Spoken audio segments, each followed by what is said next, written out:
Thank you for watching this video. Your support means a lot and motivates me to keep creating more content. If you enjoyed the video, please leave a like, share your thoughts in the comments, and subscribe so you won't miss any upcoming videos.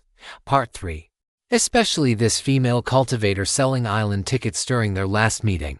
Her expression had been normal, but now, she looked at him with obvious contempt. Wait, anything else? You snuck onto the island without a waste token. You need to pay 10,000 spirit stones in compensation. Alright. Xia Li directly threw out 10,000 spirit stones from his phase ring. Spirit stone rain fell from the sky, scattering across the ground. Before that female cultivator could react and come up with another excuse to make things difficult, Xia Li fled at light speed. He felt very uneasy right now. After leaving the Sky Island, Xia Li had no intention of lingering. He didn't look for other flying treasures, nor did he intend to enter the city. Instead, he plunged straight into the 100,000 mountains. Someone wanted to provoke him. This meant the other party couldn't act against him directly yet and needed an excuse. He naturally wouldn't give them that excuse. But acting so subservient didn't mean he was safe. Other excuses would probably be fabricated soon. With this thought, Xia Li took out a transmission jade slip and contacted Bai Qi. Brother Bai, immediately contact your sex elders to come get you. Someone has targeted me, and it might implicate you. What's going on? I'll contact my master immediately. Bai Qi still hadn't sobered up from drinking with Xia Li. But hearing Xia Li's warning, he instantly became alert. After taking sobering medicine, he immediately contacted his master. Still in content warning. This tale belongs on Royal Road. Report any occurrences elsewhere. After contacting the sect, Bai Qi continued replying to Xia Li, who also explained what had happened after he left. Big brother Xia, you must be careful. Even though you're in the 100,000 mountains, the other party might still. Halfway through the transmission, Bai Qi suddenly cut off, sensing trouble. Xia Li didn't dare stay in place. He continued deeper into the 100,000 mountains while taking out the purification bottle to wash away any residual aura on his body. After all, he had indeed been drinking and making merry on the Sky Island. Over 10 minutes later, Bai Qi finally transmitted to Xia Li again. Big brother Xia, something happened. The island master's son is dead, killed in the courtyard you were assigned. What a lousy scheme. Xia Li now felt this scheme was pathetically transparent. What followed would be nothing more than throwing dirty water and seeking vengeance. The island master's grief over losing his son would make it seem reasonable for him to bully those weaker than himself. All this set up just to have the strong bully the weak, the many bully the few, typical Heaven Alliance style. It seemed he had been spotted by Heaven Alliance's eyes and ears when he arrived at Demon Slaying Pass. After all, he was missing his nose and eyes now. Unable to use the spiritual treasure Thousand Faces for disguise. Of course, he wasn't afraid of being discovered. He also needed an outlet. If Heaven Alliance dared invade in force here in the savage continent, they'd be seeking death. You don't need to worry about me. My master is already on the way. I've also made clear my identity, stating that treating you to food and drink was just business. Brother Bai, take care of yourself. I'll keep moving. After saying this, Xia Li cut off the transmission. He now just thought Heaven Alliance's people were being stupid. If he were Heaven Alliance, he would at least wait until the Sky Island took flight. Wait until all the formations on the island were activated before making a move. Being so hasty wasn't that alerting the enemy. Did they really think he was some hot-headed fool who'd rage blindly? Though he would strike deadly blows without warning, he wouldn't do so regardless of time and place. Actually, he was quite cowardly. As long as he sensed something unreasonable, he absolutely wouldn't make the first move. Based on your speculation, this matter may be an execution-level error. Would you like logical deduction? The Heaven Chip could deduce outcomes from causes. Of course, this was obvious enough that Xia Li could figure it out himself without the Heaven Chip's calculation. No need. That island master is probably from Heaven Alliance. But he didn't want to act against me after the Sky Island took flight. That would damage the island's reputation and his interests. So, he thought himself clever, setting up this full of holes provocation scheme. Even sending out his own son to act against me. The result, not only did he scare me off, but when his superiors came to question him, He could only shift blame to his son. Then he'd make a show of killing kin for righteousness and use that as an excuse to hunt me down. This was Xia Li's deduction of cause and effect, which also confirmed one thing: Heaven Alliance wasn't united. Its members still had their own positions. Take that island master, for instance. He cared more about his own interests. The Sky Island's reputation and standing mattered more. Acting against guests after the island took flight would ruin the reputation he'd built over so many years. Alliances formed for profit are destined to dissolve when profit dictates. Your deduction is correct. The Heaven Chip's deduction matched Xia Li's. Then, it is suggested you maintain full combat readiness from now on. The Heaven Chip reminded Xia Li that a fierce battle lay ahead. Retaliation after tearing off all pretenses would be utterly ruthless. Honestly, Xia Li really hadn't expected Heaven Alliance to dare make a move in the Savage Continent. Weren't they afraid he'd just join the demon tribe? Or did Heaven Alliance think his purpose in coming to the Savage Continent was to join the demon tribe anyway? Well, it didn't matter anymore. Xia Li just ran at full speed toward the depths of the 100,000 mountains. The bigger the commotion Heaven Alliance created, the easier it would be for the demon tribe to notice. Moreover, Xia Li still remembered the Third Elder's instructions. When facing Heaven Alliance's upcoming pursuit, he should prioritize evasion.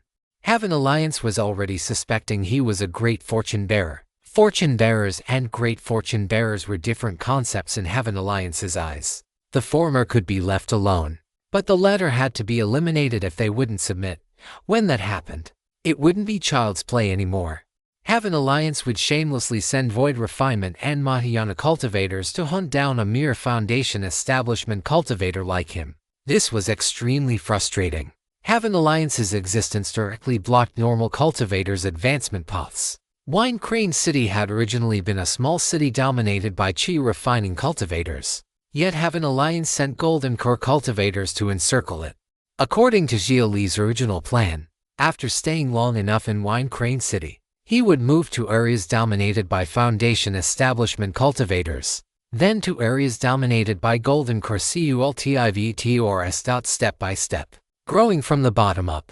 This was also the choice of most cultivators, the world's former unspoken rules, advancing by stages and dividing activity areas by strength. But the damned Heaven Alliance was shameless, directly interfering with this natural competition process. Anyone who stood out would be hunted down.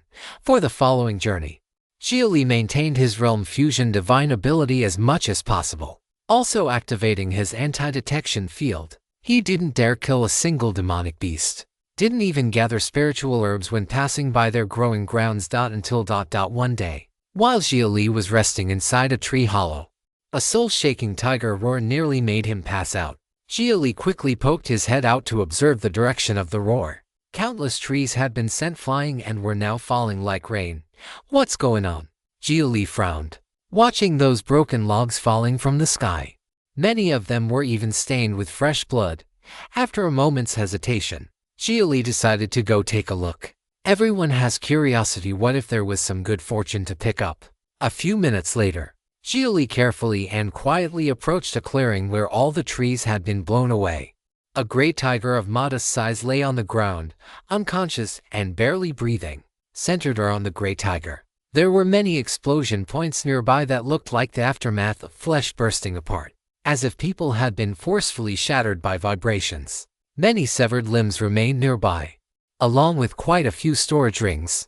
Looks like my luck is decent. Score. Xia Li immediately collected all the storage rings in the vicinity, then quickly approached the great tiger. The great tiger was only about 2 meters long, quite small for a demon tiger.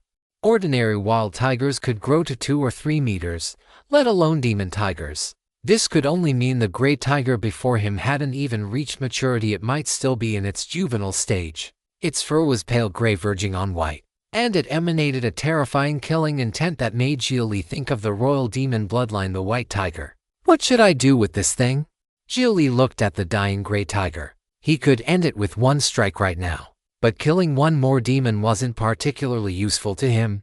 On the contrary, keeping it alive might let it help guide the way, even if it didn't cooperate. Healing it and having it attract Heaven Alliance's attention would be nice. Xia Li immediately took out his cave heaven gourd and stored the great tiger inside. then activated the healing treasure he'd left in the gourd to treat the tiger. Finally, Xia Li took out the purification bottle and fled, washing away any scent on his body as he ran, afraid of leaving even the slightest trace of blood or aura. If you spot this story on Amazon, know that it has been stolen. Report the violation. Over the following days, more people appeared in the 100,000 mountains, as expected, but they probably weren't after him, they were after that gray tiger. Its origins were probably not simple. Xia Li hadn't had extra time to clean up the battlefield back then. If the people who arrived later recognized the gray tiger's identity, there was nothing he could do. That gray tiger, even if not a white tiger, definitely had white tiger bloodline. Any demon with even a trace of divine beast bloodline became infinitely more valuable in human eyes. Blood, fur, flesh, and bones were all precious treasures. On the 5th day after finding the gray tiger, Xia Li sensed movement from inside the cave heaven gourd. After setting up a breath-concealing formation, he quickly dove inside. But where was any gray tiger inside the gourd? There was only a girl with short gray hair staring at him with wary eyes. The girl had no ears on the sides of her face. Instead, two fluffy tiger ears sat atop her head, and a tail swayed gently behind her. Xia Li found this amusing at first glance. Wasn't this a beastier girl? His favorite type of character back when he was a pure-hearted otaku. He never expected to see one in real life. Recovered, yes thank you. The girl nodded in thanks, but her eyes still held deep wariness, like an anxious cat ready to puff up at any moment. What's your situation? This area is close to human territory. Did you come here seeking death? The part of the 100,000 mountains near human territory had demonic beasts but no demons. Demons and demonic beasts were two different concepts, similar yet different. The biggest distinction between them was sapience and intelligence. Only demonic beasts that had developed wisdom and transcended beast instincts could be called demons. I came looking for something. Did you find it? Not yet. By the way, are you one of our people? The girl figured that if Xia Li saved her, he was probably a human who had joined the demon tribe. Only such people could be trusted. Then you. Does that mean I can't save you? Don't view racial concepts too absolutely. Just assume I'm expecting future repayment. Then what do you want? The girl directly asked what Xia Li wanted from her. This directness left Xia Li momentarily speechless. He really didn't need anything. What do you have? So Xia Li could only ask what she had. My storage device was destroyed in battle. I have nothing to repay you with right now. If you want my blood essence, I'm sorry but I'm too weak to give any at the moment. But if you have a demon fetish, though I'd be quite annoyed, considering you saved my life, I'll do my best to satisfy you. When she said this, Xia Li immediately coughed twice and withdrew his gaze. As a former otaku, he did like beastier girls. He admitted his gaze just now had been somewhat inappropriate, making her misunderstand.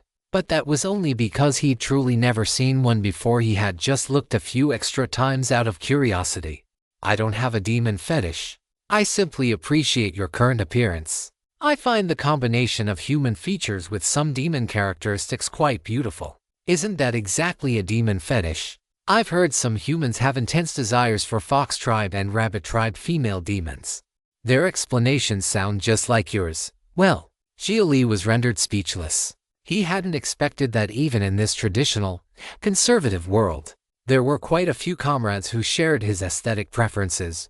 Just so you know, I hope you won't mind during the process I might bite and scratch you. We tiger folk can't control ourselves when we get excited. Yes. Xia Li inhaled sharply at this. So wild, yet somehow he felt inexplicably excited, seeing his reaction. The girl's nose twitched a few times, as if catching a whiff of spring emanating from Xia Li. You really do have a demon fetish? No, I really don't have a demon fetish. Don't make things up. Xia Li was utterly baffled right now, completely unable to understand the thought process of this transformed demon tiger before him. After all, this was his first time conversing with a demon. Is there any need to deny it? Humans with demon fetishes are more easily trusted by us. She didn't see any reason to hide this point. Let's not fixate on this. Why do you think doing that kind of thing counts as repayment? Xia Li wondered if demons also had a tradition of pledging themselves in marriage when they couldn't repay a debt. This goes back to ancient times. Cultivators generally wouldn't save demons, But ordinary mortals were more willing to help. However, the way mortals hoped to be repaid was usually by becoming the demon's partner. Over time, becoming the savior's companion became a fairly typical form of repayment. Any human who saved a strange demon could be considered a potential demon fetishist. Throughout history, Fox Tribe, Crane Tribe, and Snake Tribe have consistently topped the repaying by becoming a wife rankings. So, I figured I could repay you this way too. The Tiger Girl's words left Xia Li silent. Mortals weren't stupid, sometimes they were even shrewder than cultivators. They understood that demons' earnest nature of repaying debts was their shortcut to a happy life or even class advancement. Any demon capable of transforming couldn't have low cultivation or weak bloodline. Protecting one family would be simplest of tasks. After several generations, the demon blood in their descendants would gradually dilute into spiritual blood, giving them the foundation for cultivation from then on. They'd have bloodline and could embark on the cultivation path. So for mortals, coupling with demons benefited not only the present but future generations. Even imperial princesses and noble ladies weren't as desirable as demon women. As for female human cultivators, would female cultivators even look at mortals for the same life-saving grace? Tossing a few spirit stones and pills was already generous. If they even taught cultivation techniques, the mortal would have to kneel in gratitude. So mortals had summarized a pattern, spreading these experiential tales through folk stories. Saving demons brought super high returns, encountering one was profit. This further increased mortals' goodwill toward demons and the rate of human-demon unions. That's a typical stereotype. Anyway, I don't need you to repay me that way. Besides, shouldn't only lesser demons do that? You're a greater demon after all. Xia Li could sense roughly how strong she was. Demons didn't follow human cultivation paths, so they had no cultivation realms. Demons cultivated similarly to martial arts, training chi, blood, physical body, and demon core. This Tiger Girl's blood and chi strength was roughly at mid-meridian opening level, and this was while she was weakened. At her peak, she was definitely at late meridian opening or even peak meridian opening. Martial Path meridian opening corresponded to the Mystic Path's golden core stage. A demon with at least late golden core strength could definitely be called a greater demon. Lesser demons repay mortals that way. I'm a greater demon. But are you a mortal? That works too. Xia Li was astonished. It was actually quite logical when he thought about it. Lesser demons repaying mortals, greater demons repaying cultivators, demon kings repaying great powers. Where do you think humanity's countless bloodlines came from? Besides the descendants of great powers, there are the various demon bloodlines from ancient times when demons and humans were one family. And you? The Tiger Girl suddenly moved close to Xia Li's face and began sniffing carefully. Could I have a drop of your blood essence? What for?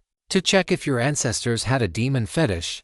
That's definitely impossible. If you spot this narrative on Amazon, know that it has been stolen. Report the violation. Xia Li bit his fingertip and directly condensed a drop of blood essence. The Tiger Girl opened her mouth, indicating for him to drop it in. After Xia Li dripped the blood essence into her mouth, she lowered her head to savor it carefully, her eyes showing deep contemplation. Your ancestors not only had one, but they were quite bold. They even went after dragons. You have extremely diluted dragon blood. What? Xia Li couldn't laugh anymore. Yellow dragon, Yinglong, Azure dragon of Li's. Well, did your ancestor have a dragon fetish? The Tiger Girl gradually sensed more, not just dragon blood, but multiple types of dragons.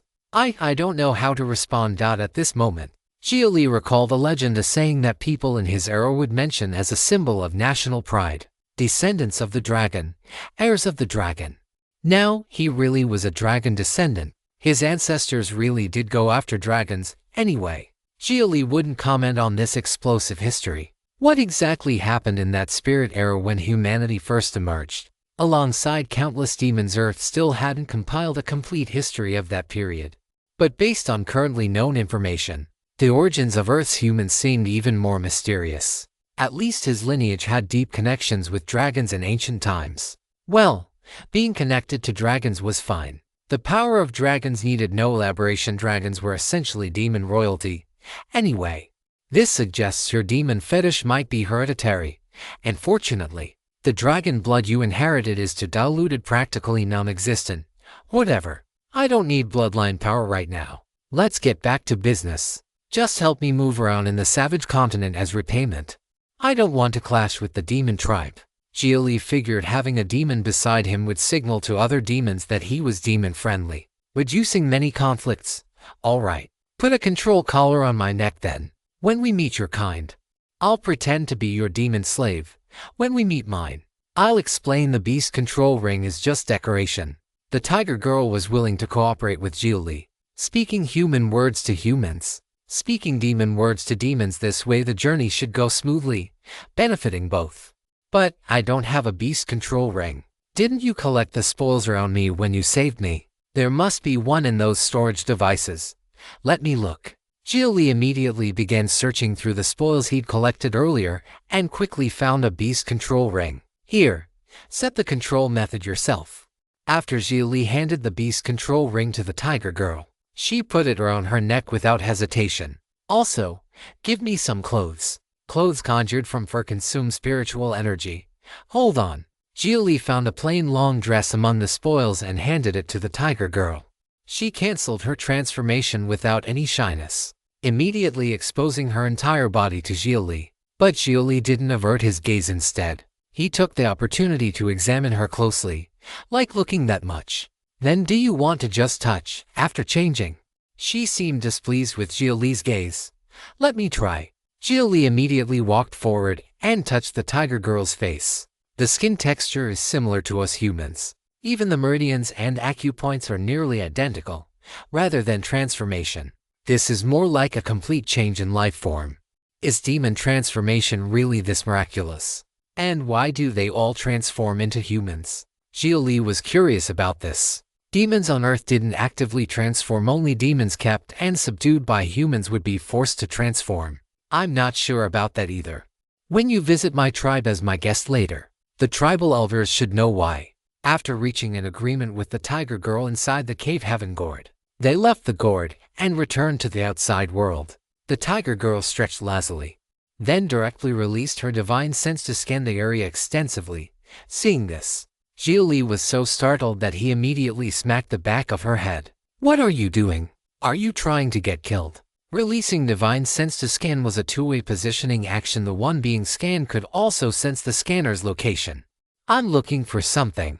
Don't I have you as cover now? If we encounter people, I won't be attacked anymore. This was one of the reasons the tiger girl was willing to pretend to be a demon slave. The demon slave identity worked well on the human side. At least humans wouldn't attack on sight. No. You'll still be attacked. I'm being hunted right now. If you draw my pursuers here, we'll be in big trouble. What? Wait. Then isn't pretending to be your demon slave a pure loss? What loss? Aren't you trying to repay a debt? TCH. The tiger girl clicked her tongue. Compared to repaying a debt, it was clearly because she wanted to search for something nearby that she'd agreed to pretend to be a slave. Speaking of which, what's your name? Fu. Tiger talisman. Your name is cursed, isn't it? After mispronouncing it twice, Xia Li grew annoyed. Only a crazy person would choose a name that made tongues twist. My name has great charm to it. Tiger roars and all beasts submit. What's wrong with it? Change it. Or I'll give you a nickname. Go ahead, though you're all gray. You should have white tiger bloodline. White tiger is one of the four symbols. Position west, governing metal of Zhang. Representing the Wu fierce god, also like autumn among the four seasons. Its essence stern and killing. You might as well take Qiu as your surname. The character Fu in your original name, meaning to crouch, is well chosen. A tiger crouches before pouncing. Killing intent arrives in an instant. You can be named Qiu Fu, among the four seasons. After autumn's crouching comes winter's snow. Snow is pure white. May you one day cultivate into a true white tiger. Xia Li gave the tiger girl a new name. Demon naming was rather casual. They'd use their original form as surname and add a few random characters. Only the great tribes would consider cultural depth, as expected of a human, so cultured. Your words sound so pleasant. I like this name. Good that you like it. So, Qiu Fu, what exactly are you looking for around here? Not a thing. It's a little fox from my tribe who wandered off. How? Aren't you a tiger? I don't live with the tiger tribe. I was picked up and raised by the fox tribe since I was little. I'm now a member of the fox tribe. I see. So how do we find this little fox? We can't just search blindly without any leads, right? When Xia Li said this, Qiufu also furrowed her brow and let out a long sigh. I originally had one of its tail-tip hairs as a scent guide, but it was lost when I was forced to fight humans. Then how are we supposed to find it? But I still remember its scent and smell. Following the scent might take us on a few detours, but we'll find it eventually. All right, let's search together. Once we find it, we leave immediately. We can't stay in this area. That roar you let out probably tipped people off to your significance. Speaking of which, was that roar a divine ability? Ordinary techniques couldn't achieve that level. That roar had shaken the mountain forest, able to directly shatter people, truly terrifying. It is indeed my bloodline divine ability, Fierce God's Roar. I know it exposed my bloodline, but I had no other choice at the time. Luckily the first person to arrive was you. It's really fortunate you have a demon fetish. Is this demon fetish label never coming off? Xia Li had been labeled a demon fetishist right from the start. If this label didn't increase demon's friendliness, he would have denied it no matter what. Never mind that I smell the little fox's scent. It's that way. Qiufu immediately started running through the forest. Xia Li quickly used telekinesis to hold her in place, walked up to her, and smacked the back of her head again. If you encounter this story on Amazon, note that it's taken without permission from the author. Report it. Can you be more careful? We need to move stealthily. Stay close to me. I can block detection. And lighten your movements. Don't hit my head. She opened her mouth and hissed at Xia Li. Seeing this, Xia Li almost reflexively hit her head several more times. Sorry. I couldn't help it when I saw you hiss. Though Xia Li's family raised dogs, during his college dorm days there were many stray cats near the building. Some of them liked to hiss at people. When Xia Li kindly fed the cats and got hissed at, he would strike with thunderous force, pressing down on the cat's head and smacking it.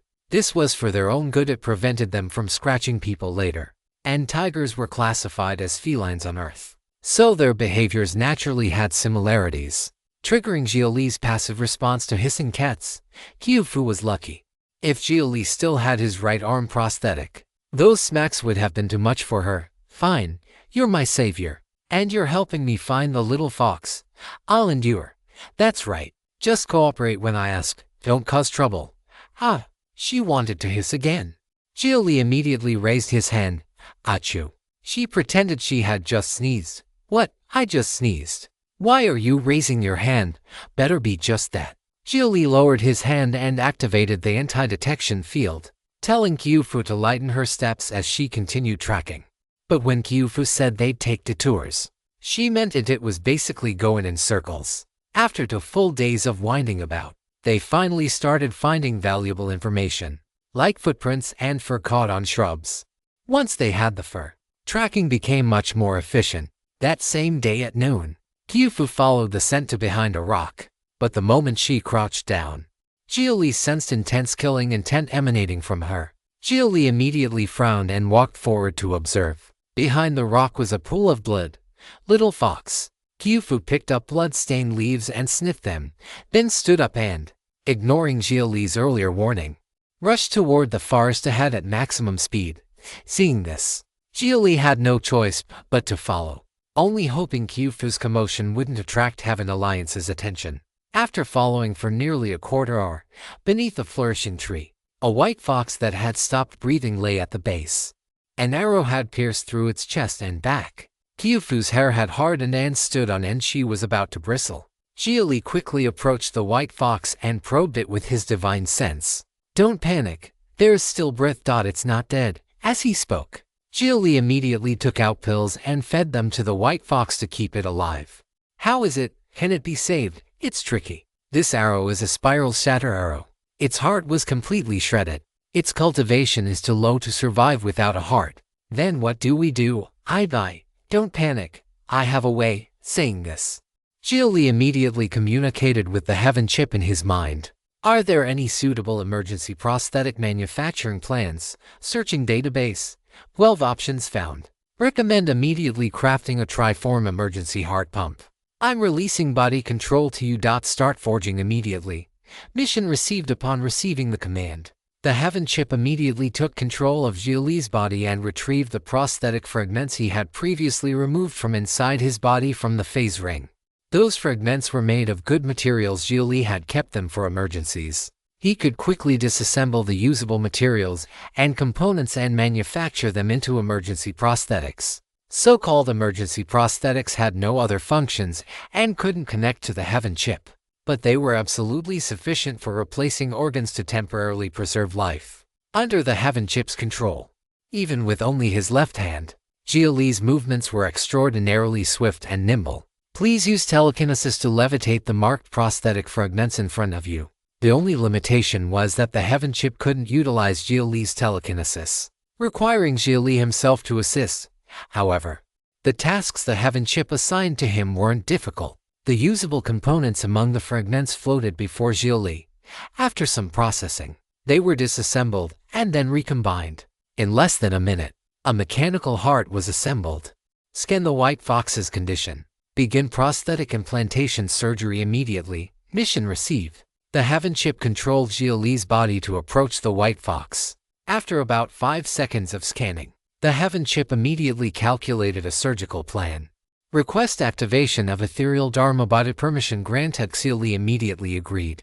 Once the ethereal Dharma body appeared, it wasted no time. It condensed chi into a blade and cut open the flesh on the white fox's chest. Inside the white fox's chest cavity, the heart was almost unrecognizable, shredded into a mass of minced flesh. Severe internal bleeding accompanied the damage. Under the Heaven Chip's direction, Xia Li used telekinesis to pinch off the blood vessels that were still bleeding heavily. Simultaneously, the ethereal Dharma body began clearing the destroyed tissue from the white fox's chest cavity and extracting pooled blood.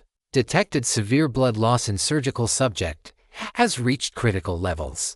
Recommend immediate blood spiritualization for transfusion. Li agreed.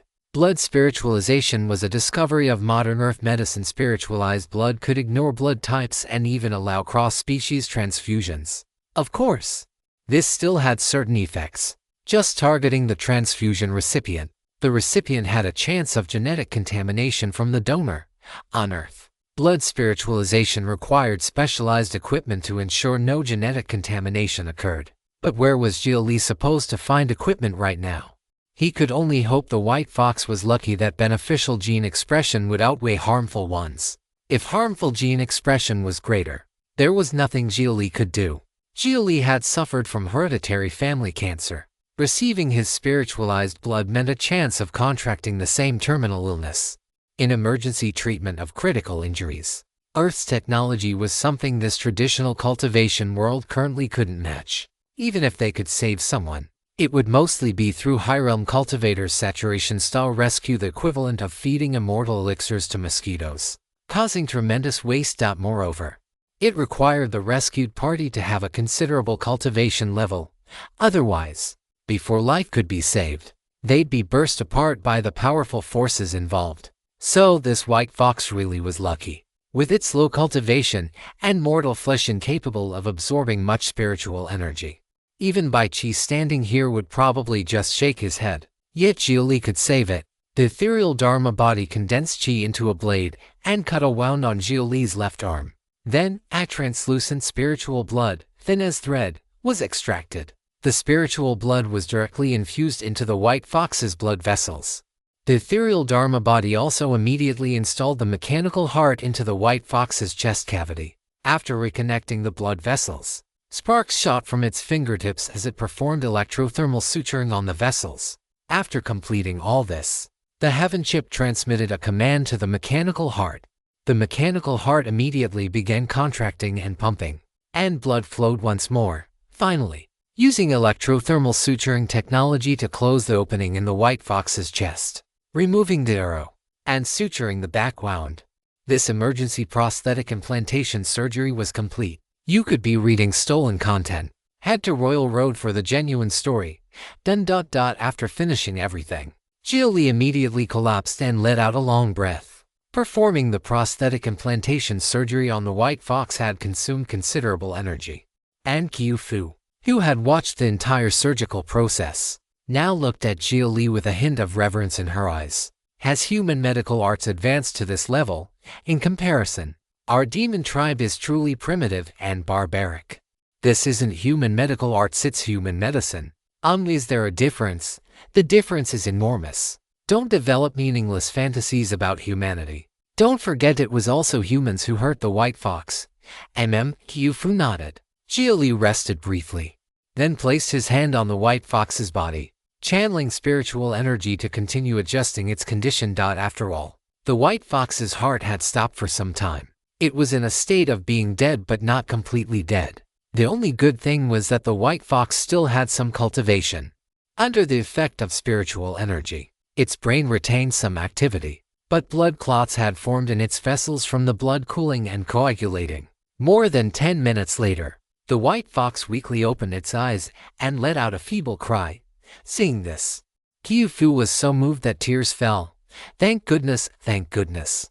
Qiufu was overjoyed, but Xia Li had no time for joy. He only frowned, looking toward the dense forest to the east. He didn't move carelessly, because the heaven chip alerted him that his forehead was locked by a killing intent. The heaven chip was analyzing it. A young man maintaining a bow and arrow stance walked out of the dense forest with a group of people. Are you planning to steal my prey? The moment the young man appeared, he looked at the white fox. Seeing its injuries had been healed, surprise flickered in his eyes. The arrows he used were specially crafted spiral shatter arrows, and he had hit the heart directly. In that situation, it should have been impossible to save. Yet now the white fox was alive. Name your price. I'll buy this prey of yours. I don't want conflict. Though I don't know how you saved this demon fox. Resurrection techniques surely come at no small cost. Spending so much to save a demon, you must be a human traitor. The young man immediately started labeling Xia Li. I took a liking to this white fox. I intend to keep it as a demon slave. Xia Li spoke calmly, but the young man still didn't lower his bow. The arrow remained aimed at Xia Li's forehead. But it's my prey. By the rules, it belongs to me. How about you name your price instead? I've taken a liking to your demon slave. The young man glanced at Qiufu. The people behind him seemed to receive some signal, preparing for battle as if ready to attack at any disagreement. Sir, aren't you being excessive? I've said I don't want trouble. Xia Li emphasized that he didn't want trouble, implying that if the other party insisted on causing trouble, they should prepare for a fight to the death. This was his final warning. You stole my prey. You're the one causing trouble. Fine, I understand. You can take your prey. Just my demon slave. Before Xia Li finished speaking, he suddenly drew his gun from the phase ring and used telekinesis to immobilize the young man. Without another word, he directly shot and blew off the man's head. His movements were so swift, his attack so decisive, clearly committed to the kill. In merely an instant, before the young man's followers could even react, their master was dead. Xia Li had a good habit when fighting. He liked to lower his opponent's guard through misdirection before suddenly striking. Qiufu, attack! Xia Li signaled Qiufu to help clear the scene immediately. They had to eliminate everyone present. After Xia Li shot the young man dead, his followers barely hesitated before scattering in all directions. Unfortunately for them, the enemies they faced had no intention of letting anyone escape. Qiufu was a tiger demon. She excelled at tracking and pursuit in the mountains. Xia Li, meanwhile, could land headshots from extreme range. Some of the fleeing men had only just stopped to catch their breath before bullets came from nowhere and blew their heads apart. In less than the time it took an incense stick to burn, only one follower remained. Xia Li had deliberately shot through the man's legs and left him alive. Who are you people? He walked up and pressed the gun straight against the man's head. You're finished. You killed Commander Wang's own son from the demon hunting army. We've already sent word back, you human traitor. Don't even dream of ever returning to human lands. Terrifying. But is there any chance at all that I really am a spy who has no intention of going back to the humans? With that, Xia Li fired and blew off the man's head as well. People connected to the demon hunting army certainly had grounds to act arrogantly in Manzhou, but that was all. At most, they could discuss their own people.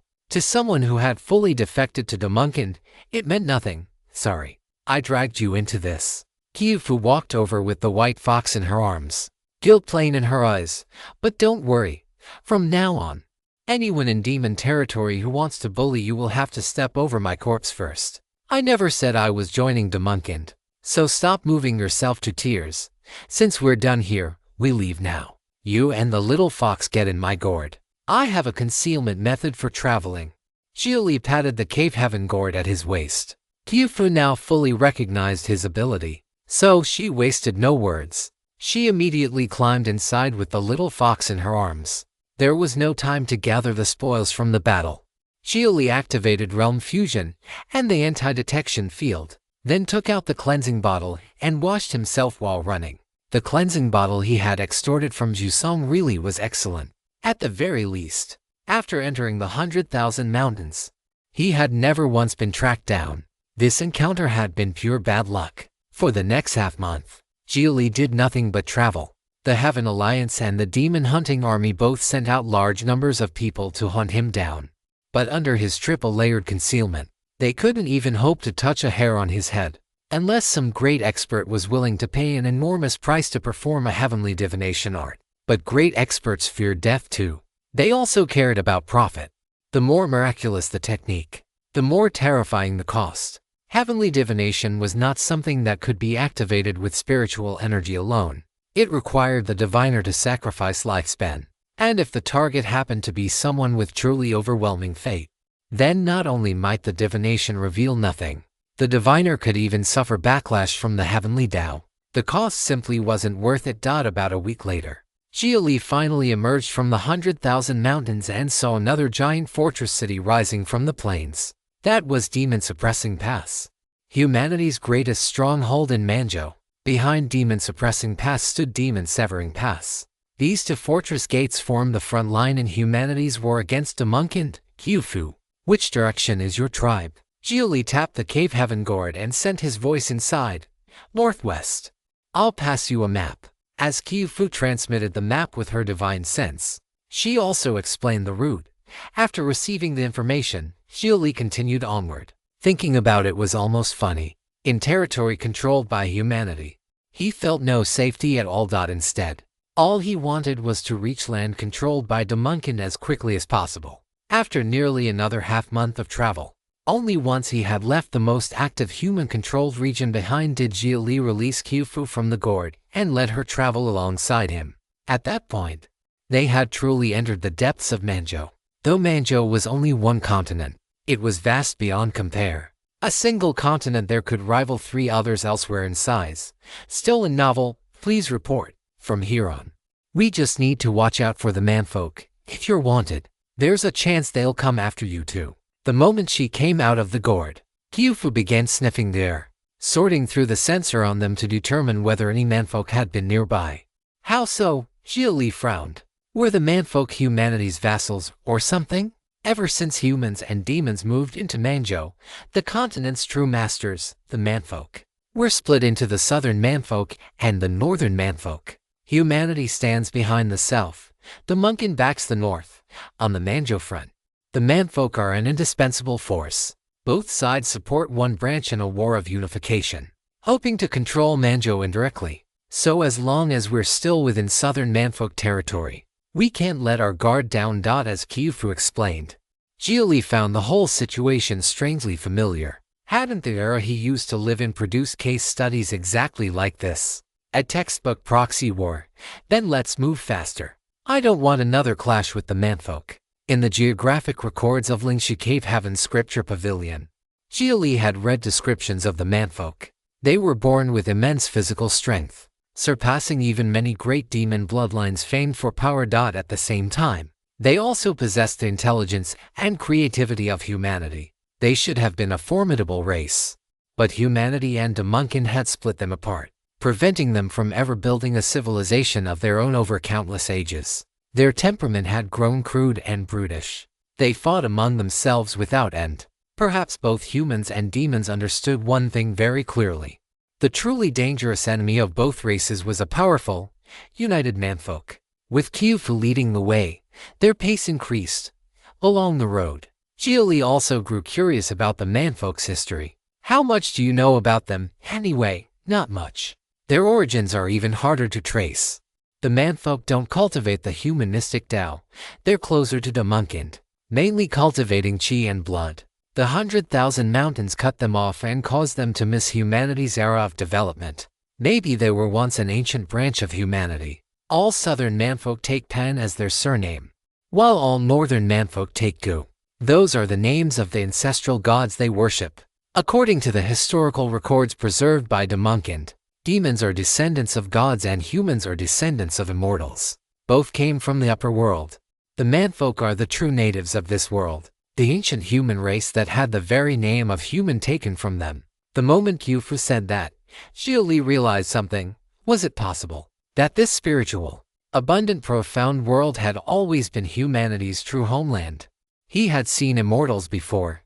For example, via JRA. At most, they possessed some human-like traits, but most had 4 arms, 6 arms, or other features that differed greatly from humans. Immortals transformed into human form. Demons transformed into human form. Then who were the real humans? And why did everyone want to take the name human for themselves? If humanity alone had truly been born in accordance with the great Tao, Xia Li dared not think further. The more he thought, the more terrifying it became, as though he had brushed against the deepest secret hidden beneath this world. The immortals were not benevolent. The gods were not righteous. The manfolk had been left stupid forever, never to rise. But there were still the wise. The manfolk had risen through evolution and fallen through evolution. They had already entered a dead end. Natural evolution was too slow and too full of flaws. The wise chose instead to redefine what evolution itself meant. I am my own god. My evolution shall proceed according to my will. Install a spirit fusion core. Implant a heaven chip. Connect to the heavenly Tao network. From this moment on, evolution would be determined by humanity, not by heaven. Along the road that followed, Xia Li and Qiufu did encounter members of the manfolk, but each time, they successfully avoided them. After seeing the manfolk with his own eyes, Xia Li found that, despite the possibility that they shared an origin with Earth's humanity, he felt no unexpected sense of kinship toward them. Every member of the manfolk stood over 3 meters tall. They were broad-shouldered, thick-waisted, and powerfully built, wearing nothing but crude beast hide skirts around their waists. Their bodies were undeniably strong and tough, but in contrast, their eyes carried a savage brutality that seemed to come straight from instinct, as if they might erupt into violence at any moment. After crossing the disputed line where fighting frequently broke out, they entered demon territory. The manfolk that appeared on demon-controlled land were somewhat shorter. They wore clothing woven from hemp and grass, and they were far less aggressive than the southern manfolk.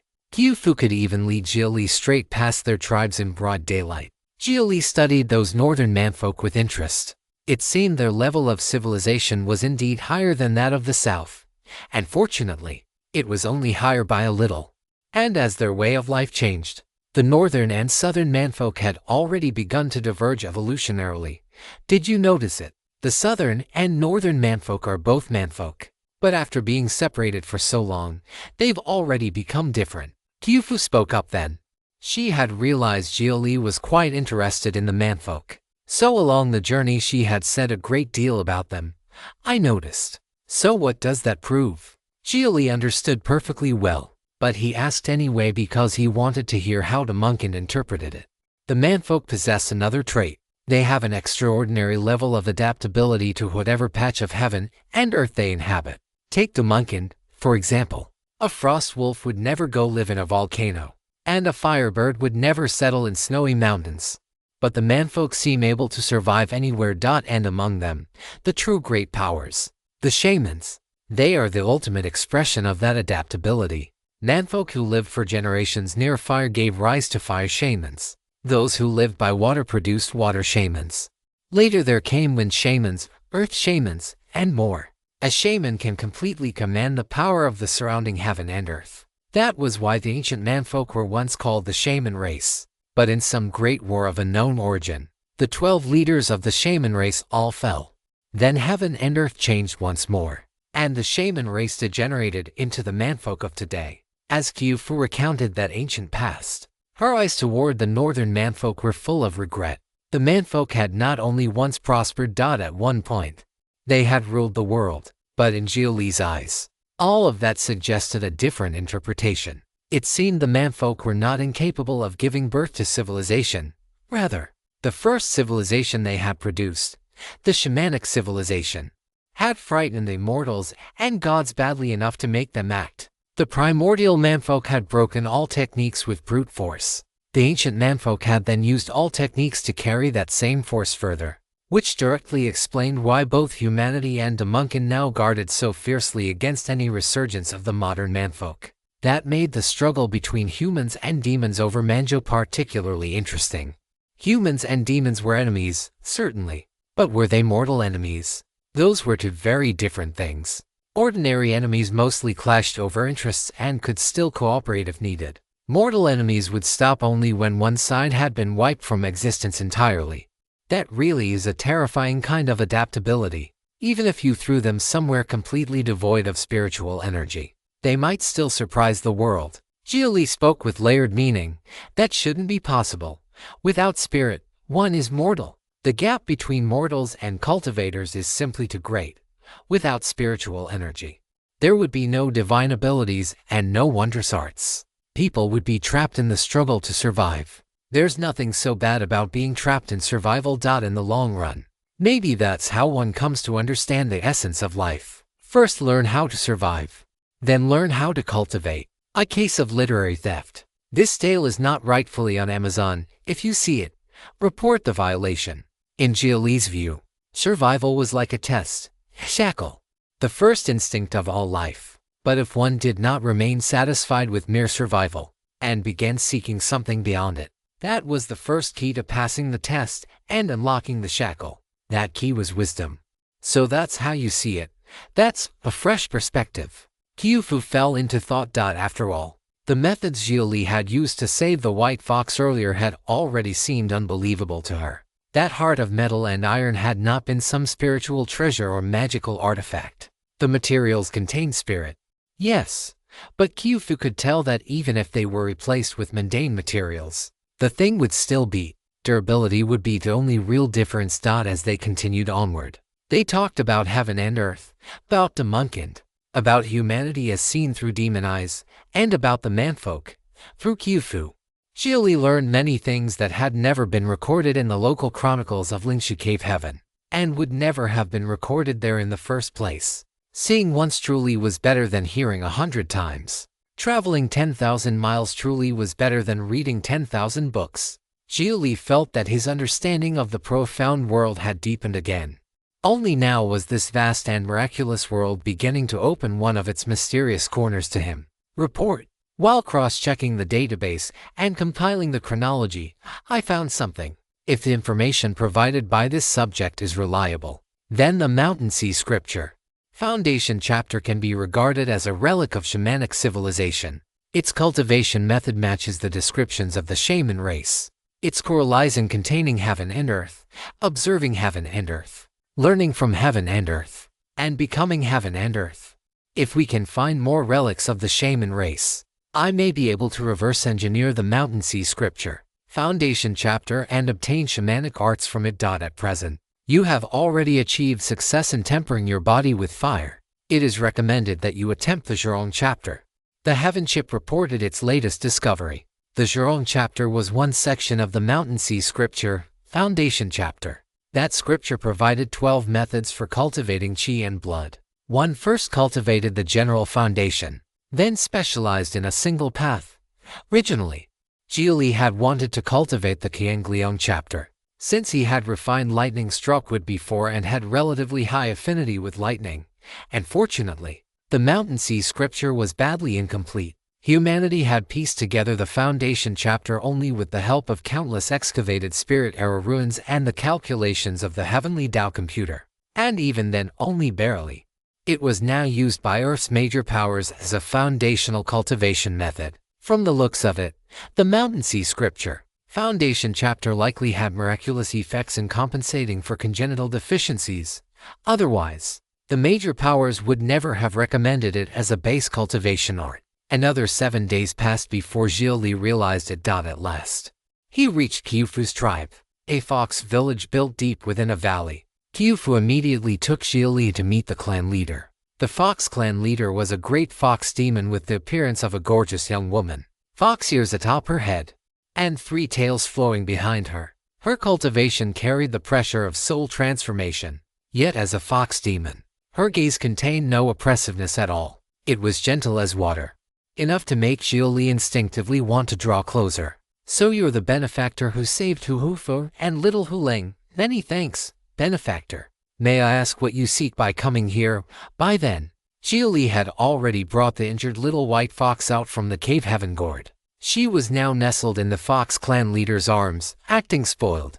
So the little white fox's name was Huling. I want information about Sunscorched Valley. Sunscorched Valley was the place where the golden crow had fallen. It was also the main objective of Xia Li's journey, located in central Manzhou. It lay across the border between human and demon territory and was one of the most fiercely contested battlegrounds between the two sides. When the Fox clan leader heard that Xia Li had come to ask about Sunscorched Valley, she covered her mouth and laughed softly. Then you've come to the wrong place. The areas around Sunscorched Valley are easy enough to reach. But as for entering its deepest core, neither humanity nor the Munkin has managed to uncover any truly valuable information. According to the ancient records, only someone with the bloodline of the martial world might have a chance to explore it. The Fox clan leader had not expected Xia Li to ask about Sunscorched Valley so directly. That place was no secret. Why come all the way to demon territory just to ask about it? I never said I was going to the deepest core. I want the detailed terrain and basic information, especially the areas where the fighting is heaviest. What Xia Li wanted was to avoid meaningless clashes and slaughter as much as possible and find a route by which he could slip inside unnoticed, which made intelligence critical. That, at least, is no problem. I'll contact people from other tribes and ask around. I'll help you compile as detailed an information summary as I can. Then many thanks, clan leader. Xia Li dipped his head in thanks. On the road over, he had already asked Qiufu about Sunscorched Valley. The valley produced various fire-aspect spiritual treasures and spiritual herbs. From time to time, even sparks of golden crow spirit flame appeared there. Humans and demons fought over those resources with exceptional ferocity, both hoping to monopolize the treasure land. Of course, Sunscorched Valley also held countless death zones. Step into one, and you would die without even bones left behind. So Xia Li needed much more detailed information before setting out, as I should. In the meantime, stay here as an honored guest of the Fox clan. There's also something I'd like to ask you. Please, go ahead. As for little Huling's puppet heart, I can see that it is exquisitely made, but insufficient in spirit. May I ask whether it can support her future cultivation? The Fox clan leader looked down with concern at the playful young fox in her arms. After Huling's mother had been captured by humans, the child had always wanted to go into human territory and search for family. But was that remotely possible? Among the demons kidnapped into human lands, how many ever met a good end? The younger members of the tribe were ignorant as well. They bullied and mocked Huling, which was what had driven her to run away in anger. And Qiufu had always been the one caring for her. So after Qiufu learned Huling had fled the tribe, she had immediately left to search for her, worrying herself sick all the while. If possible, she should avoid cultivating for now. What Xia Li had made was only an emergency prosthetic. Keeping her alive was no problem, but using it for cultivation was impossible. An emergency prosthetic could not withstand the impact of spiritual energy and powerful qi blood circulation. Then could the benefactor make another puppet heart, one fit for Huling's cultivation, even if we wish to regrow flesh and blood? Unless she reaches golden core, she likely won't be able to endure the medicinal force of the treasure required. The Fox clan leader naturally had methods to help Huling grow a new heart, but the prerequisite was that Huling's cultivation be high enough to endure the backlash of such treasures. Everything under heaven carried backlash. The only difference lay in degree. If one met the conditions for refinement, that backlash could be ignored. If one did not, serious consequences followed. I can, but not now. You'll have to wait until I return from Sunscorched Valley. After obtaining the Golden Crow Legacy treasure in Sunscorched Valley, Xia Li intended to return to Earth immediately and prepare a pseudo-stellar golden core in advance so he could cross tribulation and condense it there. While he was at it, he could also bring back a cultivation prosthetic for pet use, assuming Earth actually manufactured such a niche item. If it did not, then he would have to place a custom order at great expense, which would be troublesome. Then many thanks, benefactor. It's just that little Huling is still young and likely can't repay you herself. So if you don't mind. The Fox clan leader lifted her brows slightly, the corners of her mouth drawing into a curious smile. How could she fail to notice that Xia Li clearly had certain thoughts about her? And, to be fair, it would have been difficult for him not to. Whether in old scholars' fox spirit tales or in the otaku culture of Xia Li's own era, fox women had always occupied the highest seat in aesthetics. Again, seeing once was better than hearing 100 times. Doubting King Zhou, understanding King Zhou, becoming King Zhou. But just as Xia Li was considering whether or not to sample the experience, Qiufu rejected the proposal on his behalf. Oh, woohoo. Do you have some objection? Did you know this text is from a different site? Read the official version to support the creator. My name is Qiufu now, clan leader. Your talent for naming people really is terrible. And if anyone's going to repay him, it'll be me personally. Why do you need to step in? You misunderstood. I call it repaying a debt. But in truth I'm coveting his body. His yuanyang is so abundant it's already leaking out. Such a waste. What, clan leader? How can you be like this? You're shameless. Qiufu had no sense of restraint at all. She actually pointed straight at the Fox clan leader and called her shameless. Says the noble one. Off to the side with you. The Fox clan leader waved her hand, signaling for Qiufu to go home and sleep. There was nothing left for her to do here. Xia Li, meanwhile, kept his mouth shut and tried to act like some inscrutable expert. Ever since reforging his body, his chi and blood had grown so vigorous that his vitality was overflowing. Recently, he really had been feeling a bit pent up, and his view of romance had always been a casual one. He valued no loyalty in himself, nor did he expect it from others. On top of that, people were naturally curious. He only wanted to commit the kind of mistake every man was willing to commit. More than anything, he was simply curious, no more pretending. He admitted it. He had a thing for demons, Qiufu, since the clan leader is offering so warmly. And I really can't refuse such hospitality. If the clan leader is willing, then Qiufu literally hissed at him. The sight instantly reminded Xia Li of Big White back when he had first picked him up, and the dog had still been guarding his food. Even the Fox clan leader couldn't help laughing. All right. I won't fight you for him. A tigress is still a tigress. How could a little fox demon like me ever compete? After saying that, the Fox clan leader secretly sent Xia Li a message with divine sense. This child has truly accepted you. Otherwise she would never have agreed to the name you gave her. It's just that she's still far too immature when it comes to feelings. If you don't mean it, then keep your distance. Demons are not like humans. Demons have their own nature. The cold-hearted may die without remembering you even once. Foxes, for all their passion, are often fickle, but the passionate type, 3 days apart feels like life and death. Which kind do you think she is? The Fox clan leader was telling Xia Li to think carefully. If he didn't have the heart for it, then he shouldn't go around ruining lives, his own included. The moment Xia Li heard that, he recoiled inwardly. That was far too heavy, clearly. Crossing that line was out of the question. Xia Li rejected overly deep emotional ties. He did not want to depend on anyone in life and death. As long as he never possessed something in the first place, then he would never have to lose it. He would never have to spend the years after their absence wasting away from longing. Precisely because he was capable of deep feeling. He chose to be in feeling. Come on, back to my nest to rest. We've been traveling for so long. You must be tired too. Qiufu grabbed Xia Li's hand and hauled him away directly. The Fox clan leader smiled helplessly. She had naturally noticed the strange shift in Xia Li's expression after hearing her message. A kind of wordless coldness inside Qiufu's nest. Xia Li was brought in as a guest. Though Qiufu called it a nest, it was actually an exquisite little wooden house built at the windward mouth of the valley. Wind chimes hummed by the windows and doors, producing clear, natural music whenever the breeze passed through. Listen carefully, since I owe you. Then if there's going to be repayment, it can only come from me. If you really want to. Before she could finish, a powerful wave of soul force suddenly swept across the valley. I am Wanxian, commander of the demon hunting army. Hand over the tiger demon who murdered my son, and I guarantee no innocent party will be harmed. A powerful human expert had arrived, and he had come directly for Kyufu. That left Xia Li deeply puzzled. He knew the followers had sent word back, but he was the one who had actually killed that man. So why target Kyufu? How had they tracked them here so precisely? And how could they act this arrogantly in demon territory? Were the neighboring demon tribes doing nothing?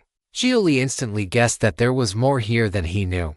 Hu Ling had run away. Kyufu had gone to rescue her. The demon hunting army had pushed deep into enemy territory without meeting resistance and had still located Kyufu's tribe with perfect accuracy. If someone claimed there was no scheme behind that, who would believe it? After hearing the declaration from the demon hunting army commander, Kyufu showed surprisingly little shock. Instead, a flicker of understanding passed through her eyes. Looks like I won't get the chance to repay you after all. I just hope I don't drag you down with me. That old fox must have sensed something and deliberately provoked me, hoping I'd leave behind a bloodline. Looks like her plan couldn't keep up with reality. That roar of mine probably made certain old demons nervous. She smiled apologetically at Xia Li. By then, some of her clothes had already slipped loose. But under the current circumstances, even if the demon hunting army had not arrived, Xia Li probably still would not have agreed. So that's why you were in such a hurry. I thought all demons were just like that. Xia Li and Kyufu had not known each other for long. At the absolute maximum, it had not even been a month. In that amount of time, developing favorable feelings was easy. Developing anything deeper was impossible.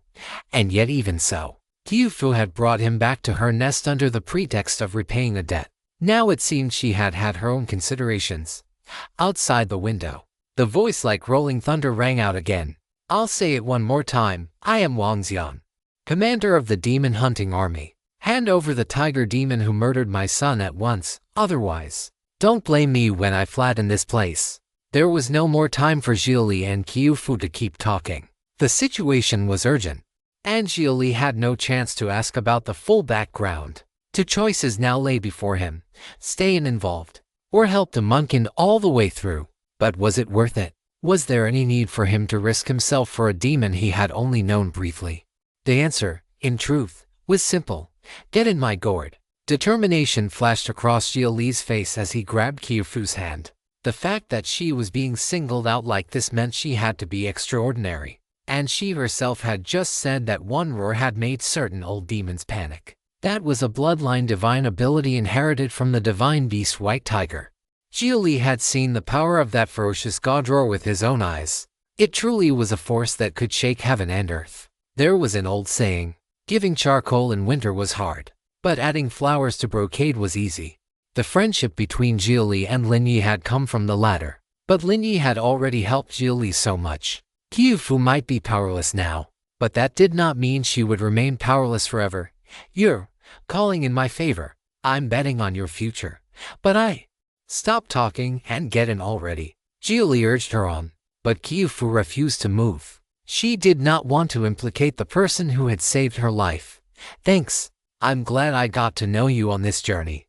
Kyufu still refused to enter the cave heaven gourd, but Xia Li had a domineering side to after all. He had spent some time in New Tokyo and had absorbed some of the values of the corporate alliance. He had to admit, he approved of certain parts of that worldview.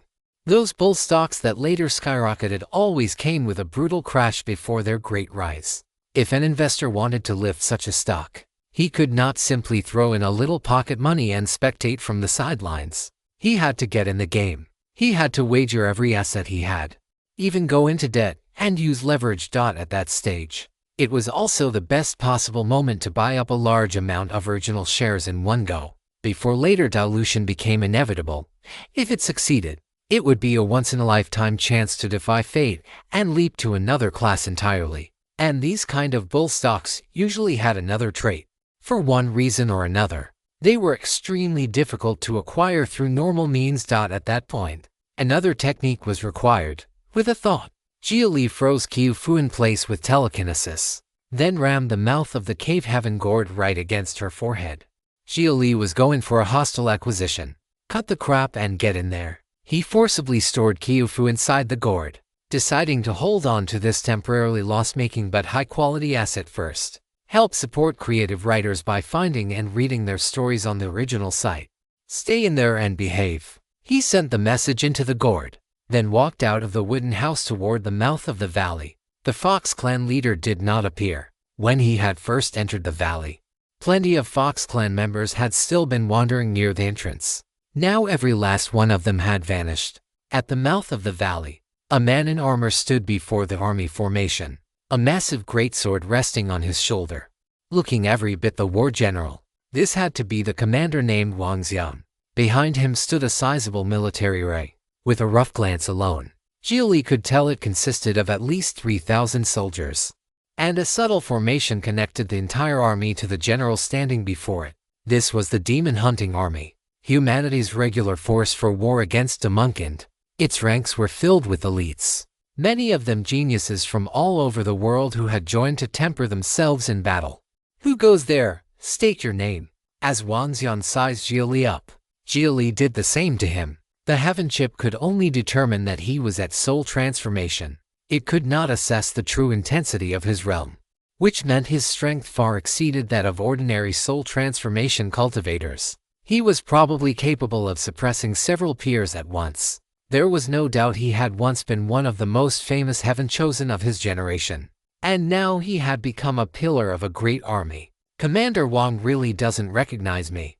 He was the one who had killed that man's son. There was no way Wang Xian truly failed to recognize him. Or perhaps the son did not matter to him at all, serving only as a convenient excuse to make trouble. It was even possible the dead youth had not been his son in any meaningful sense. I don't want trouble with you, and you'd do best not to make any for me either. Or do you think drawing the ire of the Heaven Alliance wasn't enough? It was obvious Wang Xian had investigated him after receiving the report. He knew Xia Li was an inner disciple of Lingxi Cave Heaven, and that the Heaven Alliance was already watching him. He had no interest in involving himself in the Heaven Alliance's internal mess. He was commander of the Demon Hunting Army. His duty was to face outward, not inward. I don't want trouble either. I'm only a guest here. If this has nothing to do with me, then may I leave? You may. Wang Xian had no intention of stopping Xia Li. He merely flicked his finger. A tuft of gray fur stained with blood appeared at his fingertip. The fur stirred in the wind, and a translucent thread extended from it. One end attached to the fur, the other to Xia Li's cave heaven gourd. There are just some things you can't take with you. Wang Xian held out a hand, signaling for Xia Li to hand over Q Fu. May I ask, Commander Wang, what crime my demon slave has committed? That is not your concern, but since she is your demon slave, then consider it a purchase. I won't make things ugly for you. 200,000 spirit stones. How about it? That was an extraordinarily generous offer. A typical golden core demon slave sold for only 50 or 60,000 spirit stones, which only made Xia Li feel the situation had grown even thornier. If Wang Xian were the arrogant, overbearing sort, Xia Li might actually have felt more at ease. People like that were often easier to handle. It was much worse to face a man like this. One who could have crushed others by sheer power but instead remained calm, reasonable, and polite. Such people did not anger easily, but once they did, the consequences were terrifying. He could casually offer 200,000 spirit stones, and from the look of it he genuinely respected Xia Li, which meant Wang Xian took him seriously enough that he would never underestimate him. He was not foolish enough to treat Xia Li as some insignificant pseudo-core cultivator. Troublesome. A great deal of trouble. Commander Wang, you're remarkable. You're one of the people who has respected me the most since I entered this world. I'm genuinely pleased that you're willing to lower yourself and negotiate with me. And fortunately, my demon slave is under my protection. The moment Xia Li declared that he would protect his demon slave, a violent killing intent burst from Wang Xian's body at once. It was the kind of aura that made the heart tremble and even interfered with thought itself, as if a blade had already been laid across one's neck. Every hair stood on end. Cold sweat poured down his back. And that was not even counting the 3,000-man army formation. Those 3,000 soldiers all fixed their eyes on Xia Li at once. Even the most audacious of men would have felt fear under such a gaze, much less someone like Xia Li, whose courage had never been particularly great to begin with. Are you sure? Wang Xian spoke slowly, one word at a time. asking whether Xia Li truly intended to seek death. It was his final warning. If Xia Li's next sentence contained the slightest wrong note, Wang Xian would attack immediately, with lethal force. And just then, a soft, sultry female voice drifted over, enough to make the body go weak. "Commander Wang, since when is it your place, as a human, to meddle in the affairs of Demunkind? Or are you saying that the man who once held the pass alone with sword in hand for 7 days has now betrayed humanity and joined Demunkind?" The Fox clan leader had finally appeared. She had also changed into a gorgeous red dress and applied a trace of makeup. Though there was no rain, she held a red parasol over herself all the same. The overall effect was irresistibly alluring. Every movement of hers was beauty enough to steal the soul, yet hidden beneath that smile was unmistakable killing intent. Each side takes what it needs. Why refuse something that benefits us both? From where I stand, true mutual benefit would be humanity taking her away and raising her well, just as we also accept humans from time to time.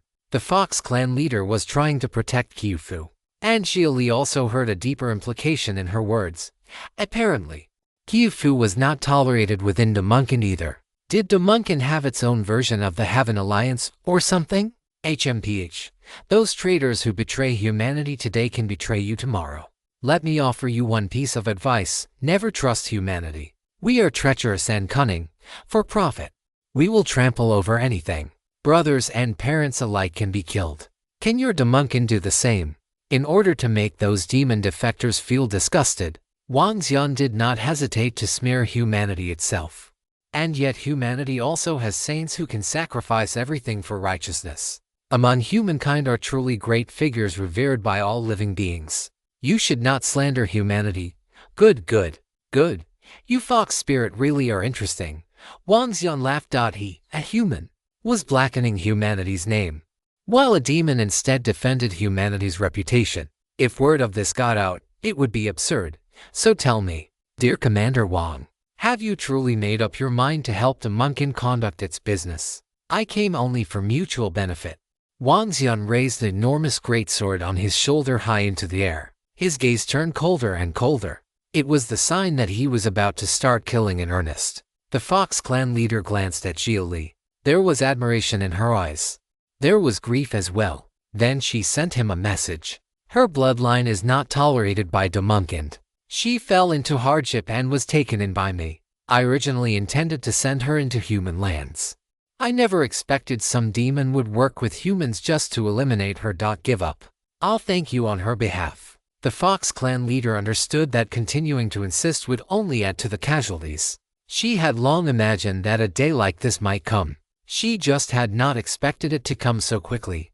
Originally, she had hoped to provoke Qiufu a little, let her and Xia Li secretly leave behind an heir, and fortunately, events had moved too fast. Presumably, certain old monsters within the tribe had their hands in this as well. Huling being forced to run away had likely been their doing. After all, within the entire tribe, only Huling had truly been close to Qiufu. The others all harbored prejudice against her. Seeing the regret written on the Fox clan leader's face, Wang Xian knew she was probably trying to persuade Xia Li to give up. So, he did not rush to attack. He simply turned his gaze to Xia Li as well. At that moment, Xia Li understood the Fox clan leader quite well. She could not help. Behind her stood her entire tribe. Thinking back 20 years, it was late autumn. She wasn't even as big as a single maple leaf. I watched her tear her way out through her dead mother's belly with my own eyes, howling and covered in blood. The moment she was born, the only thing she could drink was her mother's blood. Pitiful. Tragic. If I hadn't given in to pity back then, perhaps that would have been the best ending of all. To the Fox clan leader, Qiufu was like a daughter of her own. She claimed that, as a fox demon, she was passionate but faithless. And yet when it came time to be ruthless, she had still chosen mercy. After hearing that, Xia Li thought of Big White back home. He had found the dog in late autumn too, filthy and curled up on a street corner, watching the pedestrians pass by. When Xia Li first picked him up, the pup had been gray all over. Only after washing him did he realize the dog was actually pure white. And Big White had had it rough when he was young too. After taking him to the pet hospital, they discovered he had canine distemper. For Xia Li, who had still been a student back then. The treatment cost had been astronomical. Fortunately, Xia Li had fought as hard as she could. Brother and sister together had finally persuaded their parents to pay for Big White's treatment, even though the pet hospital had already said it was too late and the cure rate was low. But miracles required the conditions in which they could happen. That was why miracles could occur. If there were people willing to believe in them, then miracles could appear. Big White really had recovered in the end. Did you know this story is from Royal Road? Read the official version for free and support the author. Xia Li still remembered the day they brought him home from the pet hospital. The weather had been strangely unseasonal that day. The sunlight was warm and blazing, as though summer had returned. Xia Li had said that period was the final phase of the dog days of summer, called Qiufu. Big White had been born in late autumn and should have vanished in early winter, but their Xia family had saved him, as if turning autumn back into summer. That life which should have withered away had bloomed again like a summer flower. I understand now. Xia Li nodded to the Fox clan leader, then looked at Wang Xian. Mutual benefit does sound nice, but for me, it means loss. I want the two of you to lose together while I take everything for myself. Huh? And you think you're qualified? Wang Xian lifted his great sword high once more. How could a mere pseudo-core cultivator dare challenge him? A soul transformation peak expert, and not just any soul transformation cultivator, but one in the prime of life, leagues above those old soul transformation elders. If Xia Li had not struck him as a useful talent, Wang Xian would never have wasted so many words on him. Maybe by him. Xia Li pulled out the 3-aperture stone heart from his phase ring and activated it. Originally, he had planned to save it for use back on Earth. After all, void refining cultivators were nearly unseen on Earth. Soul transformation stood at the visible peak, but at present, aside from the 3-aperture stone heart, he had no other option. Trying to slip away in secret was unrealistic. Using a void-piercing talisman in front of a powerhouse like this would be courting death. Even the chaotic phase orb might not work. Its test data had only been based on standard soul transformation levels. And if he really fled in secret, Wang Xian would certainly shift his anger onto the Fox tribe and assume they had helped him. So, he had to kill his way out head-on. A treasure that temporarily raises strength. A pseudo-core like you can only. Before Wang Xian could finish speaking, Xia Li's aura had already surged all the way to void refining. You've got guts. Wang Xian instantly cast aside every trace of contempt and prepared to meet Xia Li's next move with his full strength. As long as he endured the first strike, he would never give Xia Li a second chance to attack. Xia Li understood that just as clearly. So this blow, carrying void refining power, had to produce enough effect. He absolutely could not waste it on some ordinary spell. The heaven chip was already calculating at high speed which technique would achieve the greatest result.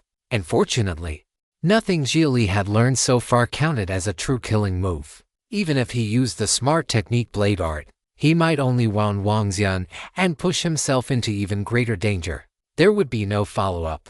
Current realm intensity is sufficient to forcibly cast a fragmentary shamanic art, Zhurong Witchfire. Do you wish to use it? The heaven chip had calculated the move that, under Xia Li's current conditions, offered the highest combination of lethality and safety. It was a fragmentary shamanic art from the Mountain Sea Scripture Foundation chapter. Use it. Xia Li trusted the heaven chip. The heaven chip would not fail him. A string of obscure, complicated incantations immediately echoed through Xia Li's mind. At the dawn of antiquity, heaven was dim and nothingness reigned. Chaos lay undivided, with neither shape above nor shape below. What is called life, none knew, for there was no Tao. Then Surin brought forth fire, and from fire 10,000 spirits were born. Xia Li recited the shamanic prayer. Wang Xian had intended to attack at once. Why would he stand there foolishly and give Xia Li time to finish? Yet for some reason, an indescribable pressure settled over him. Heaven and earth were changing. Something was changing. Something truly was changing.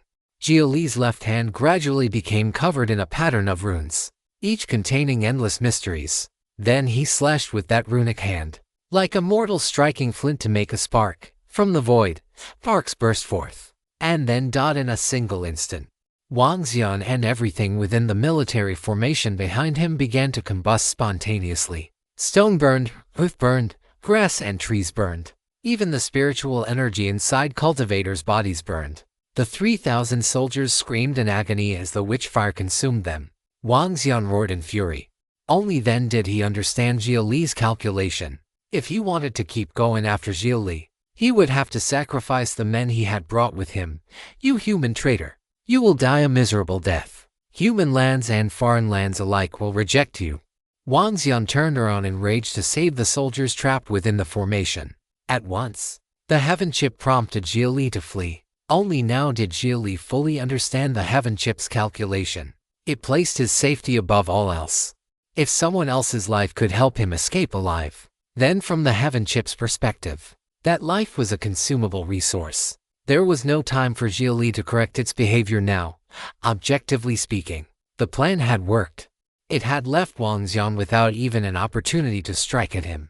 The heaven chip had found Wang Xian's weakness. A righteous man would always be burdened by righteousness. Without another word, Xia Li turned and ran. The Fox clan leader was astonished as well. Xia Li's move had been despicable, but it had been effective. Rather than attack Wang Xian directly, he had gone after Wang Xian's subordinates. The terrain of Sun-Scorched Valley is as follows. As Xia Li fled in haste, information suddenly rang out in his mind. It was the Fox clan leader. She still remembered what he had asked for. She had not even had time to gather information from others yet. But at the very least, she had passed on everything she knew.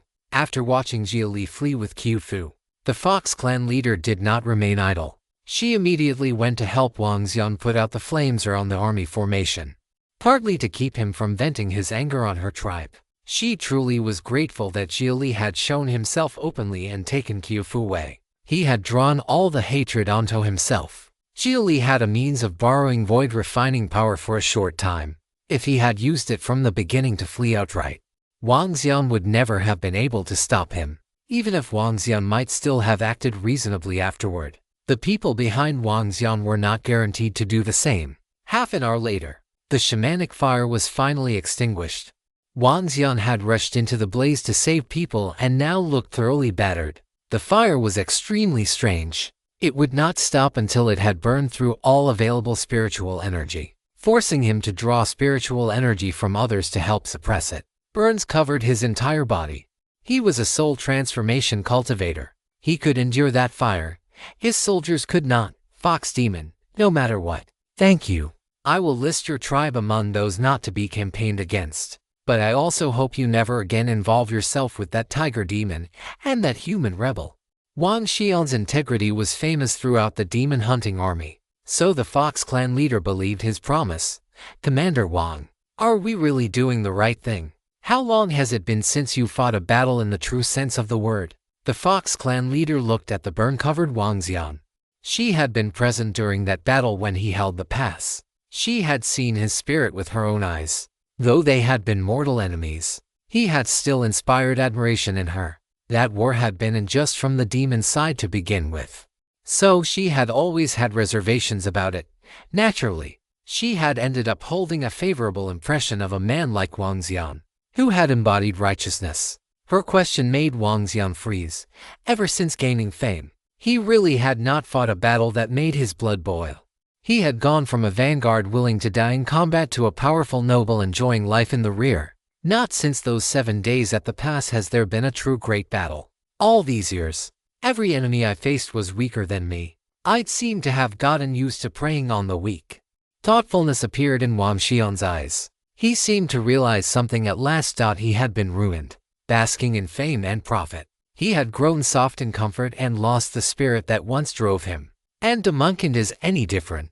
We beasts cultivated ourselves into demons. Was it only so we could return to a jungle where the strong devour the weak? The whole demon race has gone wrong, and so has humanity. The Fox clan leader stepped forward and drew a pill from her sleeve, handing it to Wang Xian, without the slightest suspicion. He took it and swallowed it, and a look of recollection appeared in his eyes. You're that fox demon from back then. What do you think? A strange light passed through the Fox clan leader's gaze. Of everything in Wang Xian's life, the 7 days he had guarded the pass remained the most unforgettable.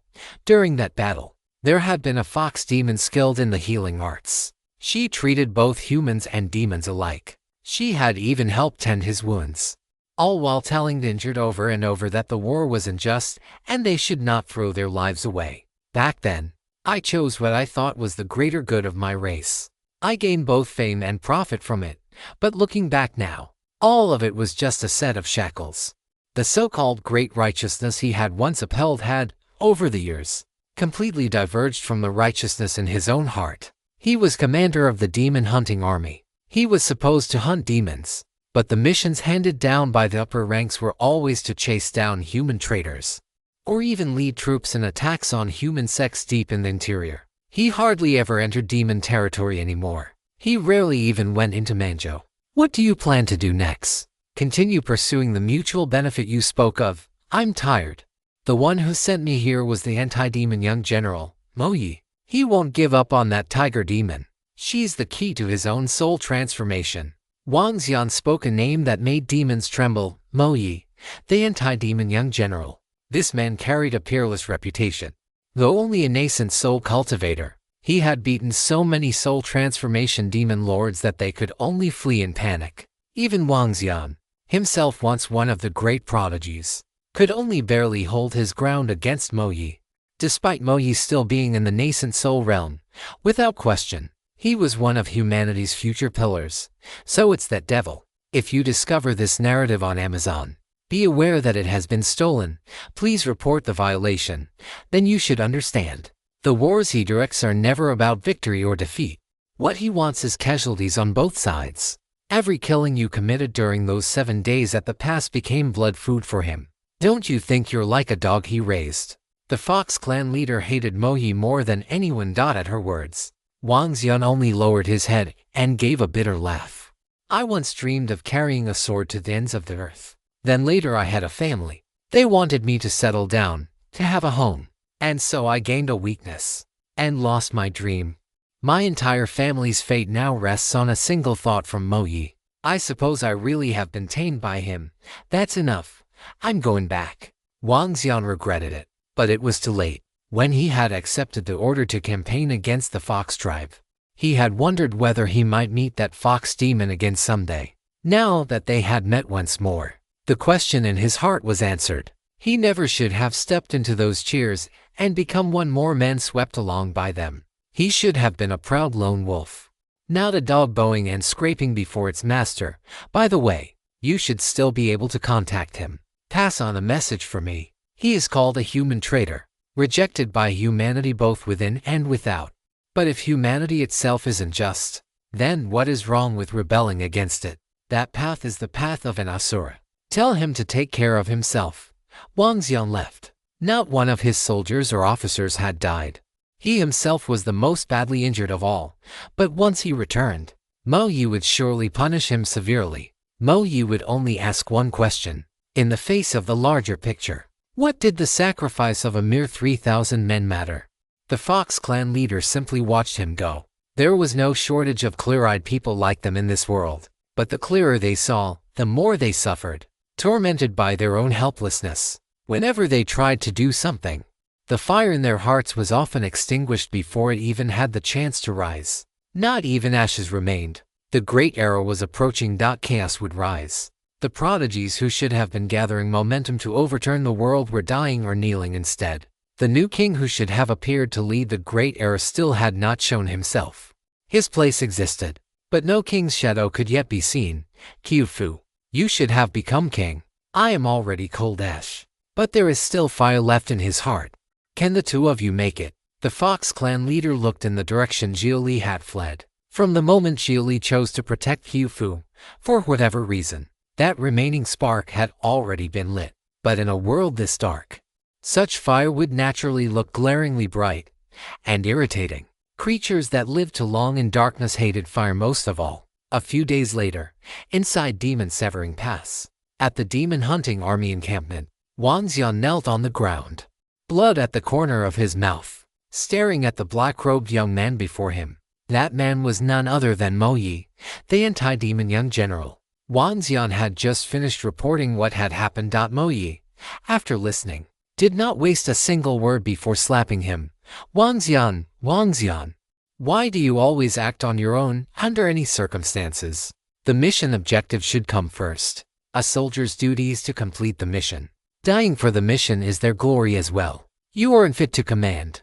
So, do you intend to redeem yourself through merit? Or would you prefer to be dealt with by me directly? May I ask how I may redeem myself? A city on the border has been into close contact with Demunkand. I suspect the entire city has already defected to the demons. Go slaughter the city. So after I massacre a city and shoulder the infamy and karmic burden, you get to enjoy the bloodshed. Wang Xian raised his head. For once, he showed a hard edge. Mo Yi was not even pretending anymore this time. Was this a test of loyalty? This was the upper brass of the demon hunting army. Presumably, the demon side's human subjugation army was no different. On the battlefield between the two races, all that remained were humans and demons convinced they were serving their race's future through some higher righteousness. Hey, what? You want to share too? You should have said so earlier. At once, Wang Xian felt his body freeze in place, completely suppressed by the aura of Mo Yi. A mere nascent soul cultivator, the other man had grown even stronger. Young General, stop. Wasn't this what you asked for? Then I'll share it with you. Deep within the dense forests of Manzhou, Xia Li and Qiufu were resting inside a hollow tree. Qiufu kept her head lowered and said nothing. Xia Li merely sat with his eyes closed, regulating his breathing. Along the way, Xia Li had repeatedly run into the demon race's human subjugation army. They were able to pinpoint Qiufu's location with precision, and the two of them had fought non-stop just to break through. Fortunately, only a few probing vanguard units had been sent so far. It likely would not stay that easy for long. In order to survive, Qiufu had also killed quite a few of her own kind. That left her deeply uncomfortable. The human subjugation army was still searching for them. As for the human side, they had no clear information, but it certainly could not be any better. Xia Li, we're enemies of the whole world now. We have nowhere left to go. You should have handed me over back then. The more Qiufu thought about it, the more despair overwhelmed her. She was filled with guilt as well. When Xia Li had forcibly stuffed her into the cave heaven gourd, she could have struggled harder, but in that moment, she had been moved by him and developed a desire to live she should never have allowed herself to feel. What whole world? It's just temporary adversity. Don't take us too seriously. Tack then. Xia Li had also thought the Heaven Alliance was some unshakable force. The more he learned, the more he realized it was only that. A pack of old men endlessly scheming against juniors, all while fearing heavenly punishment one day. If the Heaven Alliance were truly irresistible, it would have long since unified humanity with an iron fist. Why would it need so many plots and conspiracies? That meant some rule had to be balancing things behind the scenes, and finding that rule was the path to survival. Perhaps that rule was the heavenly Tao itself. For high-level cultivators, forcefully killing someone favored by great destiny was practically a one-for-one trade. Unless they were sure the target truly possessed great destiny, it was a devastatingly poor exchange. Otherwise, why would the Heaven Alliance still be probing him rather than simply killing him outright? They were trying to determine whether trading one old powerhouse for him was worth it. Under that kind of weak balance, the enemies he encountered would still usually be at least one major realm above him. But at least it would not be a case of facing cannons while still a mosquito. That much left room to breathe. Until he found the true key to turning things around, he could only keep a low profile and focus on escape. Even resistance had to be carefully measured. As for what that key point actually was, Xia Li already had a clue. He had a faint feeling that once he formed his core, he would be able to break the stalemate. But where can we possibly go next? Where is there left for us, other than hiding forever? Qiufu saw no other choice. There is. Trust me. Xia Li possessed a real trump card, going back to Earth. On Earth, he was a member of the Telekinesis Society, a genuine upper-class figure. Even the Heavenly Tao computer had to show him special consideration. So as long as he did not court death and was willing to back down a little when necessary, nothing too serious would happen there. As for whether he could bring Qiufu with him, with a treasure like the Cave Heaven Gourd, it should be possible. All right, I trust you, right now. Qiufu could only trust Xia Li, the man who had already saved her twice. Then stop making that long face and get some rest. We move again tomorrow. We're almost at Sunscorched Valley. as long as he could obtain the materials for a pre-engineered imitation star golden core. Xia Li's combat power would surge massively. Earth had 5 kinds of 9th grade golden cores. The imitation star golden core might not be the best overall, but it was absolutely the one with the highest combat power. Once completed, he would be able to fight nascent soul cultivators head-on even without telekinesis. If pushed too far, he could force himself into overheated supernova form. At that point, even ordinary soul transformation cultivators would die there in hatred. That was the path of technological cultivation on Earth. The more top-end the configuration, the more absurd it became. Top-end and standard issue were practically two different systems. Like using overwhelming realms to bully the weak. Then don't blame him for going all in on technology. If someone fishing in a kiddie pool ran into a cheater, they had no room to complain. Can I hold you while I sleep tonight? Kyofu wanted to sleep in his arms. That would make her feel safe. But Xia Li shook his head at once. What he needed was her gratitude. He did not need anything more, because he would not respond to it. And if things went any further, both of them would only suffer in the end. What are you afraid of? But Kyofu was a demon, and like all demons, she possessed an almost instinctive sharpness. From the slightest change in Xia Li's expression, she could broadly guess his emotions. That was right. Faced with her request, Xia Li had shown worry and fear. I prefer the kind of friendship gentlemen are supposed to have, light as water. If the mood is right, then maybe a fleeting affair is fine to go with the flow. No forcing things. Did you know this story is from Royal Road? Read the official version for free and support the author. In short, he would not take the initiative. And he would not take responsibility. Refusing to seek something just because you're afraid of losing it is cowardice. Kyofu was dissatisfied with Xia Li's view of relationships. Given their current circumstances, how far were they really from relying on each other through life and death? The road ahead is still unclear. Let's talk about it later. Between painless and regretless. It seems you'd rather regret it than suffer for it. As for me, I'd rather cry more miserably than be left with regret. Kyofu yawned, then lay down directly with her head on Xia Li's lap. Xia Li wanted to push her away, but once his hand touched her, he could not bring himself to do it. That would be too cold, which only threw him back into indecision. That cursed way he thought about feelings. But it was also what he was used to. Some habits were not changed in a day. You're not at the point where you can make me cry yet, Xia Li answered blandly. People who say things like that are always the ones who cry the hardest when the time comes. I only saved you because I'm trying to cash in a favor. Don't read too much into it. Sure. You're only cashing in a favor. Then when I die in front of you, just make sure you don't cry. I probably would cry. That'd be a huge loss. Now that's just ruining the mood. Kyofu knew Xia Li was refusing to build a deeper bond with her, but she did not force the issue. The Fox clan leader had once told her that human emotions and demon emotions were different. Demon emotions were direct and blazing. Human emotions were bitter, restrained, and mellow. Maybe. Xia Li fell silent. On this side of the world, there were 2 relationships that might have gone somewhere. Lynch had been the more proactive one. But Xia Li felt that sooner or later she would still fall victim to the Heaven Alliance. And he lacked the courage to protect her to the very end. As for Kyofu, though Xia Li had taken the initiative with her, he had also prepared from the start for that investment to fail. He handled everything by first rehearsing failure in his head. So, he always reduced his losses in advance. And in all of that, feelings were naturally the hardest thing to measure in terms of profit and loss. They were also what hurt worst after failure. For Xia Li, who had awakened to find that every friend and family member he once knew had already been buried. Emotion was like a lingering poison. He desired it and feared it at the same time, especially in a world where tomorrow was never guaranteed. Come to think of it, Kyofu, what exactly do you even like about me? Starting with looks alone, I'm hardly halfway through the sentence. Xia Li realized Kyofu had already fallen fast asleep. Cultivators could go without sleep, but that did not mean they had no need for it whatsoever. Mortals slept to recover physical fatigue. Cultivators slept so their divine souls could rest. During this time spent running for their lives, Kyofu had remained constantly on guard and had not truly rested once. Xia Li, meanwhile, had been sleeping quite well thanks to the heaven chip standing watch.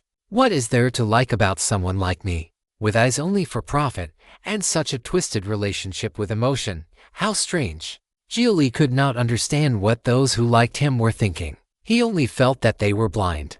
Or maybe just so pent up that they were willing to settle for him.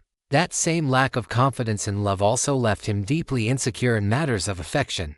He always felt that anyone's fondness for him must have some ulterior motive. Xiao had settled for him. Liu Shangqihaya had only been amusing herself. Liu Xiaoxiao simply admired strength. Linge was drawn to him because he resembled her mother in some way. And Qiu Fu, that was gratitude and affection born from being saved twice. But gratitude and love were not the same thing. No one would ever truly like him. No one, even if they did for a time. Sooner or later they would be disappointed in him. You are mistaken. I will love you forever. Suddenly, an utterly ill-timed voice sounded in Xia Li's mind. It was the heaven chip, trying to comfort him. That one, I believe. Xia Li laughed despite himself. More and more, he was beginning to understand those people who pursued open spirit architecture.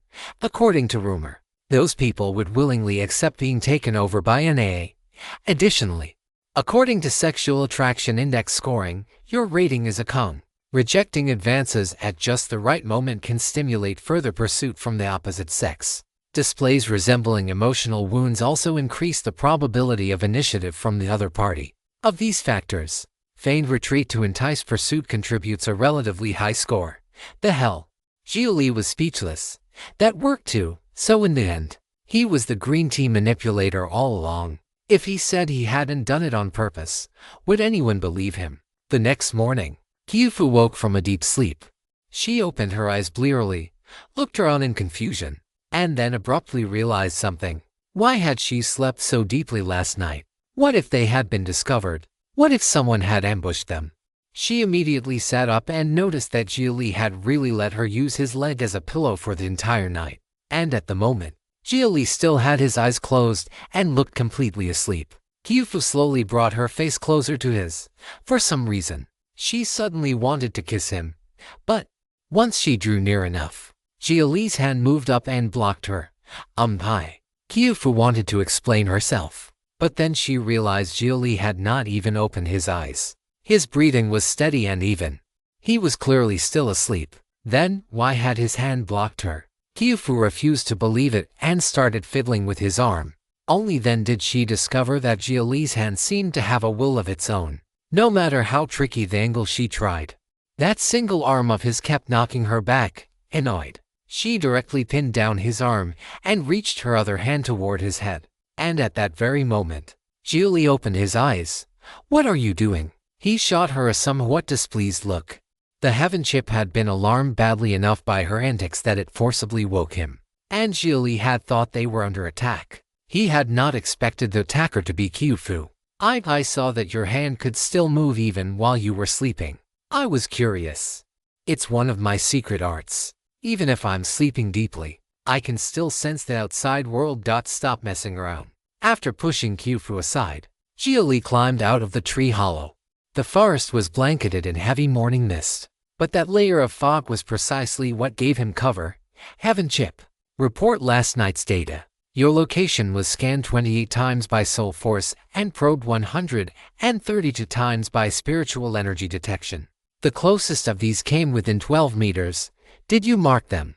All targets have been marked, though all have since left the detection range. While communicating with the heaven chip, Xia Li stretched lazily. When he was asleep, if danger approached, the heaven chip would automatically judge the threat level and decide whether to wake him or handle it on its own. When various detection methods were used against him, it would also automatically activate the anti-detection field. That was why Xia Li could sleep at all, and sleep boldly at that. We were pretty lucky last night. We both slept deeply and still weren't found. After climbing out of the hollow, Qiu Fu felt a lingering fear as well. In their current situation, they ought to have been taking turns on watch. You think that was luck? Think carefully. Has there been a single night when they actually found us? I already told you they couldn't. You're the one who didn't believe me. Because it goes against common sense. Your body is asleep and your divine soul is resting. Under those conditions, Your perception of the outside world should be completely cut off. Have you considered the possibility that besides my fleshly eyes and my spiritual eyes, I also have a third eye? Xia Li's third eye was an electronic eye. As long as the heaven chip was not damaged and he did not manually disable the function, it would continue observing the surrounding environment at all times. Can I cultivate this path too? You can. Is it because my ability isn't enough? At present, Xia Li nodded. Though to be precise, it was not really a matter of insufficient ability. It was that he did not trust her enough yet. After that, the two of them continued toward Sun-Scorched Valley. Everyone who had probed Xia Li with divine sense or spiritual energy had been marked by the heaven chip. So once they entered a certain range, they would immediately show up in Xia Li's sight. The more those people searched, the less chance they had of ever catching him. So when facing pursuit from the demon race's human subjugation army, Xia Li and Qiufu had run into them frequently at first, but later on, they managed to avoid every single one, a few times. Qiufu encountered isolated human subjugation army squads and wanted to attack, but Xia Li stopped her every time. Sparing enemies he could easily kill was not mercy. It was because keeping them alive let them continue serving as markers. The more marked targets there were, the safer Xia Li became. The narrative has been illicitly obtained. Should you discover it on Amazon, report the violation. Over the following days, Qiufu completely gave in to admiration. Under Xia Li's lead, forget demons. They could not even see a single demon hair. The human subjugation army seemed to have vanished as well. That finally gave Qiufu real confidence that they might survive this after all. If nothing else, Xia Li's skill in escape itself was truly unparalleled. Even when surrounded by enemies or targeted by great demons, he never panicked. He always found the flaw in the other side's net and the one path that still led to life. It was obvious at a glance that he had been bullied by stronger foes and larger numbers often enough to become experienced at it. Xia Li, I remember when we first met. You said you were being hunted. You're ridiculously good at running and hiding. 2 days later, after Xia Li once again led Qiufu away from under the nose of a soul transformation demon lord, Qiufu could not help sighing in admiration. Xia Li was practically some immortal from the upper realms in charge of the law of escape. Do you think I wanted this? I was being chased by golden core cultivators back when I was still in chi refining. Later it escalated all the way to nascent soul and soul transformation. What was I supposed to do? One by one, these major cultivators just stopped caring about face. The moment Xia Li brought this up, he got annoyed again. Things like this happened on Earth too, but Earth at least had safe zones and basic laws. Even the corporate alliance had rules on the books. Taking action because a takeover failed was illegal. Even the evil corporate alliance was civilized far beyond this world. At least it still pretended to care about appearances. That sort of thing happens among demons too. The Azure Dragon holds power. The Black Tortoise guards the frontier. The Vermilion Bird cultivates 10,000 fruits. And the White Tiger slays evil transgressions. If any great demon becomes too overbearing and ignores the laws of nature, the White Tiger Shadow Force will act. Even if they can't beat that great demon directly, they'll target the demon's descendants and wipe out its line. Nothing is off limits.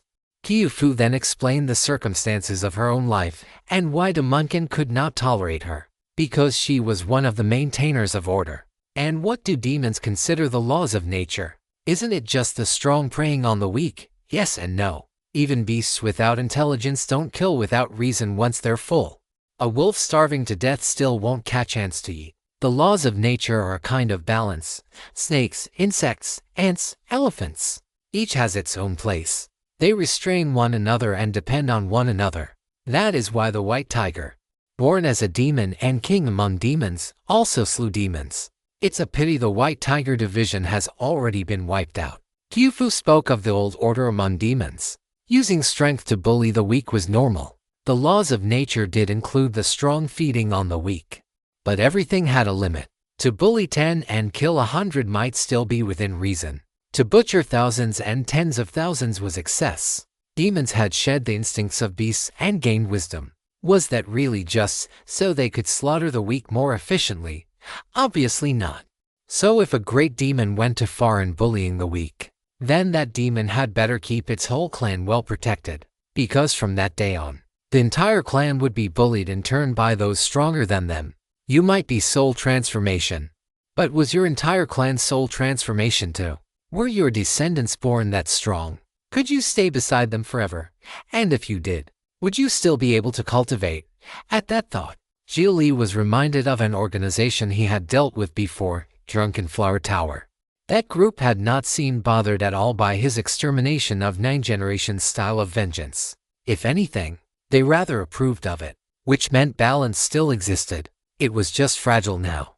No longer capable of managing anything beneath soul transformation, but experts above soul transformation were still being watched. That also indirectly suggested that soul transformation was a threshold.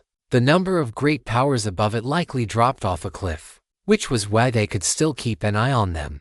The moment he thought that through, Xia Li felt as if clouds had parted and the sun had finally emerged.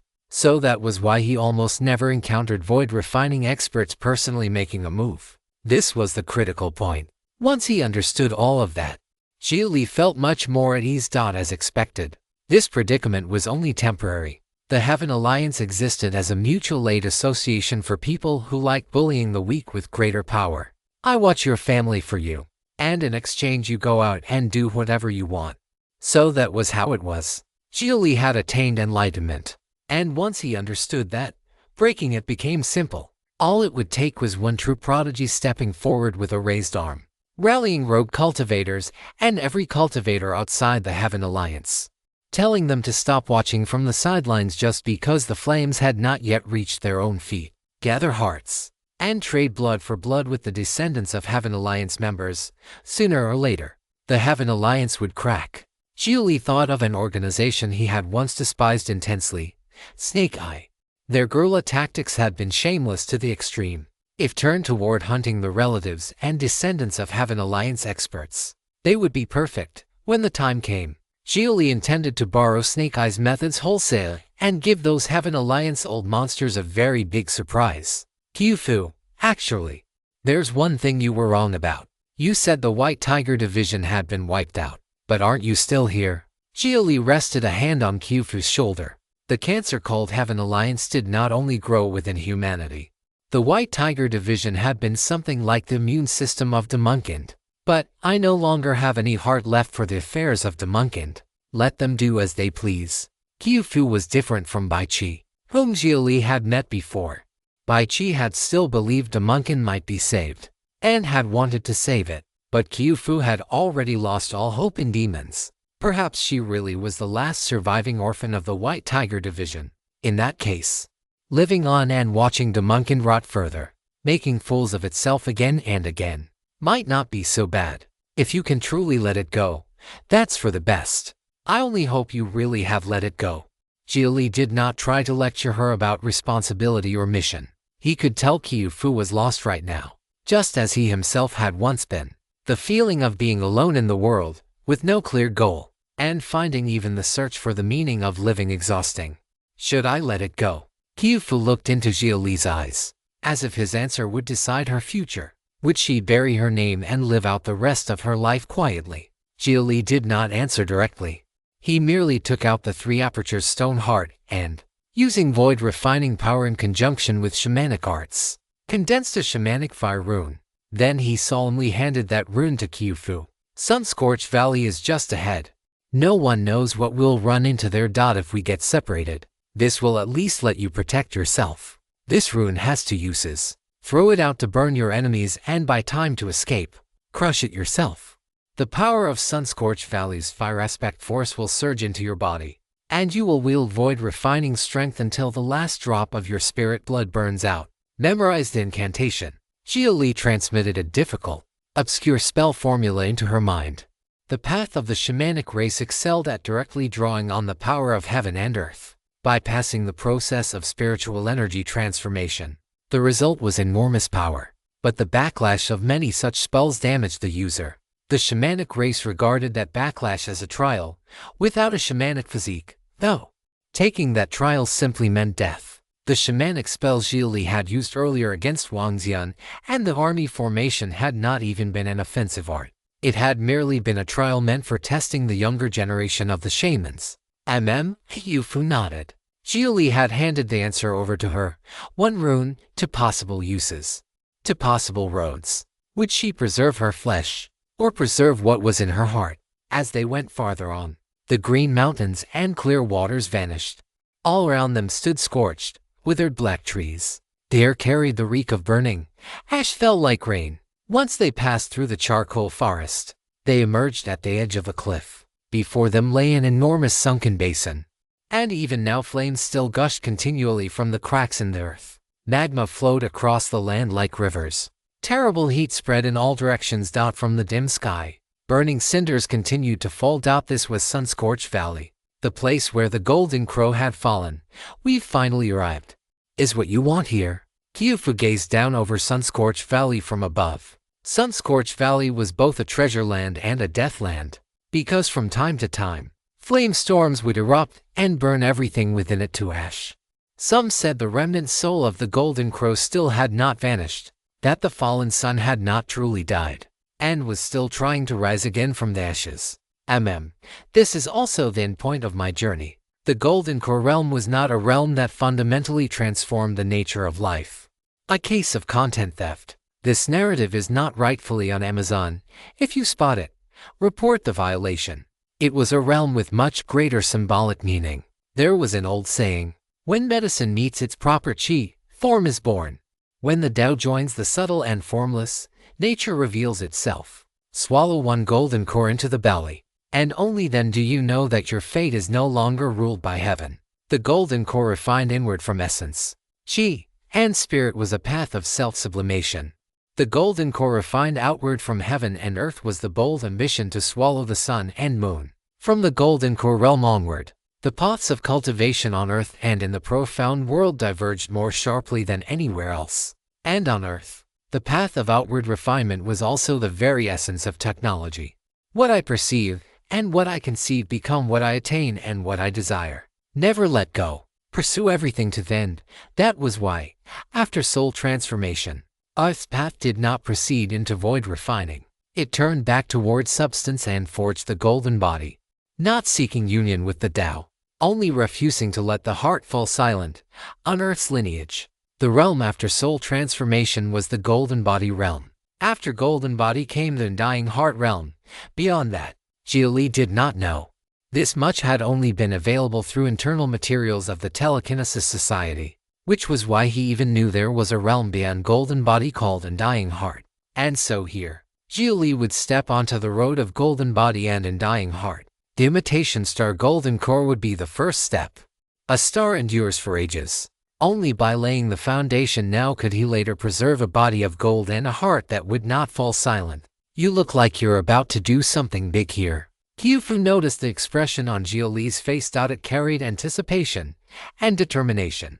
Xia Li had already decided to walk the path of earth, a damaged path, and one whose future remained unclear. I'm going to form my core here, just golden core.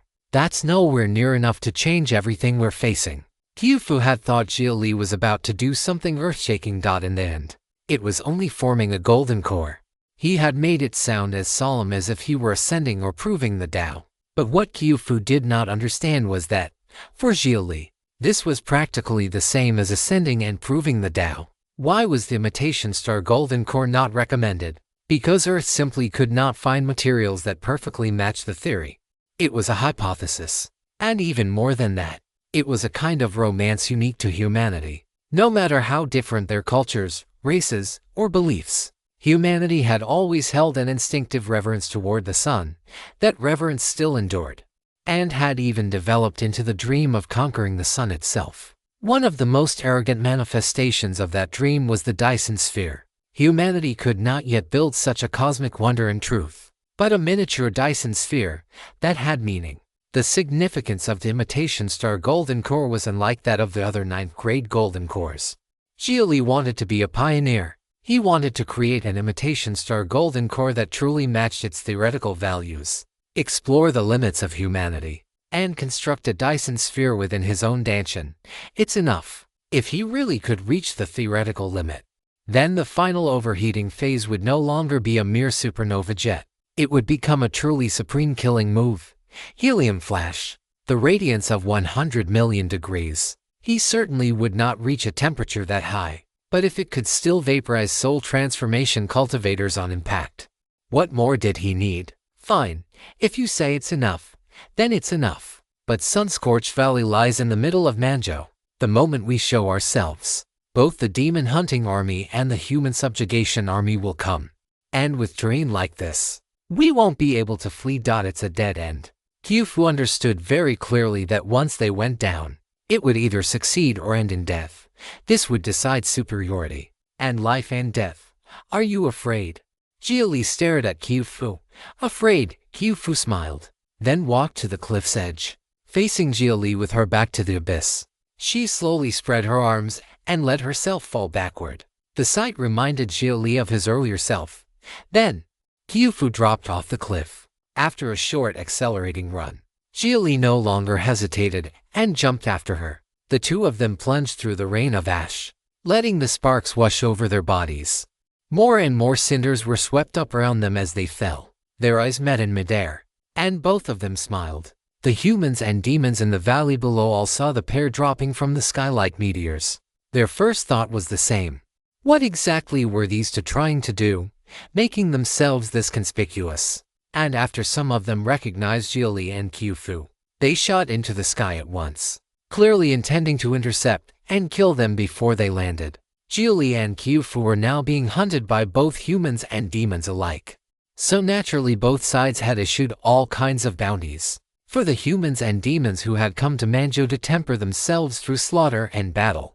That reward was absolutely a stroke of great fortune. Their identities had also been dug up. After all, what Xia Li had done was indeed a bit excessive. He had directly attacked soldiers of the demon hunting army. Qiufu might not have had any status worth mentioning, and anyone could come step on her. But Xia Li at least had some standing. He was an inner sect disciple of Lingxi Cave Heaven. Lingxi Cave Heaven even issued a statement over the matter. That statement, however, was extremely suggestive. Lingxi Cave Heaven did not condemn Xia Li, nor did it support him. Instead, it asked the demon hunting army how it was that over the years they had killed far more humans than demons. Were they hunting demons or slaughtering people? That said, since Xia Li had indeed erred first, Lingxi Cave Heaven would not interfere while he was outside. But if Xia Li returned to the sect, he would still remain under its protection. It was a statement that preserved both sides at once. It maintained the appearance of righteousness while also protecting the sect's dignity. After all, for a sect to protect its own disciples was the very foundation of its existence. Xia Li, I am Huang Han, inner disciple of Nine Sword Mountain. Watch as I cut down you, traitor to the human race. The first to rush at Xia Li was a golden core cultivator wielding a longsword. Sword chi gathered along the blade, sharpness overflowing from it, and his gaze was every bit as keen as the edge in his hand. Sword cultivators were famed for offense. They were often said to be invincible within the same realm, and at the golden core stage, they could form sword core golden cores and begin displaying the true power of their path. That was also where the profundity of the golden core realm lay. From that point onward, all paths beneath heaven began to diverge. The fire path formed fire cores. The water path formed water cores. That was why golden core cultivators could first begin to wield divine abilities of their chosen path. Starlight Sword, Huang Han struck. Sword chi ran once around the blade and was just about to burst from the sword's edge when Xia Li's mind moved. He directly used telekinesis to twist Huang Han's hand by force. Both of Huang Han's arms snapped at once, and in a grotesquely contorted motion, the sword wheeled around and slashed straight across his own neck. The next instant, Huang Han's head flew up. His body dropped straight toward the earth, disbelief still frozen in his eyes. Why had this happened to everyone else watching? Huang Han looked as if he had suddenly committed suicide in the most bizarre way imaginable. The humans and demons rushing through the sky all stopped where they were, hovering there and staring at Xia Li. Xia Li himself came to a sudden halt in midair and simply stood there. When others floated through the air using chi, their bodies always bobbed up and down or swayed from side to side. But Xia Li stood there as steadily as if planted on solid ground. He stood on empty air with absolute stability, not the slightest sway in his figure. Using telekinesis to support his own body was far more flexible and stable than ordinary flight by chi. Are all of you here to kill me? Xia Li looked down at the gathered geniuses below him. They came from different origins and cultivated different arts. But anyone who dared come to Manzhou to temper themselves through bloodshed was outstanding among people of the same age and realm. If they lacked confidence in themselves, how would they dare enter this killing ground? Xia Li, you sheltered a demon. Commander Wang was willing to let you go because you were human. Yet you attacked Commander Wang and his 3,000 soldiers. Are you even human? If not for Commander Wang's righteousness, you'd already be carrying a blood debt. You deserve to die. The human geniuses cursed Xia Li in righteous fury. Truthfully, Xia Li had no real way to refute them. What he had done in that matter really had been underhanded. From the very beginning, Wang Xian had shown no intention of dragging him into the affair. Wang Xian had respected him. While the Fox clan leader was trying to persuade Xia Li to back down, Wang Xian had even lowered the sword he had raised. It was Xia Li himself who had insisted on stepping into the game. In terms of hard fact, perhaps he should even thank Wang Xian. If Wang Xian had not rushed to save people and simply allowed those 3,000 soldiers to burn to death, Xia Li had no idea how many more enemies he would have made. If you stumble upon this tale on Amazon, it's taken without the author's consent. Report it. The 3,000 soldiers might not compare to the prodigies in front of him, but they were still among the better young talents of their respective powers. If they had all been burned to death in one blaze, that would have been no small matter. Wang Xian's righteousness had saved those 3,000 soldiers. It had also helped him. The only question was whether Wang Xian would be able to save himself. As for someone like Wang Xian, Xia Li understood perfectly that after returning, the man would gain nothing good from it. The upper ranks of the demon hunting army probably wished those 3,000 soldiers had all died. That would have given them countless excuses to move against him. So Xia Li felt no hatred toward Wang Xian. If anything, he felt guilty. But even if he admitted fault now, would these people forgive him? And how many of them had really come for righteousness in the first place? They just happened to be tempering themselves in Sun-Scorched Valley. And when they ran into him, they wanted to kill him for the reward. You're only trying to kill me for the bounty. So why cover yourselves in righteousness and morality? It seems not only do you want profit, you also can't bear to lose face. Wasn't all this talk just because they wanted both fame and profit? The glorious name of slaying a traitor, and the reward too. The human demon hunting army had not yet arrived, nor had the demon-human subjugation army. And already people on this stage of fame and profit could no longer restrain themselves. After saying that, Xia Li looked toward the demon prodigies on the other side. Some still wore human form. Others had already revealed their true bodies. But most of their attention was fixed on Qiufu instead. Demons did not enjoy spouting pompous nonsense. So, they were all gathering strength in silence. The battle looked ready to erupt at any moment. Meanwhile, the news that he and Qiufu had appeared in Sun-Scorched Valley would surely spread rapidly. More and more enemies would soon arrive without end. But that suited Xia Li just fine. He also wanted to use this place to bring recent events to a conclusion. His struggle with the Heaven Alliance ought to move into another stage. Enough talk, traitor. Accept execution. Take this sword. The human geniuses exchanged glances and decided to attack together. At that same moment, the demons also launched a fierce surprise assault. The humans and demons still standing on the ground and watching also moved, seemingly intending to fish in troubled waters. At that instant, time seemed to slow. Xia Li saw the looks in human eyes, and in demon eyes. It was ridiculous. There was no hatred there at all. Only greed. And his conflict with the Heaven Alliance had begun because of greed as well. The greed of Zhuan Dan's sect. But if he killed them, then their friends and family would develop real hatred toward him. That hatred would make them incite others. And that would bring more greed and more hatred. Perhaps this was the great the Heaven Alliance had mastered. If it said you were wrong, then you were wrong.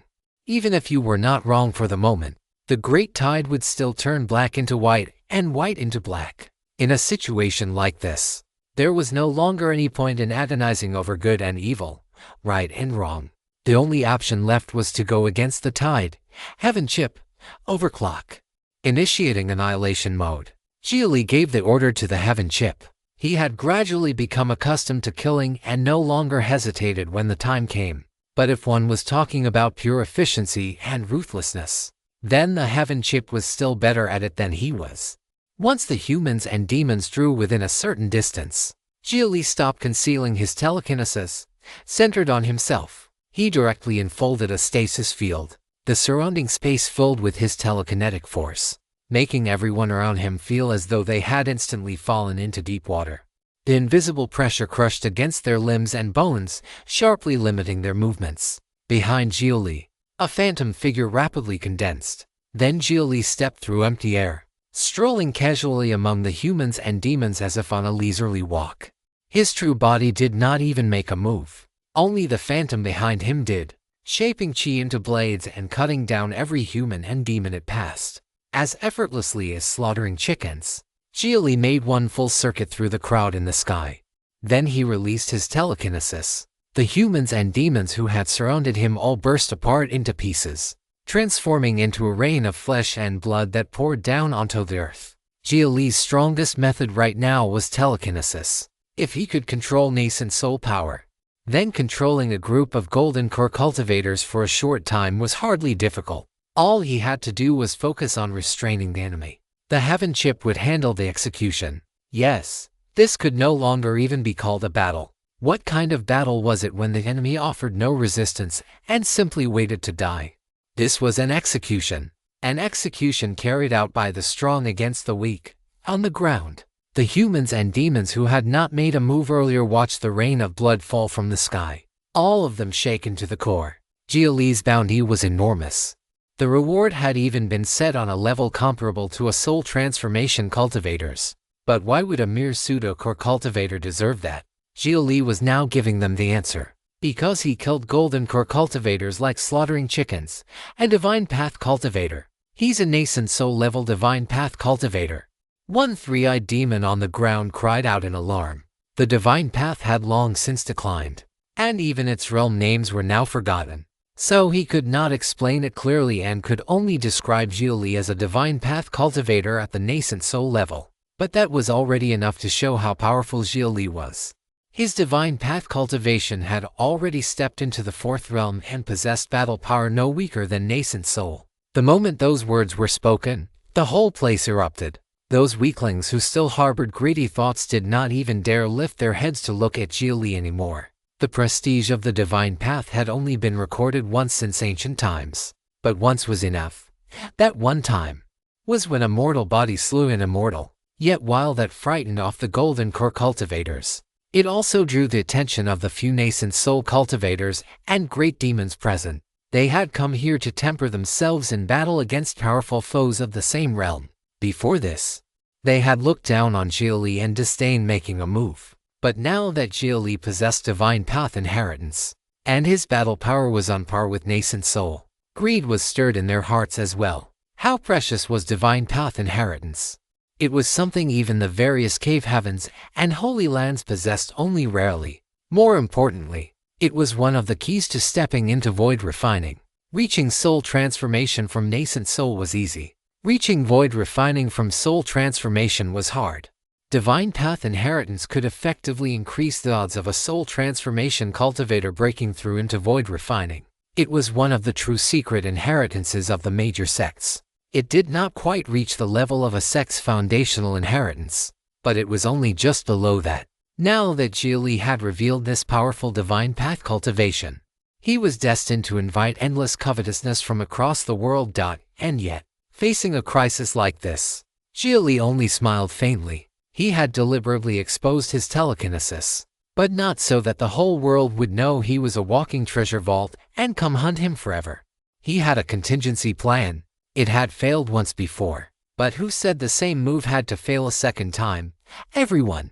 Divine path inheritance concerns one's future path of cultivation. How could I keep it to myself? If you have the courage, open your seas of consciousness, and I will transmit the Tao to you. With a thought, Xia Li directly transmitted the modified guidance rotation to every person present. He believed it would work this time.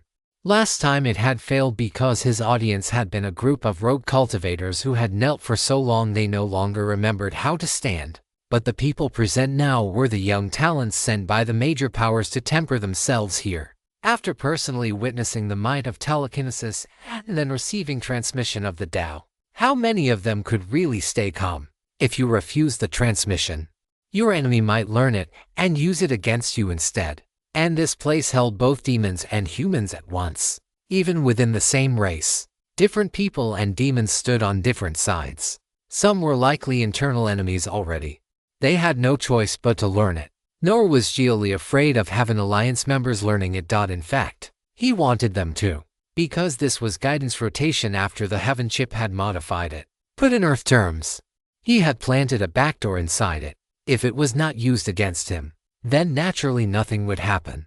But if someone used it to target him, they would simply be courting death.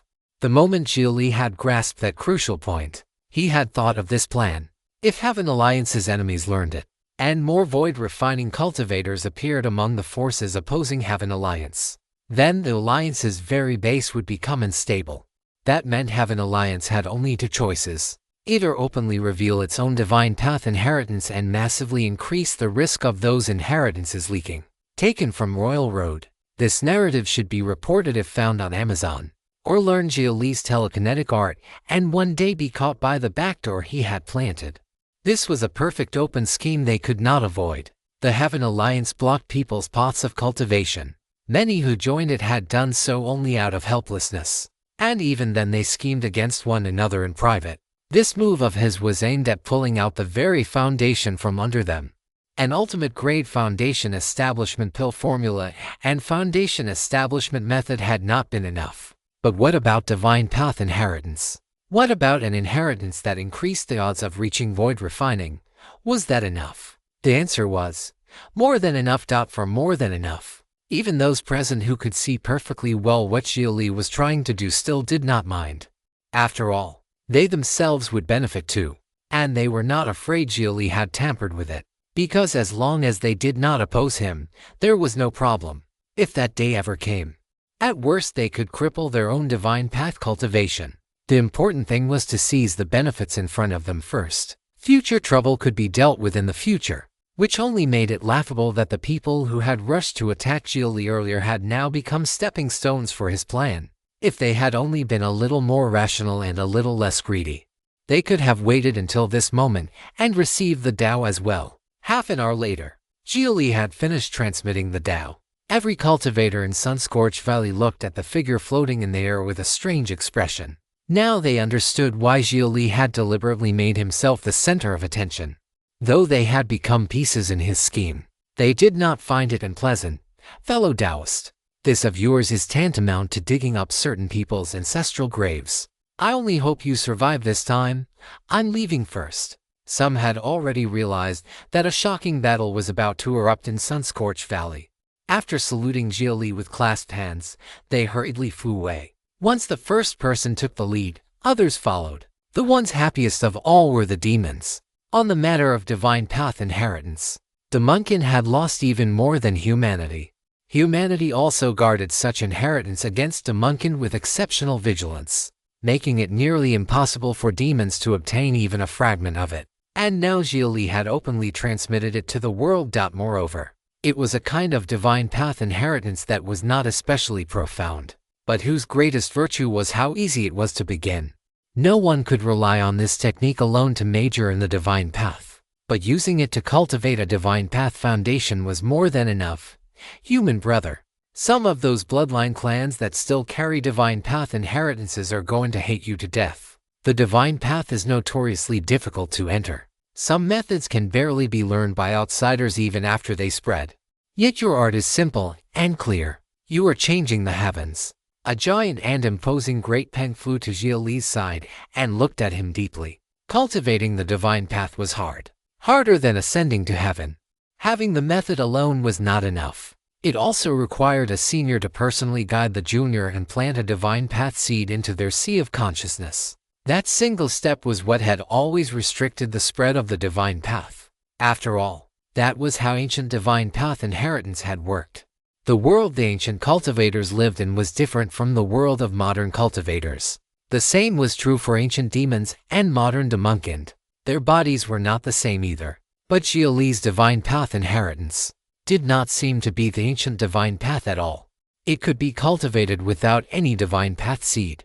The significance of that was enormous, changing the heavens. Fellow demon Taoist, shouldn't our generation be doing exactly that? I wouldn't dare. I wouldn't dare. The Great Peng immediately shook his head, his sharp eyes already looking into the distance. The human subjugation army is coming, and the human demon hunting army will be here soon too. Your scheme is brilliant, but it has also placed you in certain mortal danger. I truly do admire you. If you trust me, would you dare climb into my stomach? I'll say, hate you, then quietly let you out somewhere else. The Great Peng was clearly trying to befriend Xia Li. After all, a person like Xia Li was simply too interesting. He had lit a fire in this dead and airless age. And now that spark was spreading into a prairie blaze. Those humans and demons who could not stop the fire from spreading would instead vent their anger by trying to kill the one who started it. Many thanks, Taoist brother. But only now does the real show begin. The last time, in Wine Crane City, he had tried to start a fire. The fire had gone out, but embers had remained. Now the embers were burning again. This fire still isn't big enough yet, and the wind hasn't risen.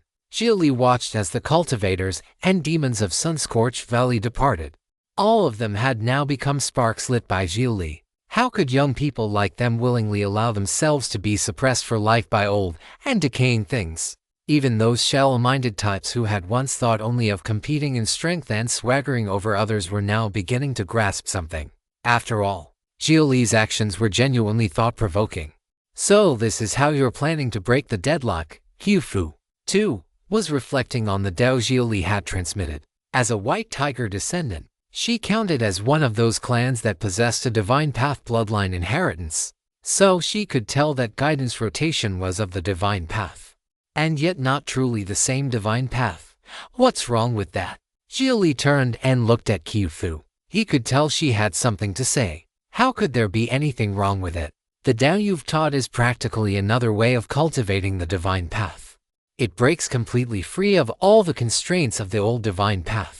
If demons want to cultivate the divine path, they need the corresponding bloodline. If humans want to cultivate it, a senior must exhaust part of their own spirit to condense a divine path seed for the junior. Add to that the rarity of divine path inheritances themselves. And those two reasons together are why the divine path could never flourish. Without the support of the divine path, soul transformation has a hard time breaking into void refining. That single barrier means that true great powers rarely rise from people of humble backgrounds. And if they wish to go further, they can only offer loyalty and place themselves under others. Fu laid out what was most extraordinary about Xia Li's method. This was a divine path inheritance that truly carried no such restrictions. One that could be spread on a broad scale. It could even be said that this was a new path that inherited the name of the divine path while surpassing it. It was better than what came before, not worse. This was the divine path of a new era. It was absolutely not that old divine path weighed down by endless restrictions. The old divine path? That's something from tens of thousands of years ago. Heaven and earth change, humans change, demons change, all things change. Living beings should change too. The age has changed. Xia Li felt a realization stir in his own heart as well. Earth had been forced to carve out an entirely new road precisely because it lacked inheritance. With the aid of the heavenly Tao computer, the new road it had opened up might not yet be as broad as the ancient ones, but its foundations were forged from refined steel. How could decayed wood and weathered stone, worn away by endless ages, compare? That was true of the divine path. And it was true of the mystic path as well. Once all the humans and demons within Sun-Scorched Valley had gone, some chose to leave outright while others hid farther away to observe, wanting to witness Xia Li's end. Dark clouds were gathering faintly in the north and south above Sun-Scorched Valley. Lightning flashed through the sky. A fierce wind rose from nowhere, sweeping up the still burning embers on the ground and hurling them back toward heaven. The entire sky looked as though it had caught fire. But the sight made the faces of those onlookers change dramatically. Sun-Scorched Valley had been peaceful for nearly 100 years. And now a flame storm was about to erupt again. This strange phenomenon was the warning sign. When the storm came, world-sweeping fire would burst from Sun-Scorched Valley, spread in all directions, and burn everything nearby to ash. Yet there was something strange about it too. Aside from the scorched charcoal forest nearest the valley, the land around sun-scorched valley was overflowing with spiritual vitality, with spirit herbs and precious medicines growing in dense clusters. As it happened, the vermilion bird, which cultivated 10,000 fruits, understood the reason for this best by burning away the old towering trees.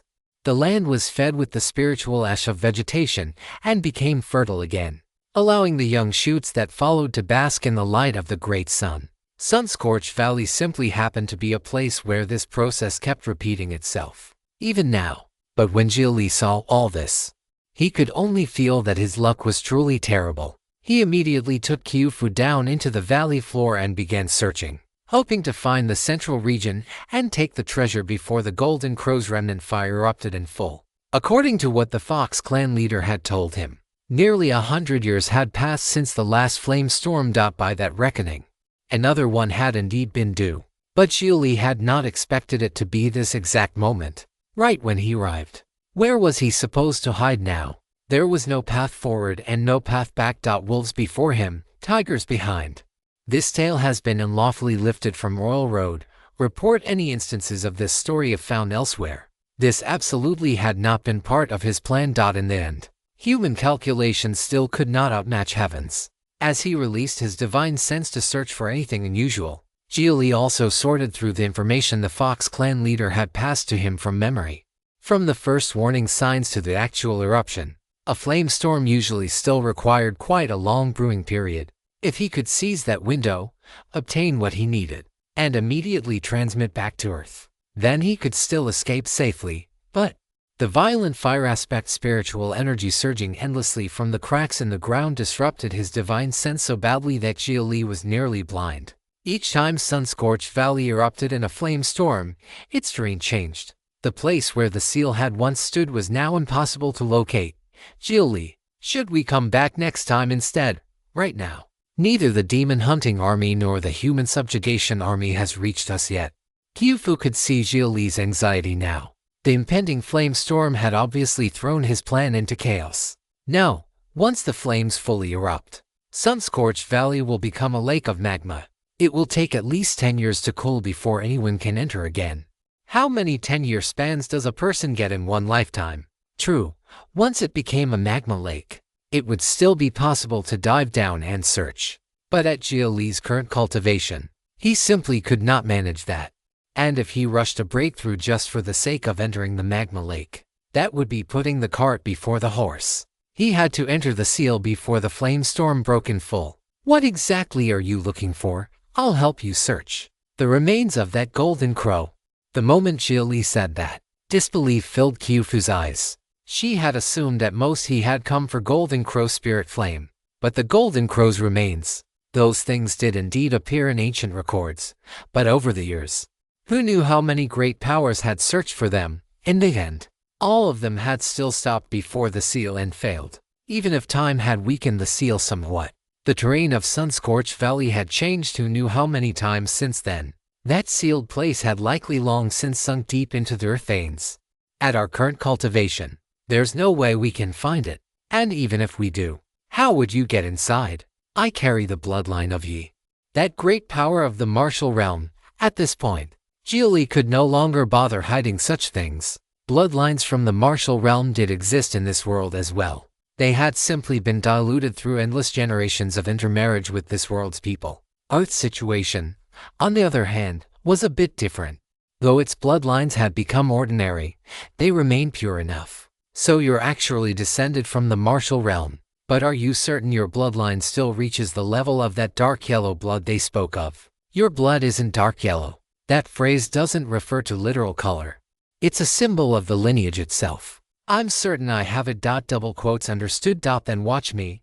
To help Xia Li, Qiufu ignored the burning ash around them and forcefully inhaled it into her body, trying to distinguish the scent of the distant archaic past. Even though it scorched her lungs and heart, several dozen breaths later, she coughed up a clump of ash mixed with blood, then looked at Xia Li with apologetic eyes. Sorry, I can't tell. Sun-scorched Valley has been remade too many times. Every trace of the old sense has already been buried. It's fine. This isn't your fault. Xia Li frowned. The facts had already happened. What could he do now? Hate heaven, hate earth. Or accept that perhaps his destiny simply was not strong enough, and that this opportunity had not yet arrived. Should he wait 10 years? 10 more years would not truly matter. If he wanted, he could return to Earth, freeze himself, and let 10 years pass in what felt like the snap of a finger. But could Kyofu wait? Could Lynch? For all that, Xia Li spoke as if he did not care. His heart never quite managed to let go. And what about the little sister who should have met him long ago? If he slept away another 10 years, would he miss her too? But an even greater difficulty was already arriving. Good fortune never comes twice. Misfortune never comes alone. From the towering cliffs around sun-scorched valley, armies now appeared from both north and south, riding the clouds. The densely packed demon troops and human soldiers numbered far beyond 100,000 in total. Xia Li could only marvel that they thought so highly of him. To actually lay a heavenly net and earthly snare with over 100,000 troops and demon soldiers. They clearly had no intention of letting him slip away a second time. Above sun-scorched valley, the demon troops looked vicious and feral, while the human army was cold and murderous. Each side had a leading general at the front of its formation.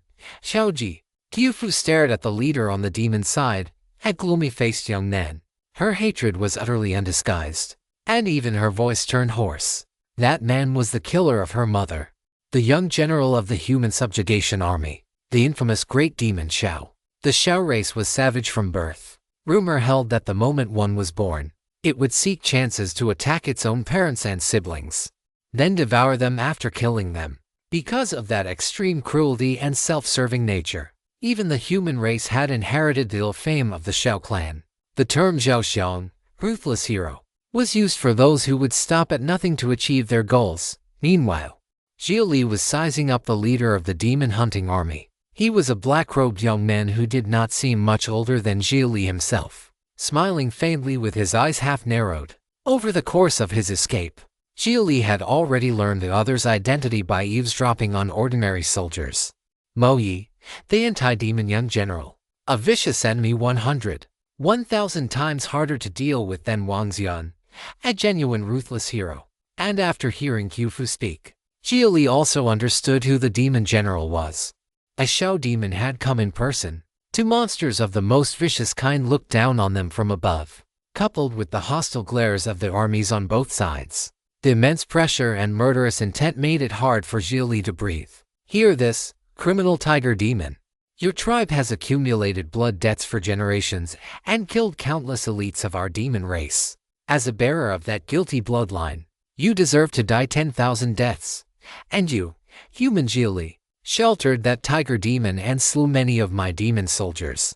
You too deserve to be captured and tortured for 100 days before death.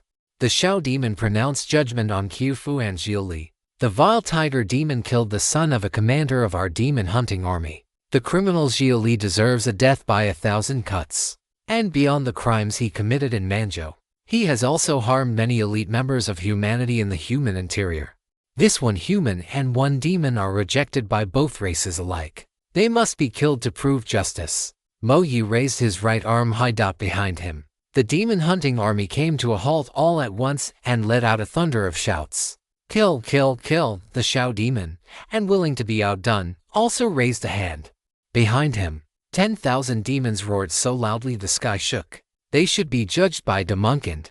No, they should be judged by humanity. The Xiao demon and Mo Yi exchanged a look. That was one of the reasons both had brought armies in the first place. Each had long expected they might still have to fight the other. We'll discuss our own issues afterward. First, shall we execute these two villains? The Xiao demon did not think they should fight humanity first and give Xia Li and Kyofu a chance to escape. Mo Yi thought the same. By now, both of them knew all too well how exceptional Xia Li was at running away. Agreed. Mo Yi nodded. The Xiao demon revealed his true form, becoming a massive bird with a bear's head and an eagle's body, then descended from the edge of the valley, with both hands folded behind his back. Mo Yi descended from the cliff top as well. Xia Li and Kyofu stood back to back. Neither side was one they could defeat even if they exhausted every ounce of their strength. Kyofu was already preparing to crush the rune Xia Li had given her. Not yet. The moment Xia Li noticed what she was doing, he barked a warning. It was not time to reveal their final card yet. Qiufu only had that one life-saving rune. If anyone had to move first, it should be him.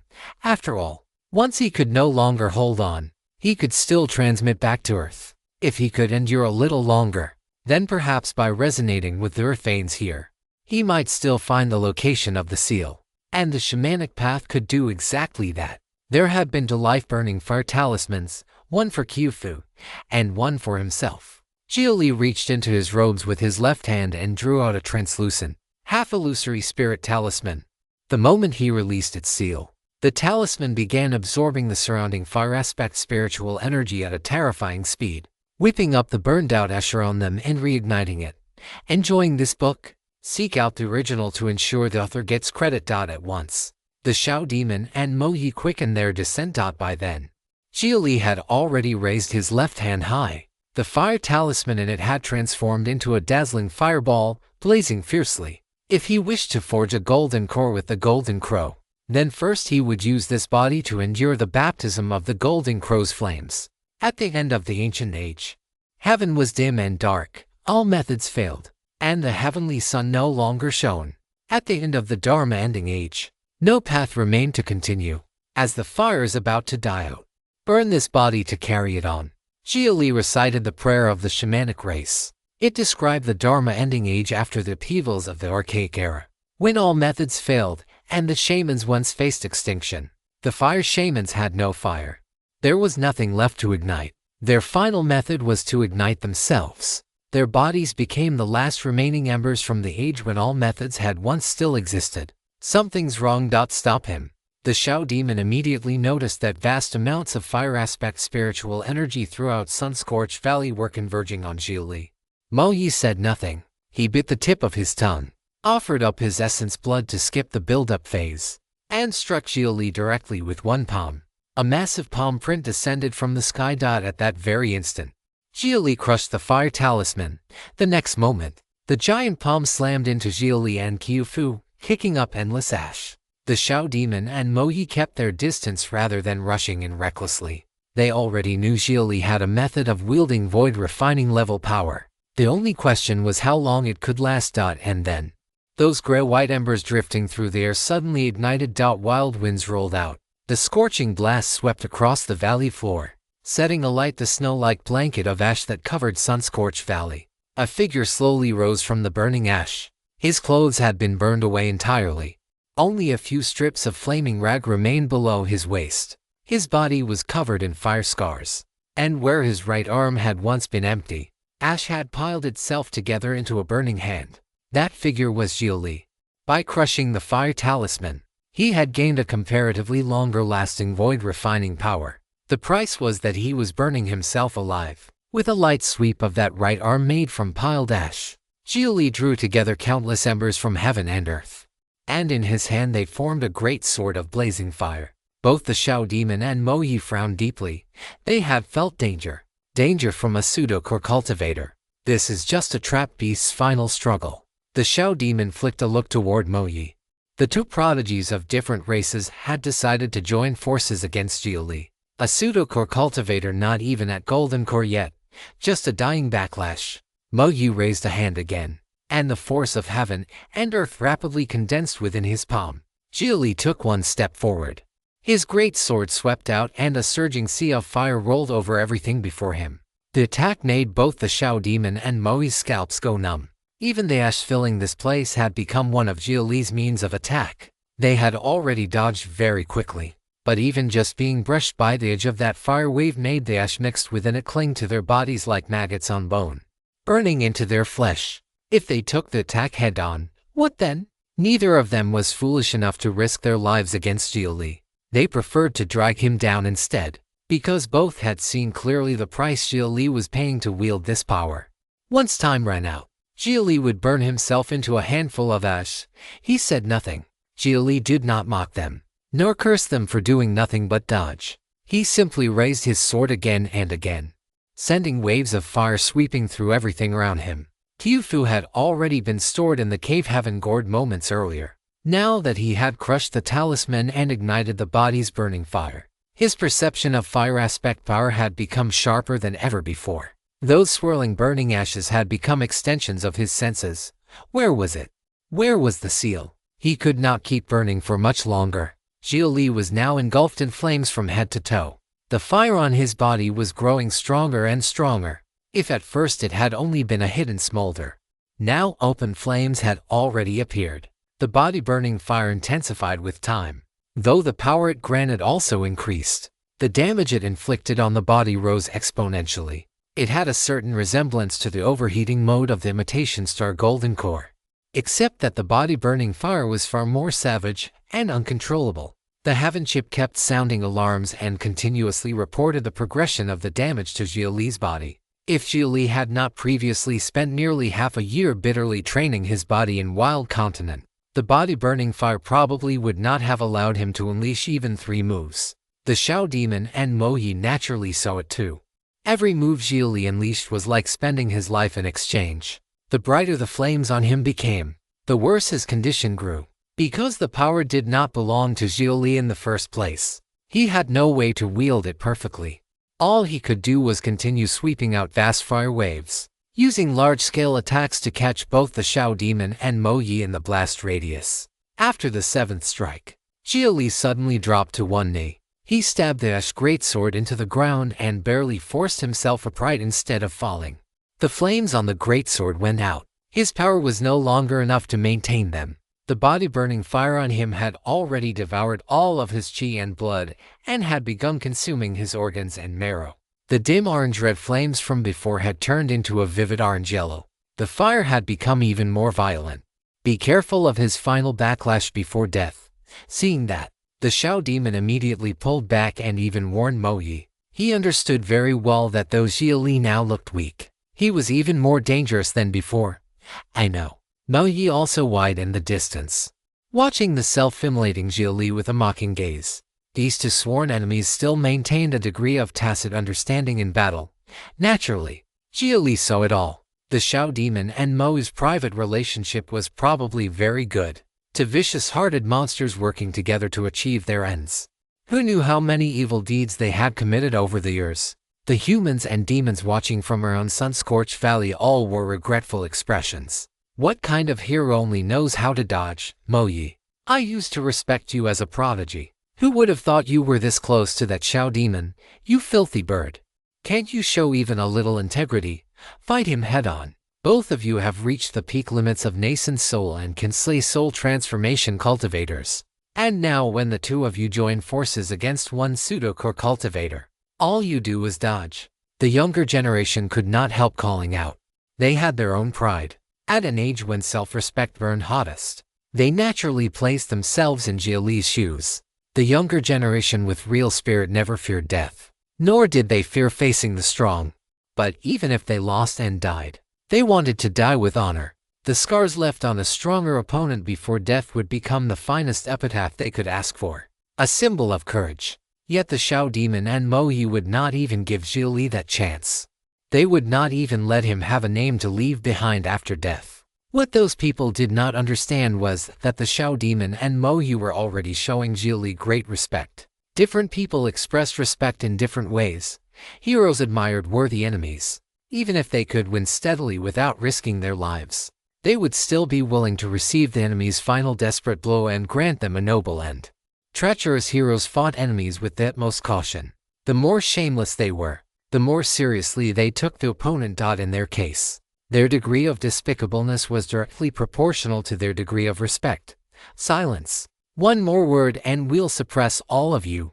The Shao Demon and Mo Yi each signaled their deputy commanders. At once, the demon hunting army and human subjugation army turned their weapons toward their own people. What dignity! What good name! None of that mattered. They only wanted victory. A beautiful victory. The greatest value at the smallest cost. Why be wounded if one could remain uninjured?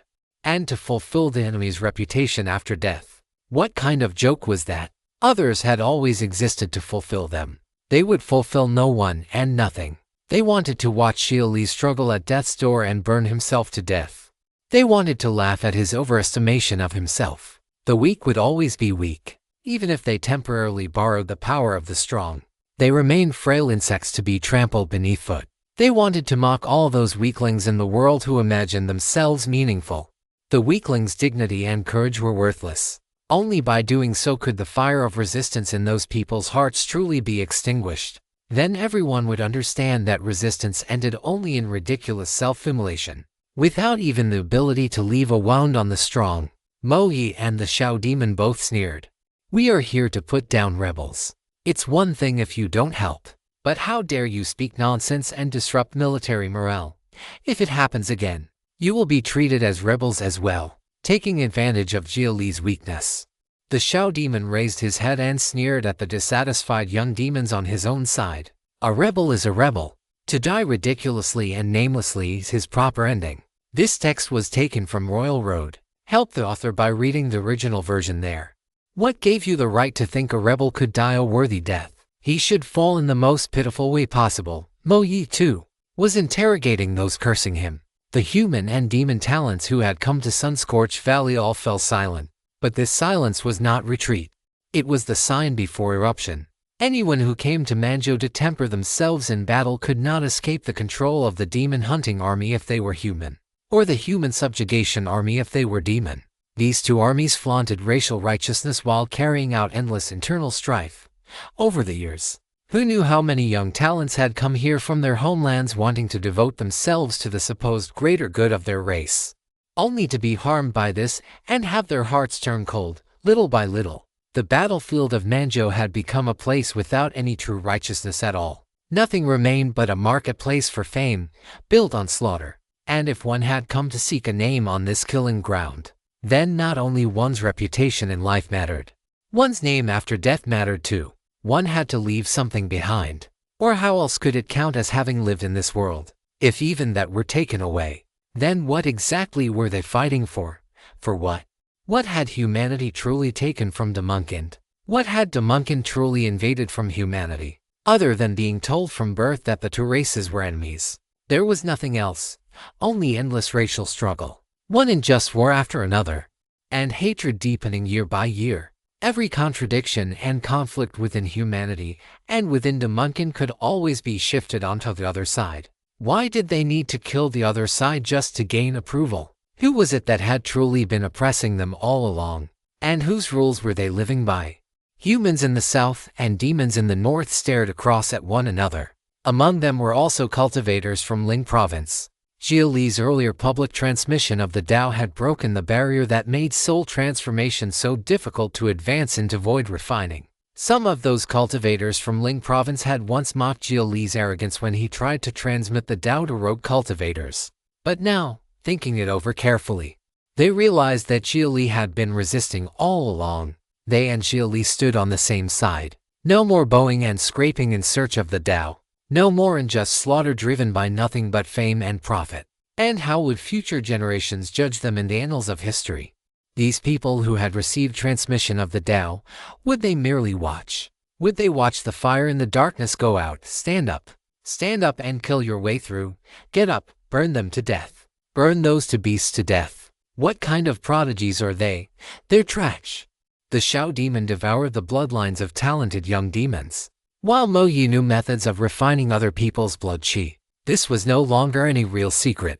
These so-called prodigies were nothing more than symbols elevated by those who wrote the rules for everyone else to see.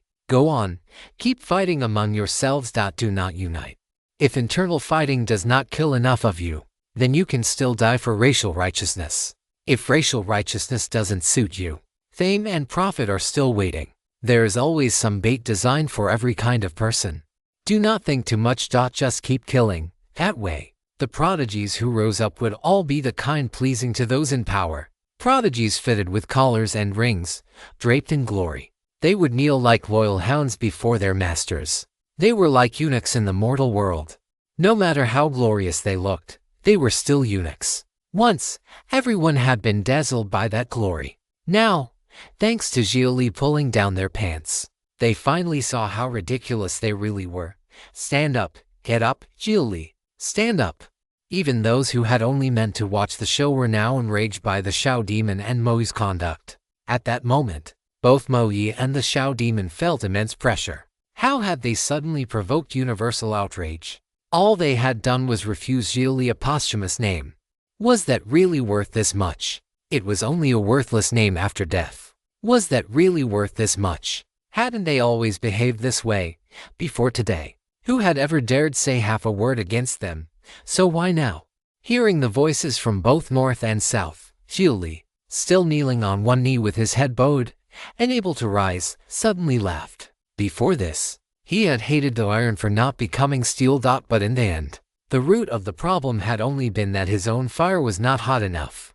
To forge iron, one first needed fire hot enough. Only after that did the quality of the iron matter. And these people were still young. They carried relatively few impurities. That was why this time, the iron could finally be forged into steel. Gritting his teeth, Xia Li pushed himself upright again. With his right arm he clenched the extinguished ash greatsword and raised it high. Once more, flames ignited along the blade. And with that, the temperature throughout all of Sun-Scorched Valley began to soar wildly. It was as if heaven and earth themselves had caught fire in that instant. Endless flames surged forth from the void. The flame storm had begun, and Xia Li had ignited it ahead of time. The sword Xia Li held aloft now gathered an absurd quantity of fire aspect spiritual energy. The moment the Shao demon and Mo Yi saw it, they immediately prepared to flee Sun-Scorched Valley.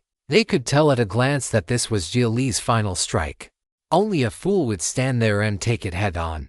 But while they had treated Xia Li like a fool to toy with, Xia Li had never taken them seriously at all. From beginning to end, every one of his attacks had only been meant to spread the flames and to search for the seal.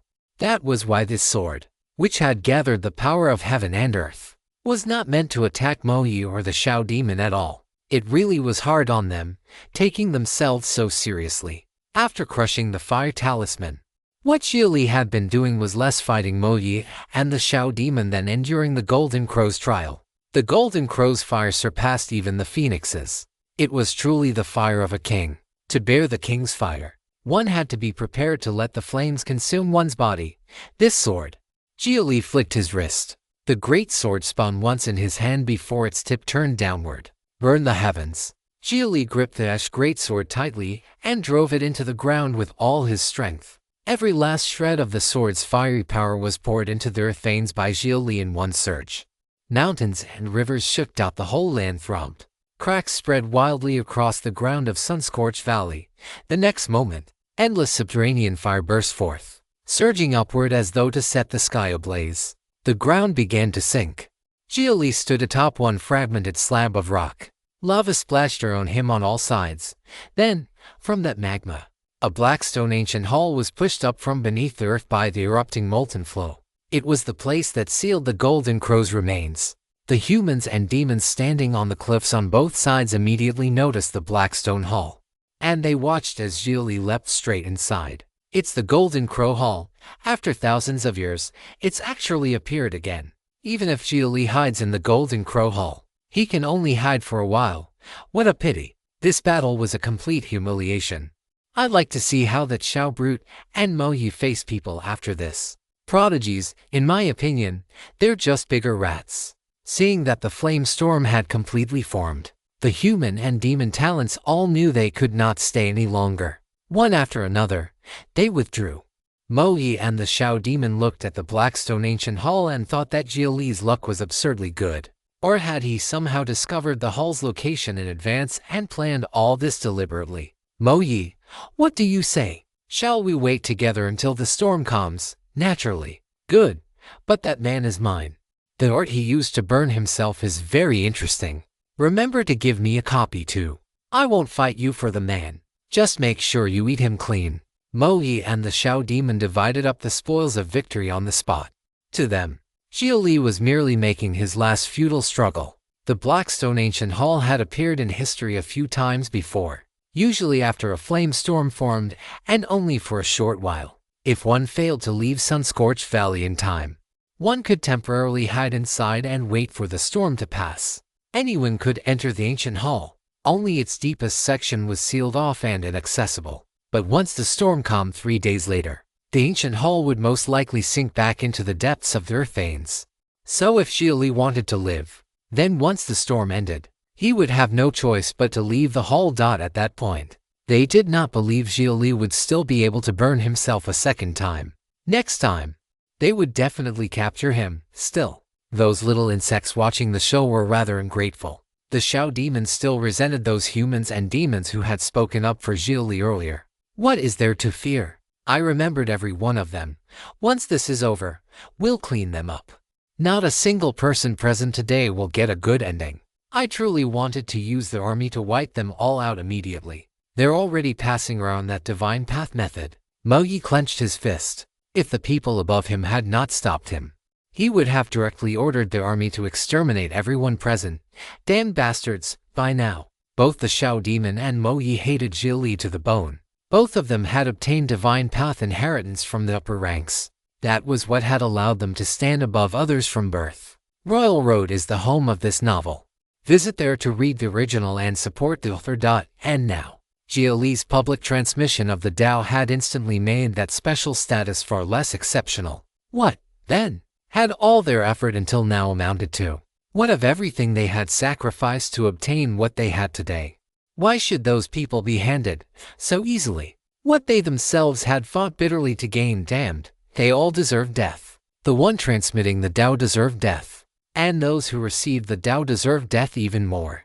Everyone cultivating this new divine path should be branded as demonic cultivors from now on.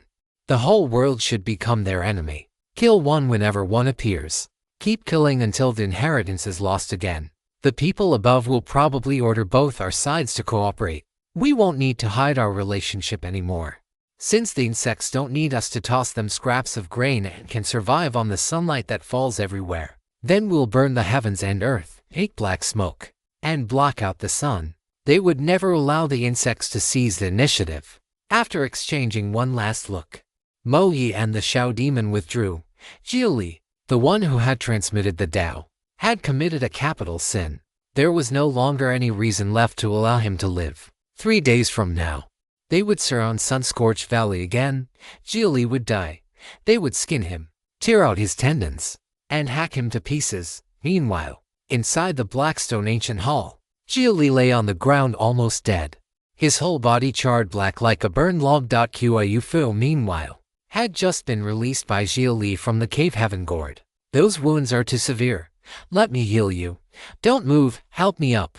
Xia Li told Qiu Fu to help him sit up. He could not afford to waste time. After the flame storm dispersed, another great battle would begin. He had to seize this time to obtain the Golden Crow's remains and return to Earth. But you're all ready. Help me up, Xia Li repeated himself, unable to do otherwise. Qiu Fu helped him upright. The troublesome part was that there was almost nowhere on Xia Li's body safe to put pressure. If she used even a little too much strength, blackened skin and flesh would tear away from him, revealing the burnt flesh underneath. Some of the wounds were so severe she could see bone. Even the bones themselves had been scorched. The fact that Xia Li was still alive at all was already a miracle. Where to? The deepest part of the hull, where the seal is. But your wounds? My wounds are nothing. You might as well carry me. All right. Now Qiu Fu no longer cared about his blood-soaked state. Once she had him on her back, she immediately hurried deeper into the ancient hall. Xia Li now resembled a piece of firewood that had already burned to the end. Charred wood gone brittle, as if one touch would shatter him. That made Qiu Fu afraid to take strides that were too large. Move faster. What are you dawdling for? I'm worried about you. If you're worried about me, then hurry up, you said it. Don't complain if it hurts, gritting her teeth. Qiu Fu immediately sped up. The jolts along the way made bits of Xia Li flake off as they ran. Blackened flesh and skin continuously shedding from his body. Fortunately, pain was not really a problem for Xia Li anymore. His nerves had been burned away. What pain was left to feel? He took a great return pill from his phase ring and swallowed it. The pill's fierce medicinal power immediately began promoting the regrowth of his flesh and blood. Xia Li's injuries actually were not as terrible as they looked. They were only extremely severe burns. To mortals, full-thickness burns over the body's surface meant certain death. But Xia Li was a cultivator, and one who had painstakingly trained his body besides. For him, this was merely a shedding of skin. Though admittedly, he had shed rather a lot this time. As long as the spirit marrow within the bones and the inner sources of the 5 viscera were not damaged, everything remained manageable, even if the outer layer of his heart had been charred. So long as the spiritualized flesh inside remained intact, he could recover. That was why Earth recommended that everyone dabble in the martial path. It could massively increase one's survivability. At the highest levels, even if all that remained was a skeleton, one could still be dragged back from the edge of death. The interior of the Blackstone ancient hall was fairly spacious. With Xia Li on her back, Qiufu kept going deeper and deeper. Only after running for nearly half an hour did she finally arrive before a set of black iron doors. The stone walls on either side of the doors were carved with many murals. Xia Li lifted his head and forced his already unfocused eyes to sharpen again. The first mural showed 10 suns hanging in the sky, each one containing a golden crow. Qiufu was studying the murals as well, but the moment she saw the first one, shock flashed across her face. 3 legs, a crown on the head, tail feathers spreading like fire. These are 10 golden crows in the feathered ascension stage. Feathered ascension stage? Xia Li asked in confusion. He did not know much about Demonkind. We demons cultivate our bloodlines and bodies. The purer the bloodline, the less our physical growth depends on age. If we lack what we need to mature, we may remain in our juvenile stage until death. Even after hundreds or thousands of years, ordinary demons usually only have 3 transformation stages: juvenile, growth, and adulthood. But demons with special bloodlines undergo one more transformation after adulthood. Dragons have the reverse scale stage. Phoenixes have the nirvana stage. Black tortoises have the deep slumber stage. And white tigers have the golden attainment stage. For a golden crow, after adulthood and the passage of long ages, it enters the feathered ascension stage. A feathered ascension golden crow is like a true sun that can illuminate an entire land. A single one can suppress the fate of a whole region. 10 of them appearing at once. What era was this? Why is there no record of it? Qiufu's face stayed full of disbelief. Demonkind should never have failed to record an event of that scale. Xia Li remained silent for the moment. There were no records here, but Earth did have records, only passed down as myth. They turned to the second mural. Contrary to what Xia Li had expected, it did not show heaven and earth being scorched barren. Instead, it depicted snow and ice melting away. Only the third mural showed the world dried out and withered, birds, beasts, and humans all kneeling before the 10 golden crows. The fourth mural showed the golden crows trying to break through the wall of heaven and fly beyond the world. The fifth mural showed a towering giant drawing a bow and shooting down the golden crows. The sixth mural showed all kinds of living beings kneeling before the fallen golden crow and pleading, as though begging it to stay. The seventh mural showed 9 golden crows leaving and 1 remaining behind. And the eighth mural, it showed 9 golden crows flying toward an enormous circular outline. Behind that outline were many tiny dots. Where are they going? And where is that? Qiufu could not make sense of the eighth mural. But Xia Li was already shaken to the core. That eighth mural was a star chart. The golden crows had flown toward a star. The ninth mural showed the final golden crow, its flames extinguished, flying off into the distance beneath a night sky. Taken together, the 9 murals told an ancient tale completely different from the myth Xia Li knew. There was no written record beside them. Even if there had been, Xia Li likely would not have been able to read ancient script. He would have had to let the heavenly Tao computer analyze it. Could this be a record of the golden crows returning home? It's said that golden crows are born from the great sun itself, and when death approaches, they return to it. The old books also say that the extinguishing of a golden crow is a great catastrophe. It becomes a giant fireball that blocks out the sky and devours everything nearby, then explodes and annihilates whatever it reaches. But the books only record to such extinctions. The timing of the first can't be verified anymore. The second was Sun-Scorched Valley, and the damage is still ongoing even now. Qiufu told Xia Li everything she knew. In her eyes, this was a tale of a golden crow returning home, of a world once covered in ice and snow that could not bear to let it leave and even attacked it. But if all 10 golden crows had gone extinct together, this story has been stolen from Royal Road. If you read it on Amazon, please report it. Even imagining that scene was terrifying. I can more or less imagine what a golden crow's extinction would look like. It would be just like a star nearing the end of its life. After becoming a red giant, it would erupt as a supernova. That would not be the Golden Crow's intention. It would simply be the inevitable course of life for descendants of a star. Could life exist on the sun? Such life was called energy life. Something that could only be born under extremely harsh conditions. But the Golden Crows were likely not the first generation of energy life. Golden Crows were powerful, but the truly primordial energy life forms could practically be called higher dimensional beings. They were true gods. The Golden Crows still fell short of that. The Golden Crow was probably a form that emerged only after several further rounds of evolution, slowly gaining flesh and blood and a soul. While its core nature never changed, Xia Li had never expected the origins of the Golden Crow to be so mysterious. Descendants of stellar life forms. The demon race called itself the descendants of gods. It seemed that those so-called gods were the many energy life forms born in the early universe. What now? Carry me closer to the door. Xia Li had Qiufu take him closer to the black iron doors. Once they reached them, Xia Li used his blood-soaked left arm to try to push them open. The doors did not move at all. For a moment, panic flashed through him. What if he was not qualified? Wouldn't that mean he had come all this way for nothing? But the very next instant, the doors began to tremble. A narrow crack slowly opened between them. Xia Li let out a breath of relief. He was qualified. The black iron doors opened themselves to Xia Li. The space beyond was dim, but from deeper inside came a faint, pale white glow. Let's go in. Xia Li had Qiufu continue forward. Carrying the mindset of a pilgrim, Qiufu stepped inside. She knew that the remains of a king lay within. A feathered ascension Golden Crow would be an ancient king no matter how one looked at it.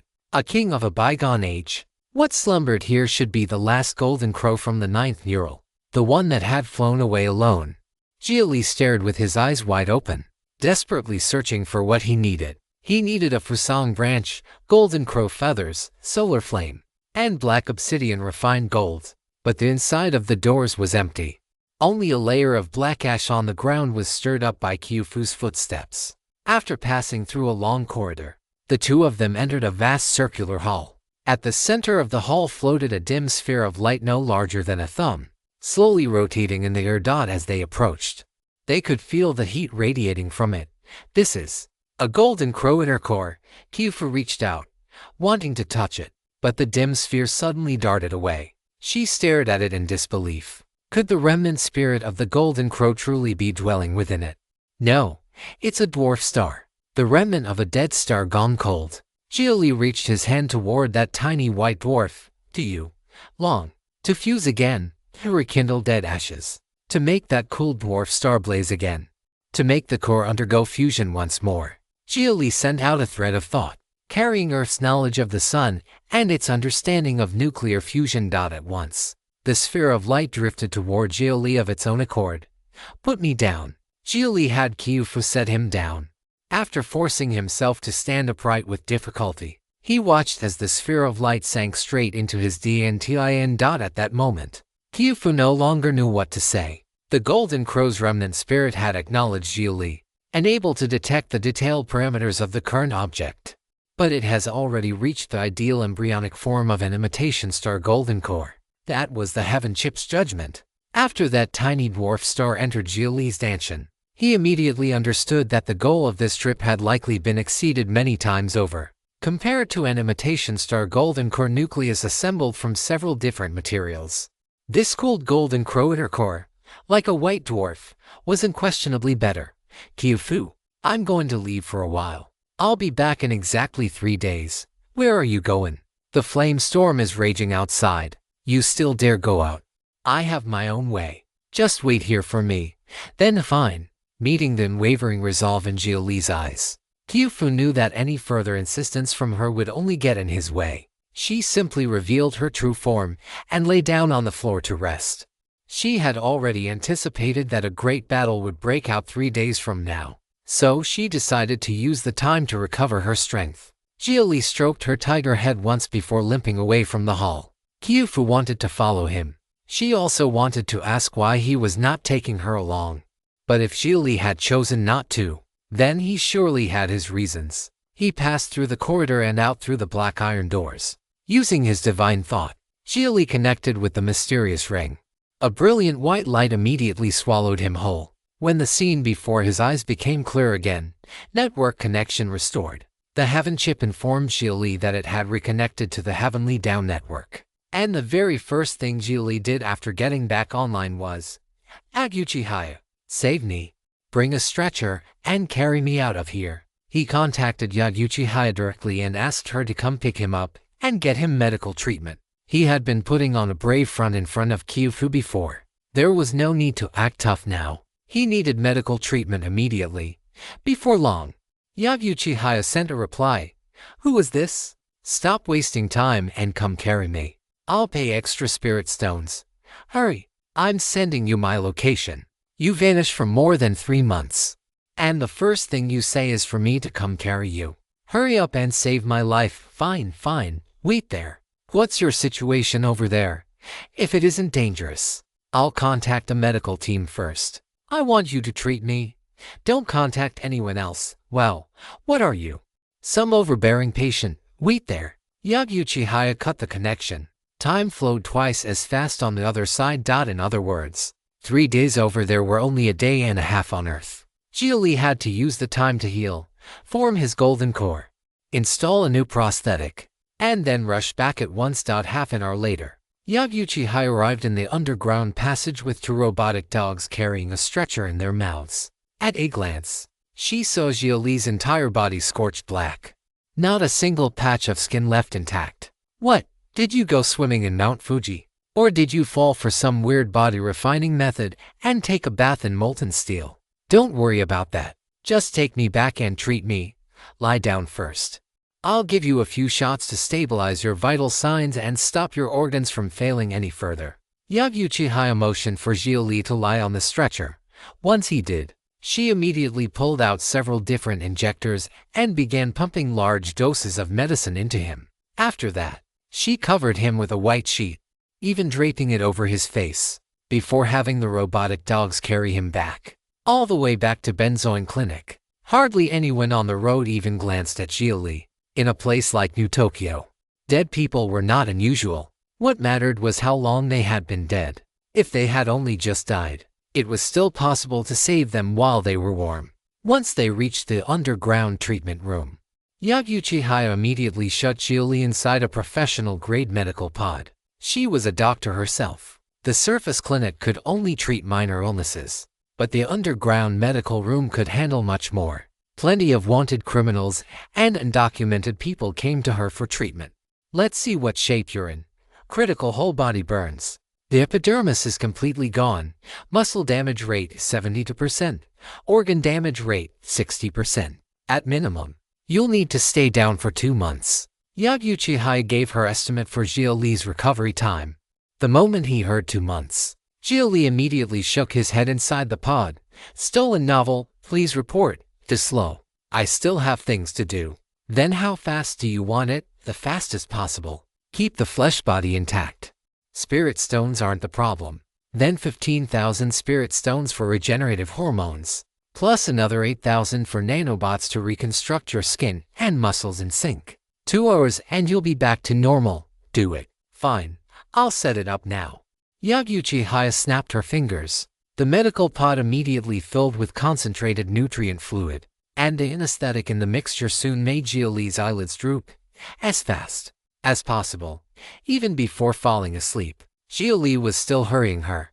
When he opened his eyes again, he found himself lying on a soft bed, his muscles, skin, and internal organs all restored to normal. Though the newly regenerated flesh had not yet been tempered by any body refining method, a little nourishment from essence blood would soon transform it. Awake.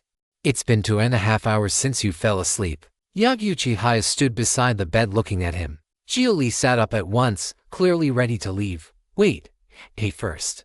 I'll pay you when I get back. You think I'd stiff you? What is so urgent? Just something urgent. Right. Can I go to the upper district now? You've made the wealth rankings, so of course you're qualified to go up. Planning to form your golden core. Where did you get that thing in your danshin? Yaguchi now understood why Xia Li had refused treatment from anyone else. What sat in his danshin was too valuable. Anyone who saw it would probably be tempted to kill for it. Even she. Forget it. It really was something that Xia Li dared trust her this much. Wasn't he afraid she might get ideas, a secret? So now you're putting on airs. I'll tell you when I get the chance. Fine, but here's a warning. If you want to pre-forge a golden core with that thing, the cost will be absurdly high. If you don't have enough spirit stones, contact me. I'll get Yagyu Military Industries to loan you the money. Thanks. At this point I probably really will need a loan from you. Xia Li knew very well that if he wanted to make the miniature white dwarf formed from the golden crow inner core undergo fusion again, then even the heavenly Dao computer would need to expend an enormous amount of energy. The price would certainly be terrifying. Then, I'll let the people above know in advance so it gets approved quickly. Go on. As your name implies, go make history. Yagyu Chihaya helped Xia Li to his feet. She understood perfectly well why he was this excited. What was in his stanchion was essentially a genuine miniature star. Though it was a dead dwarf star, it could still be reignited through fusion.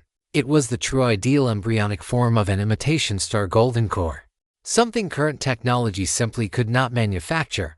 With careful adjustment, it could become the strongest golden core ever born, and Xia Li would, true to his name, create the next piece of history. Thank you. Really. Xia Li gripped Yagyu Chihaya's hand tightly. Her help now was no different from sending coal in a snowstorm, and she had also proven herself worthy of the trust he had placed in her. Though he had already warned the Heaven Chip to wake him if anything urgent happened, the chip he currently used was still made by Yagyu Military Industries. Whether Yagyu Chihaya might betray him for her own position had never been something he could be completely sure of. Right now, you're the most beautiful you've ever been since I met you. Xia Li gazed into Yagyu Chihaya's eyes. She only smiled faintly, then boldly leaned in and kissed him on the lips. What benefit would I get from handing you over to Yagyu Military Industries? Tying you down through both emotion and profit is obviously worth more. I don't do business at a loss. Yagyu Chihaya had seen the future. At that moment, she felt deeply fortunate that she had met Xia Li. The golden core he was about to form would absolutely be a turning point in history. Succeed. And later, let's burn the upper district to ashes. All right. Xia Li nodded heavily, then left the underground chamber at once. When Xia Li stepped out of Yagyu Chihaya's benzoin clinic, night had just fallen. Looking at the various illuminated signs along the streets, the neon lights of every color gave him the strange feeling that a whole age had passed. He would have imagined that only a few hours earlier, he had been fighting for his life in another world. New Tokyo was chaotic too, but beneath that surface chaos lay a kind of ironclad order. Cough, cough.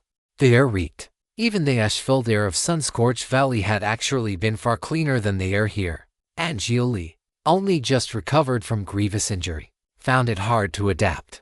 Historical weather records show that a level 2 acid rain event occurred in New Tokyo this afternoon.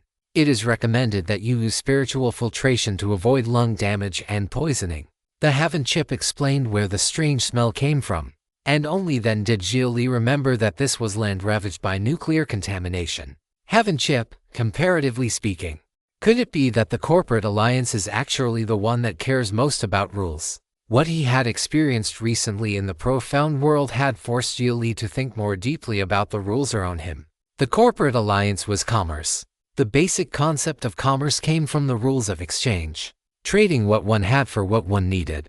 That allowed some people without power or status to completely detach themselves from basic production and devote themselves wholly to other things, craft, thought, and more. But as human thought advanced, commerce grew ever more complex, evolving from simple mutual benefit into a battlefield of interests.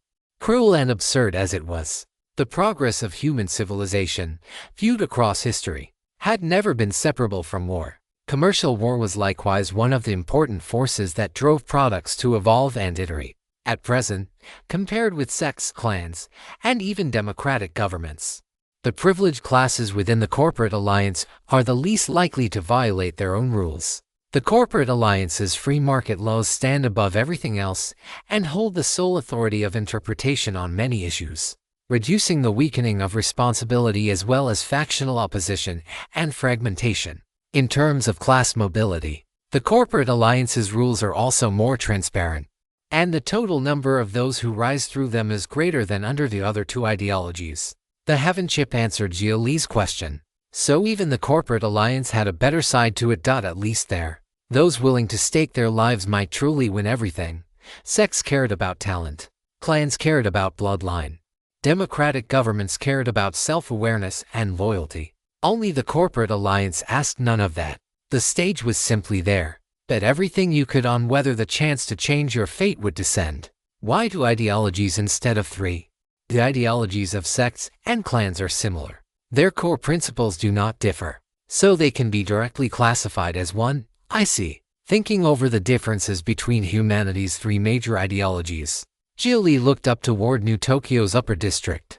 In the darkness of night, the upper district looked like a radiant tower of light. It also looked like a cold technological world tree. The interesting thing was that the great pillars connecting the upper and lower districts were all plated with gold on the outside. Under the lights, they shone brilliantly. As nuclear radiation receded, the upper district, originally built to escape the pollution of the ground, had in truth already fulfilled its historical mission.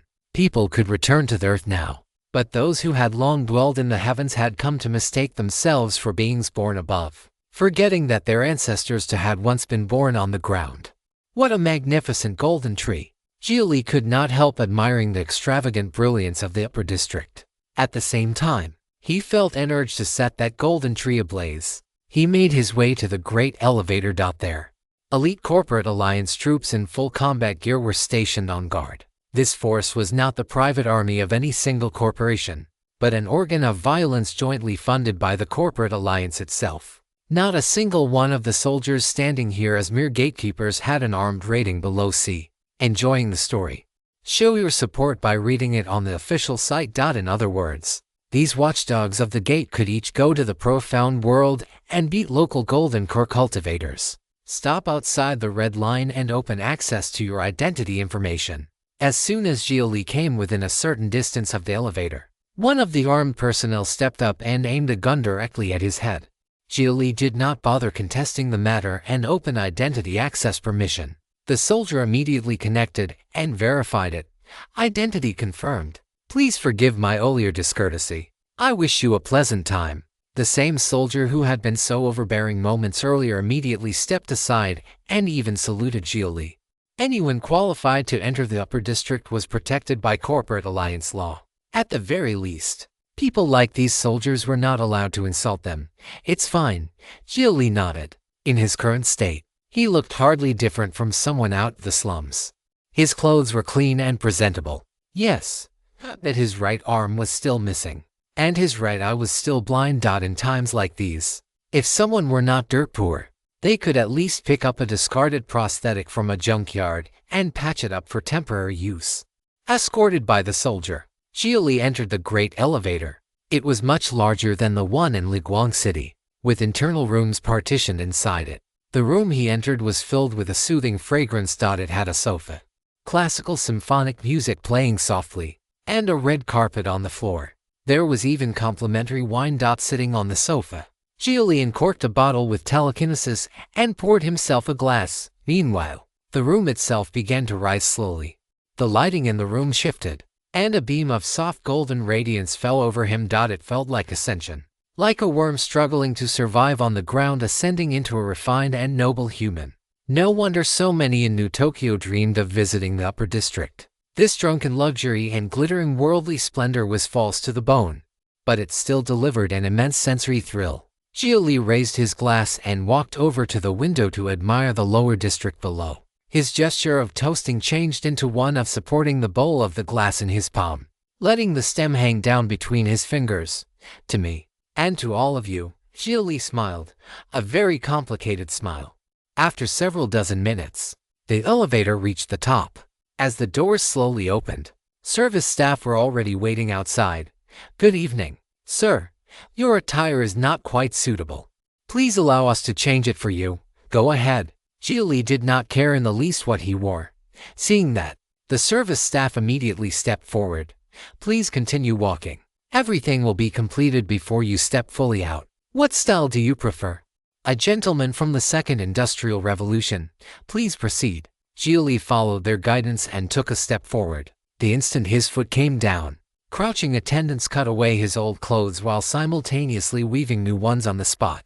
True custom tailoring. Even before the outfit was complete, the threads brushing across his skin felt indescribably soft. Xia Li kept walking, and they kept pace with him, their movements perfectly synchronized with his own. Within 10 steps, the shirt and trousers were complete. Black trousers, white shirt, gray vest, red tie. One of the attendants stepped up to drape a black fur-collared overcoat over his shoulders, while another placed a black wide-brimmed hat on his head. At some point, polished leather shoes had already appeared on his feet. And finally, just before he stepped out through the doorway, a black pattern cane appeared at his side, while a lit cigar was raised to his lips. When he fully stepped out, his style looked like that of a gentleman from the old century, or a young mafia godfather.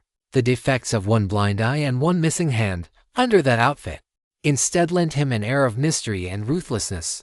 Please rate our service. The attendants lined up on either side of the door and bowed to him. Not bad. Exactly the style I wanted. Full marks. Xia Li snapped his fingers and had the heaven chip tip each attendant 100 spirit stones directly.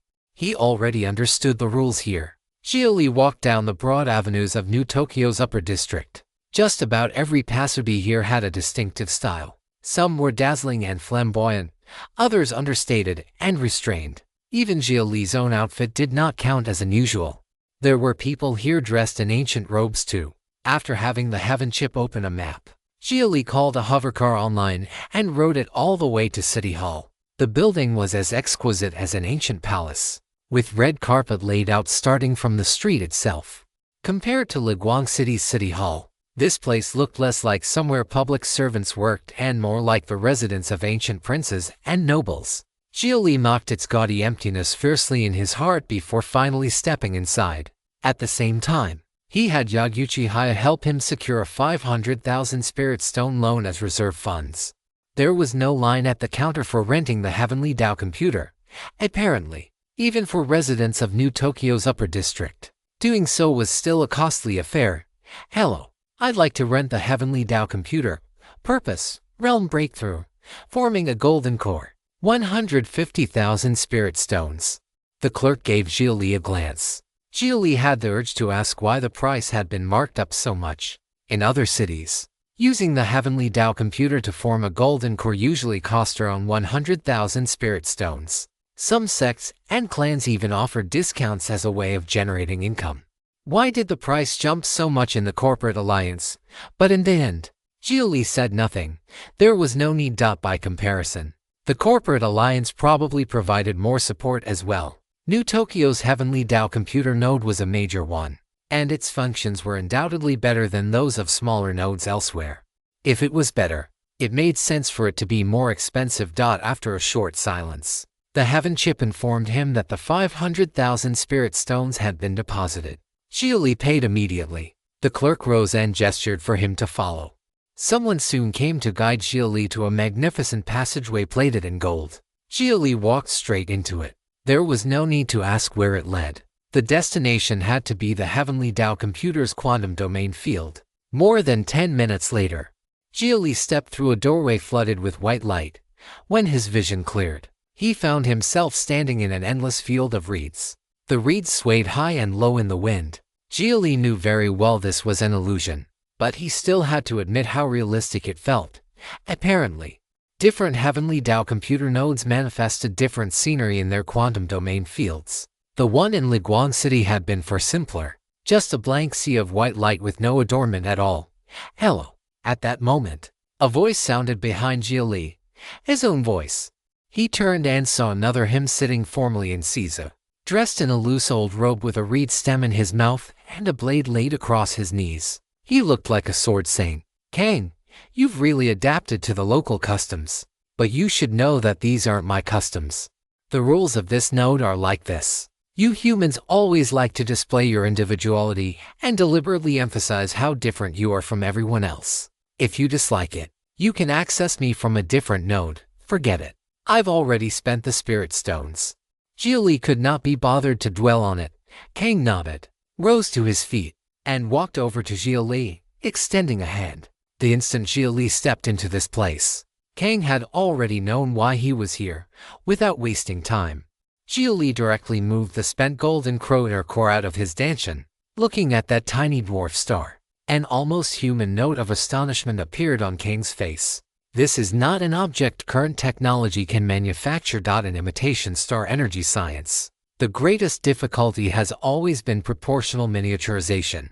The theory of microstars was proposed and even tested long ago, but limited by technical standards. Not even the theoretical values could be fully realized. In star making, enlargement is easy and reduction is hard. Stars possess immense gravity, and mass is the root of gravity. The greater the mass, the volume is not necessarily greater, but in the area of matter compression, humanity's technology has not broken through for a very long time. Kang gave his assessment of the golden crow core Xia Li had brought out. Then, with a wave of his hand, he summoned it over to float above his palm. He fell silent. Only after half an hour did he speak again. You now have two choices. First, I can forge the golden core according to existing technology, but because this involves an enormous energy demand, spiritual energy will offer very little help during the ignition process. The entirety of New Tokyo will lose power for a period of time, and you will need to pay approximately 15 million spirit stones as compensation for the blackout. If you discover this narrative on Amazon, be aware that it has been stolen. Please report the violation. Second, you can make the data from this golden core prefabrication public and contribute to humanity's imitation star energy technology. In that case, all costs for your golden core formation will be waived, and you will also receive additional rewards. The price is that your existence will become known. Kang had given him two options. The first was pure fantasy at Xia Li's current level of wealth, but the second, it would bring lethal danger. Absolute lethal danger. How public would it be? Would my identity be included? Your identity will of course be kept strictly secret, but during the prefabrication process, I will need to discuss the method with humanity's top scholars. They will learn the shape of your golden core. If you display your power in front of them in the future, your identity will naturally become known. You still need to discuss it with people. Can human brains really outperform you? I am only a machine. My strength lies in integrating information, proposing possibilities, and running simulations. I can only continuously optimize based on concepts that already exist. You humans are better at creating. If I coordinate the thoughts of the great scholars and weave their ideas together, then with the help of a real object, new theories can be derived. Let me think. Xia Li sank into silence. He had thought 500,000 spirit stones would be enough no matter what. He had not expected that reigniting it would rely on energy rather than spiritual energy. That made things troublesome. Spiritual energy could be converted into energy, but because doing so was outrageously wasteful, no city would ever install that kind of equipment. New Tokyo certainly would not. Still. At this point, what was there left to hesitate over? Had he not already faced this same kind of choice again and again? If he wanted to grow truly strong, then staying hidden would never be possible. If he chose concealment and gave up the chance to go further, then perhaps he would gain a measure of safety, but he would lose his path forward.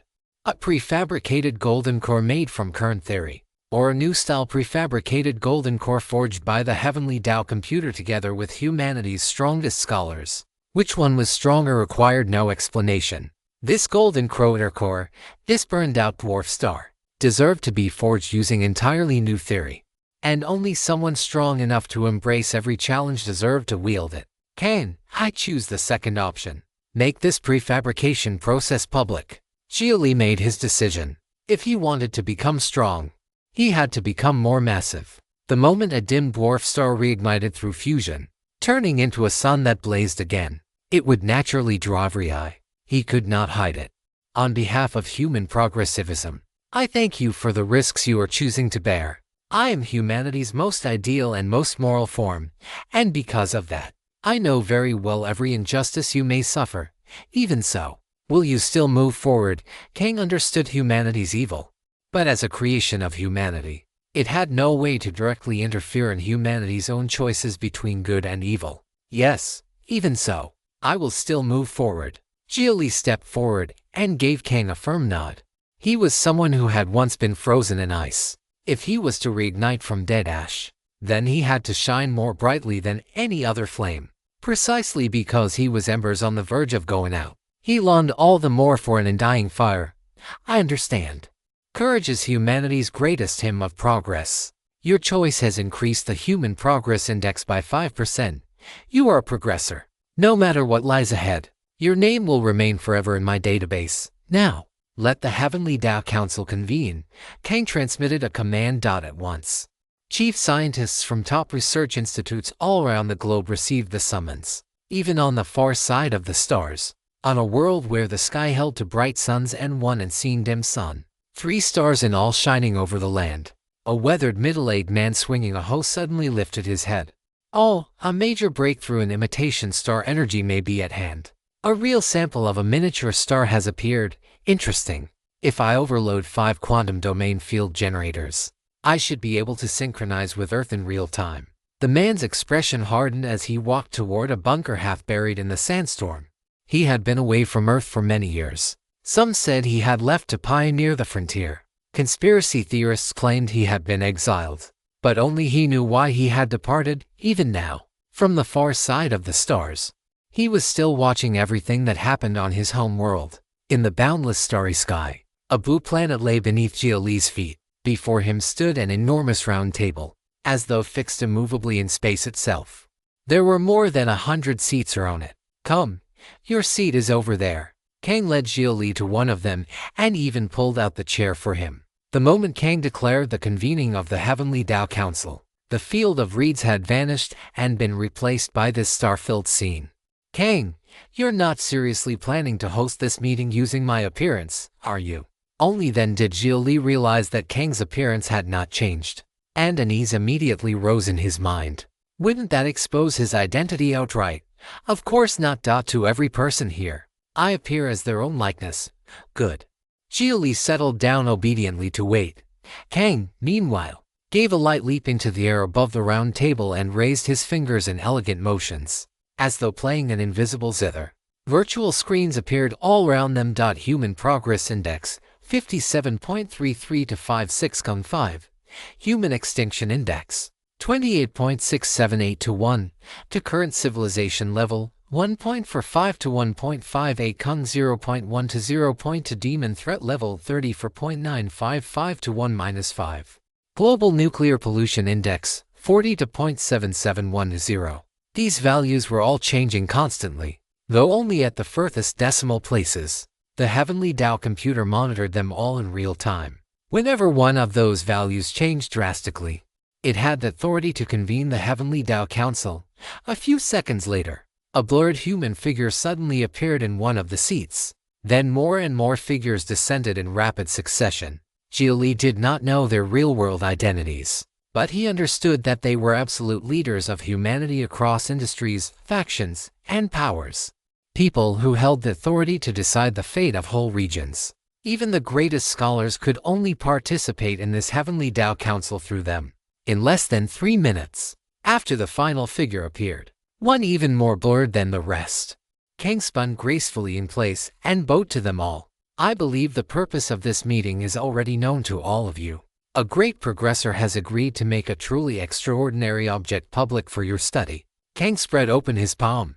The golden crow core floated above it, slowly rotating and radiating a lingering warmth. At the sight, every figure leaned forward for a closer look. At the same time, Kang transmitted all relevant data to everyone present, Xia Li included.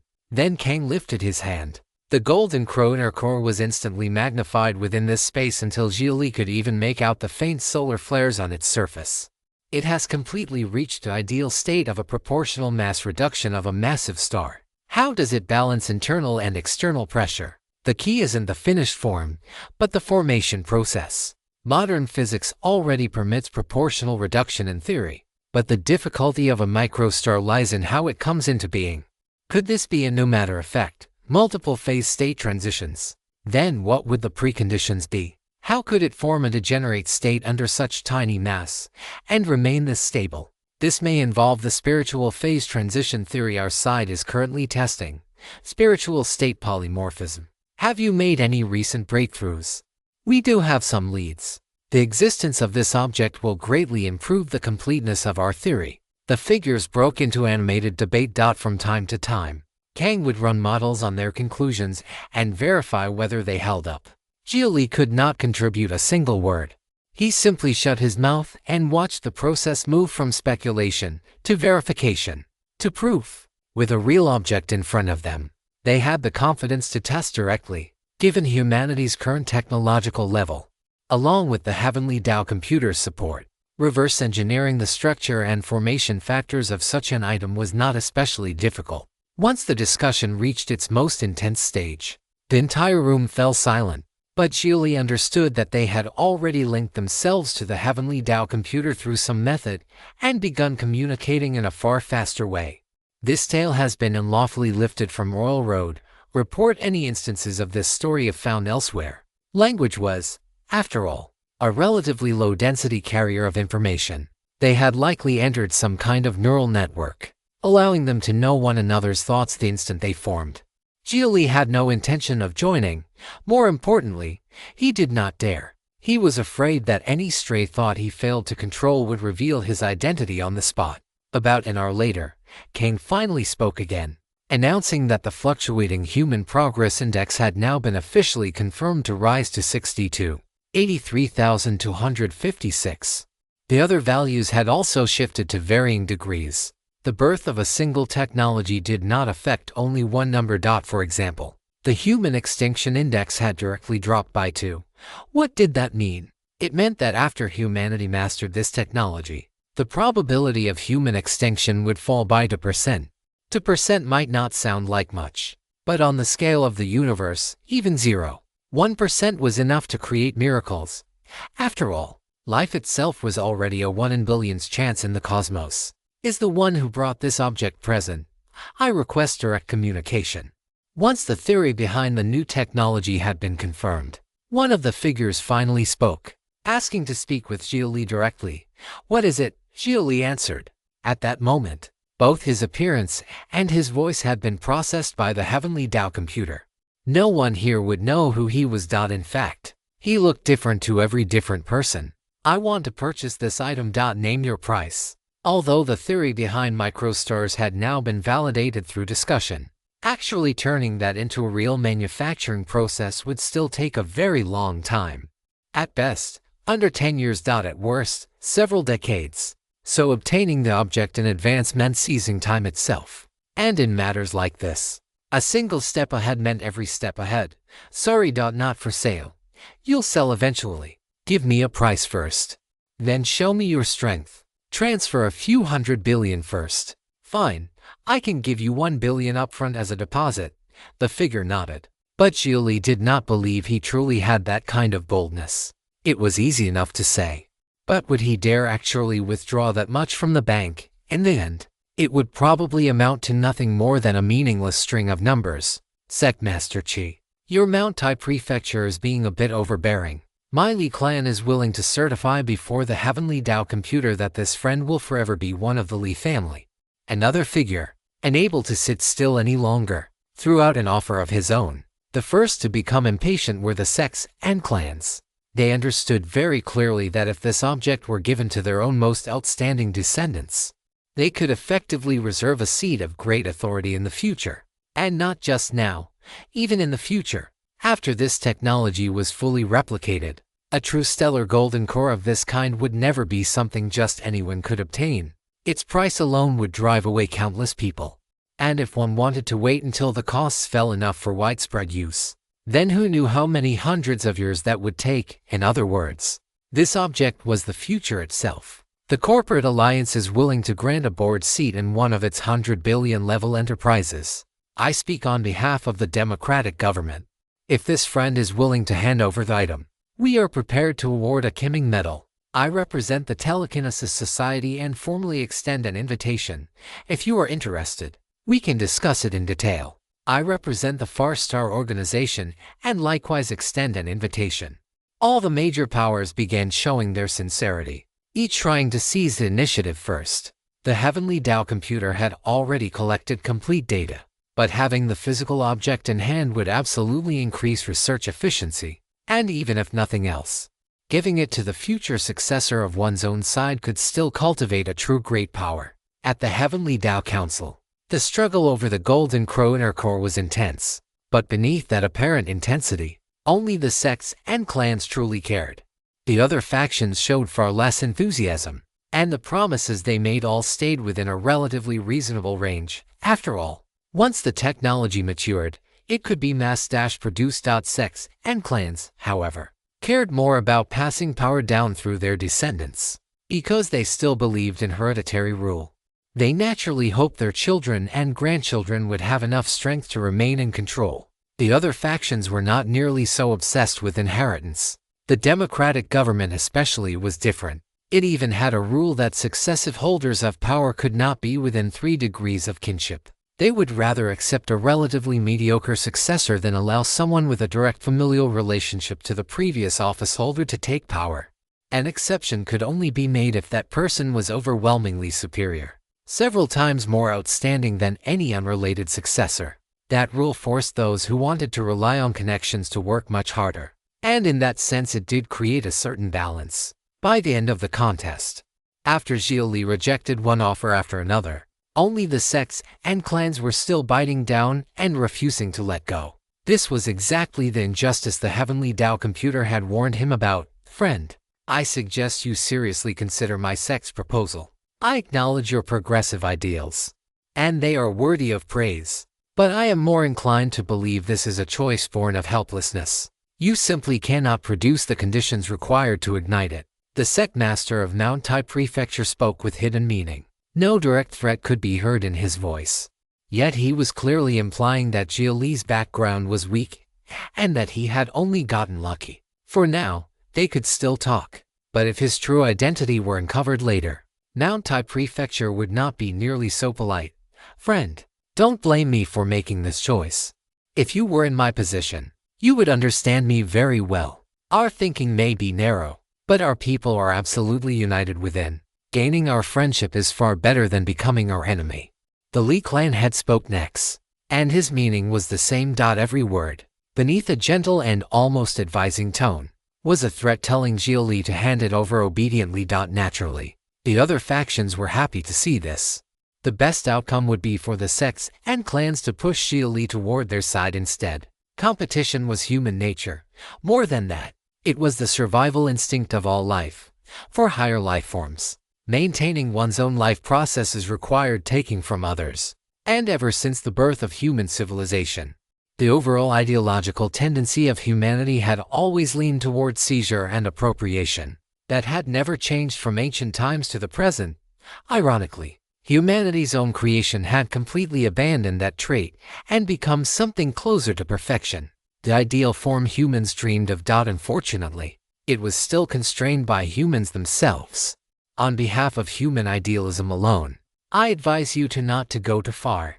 Kang finally spoke as well, but both the sect master of Mount Tai Prefecture and the Li clan had ignored him outright. No matter how powerful the Heavenly Tao computer was, it was still only a human tool. What right did a tool have to advise its masters? All this could prove was that the people who had created the Heavenly Tao computer had been too idealistic. They had built all kinds of anti-human bottom-layer logic into it. A being that was too perfect was easily hated and feared. Sects and clans had repeatedly proposed modifying that bottom logic, only to be opposed by the other political blocs. Even the profit-driven corporate alliance feared any change to the Heavenly Tao computer's foundational logic. Sect Master Qi, Clan Head Li, that's enough. The democratic government also urged them to back down. You may think the terms you've offered are generous, but the reality is that you're treating the chance to become your slaves as a reward. Even the visible benefits you're promising are vague and ill-defined. Are you afraid to let the Heavenly Tao computer serve as witness? At least the corporate alliance knows enough to pay wages. The democratic government even provides social welfare. What do you have? The corporate alliance representatives were practically laughing at them. Every other sentence was "become one of us," as though that alone were some great honor. Yet they refused to say exactly what that meant. Becoming a slave under them also counted as becoming one of them. Our ideologies differ. I won't force you to understand. You can wait if you like. I don't wish to wait. Sect Master Qi rose from his seat at once. Reigniting fusion requires a tremendous amount of energy. Once an energy shortage appears, all we need to do is investigate where it happened. I refuse to believe this friend is willing to let it sit in his hands unused. Clan Headley also stood and looked directly at Xia Li. The moment Xia Li dared use the golden chroner core to pre-forge a golden core, he would expose his location. Once that happened, all they had to do was trace the clues downward and investigate who had entered a Heavenly Dao computer node domain during this period. Every one of those people would be a suspect. Then come and investigate. Xia Li rose as well and met the gazes of these two supreme figures of humanity. He had no idea what their cultivation was, nor how much power they truly wielded, but the Heavenly Dao computer had already asked him, "Even so, will you still move forward?" His answer was still the same. Forward. Hey, since none of you are bothering to hide your identities anymore, then I may as well show my face too. That final, glorious figure revealed his real appearance. He was an unshaven old man who looked like a drifter, his whole body carrying the dust and sand of wastelands. "My name is Yorin. You may have heard of me, friend. If the chance comes in the future, let's farm together." Yorin first greeted Xia Li before turning to the Heavenly Dao computer. "The tail has been stolen. If detected on Amazon, report the violation. I guarantee him membership in the council, and in exchange I will use my contribution value to humanity to buy him 2 instances of Heavenly Dao protection." "Mr. Yorin, are you certain?" Kang looked toward Yorin. At this point, he had even directly blocked the speech of Sect Master Qi and Clan Headley, because they were behaving rather discourteously. The rules of the council forbade anyone from interfering while another spoke. "I'm only guaranteeing someone. It's not as if I haven't done it before. What contribution has the ideology represented by those to made to human civilization as it exists today? The only things they're willing to record in the Heavenly Dao database are things they no longer need to keep secret. I know everyone here is hiding something. I understand you all. I don't ask you to reveal everything you know. But at the very least, don't persecute those who are willing to. Alright. I trusted the Heavenly Dao computer once too. And all of you burned me badly enough that I had to run overnight all the way to Proxima Centauri. If you're so capable, come steal my vegetables there. I've got new technology on my side now too." Yorin stared coldly at the council attendees. At once, many of them lowered their heads in silence. "Kang, how many among them are proxy participants?"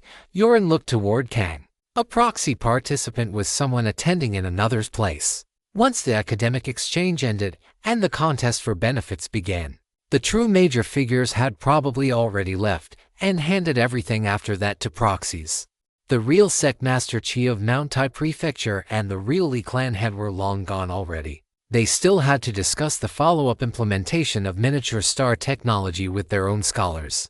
Kang did not answer. That was information he could not disclose. The Heavenly Dao Council gets more and more boring. People treat it this casually now. They leave as soon as they've gotten what they wanted, then send others to attend in their place. After saying that, Yorin again looked toward the figures that still did not even show their true faces. He could already sense that some people were starting to see the Heavenly Dao computer itself as an obstacle. Good thing he had come. Otherwise, this progressor would have had a hard time getting out cleanly today. What a pity those scholars who truly cared only for progress could not attend the Heavenly Dao Council directly. If they could, there would be no need for leaders of factions to act in their place. In technical gatherings like today, so long as no power struggle over benefits was involved, those leaders often had others represent them. Speaking of which, today is the 10th birthday of my dear Super Cabbage. Kang, let's set off some fireworks. Overloading the energy supply of every node once shouldn't be too much, should it? That, even Kang, rare among artificial intelligences, was speechless. This would not actually cause much waste. After all, in an age where nuclear fusion had already been achieved, electricity had become extremely cheap. The issue was that reigniting fusion required enough power output to crowd out a city's normal power consumption, which was what caused the blackout. As for the resulting losses, modern electronic devices were completely unafraid of power outages, so data loss was not really a concern. At most, production would pause for a short while. Whether those losses became a problem depended entirely on whether the people affected wished to pursue the matter. And more than that, it depended on who had caused the losses. This was Yorin, a legend of an earlier age. If anyone objected, they were welcome to travel to Proxima Centauri personally and settle it with him. I object. Our side objects as well. The sects and clans immediately refused. If that happened, how were they supposed to pinpoint Xia Li's location? If every global node overloaded at once, how were they supposed to search? Then I just won't set off fireworks at the nodes you control. Yorin looked at Xia Li. Xia Li nodded, and only then did Yorin relax. As long as Xia Li stayed away from cities controlled by sects and clans, everything was fine.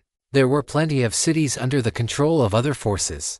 So long as Xia Li himself was careful, the sects and clans could spend their time slowly searching the whole world. Many of our power facilities are old anyway. This is a good chance to inspect them. The corporate alliance spoke up first. A brief outage meant nothing. Being able to sell Yorin a favor was what mattered.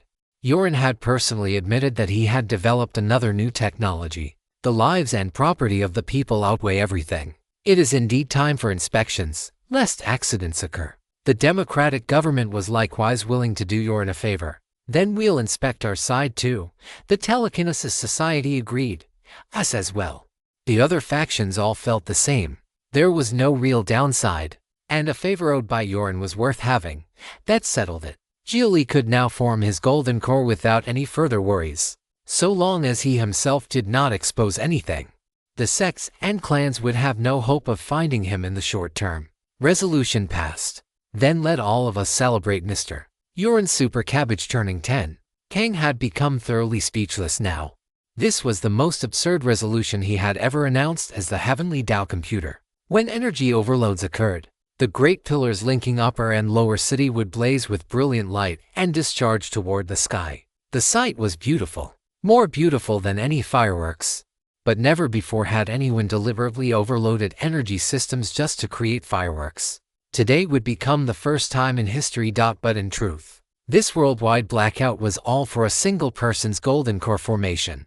Kang found comfort in the fact that humanity still had people like Yorian. And Yorin, in turn, would pass that spirit onward and tell all progressors that the road ahead was not a lonely one. For the overwhelming majority of people in the world, today was an utterly ordinary day. The only unusual thing was that, outside the regions controlled by sects and clans, residents in many cities received blackout notices from their local governments.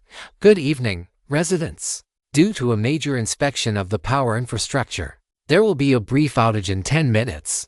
Please stop your work and make preparations. Good evening, poor people. Power goes out in 10 minutes. If you don't like it, endure it. It's not as if we've ever charged you for electricity anyway. It's just a bonus included in your city tax. A welfare handout for you poor trash.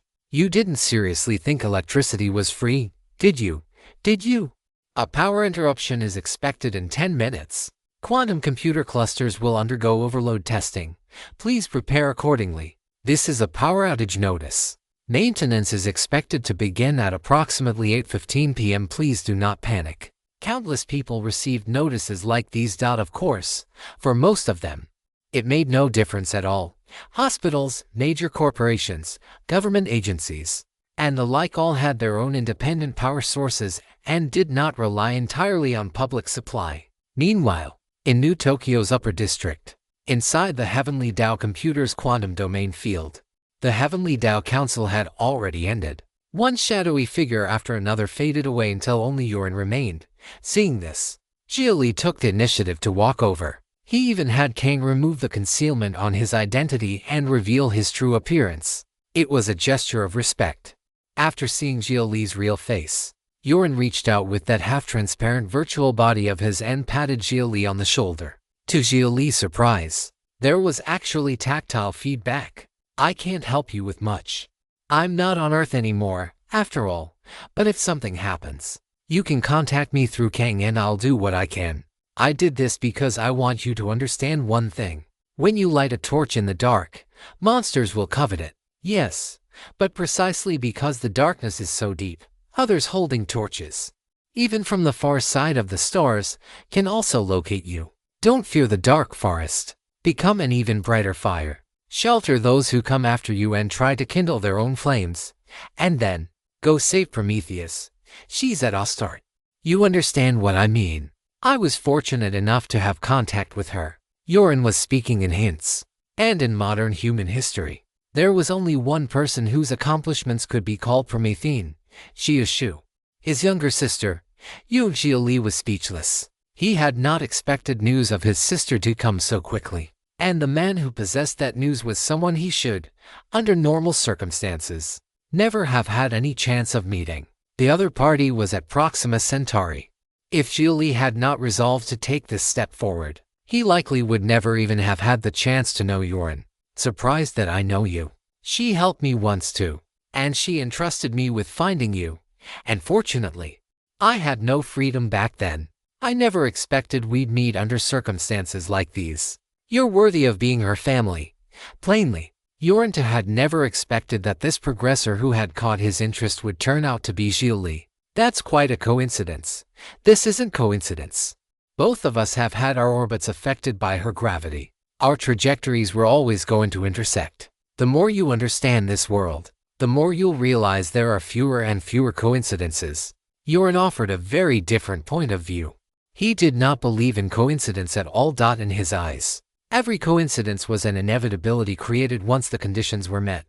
Is that so? Xia Li could not help sinking into thought. The theory really did make a certain amount of sense. His meeting with Lynch, for instance, had happened because both he and Lynch had been influenced by Ningji's gravity. So the convergence of fate had already been inevitable, hidden long before it arrived, and lawfully taken from Royal Road.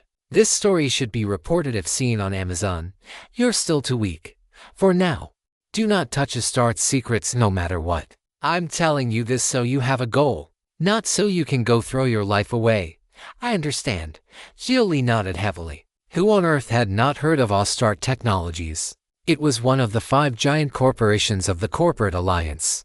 A massive military-industrial colossus. There were not many Astart products on the market now. But that was only because Astart had shifted its main focus toward space exploration and was actively developing all kinds of interstellar long-voyage technologies. It had licensed out much of its military technology to other companies for production. But the core technology was unquestionably still Astart's own. In other words, even if a product bore no trace of Astart inside or out, a portion of its final sales would still flow back to Astart. The domain field generators on my side are already overloaded. So, I'll be leaving first. May everything you want eventually intersect with your orbit. Yorin sincerely wished Xia Li success in all his hopes. That blessing itself was the great Tao cultivators pursued. Why cultivate? To make everything proceed as one wished. Yori in single quotes as figure faded away. Xia Li turned to look at Kang, who immediately applauded him. Congratulations. What you wished to know has now been revealed to you. I've only learned the news, that's all. Let's continue with tonight's main task. Kang, prepare to form my golden core. Xia Li lifted his head to look at the enlarged golden crow inner core suspended above him, slowly revolving and shining with a light that was dim, yet enduring and unextinguished. According to the latest theory, a 9th-grade imitation star golden core can now be preforged into a bound 9th-grade stellar golden core. The material you have provided this time has already reached the threshold for a grade upgrade. Do you wish to raise the prefabrication target to a bound 9th-grade stellar golden core? Upgrade it. Xia Li agreed without the slightest hesitation. He had earned this. He had traveled countless miles to Wild Continent in search of the Tao, then gone to Manzhou and burned himself to carry the fire. Now the flame he longed for stood right in front of him. He no longer carried the confusion he had felt when he first woke from the ice. February 9, 2533 C, 8:15 p.m. The first prefabrication of a beyond 9th-grade golden core in the Spirit Era begins. Step 1. Matter accretion. Connecting to the lunar node. A phase link established. Helium-3 transfer in progress. Connecting to the Jupiter node. Deuterium transfer in progress. CNG spread both arms. Within that virtual space, the Moon and Jupiter seemed to be pulled close before Xia Li's eyes, while thread-like channels of matter were formed and directly linked to the golden crow inner core. The scene was honestly rather frightening. Jupiter's great red spot in particular looked close enough to drag everything in and grind it apart. Step 2. Ultra-high power energy transmission begins. The instant Kang spoke those words, Xia Li felt a tremor rise from beneath his feet. A deep mechanical rumble came up from underground, growing steadily louder and stronger. Then, with a thunderous boom, something seemed to ignite completely, and the entire space was instantly flooded with endless streams of blue light. That was no longer lightning. It was condensed energy being transmitted in a plasma state. At that same moment, the people of New Tokyo's lower district all witnessed a marvel. In the center of the darkened city, the pillar connecting heaven and earth burst into dazzling radiance. The electricity spilling from its outer surface surged upward into the sky, forming a magnificent umbrella-shaped web of light.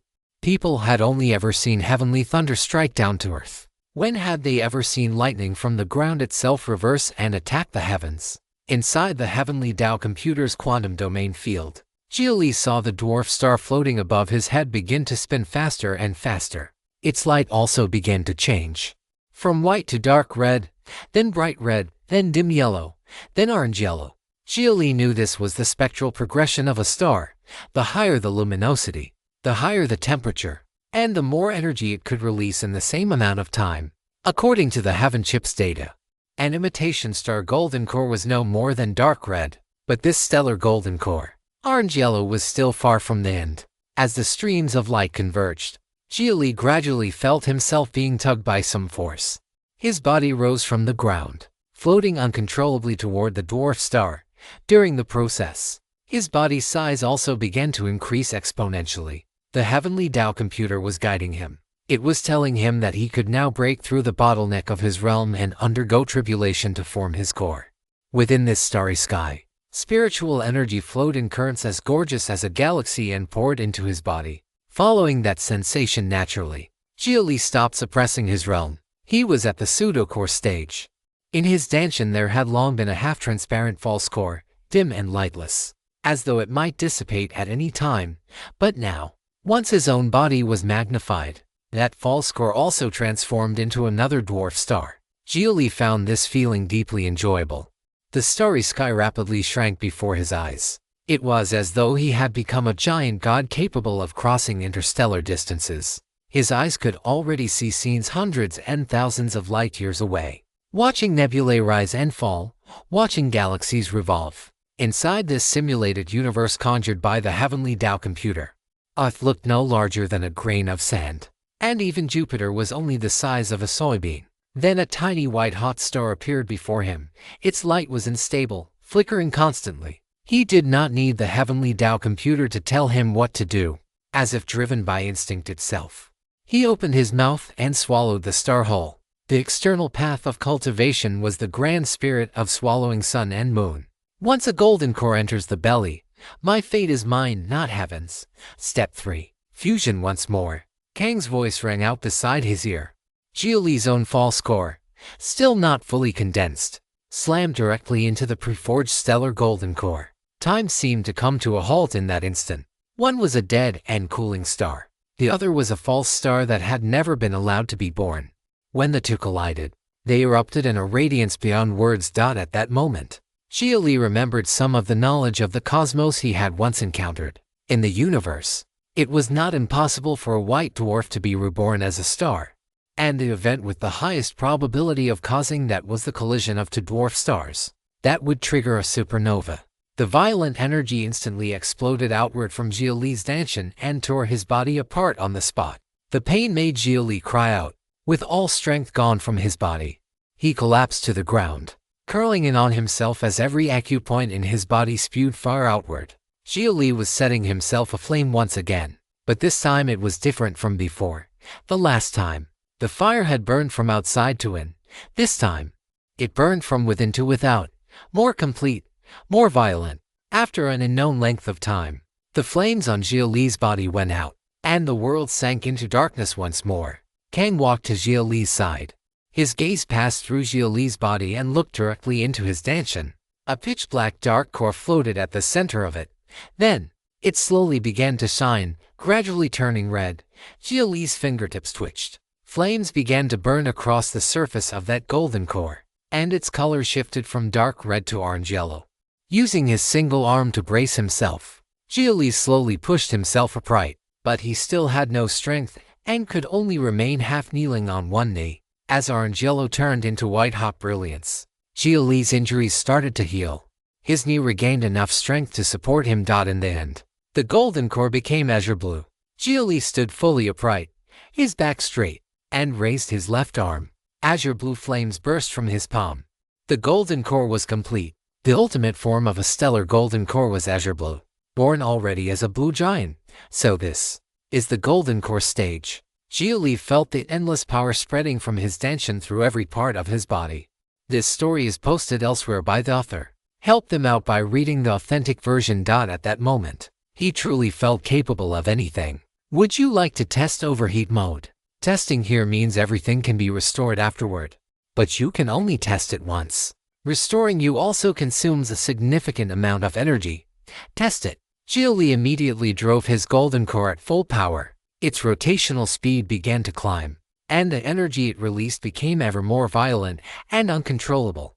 His arm alone could no longer vent at all. Azure blue fire began leaking from his entire body. As the golden core gradually overheated, its size swelled violently inside his dantian, nearly filling it completely. With the previous imitation star golden core, the first stage of overheat mode was red giant. With your stellar golden core, stage 1 of overheat mode is blue supergiant.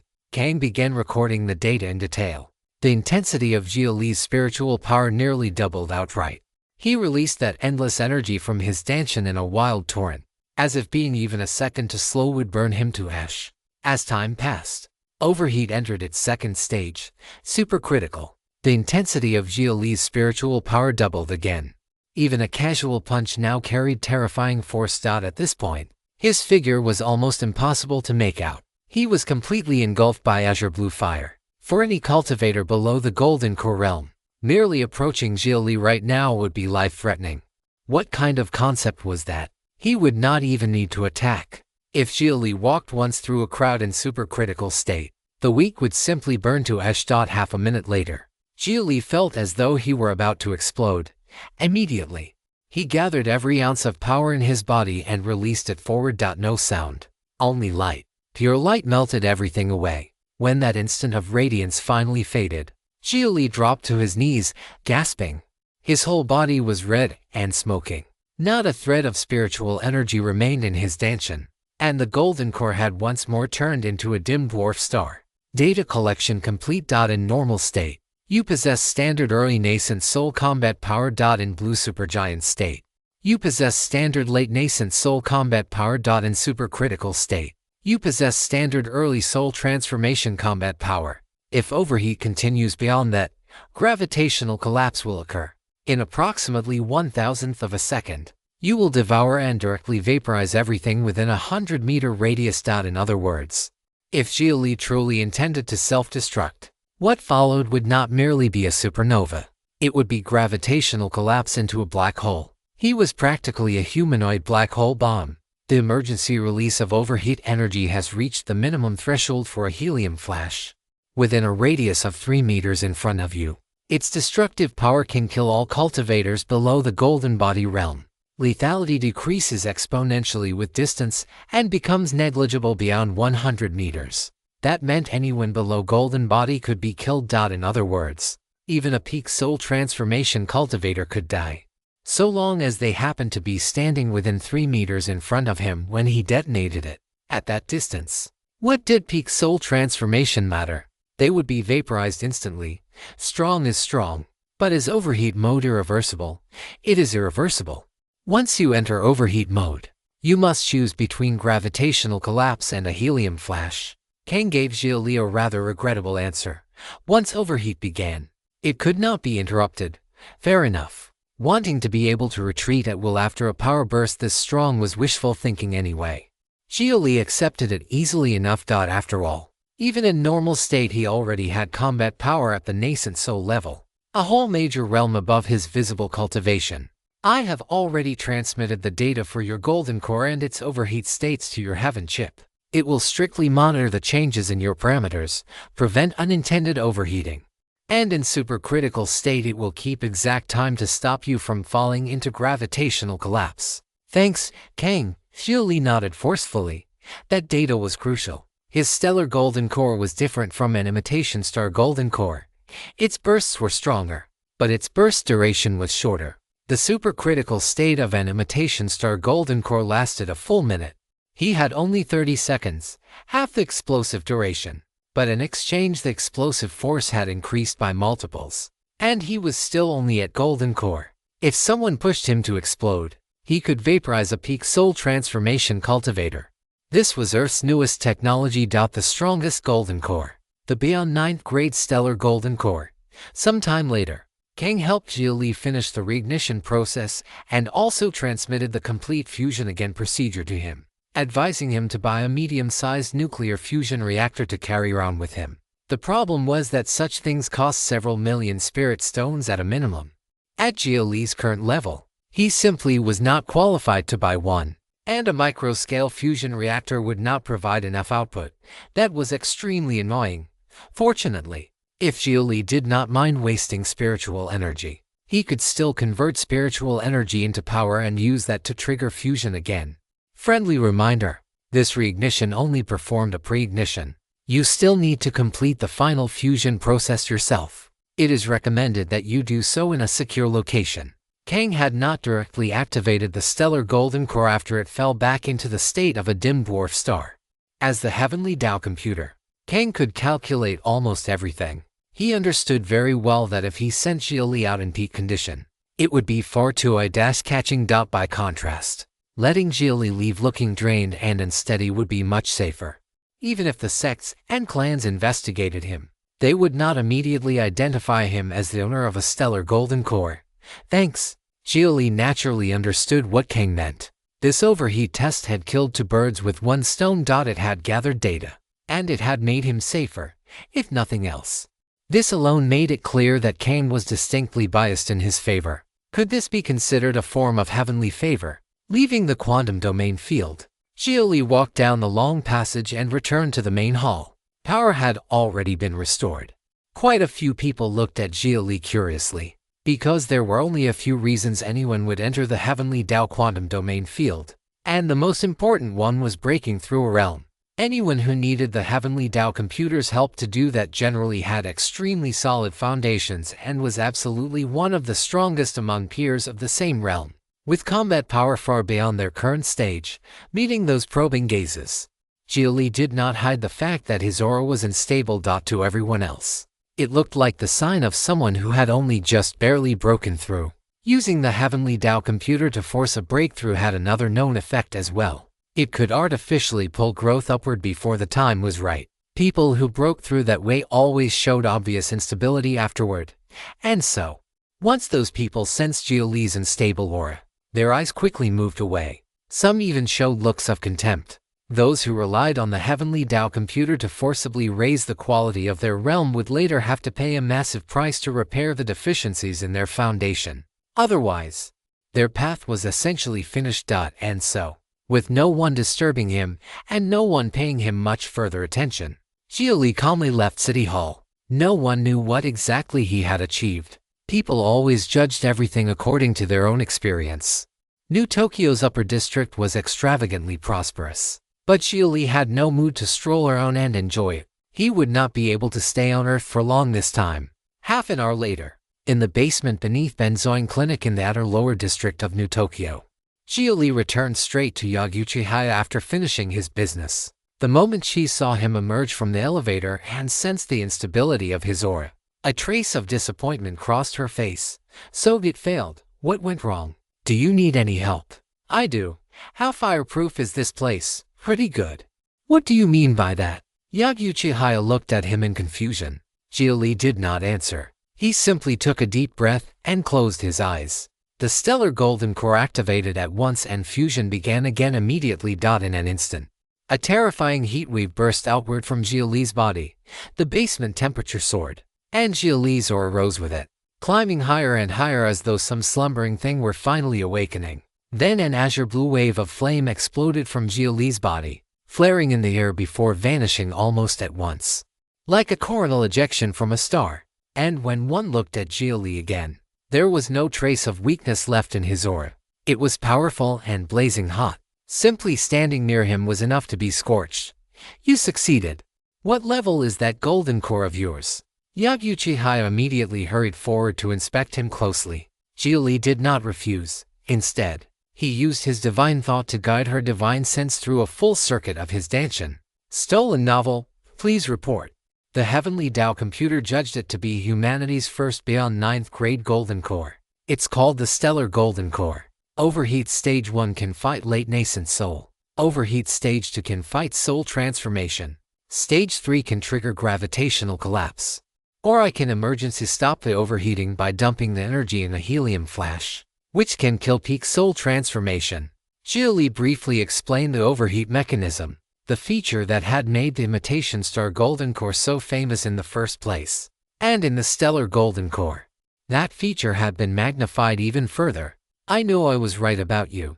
You've absolutely made history. Yeah, the Heavenly Tao Council was convened too. I even met Yorin. Xia Li told Yaguchi-haya everything that had happened. He still remembered how much she had admired Yorin when she introduced him before. At the time, Xia Li's opinion of Yorin had been rather ordinary. He had thought that although Yorin's contributions were not small, he still could not escape the corruption of capital. Only now, after truly meeting him, did Xia Li realize how narrow-minded he had been back then.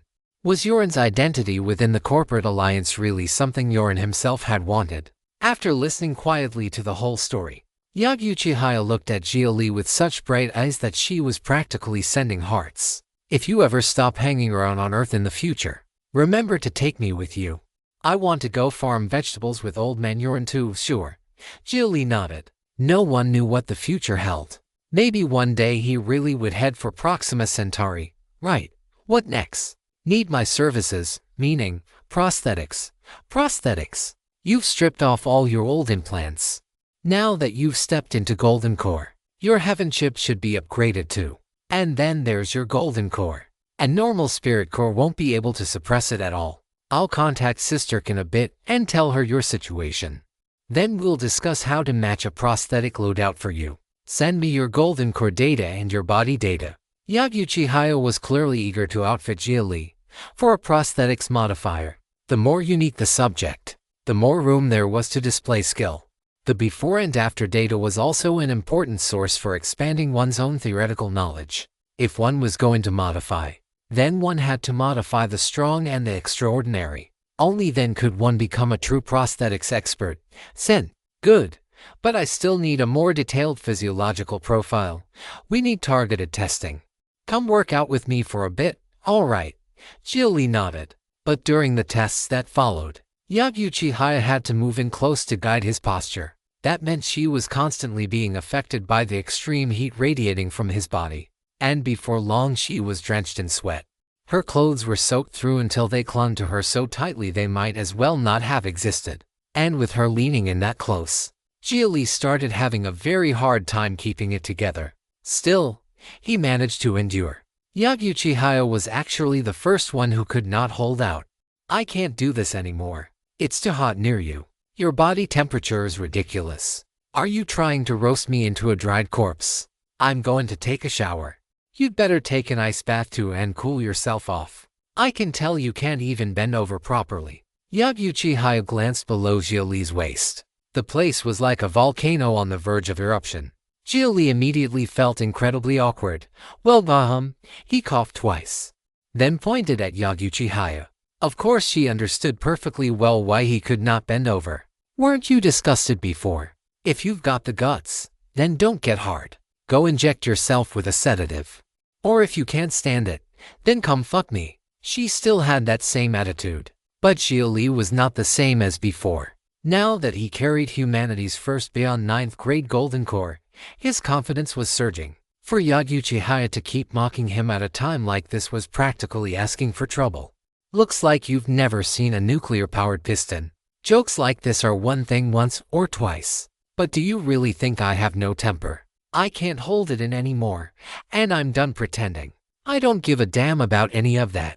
Xia Li strode forward and grabbed Yaguchi-haya by the arm. If I apologize now, is it still in time? What do you think? Using telekinesis, Xia Li immobilized her, then dragged her straight into the break room. About 2 hours later, Xia Li dressed himself with deep satisfaction. Then, feeling more than a little guilty, stepped outside the break room, leaned against the wall, lit a spirit cigarette, and began contemplating life. At that moment, Xia Li fully understood that when a man got worked up, he really did stop caring about much else. He considered himself someone with excellent self-control. It was just that the other party had been asking for it far too hard. How had he actually gone through with it? Only after another half-hour passed did Uchiha finally emerge from the break room, one hand on her stomach and the other braced against the wall. She had clearly showered already, but there still lingered a hard-to-describe scent around her. You're really not human. You actually went through with it on me. Weren't you the one who said before that you absolutely couldn't accept it? Uchiha had never expected Xia Li to truly dare make a move today. The look of disgust he had shown toward her body before had been completely genuine. So why had he suddenly stopped minding now? Before was before. Now is now. Don't use before to talk about now. Back then I was too weak. Now I've decided to get more practice. In truth, after adapting to it, Xia Li found it was not nearly as hard to accept as he had once thought. Modern aesthetics had already gone in every possible direction. Uchiha was at least still human and still made of flesh and blood. By current standards, she practically counted as conservative. It hurts like hell. I need to go get a painkiller shot right now. Don't you forget this. Uchiha staggered away. All Xia Li could do was offer an awkward but polite smile, then head back into the break room and slump onto the sofa, idly browsing the news.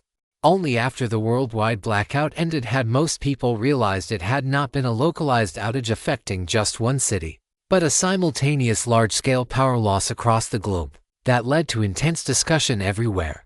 All kinds of guesses were flying around, and conspiracy theories were multiplying without end.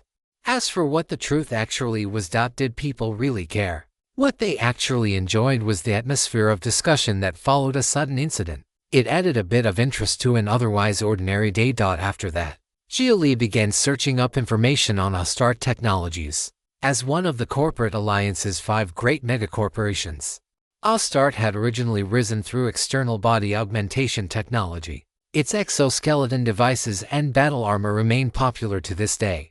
Aside from infantry weapons, all kinds of large-scale war machines were Astart's main business. It already possessed its own independent spaceport, and the development rights to Mars had been monopolized outright by Astart.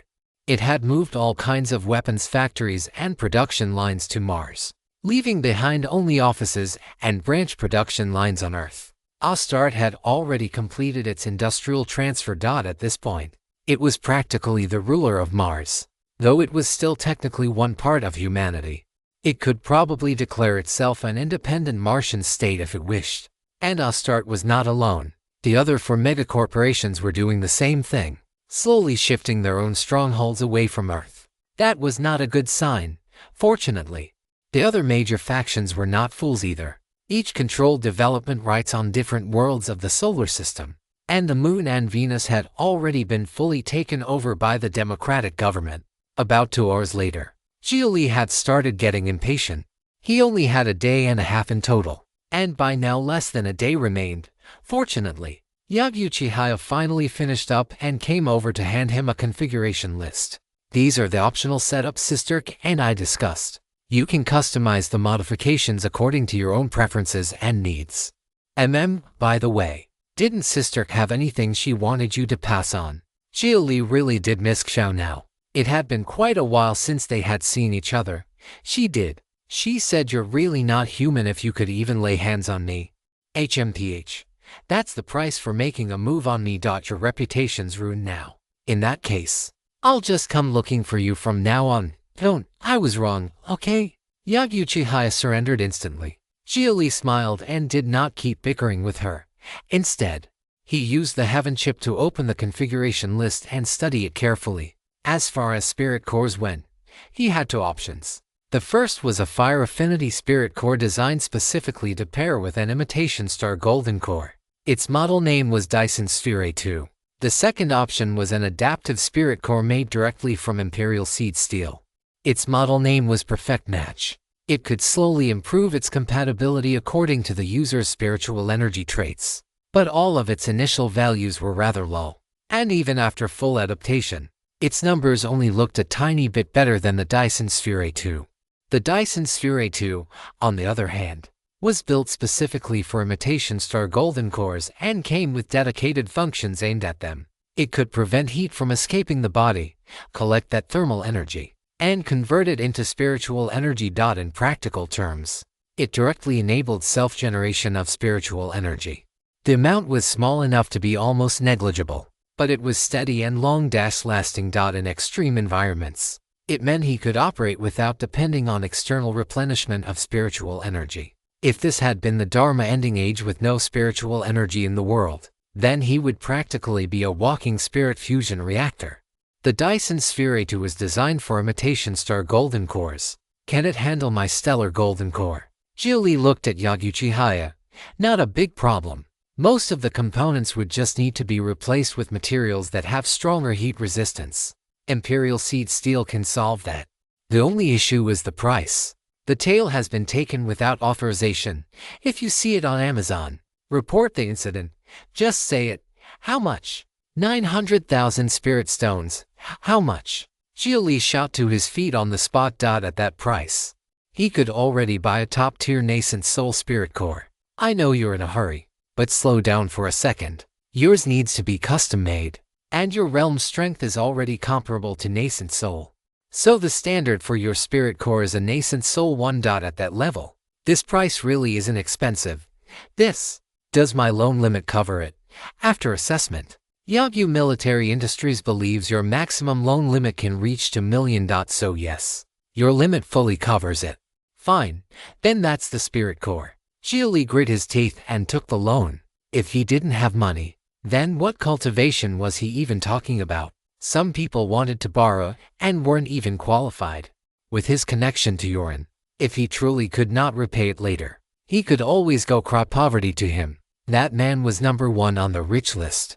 Getting him to bail him out with a bit of small change should not be too hard. Correct choice. You know Yorin, and he appreciates you. If you really end up destitute, he'll definitely help. I just hope it doesn't come to that. I can't bring myself to ask. Xia Li might have had a fallback, but he truly did not want to walk that road. Then he moved on to the Heaven Chip section. For an Earth cultivator, the Heaven Chip and Spirit Core were always the most important things. Everything else in a prosthetic loadout came after those. But the moment Xia Li saw the chip model, he could not help blurting out in shock. 6th generation Heaven Chip. He had 2 options, both 6th generation models. Their parameters were nearly identical. The only real difference lay in their cognitive arts. 30 art slots, 80 storage slots. In every other parameter, they almost doubled the chip he currently used. And in addition to the smart bridge technology already present in 5th generation Heaven Chips, they also possessed an entirely new technology called cognitive intervention.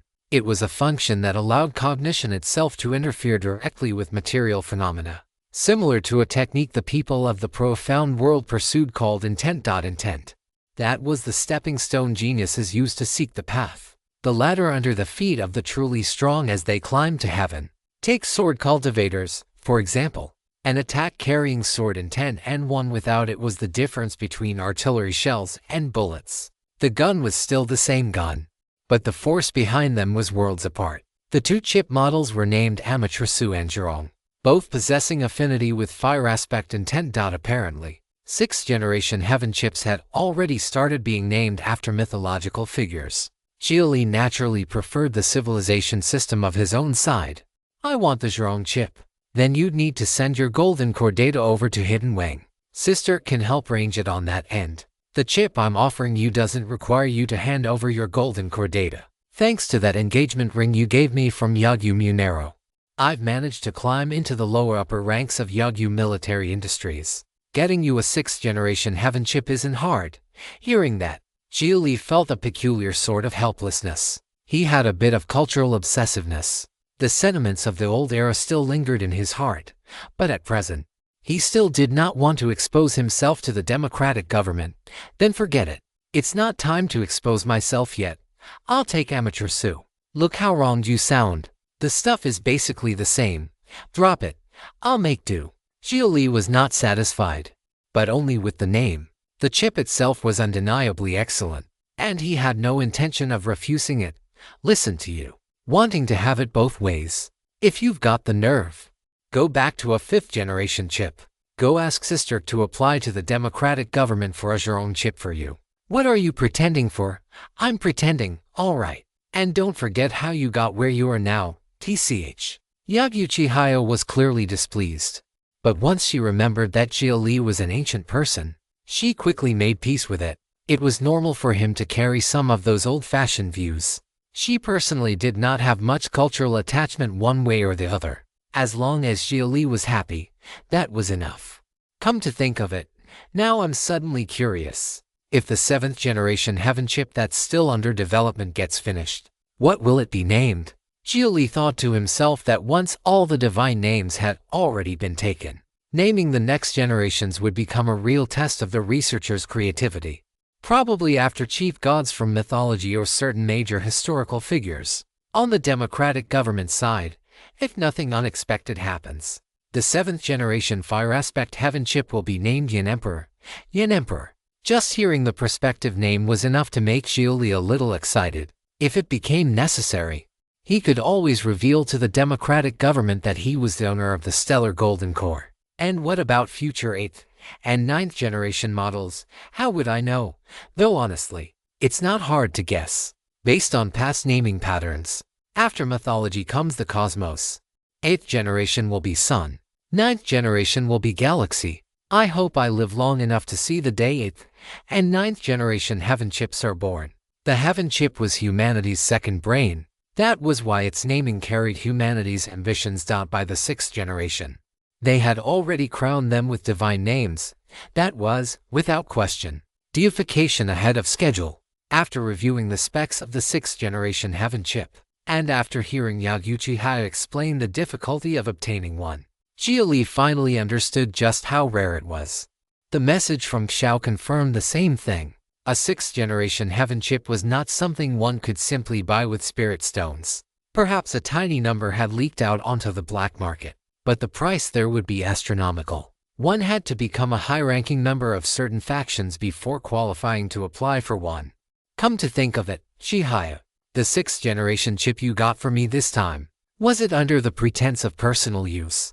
Xia Li was not stupid, even with Yaguchi Hayo now tied to Yagyu Munero. Something like a 6th generation heaven chip was not the sort of thing anyone could obtain in bulk like wholesale goods. Most likely, this one was all she could get. That's right, and 6th generation heaven chips now include DNA biometric authentication. If the chip detects its owner has died, it'll self-destruct. But I'm standing right here. If I willingly hand it over, that's my business. The secrecy level of a 6th generation chip was high enough that it could not be cracked and was extremely difficult to seize through murder and theft. Yagyu Military Industries had only agreed because Yaguchi Hayo still carried the name Yagyu. No matter what, she counted as one of their own. But if she tried to apply for a second 6th generation chip, the difficulty would rise steeply. Without enough merit and a fully reasonable excuse for replacement, she likely would not get another. Xia Li naturally understood all that. You're a businesswoman, so I won't say much more. Treat it as an investment. If I get the chance later, I'll get you a 7th generation heaven chip. Good, then it's settled. You know you're in. So I absolutely believe you have that kind of ability. Besides, you're the owner of humanity's first beyond 9th grade golden core. If you don't use the best possible loadout, it'd practically insult your status. To Yaguchi Hayo, Xia Li was a peerless rare material. And if that was the case, then naturally he had to be forged with the best materials and the greatest effort possible. Without another word, Xia Li continued reviewing the rest of the loadout. The model of his prosthetic arm was Hestia. That was the name of the Greek goddess of the hearth. As a goddess who governed flame, Hestia represented warm fire, fire that healed hunger and cold, fire that drove back darkness. Both the arm bones and shell were made from spiritized tungsten tantalum ceramic alloy, one of the top 3 most heat-resistant materials currently available on Earth. With an extremely high melting point, the inner layers were engraved with nanoscale spirit patterns, and the arm came with an integrated high-precision flame control component that could greatly increase his control over fire, combined with Xia Li's terrifying energy output. He would be able to fire focused energy beams just by raising his hand. But the most terrifying thing about this prosthetic arm was that it no longer came with mere spells. It came with a divine ability. The divine ability was called Everbright Sacred Flame. Unexpectedly, it was not an offensive divine ability at all, but a restorative one. Everbright Sacred Flame could significantly improve the body's heat resistance and could even use fire to heal injuries. The divine ability built into the arm is interesting. Is this because you're afraid I'll burn myself away? What do you think? Right now you have more than enough courage, but not enough means to retreat. Your golden core doesn't even need to enter full overheat mode. The moment it starts warming up, it'll already damage your body. Since you don't lack offensive methods, of course I have to think about sustainability. That golden core of Xia Li's was simply not something any human ought to be carrying. Stuffing a miniature star into a dantian, only humanity would come up with something like that. Xia Li was satisfied. He really was going farther and farther down the path of burning himself with fire. And a restorative divine ability like this was exactly what he needed right now. It was also worth noting that this arm was not a golden core stage prosthetic at all. It was a nascent soul stage 1. Though he was only at golden core now, every part of his loadout was being configured to nascent soul standards. After that came the prosthetic eye and prosthetic nose, taken from Royal Road. This narrative should be reported if found on Amazon. Those were much more ordinary. Both were simply custom-built from heat-resistant materials and did not have any especially flashy extra functions. By the way, why aren't you giving me an eye with ocular arts? Huh? Do you need that? Loadouts should prioritize practicality first. Prosthetic eyes with ocular arts cost a fortune. And aside from staring someone into catching fire, what else could you even do with one? If you've got that opening, you're better off just raising your hand and blasting them. You don't understand. I just think having one more offensive option is important. Oh, then should I dye the whites of your eyes red? Turn your pupils into a triple tomo? And maybe see if I can make your flames black too. Want me to add an illusion feature while I'm at it? That ... with one sentence. Yaguchi Haya exposed Xia Li's little fantasy. He lowered his head in embarrassment. At his age, still having a Chunabu moment was bad enough. Getting called out on it made him wish the floor would open up on the spot. A lot of stuff that used to be popular gets reheated by companies nowadays so they can fool idiots. They make things look like props from old cultural works and then sell their third-rate prosthetics at premium prices. Enough, enough. Xia Li quickly waved for her to stop. Some things might be old leftovers in this era, but in his own time they had been at peak popularity. Last is the embedded prosthetics. Take a look. If you have no objections, I'll place the order. Yaguchi Haya had him confirm things quickly. And Xia Li stopped wasting time and began reviewing the embedded prosthetics. Embedded prosthetics were all protective in nature. Their main purpose was to isolate high temperatures and protect the internal organs. In short, every layer of the design was meant to keep him from burning himself to nothing. Once the stellar golden core began exerting its full power, it was merciless to enemies, but also merciless to Xia Li himself. It was a clear case of trading life for battle strength. All they really needed was to add enough components to make him more resistant to burning and let him maximize the power of the stellar golden core. There was no need to pile on extra functions. There was just one point that left Xia Li very dissatisfied. His back needed extensive prosthetic implantation, and the skin over nearly his entire back would have to be removed. In exchange, he would gain much stronger heat dissipation and improved mobility through jet-assisted thrust. Replacing that much of my back is a bit excessive. I've already preserved as much of your flesh body as possible. But the advantages are enormous.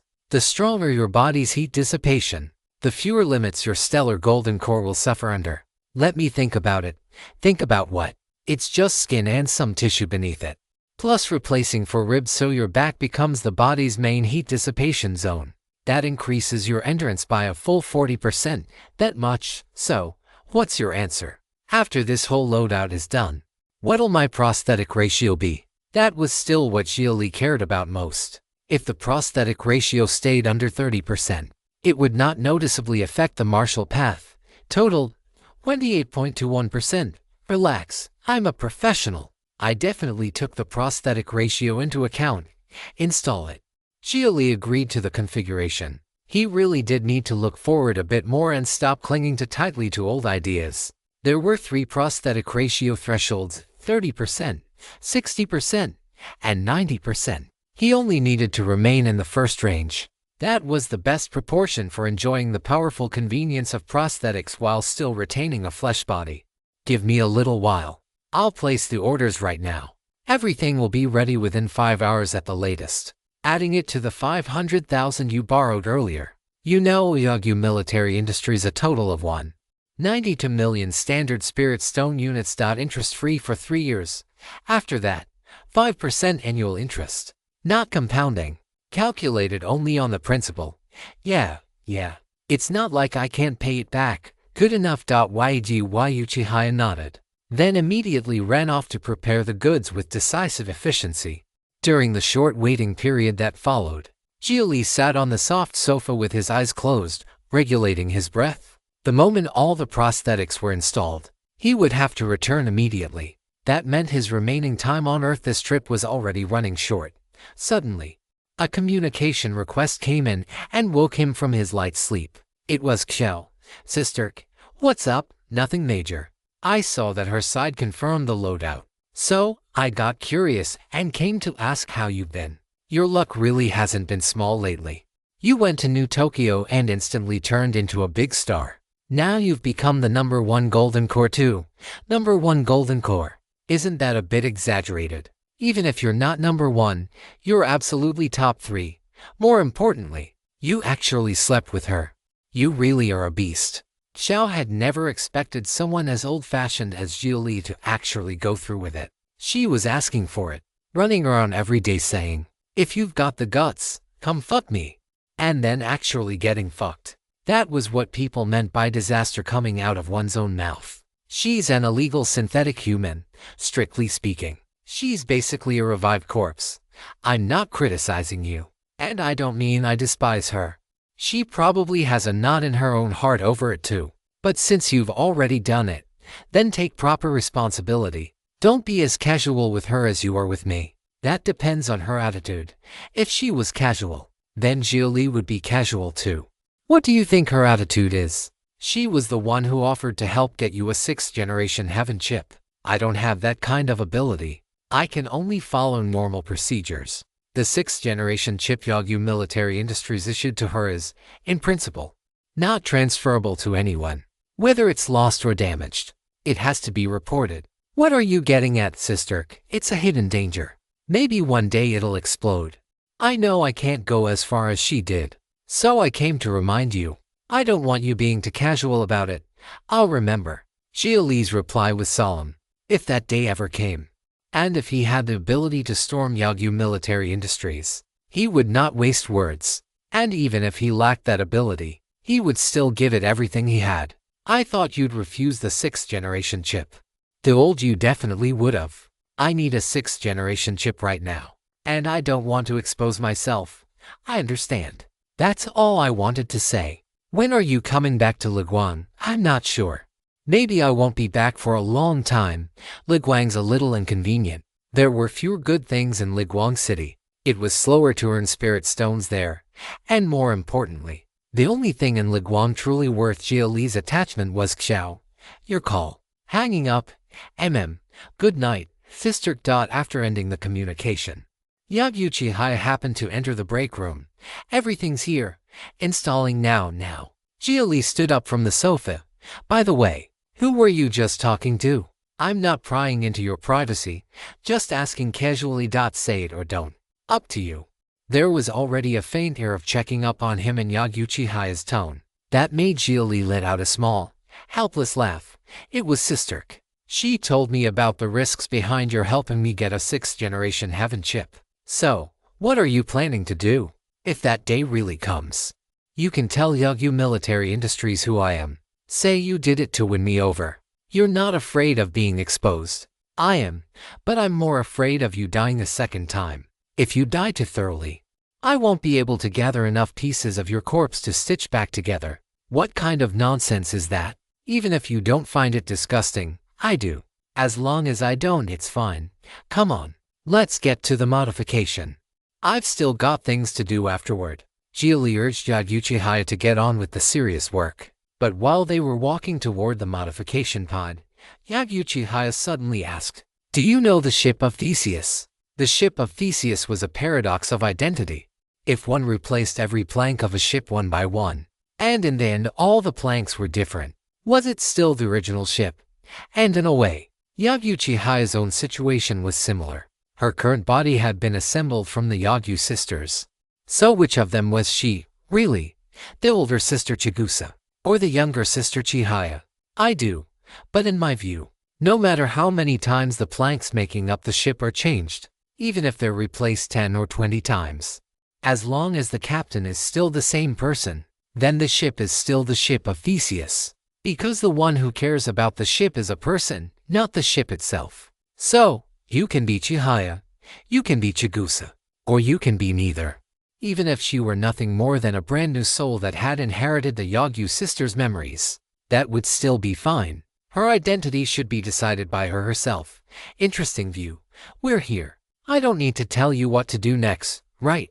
Of course not. If you encounter this tale on Amazon, note that it's taken without the author's consent. Report it. Xia Li began undressing on his own, then lay down inside the modification pod and closed his eyes. Under the effect of the sedative gas, he quickly fell into deep sleep. Thinking back to that paradox, it was actually something modern people had to consider too. When every part of the body became prosthetic, and even thoughts could be implanted into an intelligent brain, was the self still the self? Perhaps the original self had already died, and what remained was merely a copy. But did that even matter? If one really wanted to keep thinking, then did every time a person went to sleep mean that yesterday's self had died, and the self that woke up was merely a copy carrying yesterday's memories? Drifting in thought, Xia Li sank into sleep, and after a long absence, he dreamed again. Only this time, the dream was no memory. On a beach facing the sea, the entire shoreline glowed faintly. A barefoot girl in a dress sat by the shore, quietly watching the ocean. Xia Li walked toward her. The closer he came, the more her form began to shift. At times she looked young, at times old. Time and age were in disorder around her, and even her face had become blurred. When Xia Li reached her side, she raised her head to look at him. Her face had no features, only strings of electronic data code flickering and leaping where her features should have been. "Who are you? Who am I?" Her voice was strange, as tender as a child and yet as hoarse as an old woman. "I am one who has crossed history, and you are one who writes it." "History?" The girl tilted her head at Xia Li. "History is the set of footprints you leave as you walk along this shore. Would you like to leave something behind?" Xia Li bowed from the waist and extended a hand toward her with practiced elegance. "I am." The girl nodded and reached out to take his hand. Then Xia Li led her into a dance across the beach. Their footprints were pressed into the sand, though the seawater quickly washed them away. That moment was remembered by time itself. At light years of distance, it still had not yet happened. Looked at from another angle, that dance had already been written into the universe. Matter would change, matter would vanish, but information endured forever. When the dance ended, the girl's features were no longer blurred. Holding up her skirt with both hands, she bowed and smiled at Xia Li. Xia Li took the hat from his head and placed it against his chest in a bow of his own. This was his dream.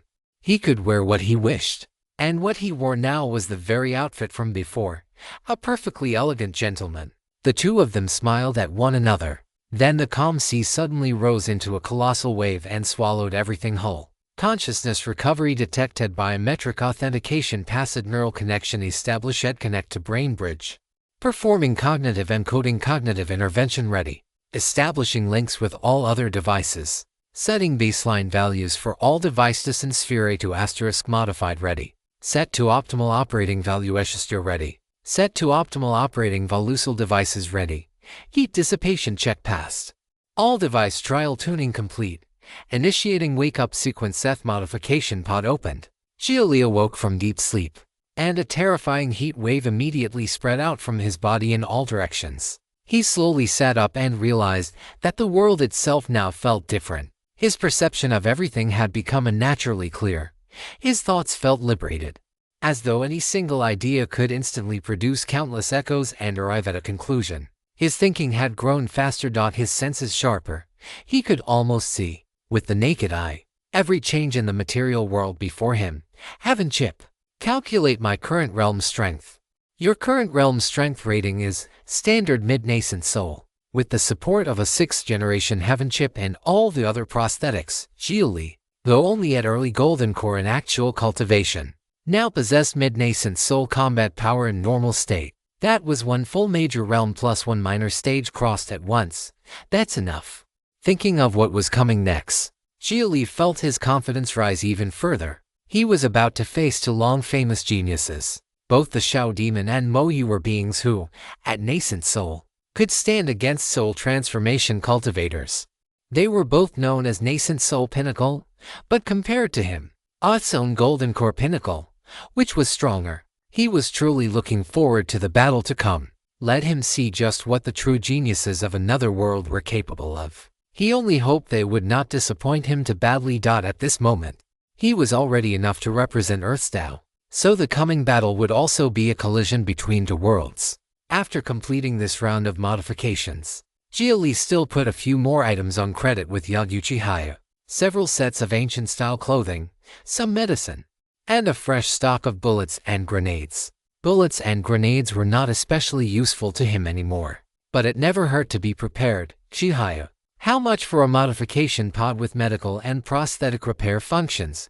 Before leaving, Xia Li remembered the bind he had been in before. Damaged prosthetics could be a problem too. You want to buy a repair pod. One with nanobots and relatively fast repair speed costs around 100,000 spirit stones. Then get me one. I'll pay you next time. I knew it. Come on. I've got one ready-made here. Just take it. I was planning to order a newer model anyway.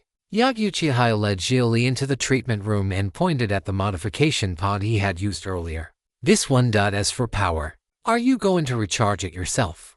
Or attach either a microfusion unit or a spirit energy converter? Spirit energy converter. I can't guarantee I'll still have enough strength left to activate it after getting injured. How many nutrient canisters do you want? 1 canister is enough for 10 uses. 3 for now. Hold on. I'll load your prosthetic information into it. And fill the medicine chamber too. Can your phase ring still hold more? It can. Right. Do you have any prosthetics for pets to cultivate with? Xia Li had suddenly thought of little Huling. If there was one, he could bring it back along the way. That little fox really was pitiful. Actually, yes. I do treat demon pets too, just as a side thing. So I'm not exactly professional at it. I might not have a full range ready. Go have a look in the upstairs storeroom later. Alright. With that, Uchiha went to the repair pod and began operating it, loading in the repair data sent over by the prosthetic manufacturers. After Xia Li stored the repair pod in his phase ring, Uchiha led him to the rear of the treatment room. There stood a huge water tank filled with pale blue liquid. It was a composite solution rich in nutrients, with sedative, pain-killing, and regenerative properties. Beside the large tank sat several big canisters. After Uchiha filled 3 of them with nutrient fluid, Xia Li stored them immediately as well. At that point, Xia Li no longer had any lingering concerns. Alright, time for me to go.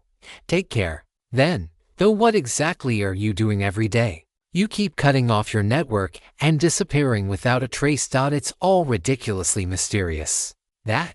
Xia Li really had no good way to explain why he kept going offline.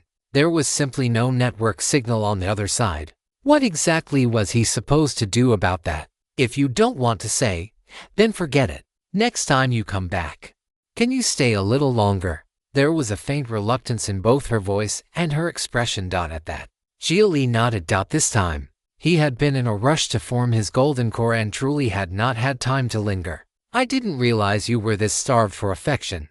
Fine, next time I come back, I'll spend more time with you. Get lost, get lost, get lost. Who's starved for affection? And even if I were, I wouldn't need yours. Haven't I already given you some love? TCH. Uchiha shot him a glare. Xia Li laughed twice and immediately took off before she could say more. Taking the elevator back up to the benzoin clinic on the surface, Xia Li found a canine-used prosthetic heart in the storeroom and did not stay any longer. He headed straight for the edge of the safe zone, changed into ancient clothing down in the underground passage, and then activated the mysterious ring. The mysterious ring's cooldown period was 2 months, measured as 1 complete round trip. In other words, it only began cooling down after returning to Earth, and then returning once again to the profound world. That feature made it possible to use the ring to evade certain lethal dangers. But once back in the profound world, for the next 2 months he would have lost one of his greatest life-saving cards. So after going back this time, he could only win. Pure white radiance spread out around him. Xia Li closed his eyes, and when he opened them again, he was already standing beside the black iron doors in the Blackstone Ancient Hall. Even deep in the hall, he could still hear the flow of lava outside. The flame storm was still raging beyond. Xia Li stepped through the black iron doors and entered the hall where he had previously obtained the golden chrono core. You could be reading stolen content. Head to the original site for the genuine story. There, in the center of the hall, a gray tiger only a little larger than he lay sleeping. Xia Li did not wake Qiufu. Instead, he simply sat down beside her and began cultivating, regulating his breath. The Golden Core stage was ordinarily for cultivating the divine powers within the Golden Core, and once that process reached completion, the core would shatter into nascent soul. But his Golden Core was not a false core.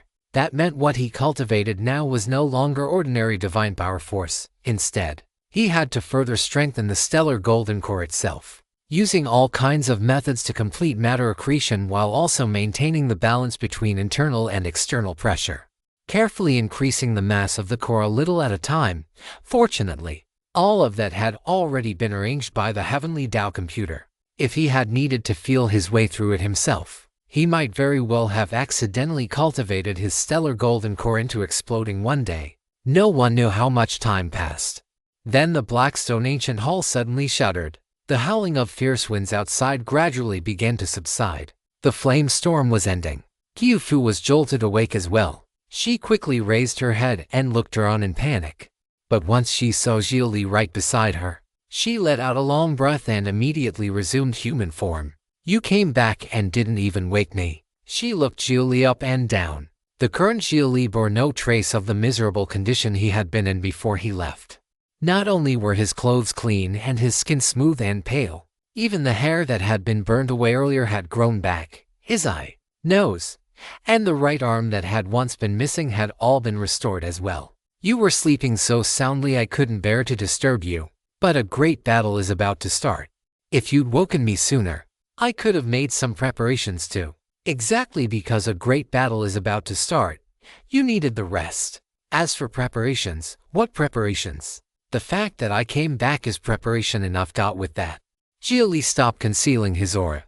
A blazing wave of heat surged outward from his body. Qiufu was only standing a little too close, and the heat alone lightly scorched her. And that was only the aura Xia Li was releasing naturally. To Qiufu's senses, the Xia Li before her was terrifying. The pressure he gave off was greater even than what the Shao Demon and Mo Yi had once given her. "You formed your Golden Core. What grade is it? Upper 3, right?" "No, even an Upper 3 Golden Core wouldn't be this terrifying. The pressure you give me is stronger than nascent soul." "Could it be the legendary immortal grade?" Qiufu asked at once.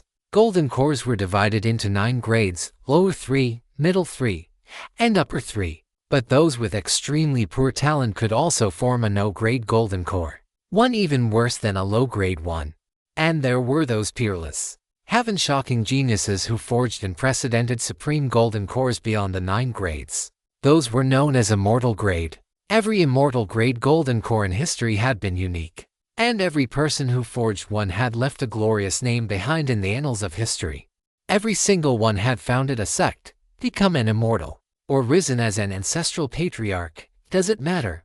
At Golden Core, Mo Yi and the Shao Demon both forged 7th grade cores. In this declining age, a 7th grade core is already enough to be called the mark of a genius. If yours is really immortal grade, then I'd rather die than let you make a move. What Qiufu wanted to see was Xia Li surviving this crisis by other means. The more he relied on external tools, the better.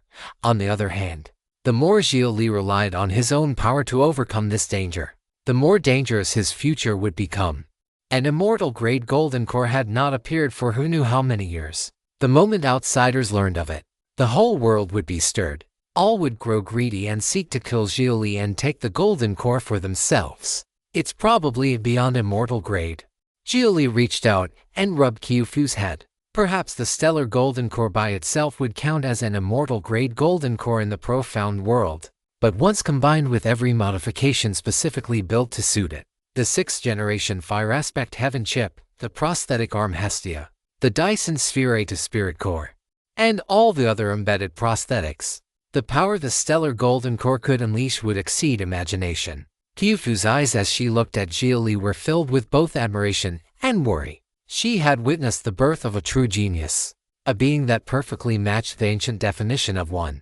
He stood right before her, and yet she was also deeply afraid of how the current age would treat him. Xia Li still needed time to grow.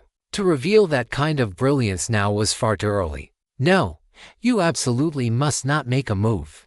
I'll crush that fire talisman and buy time for you. Run as far as you can. Qiufu wanted Xia Li to act only once he possessed the strength to overturn everything. This world could tolerate geniuses, but what it could not tolerate was a genius who wanted to remake heaven and earth. That kind of genius would die the moment his head rose above the crowd. He would be hunted endlessly by higher realm cultivators. Have you considered one thing? This is also a form of suppressing the heart.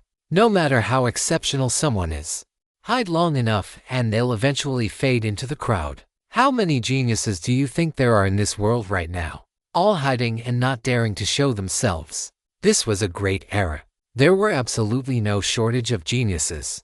But no one dared to meet the blade head dash on. So in this darkness, a spark had to appear. Someone had to break the rule of the Heaven Alliance, even if only by tearing open a tiny crack. But the one who sticks his head out shouldn't be you.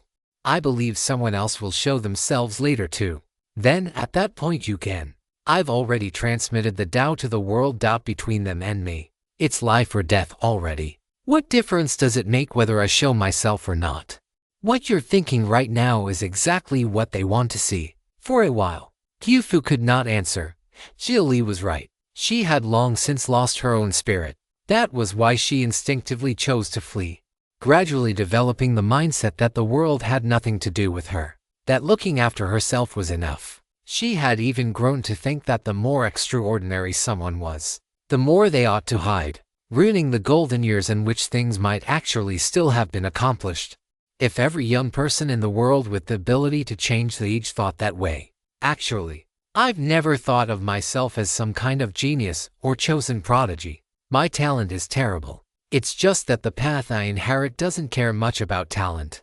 And though I still don't have much experience, and I still can't clearly explain what the real difference is between a genius and an ordinary man, the leftover fire in my heart has never gone out. I don't even understand why I insist on helping people who have nothing to do with me. But I just can't stand it.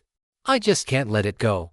Why not resist? Why not stand up? It was precisely because he was a passerby that he could see more clearly from the outside. He had gradually begun to realize one thing. Earth and the profound world would one day intersect as well. And he did not want to see endless conquest and slaughter when that happened. So whether on Earth or in the profound world, the future needed to be led by younger people who were already sick of oppression and bloodshed. Less calculating greed, more naive, stubborn peace. Let the human progress index keep rising. Let the human extinction index keep falling. Let humanity carry just a little more mercy with it when it stepped into the stars. If one obeyed the instincts of slaughter and assumed that everything not of one's own kind was an enemy, then how could one ever speak of overcoming genes, of overcoming evolution itself? Life was born from savagery. It was meant, eventually, to enter civilization. So watch closely. If I really do count as a genius, then let this age see what a true genius really is. Xia Li strode toward the exit of the Blackstone Ancient Hall. Qiufu silently followed behind him, the fire in her own heart reignited by Xia Li's words. What was a true genius? Not just her. Perhaps in all these years, there had never truly been one. Some had perished halfway. Some had bowed their proud heads. Some had even strayed into crooked and twisted paths. Xia Li walked to the entrance of the Blackstone Ancient Hall. At that moment, the final wave of flame outside subsided. Stolen novel, please report. In the reddened sky, above the still burning clouds, 100,000 demon soldiers and human troops looked down in fury at the Xia Li standing below. At this moment, Xia Li was very small, yet he felt not the slightest pressure. Some people had grown used to bluffing. Some so-called geniuses had grown used to avoiding direct confrontation. But he was not about to yield to these people. Defying one of the greatest taboos under heaven was also a way of breaking chains. And today, he would be the one to break the rotten iron hoop that had been fastened over countless heads. Xia Li, how will you escape this time? You spread demonic arts to bring disaster upon the world. We have already confirmed that the cultivation method you spread is an evil demonic art. In these past 3 days alone, we have executed 158,000 practitioners, and all of them were harmed because of you. The Shao demon and Mo Yi stood before the army. During these 3 days, both Demonkin and humankind had carried out major internal purges. The cultivation method Xia Li had spread was a good one, but only they were allowed to cultivate it. If they said it was demonic, then it was demonic. Now the whole world was condemning Xia Li by voice and word. The relatives and friends of the dead all hated him to the bone. Had Xia Li not transmitted the Tao, how would they have lost their loved ones? As for those humans and demons with background and backing, they surely would not dare keep spreading it further. As long as the chain of transmission was cut off, Xia Li would become nothing more than a joke. Down with the demon. Please kill the demon. Demon, give me back my father. Find his kin and exterminate 9 generations. Kill everyone connected to him. Kill, kill, kill, above sun-scorched valley. The humans and demons who had lost their loved ones had been brought here by the Shao demon and Mo Yi so that, using the mouths of the masses, they could invert black and white yet again, raise the banners. Mo Yi roared. Hundreds of blood-soaked banners rose into the air, and lashed to each flagpole were the corpses of many fox demons. Among them was one small white fox, still youthful in size, with stitching marks across its fur. It was little Huling, the little fox Xia Li had worked so hard to save. Damned, damned. Qiufu's voice turned hoarse. Murderous energy poured from her whole body. Xia Li let out a quiet sigh. He had even brought back a prosthetic suited for Huling. Too bad she had not lived long enough to use it. It was the same again. Just like the Liu family. In fact, the fox tribe had done even less. They had only hosted him briefly and cautiously. The fox chieftain had been extremely careful, showing him no open favor at all. And yet Mo Yi and the Shao demon had still wiped them out and turned them into an example. They wanted him isolated against the world, a true solitary enemy whom everyone would fear being associated with. The blood-soaked scene he had once witnessed at the Liu family flashed again through Xia Li's mind. He thought of second Uncle Liu, whose full name he still never knew, and of the old patriarch of the Liu family. Everyone had only wanted to live. They had only done everything they could to live a little better. And yet disaster still fell from nowhere, again and again, reminding the world of the price of refusing to kneel.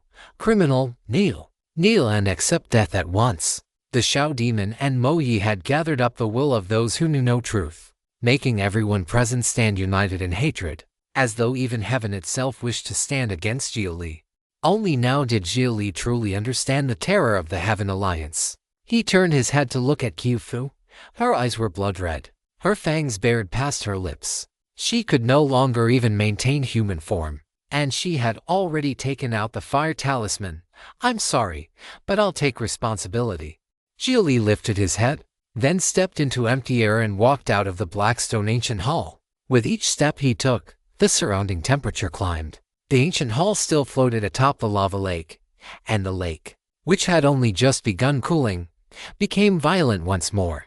Lightning flashed across the sky. After the flame storm in sun-scorched valley subsided, a torrential rain always followed. In the rain, Xia Li quietly took in everything before him. The curses were drowned out beneath the sound of the downpour.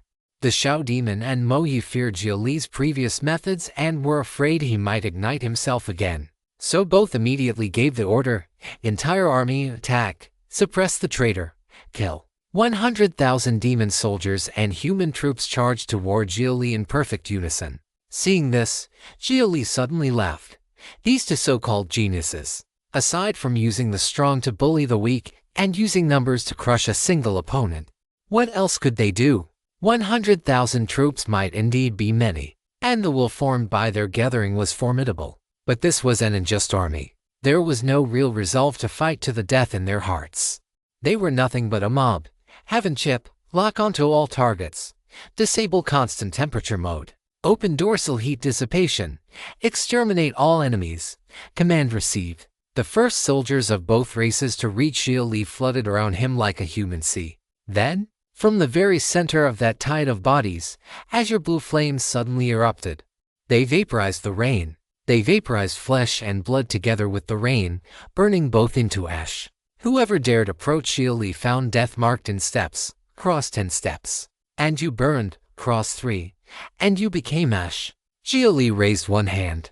The terrifying energy within his stanchion gathered without cease. Then he directly fired a high-temperature disintegration beam, slicing through the enemy ranks. Shield troops. Move up and hold the line. Main force. Fall back and maintain distance. Archers, prepare. Entire army. Spirit-piercing arrows ready.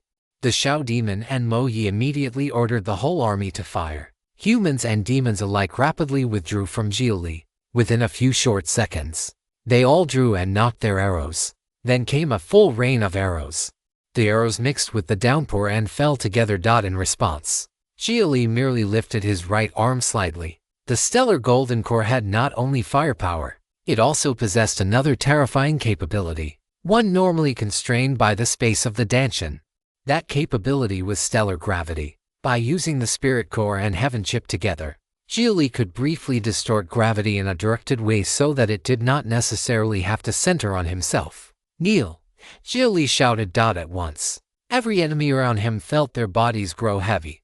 Some soldiers whose cultivation was too weak cried out and dropped straight from the sky, smashing into the ground in sprays of blood and flesh. The arrows flying toward Xia Li became just another part of the rainstorm. Their tips all turned downward and fell to the earth. The seemingly terrifying rain of 10,000 arrows. Not one arrow reached him. The Shao demon and Mo Yi exchanged a glance, both filled with shock. Techniques that increased gravity were usually accomplished through treasures or formations. As for a cultivator doing it purely through their own means, only one thing could make that possible: a domain. But domains were the methods of great powers, the symbol of the void refining realm. That was why the gap between soul transformation and void refining was so vast. Entire army, fall back. Bring up the city breaker cannon. Mo Yi gave his next order without hesitation. The more terrifying Xia Li appeared, the less willing he and the Shao demon were to move personally. Unless every soldier died, they would simply grind Xia Li down to death. From the rear of the army, a gigantic spiritual energy cannon dozens of meters tall was hauled forward. It was a weapon found only in human armies. The Munkin did not possess such things. It was also one of the demon hunting army's great killer weapons, a siege-class treasure.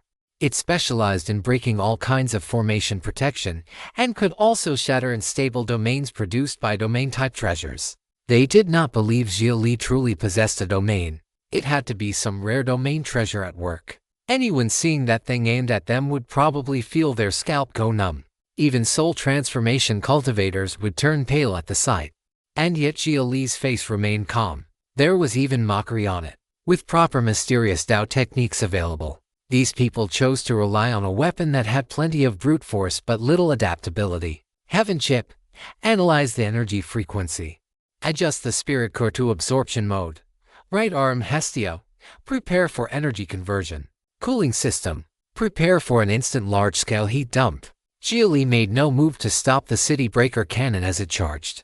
That left the soldiers trying to hold him back, watching him closely in confusion. He did not dodge. He did not interrupt them. He merely stood there. Had he already resigned himself to death? But the thousands of soldiers supplying spiritual energy into the cannon did not relax for a single moment. 10 breaths later, a blinding cyan beam burst from the cannon's mouth and shot straight toward Xia Li. Xia Li raised his right arm. Stolen from its original source. This story is not meant to be on Amazon. Report any sightings. The steel skin across his back suddenly split apart, revealing multiple vertical vents. At the same time, under the Heaven Chip's adjustments, the stellar golden core had already prepared to increase its rotational speed instantly and strengthen its gravitational pull. The next moment, the Cyan beam struck Xia Li, but every bit of it was absorbed through his arm and drawn into his body. An immense quantity of energy rushed toward his dantian. From Xia Li's back, green fire exploded outward, vaporizing the rain into steam. A full 2 seconds passed before the Cyan beam finally faded. Xia Li's shirt had already been burned away completely, but there was not the slightest burn mark on his skin. Everyone present stared in shock, their faces full of disbelief and fear. How was that possible? That was the City Breaker cannon. A direct hit could kill even a soul transformation cultivator. But what came next shocked them even more. Xia Li took a deep breath. He could not swallow that much energy outright. What he could do was cycle it once and return it at double force. Hestia, full power. Hestia has entered overclock. Xia Li felt his right arm grow scorching hot. It was already beginning to burn the joint where it connected to his shoulder, and it was becoming hard to control. He immediately seized his right arm with his left hand to help steady the aim and pointed it directly toward the City Breaker cannon above the valley. At that very moment, the cannon's second shot was also ready. Another cyan beam erupted forth, and from Xia Li's arm, an ice-searing cyan blue ray shot out to meet it head-on. The two collided, and within only a brief moment, the cyan beam was forced back. The Shao Demon and Mo Yi went pale with fright. They did not even have time to warn their own soldiers to run before they themselves first retreated away from the cannon. The cyan blue beam, driving the cannon's own shot back with it, struck the City Breaker cannon directly. The next instant, with a roar like 10,000 thunderclaps at once, a raging shockwave swept across sun-scorched valley. Even the rain, which had been pouring in linked sheets, was blown backward into the sky. A mushroom-shaped black cloud slowly rose. Nearly 10,000 soldiers close to the City Breaker cannon were annihilated on the spot, leaving not even bones behind. Even those farther away were caught in the blast and slammed into the valley walls, bursting open with wet pops. But that still was not the end, because the stellar golden core had been forcefully accelerated in an instant. It had also released an enormous amount of firepower beyond what Xia Li's dantian could contain. The green flames blasting from his back rapidly shifted to azure blue. And in the palm of Hestia, the prosthetic arm, another unbearable blue radiance lit up. This time, Xia Li could not control it. The recoil hurled his entire body backward. He no longer had time to control the direction of his aim. As a result, the azure laser scattered wildly in all directions. Fortunately, Xia Li was the one being besieged. There was not a single ally anywhere around him. Even Qiu Fu was hiding inside the Blackstone Ancient Hall, so there was no need to fear friendly fire. By the time the laser barrage ended, sun-scorched valley had become a complete ruin. The surrounding cliff walls had melted, lava running down from them, while the demons and human soldiers alike wailed in agony. And yet, perhaps because a desperate army fights hardest, they only grew more frenzied. No order from the Shao Demon or Mo Yi was required. They surged in like a tidal wave, hoping to exploit what they assumed was Xia Li's brief exhaustion. But would Xia Li truly run out of momentum? His stellar golden core had not even entered overheat yet. Permission granted to use virtual spirit avatar. Xia Li abruptly increased the stellar golden core's energy output. Behind him, a giant humanoid figure of azure flame 100 meters tall instantly took shape. With a single slap from the giant's hand, the charging soldiers did not even have time to scream. They ignited on the spot and were blown into ash by the wind. Every lift of the giant's hand meant the disappearance of hundreds or thousands of lives. Even the downpour could not extinguish the ash. The flames boiled away the rain. White vapor surged toward the sky and actually tore open a gap in the heavy black clouds. A shaft of sunlight descended and fell upon Xia Li, making him look almost holy, like an immortal of fire, like a god of the sun. What remained of the demon soldiers and human troops were terrified out of their wits. No one dared charge forward again. At some point, one of them suddenly let out a cry and turned to flee. And once that happened, the collapse spread like a mountain falling apart. 100,000 human and demon troops had been beaten by Xia Li alone until they threw away their armor and broke in total defeat. The rain still fell. The rainwater was scalding hot. Yet as it struck the humans and demons of Sun-Scorched Valley, it did nothing to warm their frozen hearts. For they had seen it, and they had understood, beneath the reflection of those azure flames, what a true genius really was. At this point, the outcome of the battle had already been decided. Facing the soldiers who were scattering in all directions in panic, the Shao Demon and Mo Yi both frowned and chose to act personally, slaughtering the deserters closest to them. The Shao Demon revealed his true form, opened his huge jaws, and directly devoured fleeing soldiers. Mo Yi raised one hand and formed an enormous blood-red palm seal, seizing hundreds of deserters in one grab and crushing them alive. The color of that giant palm instantly deepened into an even more vivid crimson. Those who fear battle die. Where are the armored overseers? Disciplinary battalions, move out. Record the identities of all deserters. If anyone dares flee again, execute them on the spot and implicate their families. At the rear of the demon-human subjugation army, a group of demon soldiers in red armor appeared, their faces blue-green and fanged, staring viciously at the fleeing troops. At the rear of the human-demon hunting army, a group dressed in black armor and ghoul masks also emerged, the deserters, who had just moments ago been terrified and throwing away weapons and armor, all froze. Then, with grief and hatred filling their eyes, they turned back toward Xia Li. They gripped their weapons again, but their arms shook uncontrollably. The Shao Demon and Mo Yi would not take the field until every soldier had died. No, more accurately, even if Xia Li really proved capable of killing them all, those who still would not fight him head-on. They would run. They would only move when they were certain they could kill him. They would never gamble with even the slightest risk in a fight to the death. Do you want to go home? Xia Li looked at those soldiers whose eyes now held a willingness to die.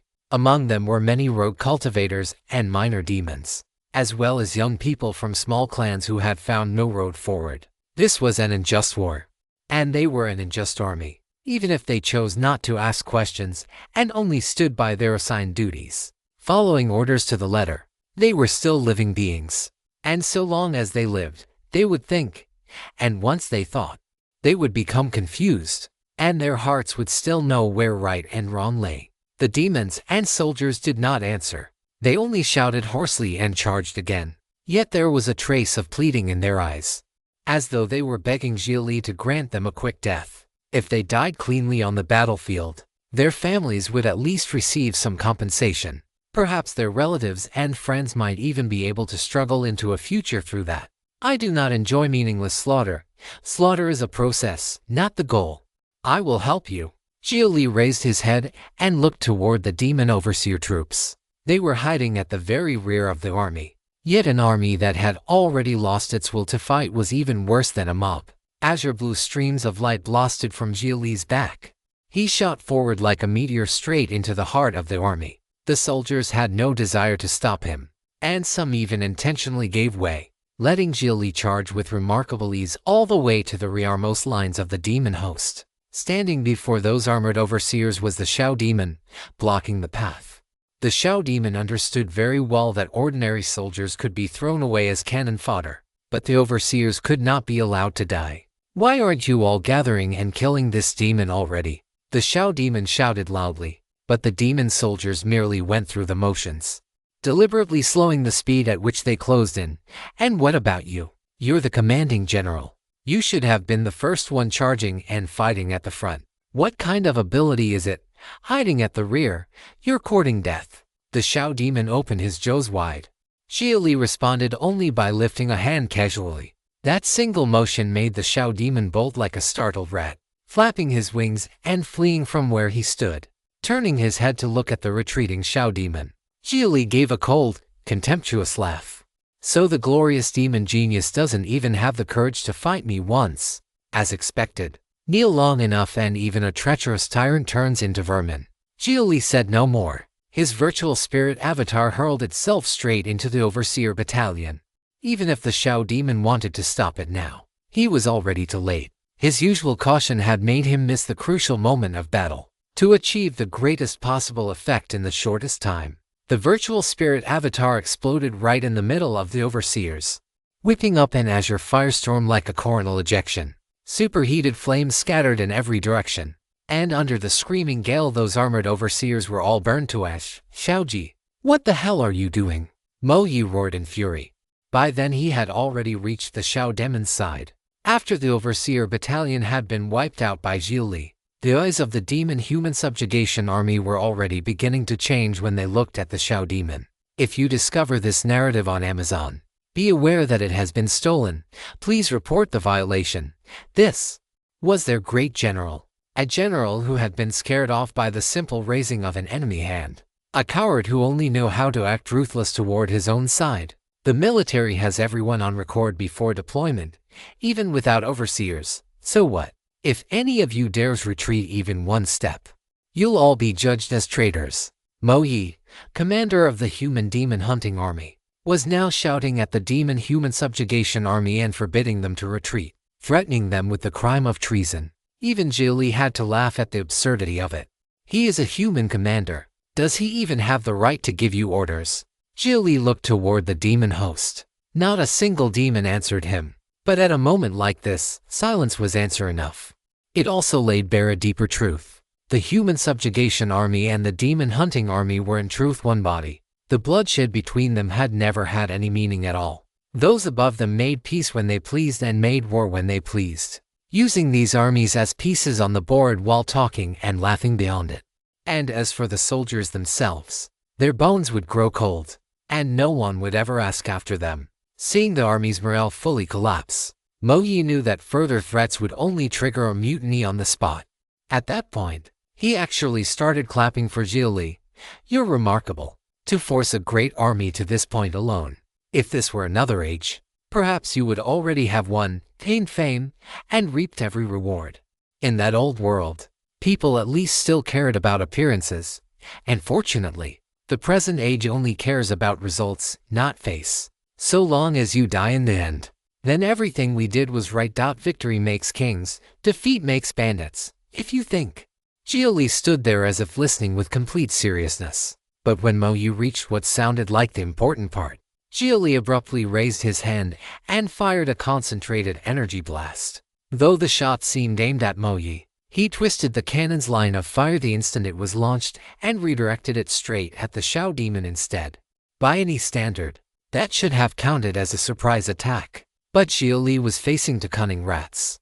They had watched every single movement he made. The Xiao demon instantly fled again. Mo Yi's body also dissolved at once into a blood shadow form. No matter who Xia Li had aimed at, the beam had been doomed to miss. You should at least let me finish speaking, should you not? Having the fortune to kill you today will surely be one of life's great pleasures. I've destroyed many people like you before. Some knelt before me, wagging their tails and begging. Some were humiliated to the utmost and died roaring with rage. And some became demons and devils nailed forever to the pillar of shame. Which ending will be yours? Mo Yi spoke with the air of someone who had already secured victory. Xia Li did not attack again because the Heaven Chip was currently analyzing the state Mo Yi was in. Mo Yi was maintaining a translucent blood shadow body, which the Heaven Chip classified as a semi-energy form. That alone showed how wary his methods were. Mo Yi gathered a single drop of black blood in his palm, then fired it directly into the clouds. The gap in the storm clouds that Xia Li had torn open closed once more. The sunlight vanished. The wind and rain grew fiercer. The downpour transformed into an ominous black rain of blood. Though the blood rain could not stain Xia Li's body, every demon soldier and human troop touched by it lost the light in their eyes. All the glances and murmurs vanished. Even the relatives of the dead who had been deceived and brought along with their army now looked up at Xia Li with empty, lifeless expressions. You're thinking about how to break my art right now, aren't you? And fortunately for you, I tampered with the army's provisions long ago. The fools who came here with them actually believed I was being hospitable and really went ahead and ate the spirit fruits and drank the wine I prepared. What will you do now? Never once did I trust them. So, I knew very well that when the critical moment came, they would never obey my commands. But who am I? Why would I not have prepared for that? What makes you think that your feeble struggle can compare to a whole life of my extreme caution? Mo Yi's blood shadow body itself started taking on darker color. I don't mind telling you the rest either. If you don't kill them, then I do not die. If you do kill them, Then they all become my nourishment. What will you do now, fear, despair, or rage? Mo Yi threw back his head and laughed from within the blood shadow. He had prepared a great deal for this battle. He had even made repeated military pledges to stop the upper ranks from interfering, because he intended for everyone present to become nourishment for his ascent into soul transformation. And in truth, whether Xia Li killed them or not, no one present today would be allowed to survive, and Xia Li would be made into the one carrying all the blame. The black rain of blood fell without end. Though it should have been afternoon, the sky was black as ink, as though night had already descended. A mass of lifeless soldiers let out low growls from their throats and advanced toward Xia Li on stiff, rigid steps. Mo Yi was full of confidence, certain that he had calculated everything perfectly. Beside him, the Shao demon, back in its true form, gave off several sharp, miserable cries that sounded almost like mockery toward Xia Li, as though he had been toyed with from beginning to end in the palm of their hands. They needed war. Why they fought did not matter. How many more lives they could sacrifice into fodder did. And yet, facing such a desperate situation, Xia Li's expression remained utterly calm. Mo Yi could not read a single emotion from his face. At that moment, Xia Li did not even seem like a living person. So, I need to slaughter every human and demon here before I can kill you. Is that right? You can. Heaven chip. Permission granted for full bodily control takeover. What a pain you've gone and made for me. Xia Li had gradually become more accustomed to killing, but in the end he was still human. He would grow numb. He would suffer. His mind would be constantly stained by blood and violence. So long as he still possessed a conscience, he would never be capable of enjoying slaughter. At most, he could force himself not to think about it, but killing over time would eventually become his nightmare. Letting the heaven chip act in his place was not escape. It was the final mercy he could offer those pitiful souls. He did not want those unfortunate humans and demons to suffer even one extra slash. He wanted it clean, swift, the fastest and most direct possible release into death, where they could become their truest selves again, burdened by no more worries. Perhaps some of you still retain a trace of reason. I will not let any of you suffer. I offer only the grace of release. Xia Li turned and looked at the massed humans and demons. Everything he had done in the battle so far had been aimed at the heart. He had not wanted to incur too much slaughter. He had wanted to force the armies back and fight Mo Yi and the Shao demon directly. But that plan had failed. So be it. He would hand all control to the heaven chip. Its mercilessness happened to be the final gentleness left for the innocent. Xia Li slowly closed both eyes, then snapped them open again. His right eye now glowed faintly red, and from deep within the pupil came the subtle sound of mechanical components turning. The pupil of his left eye, meanwhile, widened slightly and lost focus. It looked blank and unfixed, yet at the same time seemed to be taking in everything in the world. Mission start. Xia Li plunged into the crowd. For the first time in a long while, he drew his demon blade night cutter. He moved through the army with elegant, precise footwork, lightly flicking the blade to pierce each human or demon once through the brow, never twice against the same target. The army, drained of mind and spirit, moved with unbearable stiffness. To Xia Li, they posed no threat at all. The hopeless encirclement that Mo Yi had believed would bring despair now looked like little more than a joke. Mo Yi could not see hesitation in Xia Li. He could not see struggle. He could not even see the slightest fluctuation of emotion. Even he himself would feel something in such a situation. Even a killer would grow excited. But Xia Li was calm beyond reason. So calm he no longer seemed alive. Mo Yi, do you want me to interfere and strike at him? The Shao demon glanced toward Mo Yi. Maintaining the current art prevented Mo Yi from acting for the time being. His technique, for all its viciousness, was not without flaws. No, don't fall into his trap. I don't believe he can really kill every last one of them. I've already polluted this patch of heaven and earth for the moment. Since there's no spiritual energy left here, all you need to do is keep an eye on him and don't let him find any chance to replenish. I'll wear him down if that's what it takes. Mo Yi had complete confidence in his technique. Even ants could bite an elephant to death. He could simply drag Xia Li down and exhaust him alive. There were over 100,000 people here between the soldiers and the camp followers. Mo Yi believed that even if he himself were thrown into a situation like this, Eventually he would grow tired of killing. His blade would dull. He would grow numb and forget even how to resist. Wounds would begin to accumulate on his body. He would not even notice how much blood he had lost. Until at last he collapsed. And yet, after 1 hour, Xia Li was still killing. After 6 hours, Xia Li was still killing.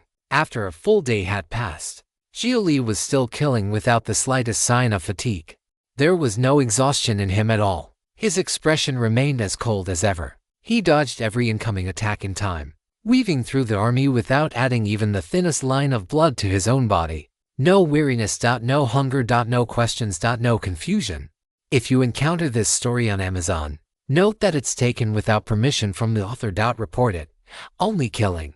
Every movement remained precise and elegant, and every stroke of his blade raised no more than a tiny flower of blood at the tip. Mo Yi began to panic. How was this possible?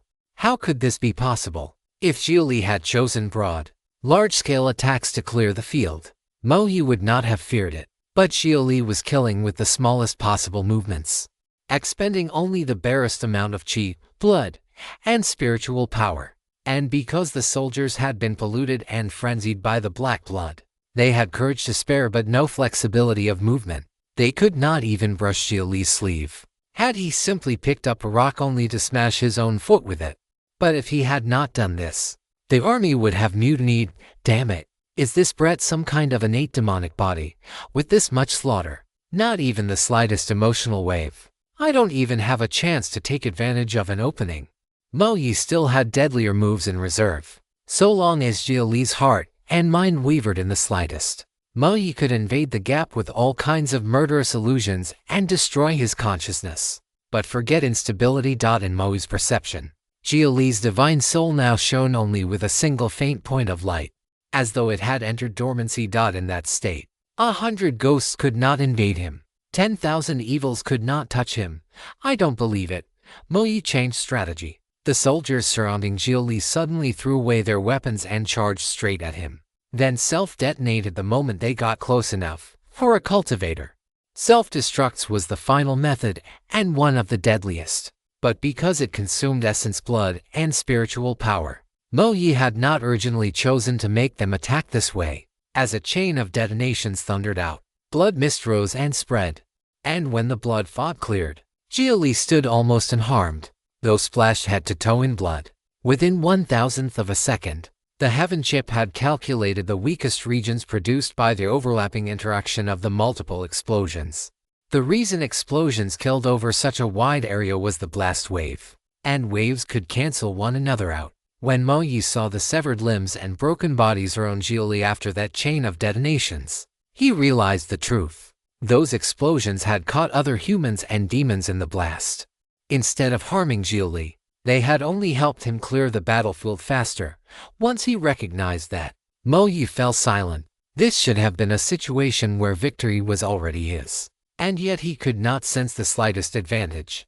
He wanted to use the strong to bully the weak, but he feared Xia Li's sudden burst methods. He wanted to use many against one, but Xia Li was powerful enough to shake an army's morale.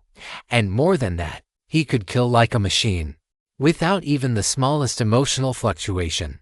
You cared about them before, didn't you? They really are innocent. But if you keep killing like this, I will declare that they all died because they tried to desert before battle. Their relatives and loved ones won't escape the consequences. Are you still going to keep killing? You will become the cause of heaven's wrath and humanity's hatred. So what if what you did was right? In the end, all you learn is the hatred of 1,000 men, the whole world wanting to hack you apart and suck your bones dry. You're a demon. How much more slaughter are you going to create? Mo Yi tried everything he could think of to create weaknesses in Xia Li's heart. Moral coercion, twisted reasoning. Every ugly method he could use, he used. If Xia Li could only be made to think he had done wrong, whether by believing he had dragged others down with him, or by believing he never should have resisted in the first place, then Mo Yi could rewrite reality itself and make that guilt real. But Xia Li said nothing. He only danced through the crowd, letting flowers of blood bloom from the tip of his blade beneath the rain of blood, without weariness, without asking right or wrong. Xiaoji, attack him, wear him down. I want to see how much spiritual power he really has left. Is his spiritual energy endless, at last? Mo Yi truly felt things slipping outside expectation. After battling to this point, Xia Li's aura had not fallen in the slightest. If anything, it had grown stronger. The bastard had fought for a full day and not only failed to spend much spiritual energy, he had actually recovered some. Xia Li had to possess some kind of treasure that stored spiritual energy. What was even more deadly? Outside the curtain of black blood rain, more and more humans and demons were arriving. Watching the battlefield from beyond it, a great many people were now paying attention to this battle. He could not allow too many witnesses to see that it was he who had sacrificed the army to further his own ends. This blame had to land on Xia Li. It had to be Xia Li who had fallen to demonic methods, who had used taboo arts to slaughter the army and refine blood. Mo Yi could give up his own face, but the people above him could not. He had worked far too hard to crawl from being a mere game piece into becoming half of a player. How could he fall here? For a person like the Shao Demon, an extreme egoist, the moment anything unexpected occurred, he would begin looking forward and back, growing hesitant and constrained. Gee, you're disappointing me right now. No matter how impressive he is, he's still only golden core. Don't forget where the weakness of those who fight above their realm lies. Mo Yi was deeply frustrated. He and the Shao Demon had known each other for a long time, and working together they had plotted the deaths of who knew how many humans and demons. The Shao Demon especially loved to eat prey alive, delighting in the agonized screams they made as they were crushed apart in his jaws. By all rights, he should have been a savage demon who knew no fear, someone who became only more vicious when cornered. I know. It's just enough. Words are useless now. I'll enter berserk state for the moment. The Shao Demon no longer expected Mo Yi to understand what he was feeling. He had simply been frightened by the unknown terror he sensed. The more he thought about it, the more ashamed he felt. He was a great demon who had reached the nascent soul pinnacle. Mo Yi was here watching from the side. What exactly was he so afraid of? Throwing back his head, the Shao Demon let out a piercing shriek toward the sky. Bristling mane-like barbs instantly sprouted beneath his steel-black feathers, while his eyes turned blood-red as he pounced straight at Xia Li. In truth, cultivators capable of fighting above their realm had never been rare throughout history. Some only sought the transformation in power and lifespan that came with higher realms. Others advanced step by step, endlessly tempering their foundations, even pushing a realm all the way to completion, all the way to its pinnacle limit. The former might not equal the latter, but the elevation brought by a breakthrough in realm was no joke either. The fatal weakness of those who fought above their realm was simple. They could not last. No matter how much power they could explode with beyond their current stage, they still had not truly entered the next realm. The power they could sustain remained limited. Faced with the Shao Demon's attack, Xia Li acted as though he had not seen it at all, continuing to strike and release the soldiers before him. Only when those twin steel hard claws, lined with vicious barbs, were about to rake through his skull, did Xia Li suddenly turn his body, lower his stance, and bring Nightcutter across to deflect the Shao Demon's claw. He borrowed its force sideways in one smooth motion, then slashed hard and severed several heads at his flank in the same movement. The Shao Demon screamed sharply and kept attacking with both claws. But no matter how sharp and savage his offense became, Xia Li always blocked, redirected, and unloaded the force at the critical instant, borrowing the Shao Demon's strength to kill more enemies. Here, the benefits of body refinement finally became clear. Redirecting force was an exceptionally useful technique, but it required the person receiving the blow to have sufficient strength to first bear that force before transferring it away. If the body could not endure it in the first place, then there was nothing to redirect. Some of these techniques look a great deal like the martial sword path. Mo Yi immediately controlled the polluted, frenzied soldiers to retreat from Xia Li. He did not want them being cut down by force the Shao Demon had given him. Among sword cultivators, there were two great branches.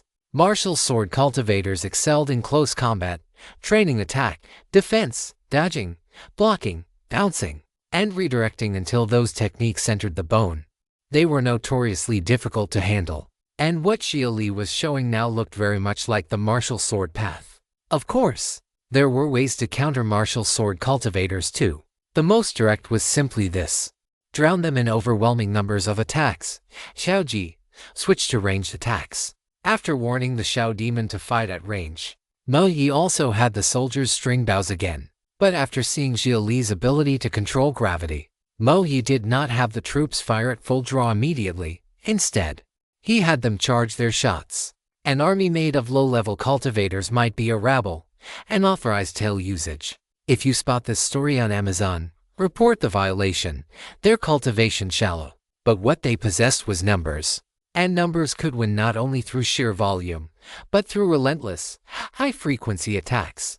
This time, Mo Yi would not let 10,000 arrows fire at once. He would send them wave after wave, turning the arrow rain into something as continuous as the downpour itself. The Xiao demon flapped high into the air and then beat both wings, whipping up a horrific gale. He excelled at controlling wind.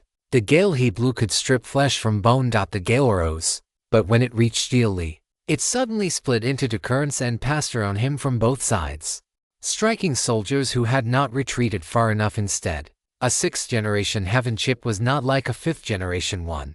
It could already exert rudimentary control over Xia Li's telekinesis.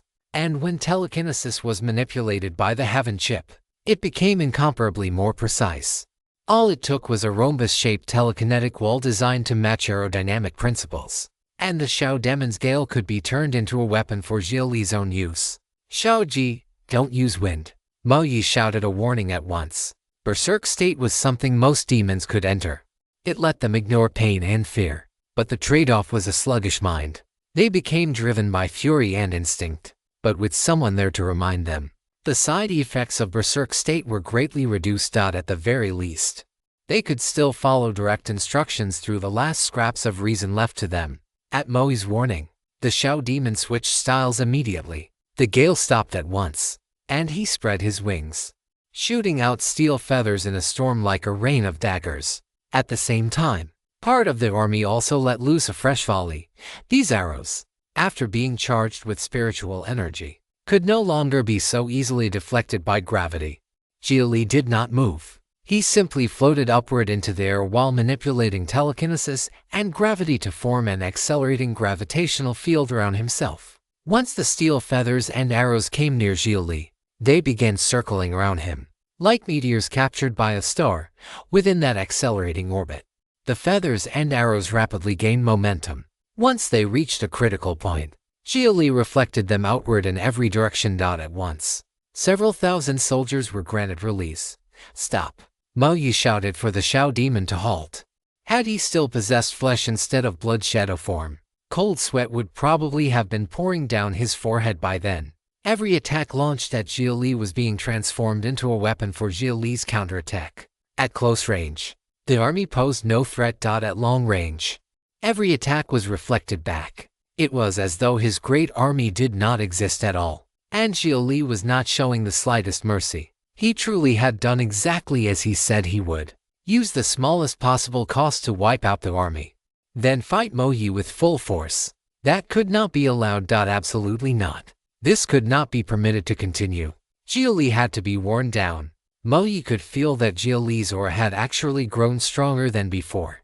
After battling for a whole day, he had not only failed to consume much spiritual energy, he had recovered quite a bit. Xia Li definitely had some kind of treasure that stored spiritual energy, and worse still, outside the black blood rain, more and more spectators were arriving, all watching the battlefield from afar. Many were already paying close attention to the battle. Mo Yi could not allow too many of them to witness that it was he who had sacrificed the army for his own advancement. That blame had to be forced onto Xia Li. It had to be Xia Li who had fallen into demonic methods. Xia Li who had used taboo techniques to massacre the army and refine them into blood. Mo Yi himself could live without dignity, but the people above him could not. He had worked too hard to climb from game piece into half a player. He was not about to be destroyed here. For a time, Mo Yi fell silent. The Xiao demon, having received no further instruction for quite a while, also returned from berserk state to normal. The army stopped moving, as though they had lost their souls. They simply stood in place and let Xia Li cut them down like grass. Seeing this, the Xiao demon immediately flew to Mo Yi's side. Mo Yi, do we retreat? The Xiao demon could already feel that the overall momentum had been lost. Though Xia Li was only golden core, he truly possessed nascent soul power, and it was not merely temporary. This had completely exceeded the Xiao demon's expectations. Even a 9th grade golden core should not have been that outrageous. Just what grade of core had Xia Li formed? For someone newly entered into golden core to already have nascent soul combat power, there was no doubt. It had to be a 9th grade golden core. If Mo Yi withdrew now and abandoned his breakthrough into soul transformation, he could still reverse the situation in one last way by claiming Xia Li had used demonic arts to control the army. That would further reduce the spread of the path Xia Li had transmitted. At this point, the Xiao demon believed the best option was to cut losses. Even if they could still defeat Xia Li in the end, the price might very well exceed what either of them could bear. They had both fought too hard to crawl to where they were now, to rise from pieces on the board into half-players themselves. How could they willingly become mere pieces again? They looked glorious now, but in the shadows, who knew how many others were waiting to drag them down and devour them whole? That was why, until the very end, they would never truly fight with everything they had. They had to preserve themselves, preserve as much as possible. They could not be injured. They could not let outsiders know how many cards they held. They knew better than anyone that they were still only goo insects trapped in a jar. Only by becoming the Goo King could they truly have a future. Whether that made them vermin or cowards did not matter. They too were not free to choose. If we retreat and defeat this time, I don't know when the next chance to mobilize an army of this scale will come. And after losing today, how are we supposed to command armies again in the future? Mo Yi understood that this chance would come only once. A perfect scapegoat stood right before him. If this opportunity were lost, then what excuse would he use next time to ignite a war of this size? Even if he personally wanted to, the higher authorities had already decided to suspend open war for the time being and deal with internal unrest first. And more than that, if he lost today, he too would face punishment. Lose today, and the road ahead for him would be severed. But the Xiao demon wanted to say something more, but Mo Yi's blood shadow body suddenly released a powerful surge of aura. I think I understand now what truly separates us from a real genius. If we retreat now, we will fade into mediocrity forever. Since ancient times, true geniuses have had nothing to do with righteousness or wickedness. It is simply that, when facing every opportunity, they are willing to stake everything on it. Mo Yi truly admired Xia Li now. Even though they were enemies, Xia Li was the first person ever to drive him into a corner like this. Schemes and calculations always had an end. And when that end came, only the most direct kind of head-on battle could settle things. There, one determined superiority, and one determined life and death. So even if we must walk evil and crooked paths, then we will become the greatest monsters on them. Mo Yi made his decision. Blood-red radiance exploded from the blood shadow body. Across the ground, the countless soldiers and demons let out grief-stricken cries as they dropped to their knees and began to convulse. A bloodline appeared on the forehead of every human and demon, then streamed upward toward Mo Yi's blood shadow form, rapidly weaving together into a cocoon of blood in the sky. And from that cocoon, a thread connected itself to the Xiao demon. Xiaoji, I am sharing my power with you as well. Guard my Dao, you. The Xiao demon fell silent. The price of this act was obvious. The spectators now continuously gathering around Sun-Scorched Valley would all understand what had truly happened on this battlefield. It was Mo Yi who had refined the blood of 100,000 strong army in order to advance himself. Even if Mo Yi succeeded in the end, even if he killed Xia Li, he would face the condemnation of the world. From then on, he could only go into hiding as an unknown figure, or betray the demon-hunting army outright and become a true demon of the demonic path. Doing this would wreck the calculations of the people above him. How then would Xia Li's name still be ruined? If he won, he would only complete the fame Xia Li would leave behind after death.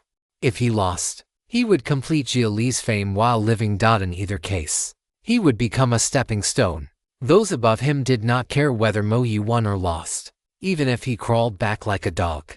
So long as Xia Li's name could be blackened beyond repair, it would be enough. And yet Mo Yi had chosen, at this moment, to seek elevation through breakthrough, to discard the plan above entirely. As Xia Li's enemy, Something deep inside him had also been lit.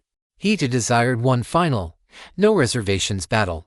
If he lived, let him be heroic among men. If he died, let him be divine among ghosts. If upright, then transmit the Tao to the world. If demonic, then become king among demons. Only that was worthy of being called a true genius. What did the judgment of the world matter? Heaven and earth began to tremble. Ensure your favorite authors get the support they deserve. Read this novel on Royal Road. From within the void, scarlet blood lightning crackled into being. The blood cocoon pulsed softly like a heart, each beat carrying a terrifying pressure that shook the soul. The blood rain ceased.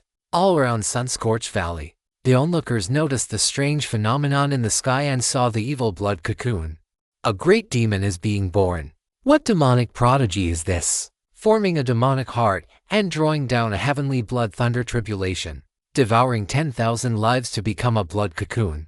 Isn't that the blood god sex art? Does this demonic lineage still have a successor? The surrounding observers were deeply shaken. Many of them could feel their own hearts being affected, beating in rhythm with the cocoon in the sky. Some with weaker cultivation could not even control their heartbeats, collapsing to their knees and coughing blood while clutching their chests. That damned Xia Li. So, he was actually a successor of the blood god sect. Many of the spectators still had not fully reacted. After all, the demon hunting army and human subjugation army had both been proclaiming that Xia Li was of the demonic path. But the truth would reveal itself soon enough. At the floor of sun-scorched valley, upon the ground formed from cooled magma, Xia Li looked up. The red glow in his right eye gradually faded, and his left eye, which had been unfocused, regained its clarity as well.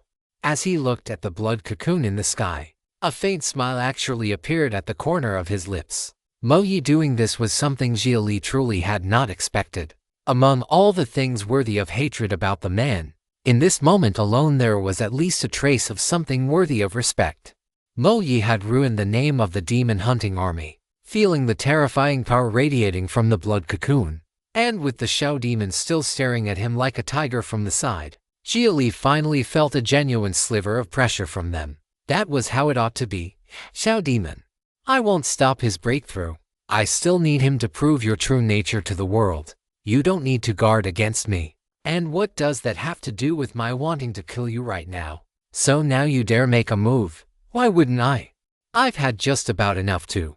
The Shao demon let out a piercing shriek and burst forward, whipping up killing gales as he smashed toward Xia Li. At that point, Xia Li no longer intended to hold back either. The reason he had left bodily control to the heaven chip and preserved his own strength was for exactly this moment. The stellar golden core had 3 modes of operation. Constant temperature mode. In this state, the rotational speed of the core was locked to an absolutely safe value.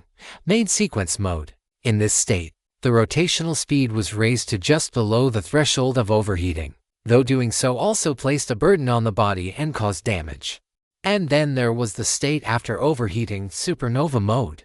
After the blood rain started falling, Xia Li had naturally dropped back into constant temperature mode in order to preserve power. But now, against a Shao demon who had finally gotten serious, constant temperature mode was no longer enough. Heaven chip, release constant temperature mode. Release. Entering main sequence mode.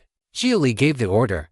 Inside his Danshan, the stellar golden core immediately began spinning faster, its temperature climbing rapidly. Flames burst over the surface of Xia Li's body. Light and heat spread from him without pause, scorching the blood-soaked earth. In the next instant, the Shao demon's steel claws, hard enough to tear mountains, ripped toward Xia Li's head. Xia Li blocked with his blade, but the weapon could not bear the strain. With a crisp crack, fractures spread across the blade, and from those cracks leaked out fine streams of gale force chi. Xia Li instantly erected a telekinetic wall in front of himself, and then raised his right arm, blasting blue flame toward the Shao demon. In only an instant, the blade shattered. A gale burst out from within the broken weapon and shot straight at Xia Li's face. Though the telekinetic wall blocked part of it, the fragmented wind was too fine and invasive. Deflected at the front, it curved around and struck Xia Li's back instead. At the same time, the Shao demon had taken the azure flames head-on from the front. After the exchange, the two separated. Some of the Shao demon's feathers had been scorched black, and on Xia Li's back, In the parts of his body not covered by prosthetics, countless tiny blood marks had appeared. I am Xiao. I was born Lord of Gale Force Winds. Before this, I was only unwilling to be wounded, and willing to reveal my strength. Did you really think you could scare me off again? The Xiao demon cried out with a thunderous shriek. More violent gales roared from all directions and slammed into Xia Li. Xia Li answered with only a light smile. The azure flames escaping from his body grew brighter and hotter. This was more like it. Xia Li did not resent them for becoming harder to deal with. After all, they had finally managed to serve at least one useful purpose in this world, even if only as a negative warning. If they were going to walk the demonic path, then they should do it openly and upright. Demons of the demonic path were arrogant and self-sovereign. They never explained right and wrong. They never cared how the world saw them. Compared to such people, these two had not even qualified as proper demons before. Now they could barely be said to have one foot in the demonic path. Xia Li needed them to enter it. This age needed them to enter it too. This battle no longer needed to prove anything to the world. What remained was only the murderous proof of Tao between true geniuses. Xia Li looked at the great bird before him, its aura still climbing without end. The true form of the Xiao demon was, in outward appearance, actually rather ordinary, but plain appearance had never meant weak ability. A savage gale rose between heaven and earth, converging from every direction toward Xia Li. Sand, stones, and ash from the ground, along with the corpses of the soldiers that Mo Yi had already drained dry of all essence and qi, were all lifted and shredded apart, turning into a filthy black tornado. Wind speed, greater than 120 meters per second and still increasing. Wind level, 32, approximately equivalent to wind force inside Jupiter's Great Red Spot wind category. Super heavy wind. Wind direction, inward spiral centered on you. The heaven chip relayed the gathered data on the storm. Modern Earth had no concept of gale force chi in the mystical sense. At its root, wind was simply airflow. But the matter composing that airflow could differ, and so could its density and properties. Under the same wind speed, the heavier the wind, the greater the destruction it caused. And among such winds, the most terrifying were spiritual winds driven by spiritual energy. A single thread of such wind could hit like a solid punch. And what now swept across heaven and earth was far beyond a single thread. The character gang meant hardness, heaviness, and force. The gale the Xiao demon blew could tear steel apart and flatten a hill. Now, trapped at the very center of that gale, Xia Li found himself almost unable to move at all, pinned in place by the storm's force. Once the gale fully finished gathering, it was obvious what his fate would be inside it. To response plans available. After the gale fully gathers, instantly release the stored firepower from the Danshan and create a coronal ejection to blow the gale apart. Plan 2. Concentrate firepower and open the heat dissipation propulsion unit to third stage. Cooling required afterward. 10 minutes. During that period, heat dissipation efficiency will be reduced by 60%. The heaven chip offered two solutions, one defensive, one offensive. Xia Li only thought for a moment before arriving at his answer. Taking a deep breath, he aimed at the Xiao demon, lowered his waist slightly, planted his feet firmly, and clenched the fist of his prosthetic right arm. Thrusters, forward, stage 3, igniting. The prosthetics on Xia Li's back were not there only for heat dissipation. They also provided propulsion. For all practical purposes, he had a rocket engine mounted on his back. At maximum instant acceleration, it could reach 10 times the speed of sound. Enjoy the pain of being shredded to pieces by gale winds. Gather. The Xiao demon sensed Xia Li making a move and chose not to wait for the winds to finish gathering to full strength. Instead, he condensed them early. The choice itself was correct, and fortunately for him, he was still just a little too slow. Brilliant fire suddenly burst from Xia Li's back, trailing a comet-like tail of flame. Before the Xiao demon even understood what had happened, Xia Li was already in front of him. With a thunderous impact, the Xiao demon's mind went blank. Everything before its eyes turned red with blood. A shrill buzzing filled its ears, and in the last scraps of remaining perception, it saw its own body still far away, flapping its wings in confusion. Its head had been blasted away. One hit, nothing more. But for a nascent soul stage monster like the Xiao demon, that alone was not fatal. Its body immediately called on the gale to protect itself. blowing Xia Li away while also pushing itself backward to open distance. Its neck was now empty. Blood sprayed into the wind, but the bleeding was swiftly stopped, and though headless, it still fixed Xia Li with its divine soul. For beings at the nascent soul realm, the essence of life was the nascent soul within. If the nascent soul did not perish, then even the death of the physical body was not true death. The Munkin did not cultivate nascent souls and did not follow the human path. But once their inner core birthed spirit and developed its own internal heaven and earth, reaching the state of 5 aperture core formation. It possessed many of the same wonders as a nascent soul. Good, you actually shoot me. The wind itself was now carrying the Shao demon's voice in deep thunder, as though heaven and earth were speaking. The Shao race loved eating only the heads of their prey. This particular Shao demon personally preferred swallowing whole victims, but most of his race still fed primarily on heads.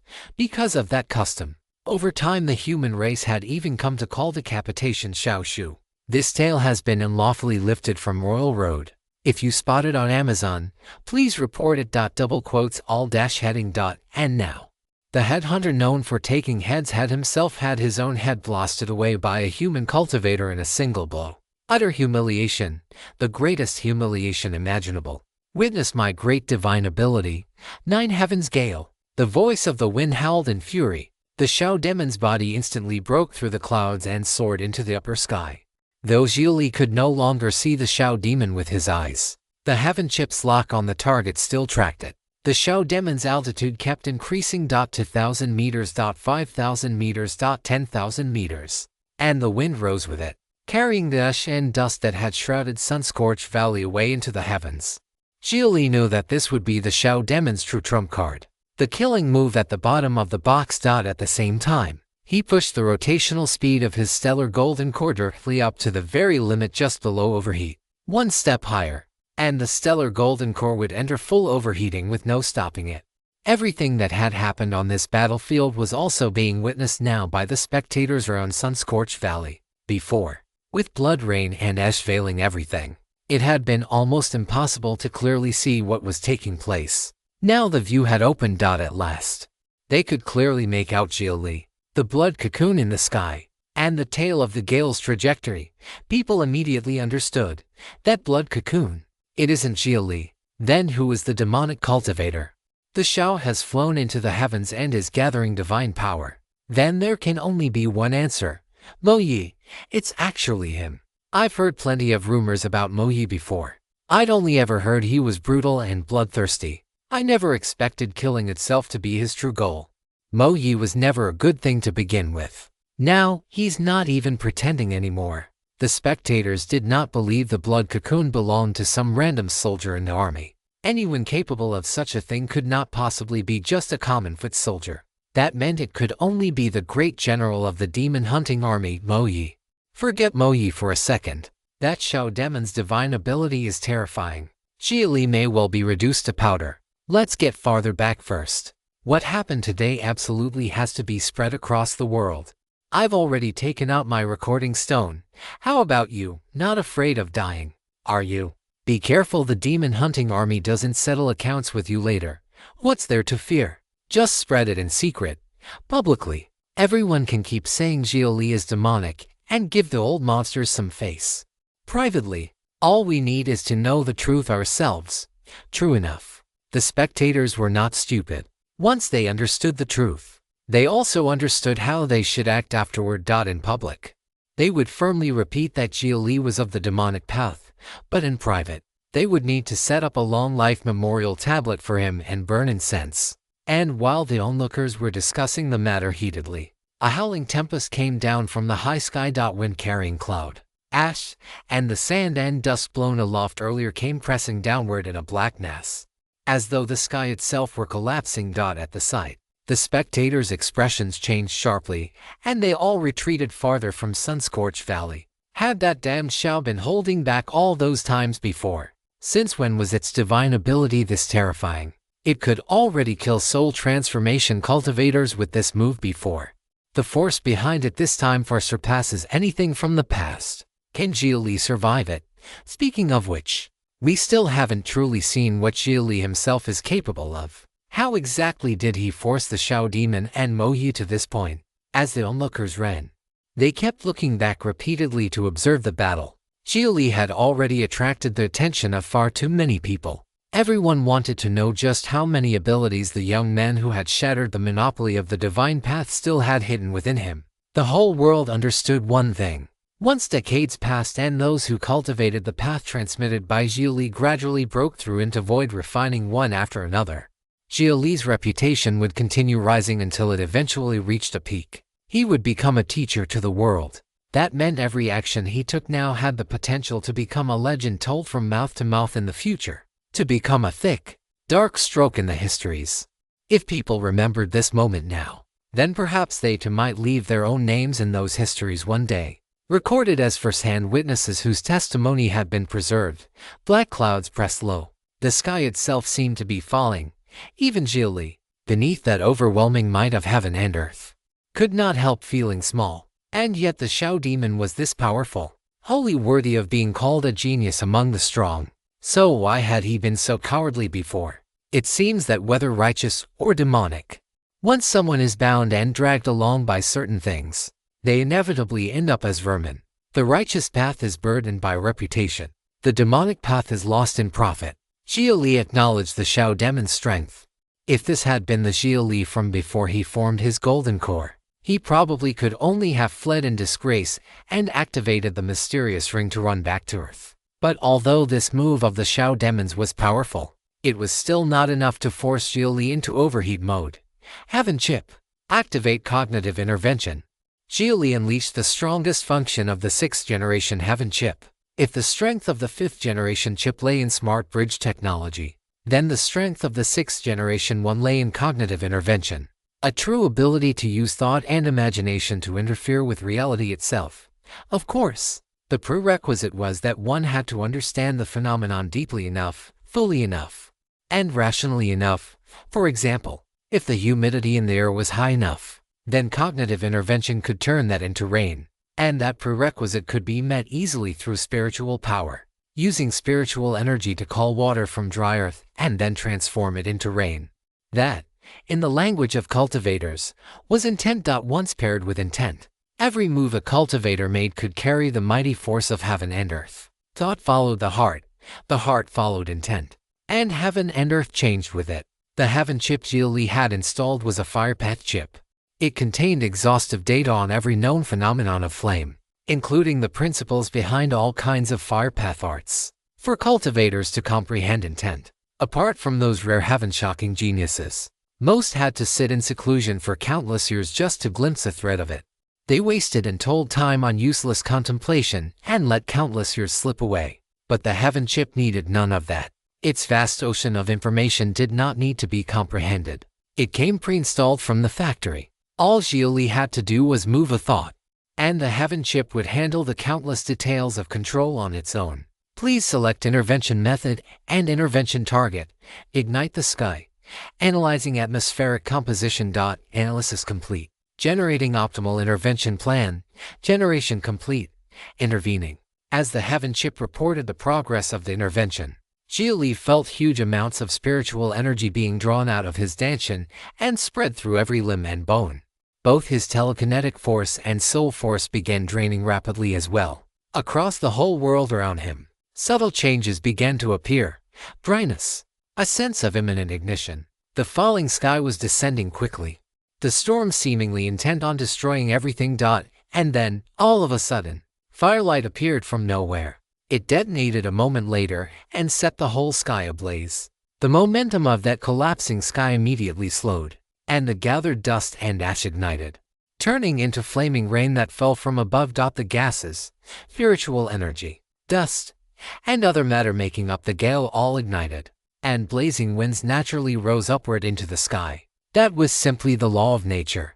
The Xiao demon could no longer suppress it. He burned within the storm of sky fire, trapped by the very hurricane he himself had raised, his headless body thrashing desperately amid the flames.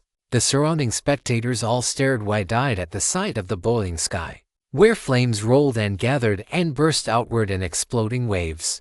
No one could speak for a very long time. This ability was already far beyond the utmost limit ordinary cultivators could achieve even with their lives on the line. This kind of world-shaping power belonged only to great cultivators who possessed complete intent. Those so-called great cultivators were figures who could command wind and rain, summon thunder and lightning, create what was not there, and alter heaven and earth. Only once one had cultivated to that level did one count, in the broad sense, as a truly recognized powerhouse. Such beings were also called great powers. Is this some kind of divine ability? Doesn't seem like one. A divine ability on this scale should produce violent spiritual fluctuations and obvious signs beforehand. Then could it be? Most likely. Fire intent. No, fire true intent. Lord Mu Yan of the Lihuo sect also comprehends fire true intent. I once saw him ignite mountains and seas with a single thought. Not intent, but true intent? Xia Li's cultivation is only what, exactly? The last report said golden core, suspected to be at the grand pinnacle of golden core. Heavens! A golden core cultivator who has already grasped true intent, defying the heavens. Number one in all history. At this moment, the spectators held only awe for Xia Li. Intent was something one normally could only begin to grasp in nascent soul. Most cultivators did not understand even a fragment until soul transformation. Yet even that fragment was enough to crush those at the same level who lacked intent. And only complete intent could be called true intent. It was also the embryonic form of a domain, the sort of method one only reached at void refining and harmonization with the Tao. If a faction produced a genius who understood even 1/10 of intent at nascent soul, the whole sect would celebrate. This tale has been unlawfully lifted from Royal Road. If you spot it on Amazon, please report it. If it were 3/10, the entire sect would rejoice as one. If it were 5/10, a feast would be held and the genius granted an honored title. If it were 7/10, the whole world would be invited to a grand banquet to declare that the sect's future successor had arrived. As for 9/10 of intent, such a person would probably be hidden away and never exposed. And true intent? There was no need to mention it. A genius of that kind, tied directly to the future inheritance of a sect, would become the young sovereign of the entire lineage. The spectators could not help thinking this. What exactly was wrong with Lingxi Cave Heaven? How had they allowed Xia Li to wander out and suffer this kind of humiliation?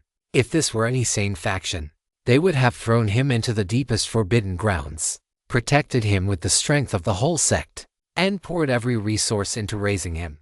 And yet Lingxi Cave Heaven had simply let him roam free.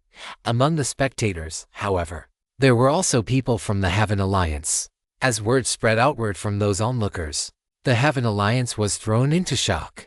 A great harmonization patriarch emerged and shot straight toward Nanzhou, leaving a dazzling trail of light across the horizon. Deep within the forbidden grounds of Lingxi Cave Heaven, an emaciated old man suddenly opened his eyes. Brilliant light burst from his clouded pupils. The great era is about to appear, only it isn't time yet. No, has the time already come? No, we cannot repeat the old mistake. The old man understood very well. The Heaven Alliance was about to lose its mind again. In the past 1,000 years, the Heaven Alliance had gone mad a total of 46 times. Each time, it meant high realm cultivators going all out to slaughter a genius. The last time had been just a little over 10 years ago, when 12 soul transformation cultivators hunted down a single golden core woman, only to be killed by her in return. Before dying, the master of the Heavenly Secrets Pavilion had cast one final divination for the Heaven Alliance and spoken these words. Of the great Tao's 50, Heaven evolves 49, one escapes. At that moment, the Heaven Alliance understood that such heaven-defying behavior could perhaps happen at most 49 times. Beyond that, some sort of change would appear. And so, for the final few chances, the Heaven Alliance acted with the utmost caution. Only true geniuses were worth sending them into madness. Xia Li was the 47th. The anti-Heaven Alliance factions also knew of that divination, and they too were waiting for the 50th person, wanting to see what the change would be. Would the Heaven Alliance seize the great era? Or would heavenly calculation finally fail to account for all things? Enough. We cannot gamble. Perhaps I can stop it. In the end, the old man chose to act. But he would not gamble with Lingxi Cave Heaven's future. He would only help Xia Li once. only by intercepting the Heaven Alliance's stronger experts. After all, no matter what else could be said, Xia Li was still one of Lingxi Cave Heaven's own. That much duty he would fulfill. Meanwhile, in sun-scorched valley of Manzhou, once the burning sky finally dimmed and the flames went out, the Shao Demon's charred body crashed to the ground, barely clinging to life. The Shao Demon had only exchanged 3 proper moves with Xia Li: a probing strike, a full power strike, and then his final trump card. This was how true masters fought. There was no such thing as battles that dragged on for days and nights while both sides used small techniques to wear one another down. Often, 3 moves, or even 1, was enough to decide victory and defeat. Shao. You did your best. Now it's my turn. The blood cocoon floating in midair had remained unmoved by the gale and unburned by the heavenly fire. At last, cracks now began spreading across its surface. A deep, hoarse voice emerged from within, and a strand of bloodlight descended onto the Shao Demon, healing his injuries. You won't devour me. The wind made a low sound beside the blood cocoon. At a moment like this, I find that I simply can't. There was an indescribable emotion in Moi's voice, as though he were remembering something far away. He and the Shao Demon were perhaps each other's only true friend, the only one with whom they had ever spoken from the heart. Long ago, they had made a pact. If they ever reached a dead end, and one of them lost by a single move, then the other could devour him. The Shao Demon asked himself honestly, if the positions were reversed, could he really eat Moi? It seemed he would not be able to either. The headless shell slowly rose into the air. Though miserable and drained of almost all strength, he still flew beneath the blood cocoon, as though he intended to become Moi's mount. Xia Li watched everything silently, watching how these two self-aware goo creatures chose their own end. They had spent their whole lives being vile and treacherous, and yet now they were somehow able to walk openly and upright toward their final road. To them, that itself was almost like grace. They deserved uglier deaths, deserved to rot in ditches. But considering that they had, in their own way, at least contributed the tiniest thing to the world, this kind of end could perhaps count as a reward for finding the path again, even at the very last moment.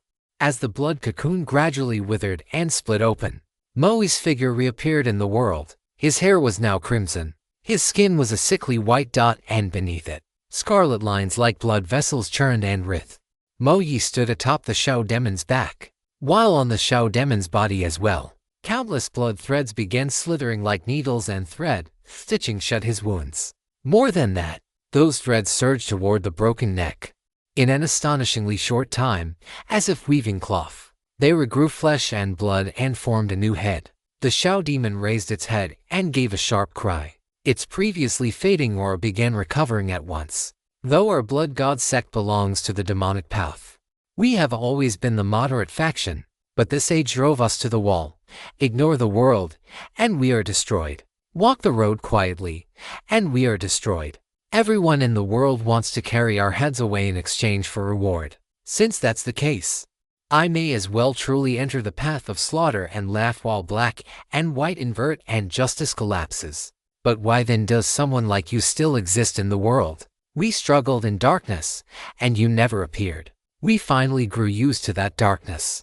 And then you suddenly arrived, blindingly bright. I hate it. The way Moi looked at Xia Li in this moment was incredibly complicated. If Xia Li had emerged before Moi fully walked onto this path, would he really have fallen so far? Or if Xia Li had only appeared after Moi had already completed his objective, then he would have happily watched someone else overturn the whole age. But why? Why did Xia Li have to appear at exactly this time? What was your original objective? Xia Li looked at Moi. In truth, he already had a vague guess in his heart. Even this scene was within my plans. It only arrived a little too early. My position isn't yet high enough. My weight isn't enough. The countless lives I've slaughtered still aren't enough. At this point, blood threads had spread across Moi's face as well. Now Xia Li truly understood his scheme. Since he could not resist openly and directly, then he would sink into the rot with them, become worse, bloodier, and crueler than they were, then replace them. After that he would massacre the world until those who had long since grown used to kneeling and begging were finally forced to raise blades in resistance. He would create a world where no one remained innocent, drag the age down into a slaughtering hell, and end it all only through his own defeat and destruction, thereby opening an entirely new world, to be driven into death before one can be born anew, to let flowers bloom only after the ashes. It was precisely because Mo Yi himself still carried some remnant ember in his heart that Xia Li had been able to ignite him. A true Asura indeed. Xia Li let out a quiet sigh. That was his judgment of Mo Yi. It seemed the true Asura path was far crueler and more terrifying than Xia Li had imagined. What of being Asura? If chanting sutras could solve problems, then why would the Buddhist path have guardian Vajras? Why would it have the slaughtering ghost gods known as Asuras? People think the age of immortals and gods is long gone. In truth, it isn't. The age of mankind has simply never arrived. I investigated you. You've been to Wild Continent. You should have seen it, haven't you? None of us can escape it, and neither can any of you. Mo Yi suddenly threw back his head and roared at the sky. The Shao demon answered with a shriek and a beat of his wings that raised bloody wind. Mo Yi polluted the sky with his own malice and caused blood rain to fall once more. Beneath that bloody rain and stench-filled wind, the auras of both Mo Yi and the Shao demon began climbing madly. Not enough. Still not enough. Xia Li, you will not stop me. Mo Yi felt that he had killed too little along the road he had taken. Not enough. Far from enough. He would kill Xia Li. He would kill the spectators gathered around. And after breaking out of here, he would kill even more. He would kill until the whole world knew exactly what kind of monster the demon hunting army had raised. He was a thing shaped by the demon hunting army.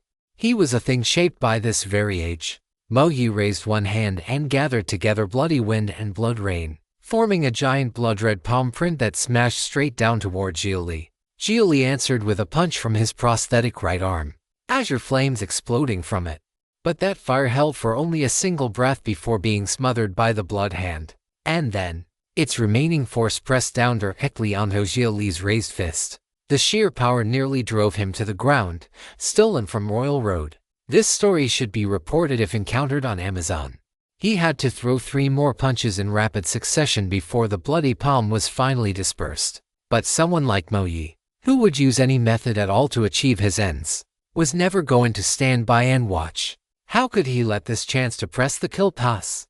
He raised his hand high, then chopped downward 3 times in succession. 3 blood-red palm seals descended one after another. At the same time, he personally charged toward Xia Li, while the Shao demon chose to circle around from behind. They were giving Xia Li no chance to breathe. Forward stage 3. Xia Li understood instantly that this level of offense was not something he could block head-on. He had to widen the distance first. The thrusters on his back erupted with azure light, and the crack of sonic boom rang out. At the same instant the sound exploded. Xia Li vanished from where he had stood, and when he reappeared, he was already right in front of Mo Yi. He threw a single punch. It needed no augmentation from a spell. The raw kinetic impact of 10 times the speed of sound was already enough to shatter profound iron. The 10 times sonic punch landed. This time, Xia Li had not aimed for Mo Yi's head. Whether he blasted it away or blew it apart, he knew it would not kill him. This time, Xia Li aimed for the dantian, but the sensation was soft. Too soft, as though his blow had never truly landed. Like striking a bale of cotton, Mo Yi's lower body was blown apart and sent flying. Yet blood threads still connected the severed halves. Mo Yi's upper body opened its mouth and spat a mouthful of black blood directly at Xia Li, then instantly retreated and merged back together with the lower half. Warning. Parasite alert. Parasitic organisms detected within the body. The heaven chip immediately began sounding alarms. The black blood Mo Yi had sprayed was now all over Xia Li, stinking so badly it made his skin crawl. He had not expected living things to be hidden in it. Temporarily shut down the Dyson Sphere to energy shield storage layer. Increase body temperature to exterminate parasites. Command received. Very soon, Xia Li's body temperature surged sharply upward. It rose high enough to evaporate the blood rain striking him. Naturally, the parasites within him were roasted to death in an instant. Driven by his blood flow, they were expelled from the waste vents of the prosthetic right arm. When Xia Li looked closely, he saw more than 10 scorched black threads, finer than strands of hair. They appeared to be the remains of those blood threads after being burned to death. Those blood threads had actually been alive. Parasites, how grotesque. You are being targeted. The Heaven Chip warned him that some attack had locked onto him. Xia Li immediately turned toward Mo Yi, yet saw no visible movement from him. But the Heaven Chip did not lie. Xia Li made a snap decision and moved from where he stood. At the exact instant he shifted away. Mo Yi extended one finger. A beam of bloodlight shot from the fingertip, boring straight through the ground and drawing up lava from the earth below. Behind you. Before Xia Li even had time to recover, the Shao demon lunged in from behind. Its claws ripped straight toward Xia Li's skull. Xia Li spun to meet the strike, but the Heaven Chip warned him again, behind you. Another bloodlight beam had already been fired from Mo Yi's fingertip. Xia Li instantly formed a telekinetic barrier. At the moment just before impact, he deflected a portion of the beam away, but one narrow thread still punched through the barrier and struck his shoulder. Pain exploded through him. At that same moment, the Shao demon's claws arrived. Xia Li blasted explosive flame from his palm, forcing the Shao demon back. Behind you. Mo Yi had already prepared a third strike. At this point, Xia Li knew that main sequence mode for the Stellar Golden Core would likely not be enough to force out all of Mo Yi's hidden cards. Mo Yi was now Soul Transformation, without overheat. Xia Li would simply be suppressed. Though revealing one's trump card first did not suit Xia Li's personality, and though the one who reveals the trump card less usually has the greater chance of victory, that still depended on the value of the trump cards themselves. His overheat had two stages. It was not a single trump card. It was a pair. The Big Joker and Little Joker played together. Heaven Chip, remove overheat restrictions. Enter overheat mode. Executing Golden Core Supernova transition. Blue Supergiant phase will begin in 3 minutes. Faced with the perfectly synchronized assault of Mo Yi and the Shao demon, Xia Li chose to stop holding back and begin overheating, relying only on the main sequence mode of the Stellar Golden Core. The fact that he could already trade several moves with Mo Yi, a man who had advanced into soul transformation from the nascent soul pinnacle, was extraordinary enough. Not to mention that the Shao demon, also a nascent soul pinnacle monster, was assisting from the side. At the instant Mo Yi unleashed his third attack, Xia Li's aura began to surge. Violent power suddenly erupted from him, and his whole body began to burn.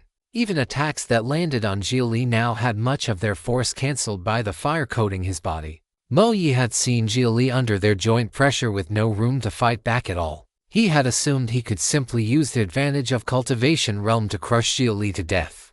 He had not expected Xia Li to still be able to resist, still to have strength left in reserve. Shao Demon, blow out the fire on his body. Mo Yi ordered the Shao Demon to extinguish the flames with wind. At the same time, he raised one finger. Before its tip appeared a point of black sinister light that was rapidly gathering strength. Xia Li recognized that move at once. He had seen something very much like it before. It resembled Asura Finger. Most likely it was a technique created by imitating Asura Finger. Xia Li still remembered clearly the scene at Vajra Monastery, where the Asura sealed there had used one finger to directly disintegrate a soul transformation cultivator. And so, Xia Li ignored the Shao demon completely and turned at once to charge Mo Yi. He even reignited the thrusters, despite the fact that they had not yet finished cooling. Thruster cooldown existed for two reasons: to keep the internal components functioning properly, and to prevent continual overheating from damaging his body. But the thrusters had not actually reached their own overheat limit yet. Now that Xia Li was already overheating his golden core anyway, he no longer cared what additional damage the thrusters might do to his body. Seeing Xia Li rush at him, Mo Yi had no choice but to fire his prepared strike early. The black beam shot straight for Xia Li's head. But, with Mo's current cultivation, he could clearly see that even while rushing at such terrifying speed, Xia Li still had the precision to make minute adjustments to the position of his body. With the slightest shift, he dodged the attack, and without losing any momentum, he drove straight for Mo Yi's face. Bold. Mo Yi had already fallen victim to this very tactic once before. How could he allow himself to be caught by it a second time? From every one of his acupoints, blood threads immediately shot out and wrapped around him, returning him once again to the cocoon form from before. Xia Li struck the blood cocoon with one punch, but this was no longer a mere punch. When the blow failed to move the cocoon at all, as if it had been nailed in place in empty space. Xia Li clenched his fist into an open palm and pressed the prosthetic right arm directly against its surface, blasting it at point-blank range with fire. The ultra-high temperature azure flames swallowed the whole cocoon dot within it. One could even hear a wet sizzling sound, the sound of flesh being roasted black. Only after a full 5 breaths did the Shao demon belatedly arrive to reinforce Mo Yi, sending gale force winds crashing into Xia Li. But at the instant before the gale struck, Xia Li vanished. Then, as if he had flashed through space itself, he appeared directly in front of the Shao demon and blasted its head away for the second time. The Shao demon's body immediately prepared to use the same old trick again and push Xia Li away. But Xia Li was gone once more. Where? Then a pain exploded from behind. The Shao demon frantically whipped its steel-barbed wings backward to cut him down, but hit nothing. Then, suddenly, Xia Li was in front of it again. His arm was stretched straight out. His hand flattened into a blade.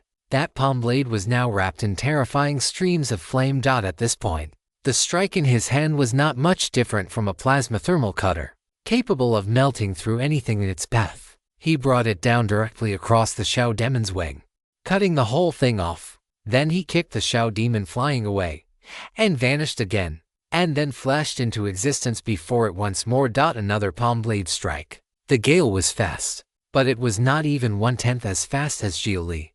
All that could be seen was a streak of azure light lancing through heaven and earth. Every time a sonic boom sounded, the Shao demon lost another piece of its body, both wings. The narrative has been taken without authorization. If you see it on Amazon, report the incident, both claws, and last of all, its inner core. Just as Xia Li was about to shatter the Shao demon's inner core, great quantities of blood threads erupted from the wounds and wrapped the Shao demon up, turning it into a blood cocoon. Xia Li pressed his palm flat against that cocoon, just as he had done with Mo Yi's, and began roasting it with overwhelming heat and searing flame. Enough! A furious roar came from behind Xia Li. He did not even turn his head, continuing to roast the Shao demon inside its cocoon, until a cloud of blood mist drifted over. Only when that mist was about to envelop him did Xia Li finally pull back and leap far away. Propulsion system has reached 78% overheat. Please take note. The Heaven chip reported that the propulsion system too was now under severe strain. Xia Li had used it too many times in too short a span. Unlike the stellar golden core, if the thrusters overheated completely, they would not explode into more power. They would simply melt down and destroy the prosthetic components. I can feel you growing stronger still. Is this your trump card, burning yourself again, just like before? This time, I won't dodge anymore. I will extinguish you completely. Mo Yi's body was now covered in blisters and festering burns. He looked terrible. Xia Li's unleashed trump card was indeed frightening, but Mo Yi still had not used his full power, secret divine ability, Blood Pagoda. With a hoarse shout, Mo Yi transformed directly into an enormous blood shadow and exploded outward. It became a flood of blood sea that swallowed Xia Li whole. Xia Li instantly used the thrusters again to rise up and evade the crashing blood waves. And then, from within the sea of blood there emerged a towering white bone pagoda. The pagoda seemed almost alive. Inside its skeletal frame one could actually see fleshly tissue. The sight made Xia Li dizzy at once, as though countless bloody illusions were rising before his eyes. To kill one life and ferry it forever beyond the bitter sea is better than building 7-tiered pagodas. Sinner, why do you not kneel and receive deliverance? Mo Yi's solemn, dignified voice echoed from within the bone pagoda, floating above the blood sea. Xia Li could see countless resentful souls wailing within it. This power, directly influencing heaven and earth on such a scale, already carried the faint embryonic shape of a domain. From the sea of blood there also rose a giant blood asura condensed from blood water. The resentful souls likewise gained bodies of bloody water and flew up from the sea, charging Xia Li from every direction. There were nearly 10,000 blood ghosts and resentful spirits, alongside the general blood asura.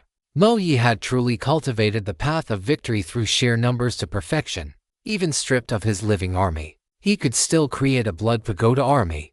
Xia Li did not even need to test it to know that within the sea of blood this army likely could not truly die. Kill them, and they would return, cut them down, and there would only be more. If that was the case, Heaven chip, Do you have Buddhist scriptures built in?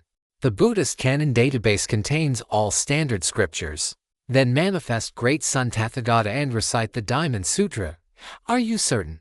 That appears to have no practical significance. The Heaven Chip warned that this had no tactical meaning, though the virtual spirit avatar could indeed be reshaped into the form of a Buddha. Doing so would waste processing capacity. In the Heaven Chip's view, it was unnecessary. It may not be meaningless. Only by becoming a data monk, suffering a quantum tribulation, and ferrying these formless resentful ghosts can one obtain the cyber true scriptures. The Buddhist path on earth survived only in name. What remained were endless scriptures. Xia Li was curious whether those scriptures could produce any effect at all in the profound world. After all, the scriptures of earth differed from those of the profound world's Buddhist sects. Even the theories of the three realms and four continents were absent. Understood. Experimental request established. I will monitor all changes in real time. The Heaven Chip did not understand Xia Li's preaching, but it was willing to try. After all, who knew? What if a discovery came of it? Behind Xia Li, the 100-meter-tall virtual spirit avatar of azure flames transformed into the form of Great Sun Tathagata, its airflow-controlled mouth reciting sutras to ferry 10,000 ghosts. Within the AI's database were built in all Buddhist scriptures from across history, along with the interpretations of every eminent monk. At this very moment, it was the Cyber Buddha seated upon the sea of blood. The sea of blood surged. 10,000 ghosts wailed. A great flame Buddha stood above the sea, its face compassionate and merciful, its hands forming a lotus mudra, a halo of fire burning behind its head. Its lips did not move, yet waves of Brahma sound rolled out through the wind. The moment the sound spread, the 10,000 ghosts within the blood sea all clutched their heads and shrieked in pain.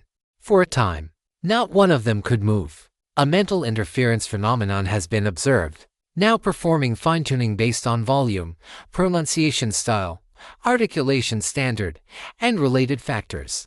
The Heaven Chip held far too much data. For Sanskrit pronunciation alone it possessed 4 or 5 separate systems: ancient Sanskrit, Middle Era Sanskrit, modern Sanskrit, Chinese transliterated Sanskrit, and newly reconstructed Sanskrit. These various forms could express the same concept with meanings that were only similar, or in some cases entirely opposite, according to the reactions of the resentful ghosts. The Heaven Chip could combine the most effective sequence of Sanskrit sounds. In a sense, this too was a kind of recompilation. Given enough time and enough ghostly samples, the Heaven Chip could even independently compile a truly effective new Sanskrit of its own. Recompilation of the first line of the first section of the Diamond Sutra complete. Recompilation of the 5th line of the 3rd section complete. Recompilation of the 8th line of the 7th section complete. At this moment, with the help of his Cyber Buddha Xia Li, the data monk was directly recompiling a language. Perhaps it pointed straight at the sutra's original meaning. Perhaps it was the combined wisdom and painstaking effort of countless great monks across ages. Xia Li could not help thinking that, once he had time later, he would have to make another trip to Wild Continent, not for anything else, but simply to gather the Sanskrit of the profound world's Buddhist sects into the Heaven Chip's database as well. If he then carried out endless experiments and cross-verifications from there, the final Sanskrit produced might well deserve to be called true Buddha speech. Would that count as obtaining the true scriptures?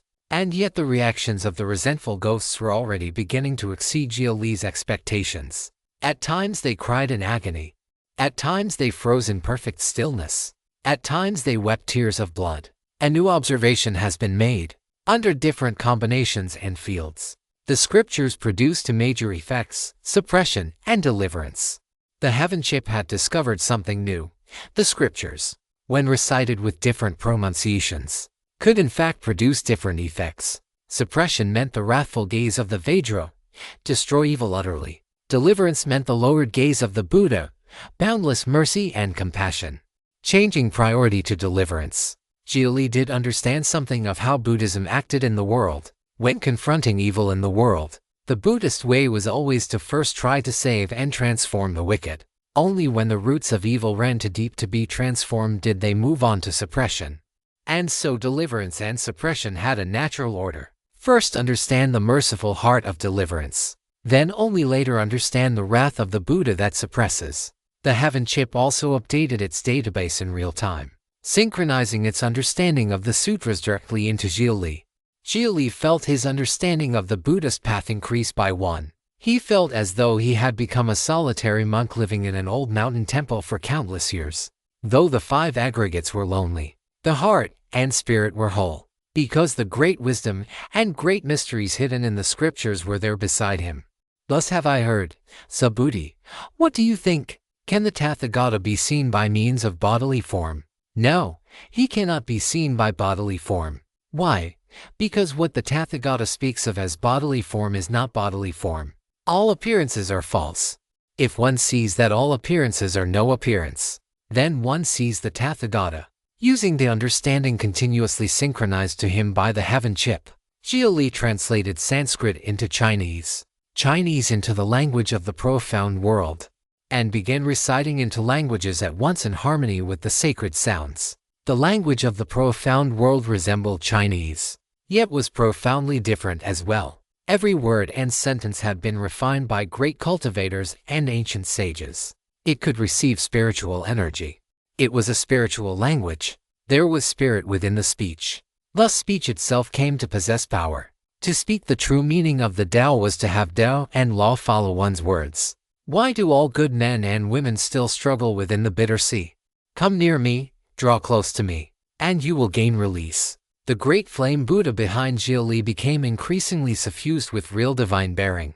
Even the rolling sea of blood was being stilled by some intangible force, becoming strangely calm.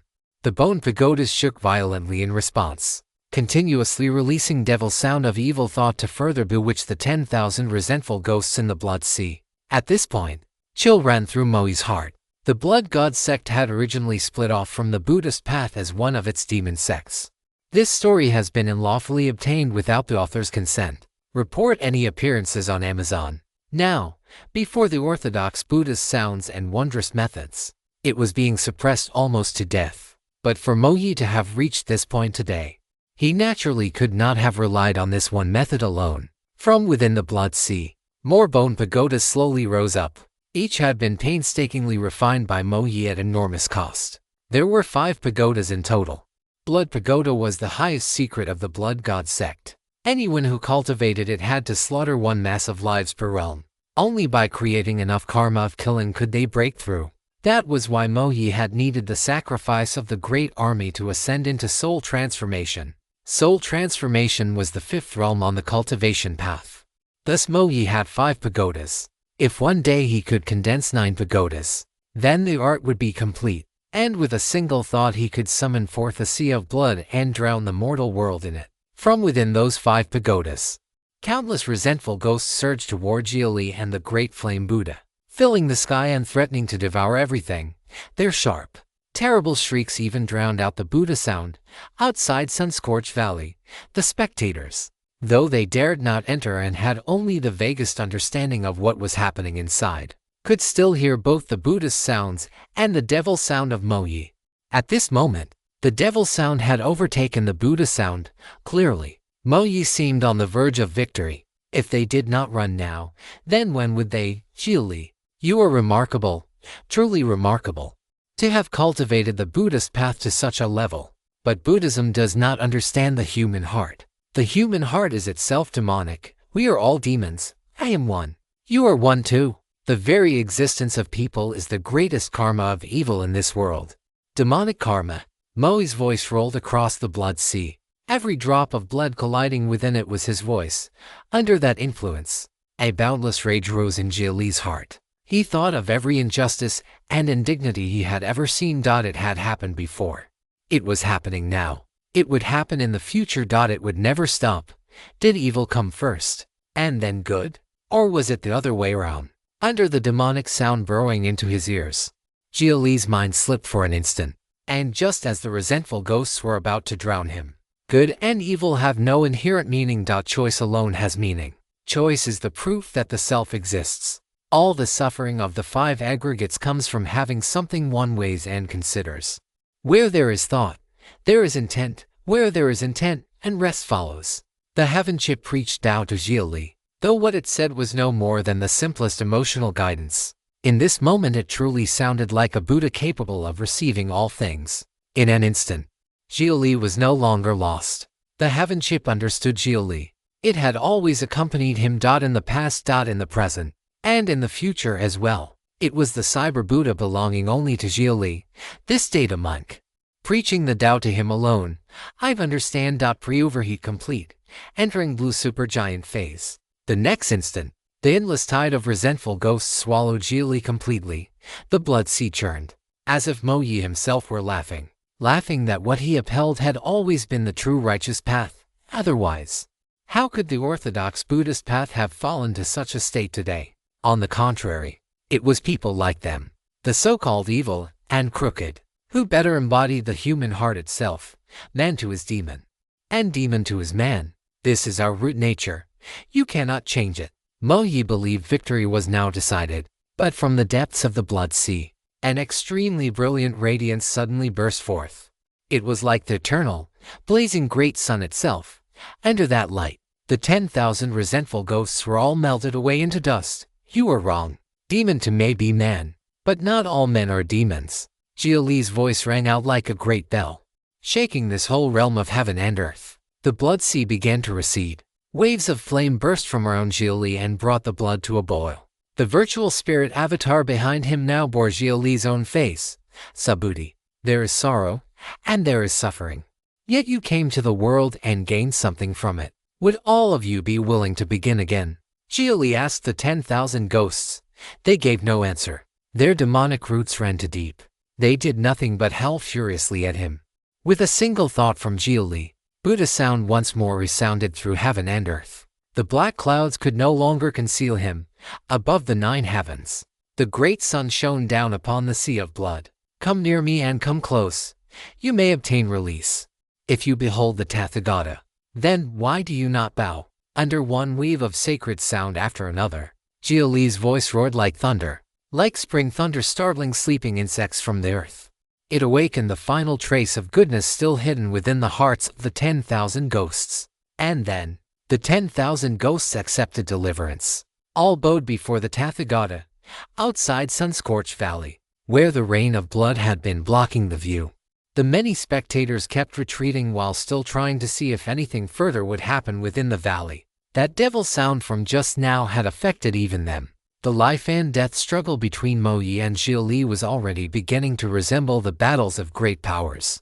Those contests where they carved out a patch of heaven and earth for themselves to fight in while no outsider could draw near.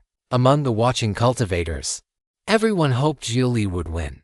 People always loved seeing miracles appear where no one expected them.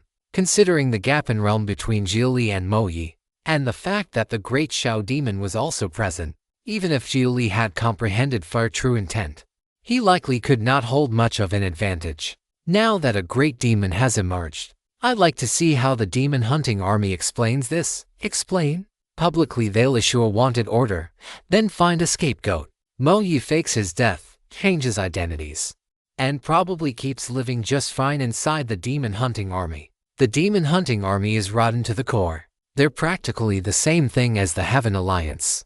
What a pity about Xia Li. If he had time to grow, he'd definitely hold a major voice in the future. Hey, and the Heaven Alliance would let him grow. Heard the news. Two harmonization patriarchs just clashed at the edge of Manzhou. One concealed their identity. The other was treading cloud patriarch of Lingxi Cave Heaven, as expected of the Heaven Alliance. Sending harmonization cultivators to hunt a golden core. Shameless as always. I'm past being surprised. No one found that unusual in the least. That was precisely why geniuses could never show their heads. Even a dragon had to pretend to be a worm, unless it chose to become part of the Heaven Alliance itself. While the spectators were still talking heatedly, the black clouds covering sun-scorched valley suddenly parted, and a beam of sunlit radiance poured down inside. By the strength of that light, the distant onlookers could just barely make out what was happening within the valley. They saw the sea of blood. They saw the 10,000 resentful ghosts. They saw the soul-shaking bone pagodas. And they saw the resplendent Great Flame Buddha. A Dharma heaven and earth transformation. One cultivator immediately assumed the Great Flame Buddha was some form of Dharma heaven and earth technique. No, not quite. It isn't fully real. but neither is it fully in real. It's a flame-form projection. But why does it feel so sacred? The Buddhist path has always had a deep grasp of the boundary between real and unreal. How would we be able to see through it? True enough. Though speaking of that flame Buddha, suddenly, a thunderous voice rolled out from within sun-scorched valley. That line, "If you behold the Tathagata, then why do you not bow?" sounded as though it had exploded right beside the spectators' ears. Despite the great distance. And then, the cultivators with weaker cultivation and weaker hearts all instinctively dropped to their knees and bowed. What a terrifying divine ability. My mind went completely blank just now. My knees went weak, and I knelt before I even knew what happened. Who would have thought Xia Li was also skilled in Buddhist divine abilities? Could he be the reincarnated Buddha of some hidden ancient monastery from wild continent? These eager spectators rapidly spread both what they had seen and what they guessed. North of Manzhou, in the deep territory of Demunkind, a flood dragon rose into the sky and raced toward Manzhou carrying world-shaking killing intent. The demon race had taken action too. They wanted Xia Li dead as well. And at the same time, another message spread with terrifying speed. The Vajra monastery of Wild Continent had announced it to the world. The Asura hand had broken free of its seal and was charging toward Manzhou. The cultivators were struck dumb. One major event after another, the age, once seemingly still and unchanging, was beginning to boil because of some unknown factor. And the speed of the strong was always immense. If they were willing to burn spiritual energy, they could stride through the void and cross entire continents. From the north of Manzhou came a black flood dragon trailing dark clouds. And then, suddenly, from the south of Manzhou, a streak of black light shot upward and struck it head-on. Damn those bald monks! What are they doing? The black flood dragon roared. It had been struck directly by that fleeting black light. Spiritual blood spilled across the earth, and it immediately fled in utter embarrassment. To the south of Manzhou, a gigantic arm the size of a mountain floated in the sky. At the center of its palm, a slit opened like an eye. Through the blood rain, that eye gazed directly into sun-scorched valley and saw everything happening inside. But the palm eye only looked once. Its gaze lingered longer on the bone pagodas and the blood Asura projection than it did on the great flame Buddha. In the way it looked at the pagodas there was appreciation. In the way it looked at the flame Buddha there was anger. And yet, in the end, the palm eye showed only helplessness before flying away. Inside sun-scorched valley, above the sea of blood, both Mo Yi and Xia Li naturally noticed that Asura arm, which had arrived quickly and departed just as fast. Something stirred in Mo Yi's heart. Even if you've abandoned it, in this age only the Asura path can save it. Even though the 10,000 ghosts had bowed and, like moths rushing into flame, were coming close to Xia Li willingly to be purified and released by fire. Even though the blood sea was already being rapidly boiled away and the bone pagodas had begun to crack apart, Mo Yi still had no intention of giving up. He poured every last remaining bit of his strength into the 5 bone pagodas. They exploded at once, and all the flesh and bone fragments flew into the blood Asura, merging into it. Then in that case, I shall become the Asura myself. Mo Yi's final method was to transform his own body into an Asura. The blood sea receded. The blood Asura, fed by bone and flesh, gained a true physical body and stood upon the earth. Its appearance was hideous and terrifying like a demon of hell. Its flesh was exposed without skin, scarlet muscle writhing openly and radiating monstrous evil force. At this moment, Mo Yi had truly entered soul transformation. Just as the name of the realm implied, he could at last reveal divine might through a human body. Kill, kill, kill, killik. Mo Yi roared the word kill 7 times in a row. Each one thundered louder than the last. By the final roar, even Xia Li nearly lost his grip on his own heart. Seeing this, Xia Li recalled the virtual spirit avatar. There was no longer any point in preserving it. The virtual spirit avatar was no match for the current Mo Yi. Help support creative writers by finding and reading their stories on the original site. Such a ghost king could not be ferried across. Only the most direct means of suppression and destruction remained. Xia Li's figure began to blur. His human features vanished completely until he seemed little more than a mass of light. He did not move. He simply stood where he was, doing nothing but release the overwhelming heat generated by the stellar golden core forward.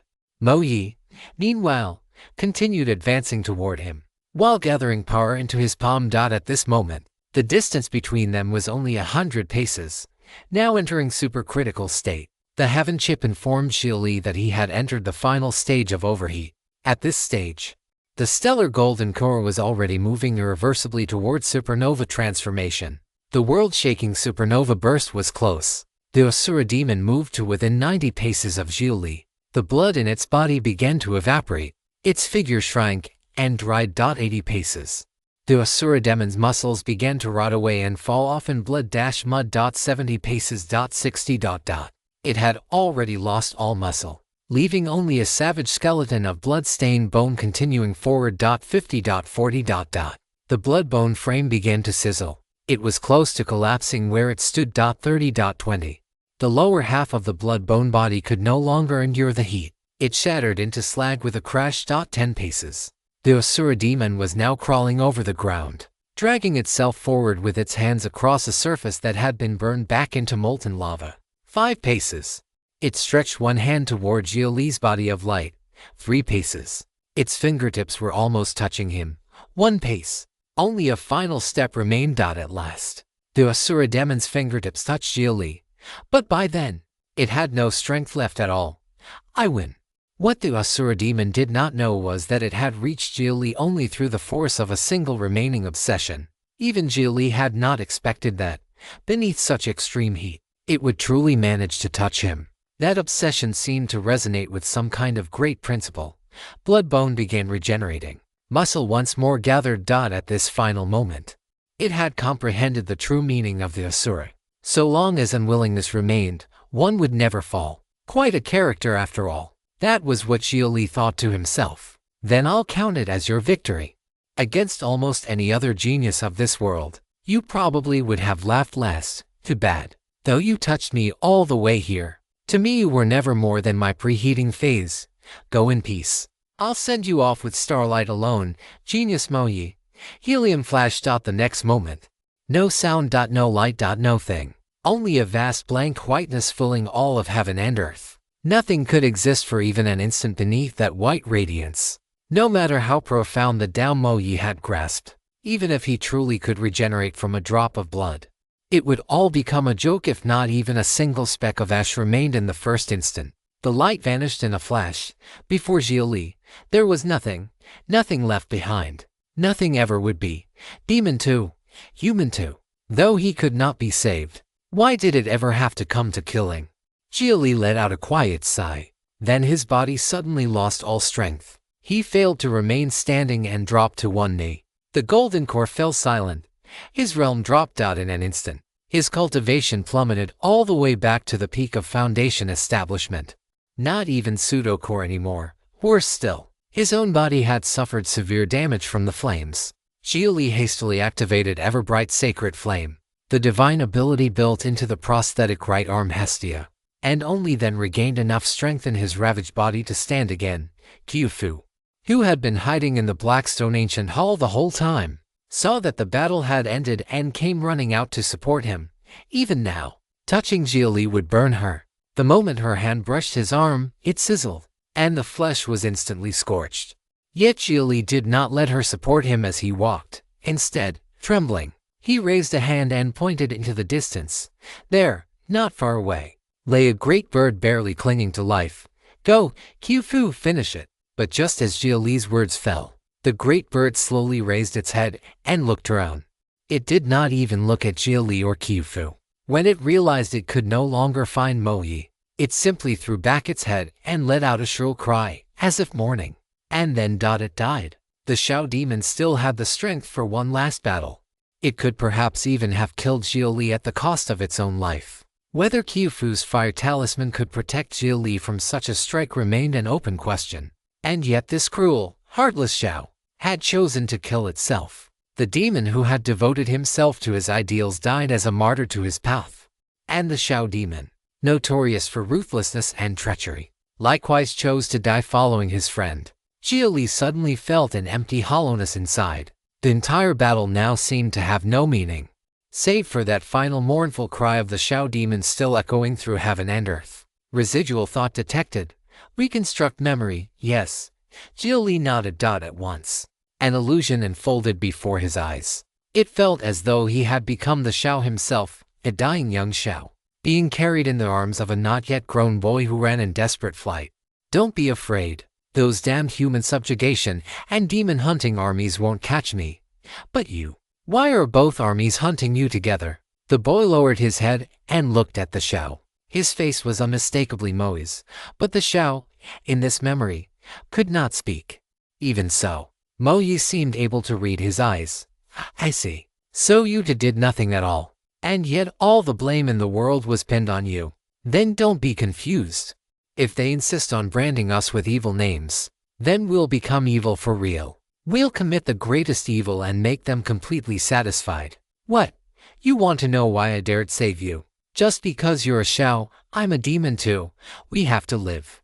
We have to turn this damned age upside down and burn them all to ash. The boy smiled with full confidence. The young Xiao gave a soft cry in answer. The sky was about to rain. Heavy thunder rolled through it, again and again, 48 times in all. And the wind howled in wave after wave, 49 gusts in total. Mo Yi was dead. The Xiao demon was gone, and with their fall, the foul wind and bloody rain hanging over sun-scorched valley also came to an end. Xia Li stood there, panting. His entire body still throbbed with after pain. The price of using the stellar golden core's overheat mode truly was not small. What now? Do we leave? Seeing the Xiao demon take its own life, Qifu also felt a strange emptiness in her heart. The Xiao demon had been her mortal enemy. There should have been a battle between the two of them. More than that, it should have been she herself who cut the Xiao demon down, to prove her own Dao heart. But all of that had been altered by Xia Li's arrival. Wait a moment. Xia Li immediately pulled the repair pod and nutrient fluid out of his phase ring and transferred them into the cave heaven gourd. We can't stay here for long. My battle with Mo Yi and the Xiao demon drew far too much attention. There are definitely many spectators around Sun-Scorched Valley, and among them there are certainly people from the Heaven Alliance. The moment they realize the battle is over, they'll come investigate, and I can't withstand a second round of fighting right now. Hurry and gather the spoils. I'll heal first.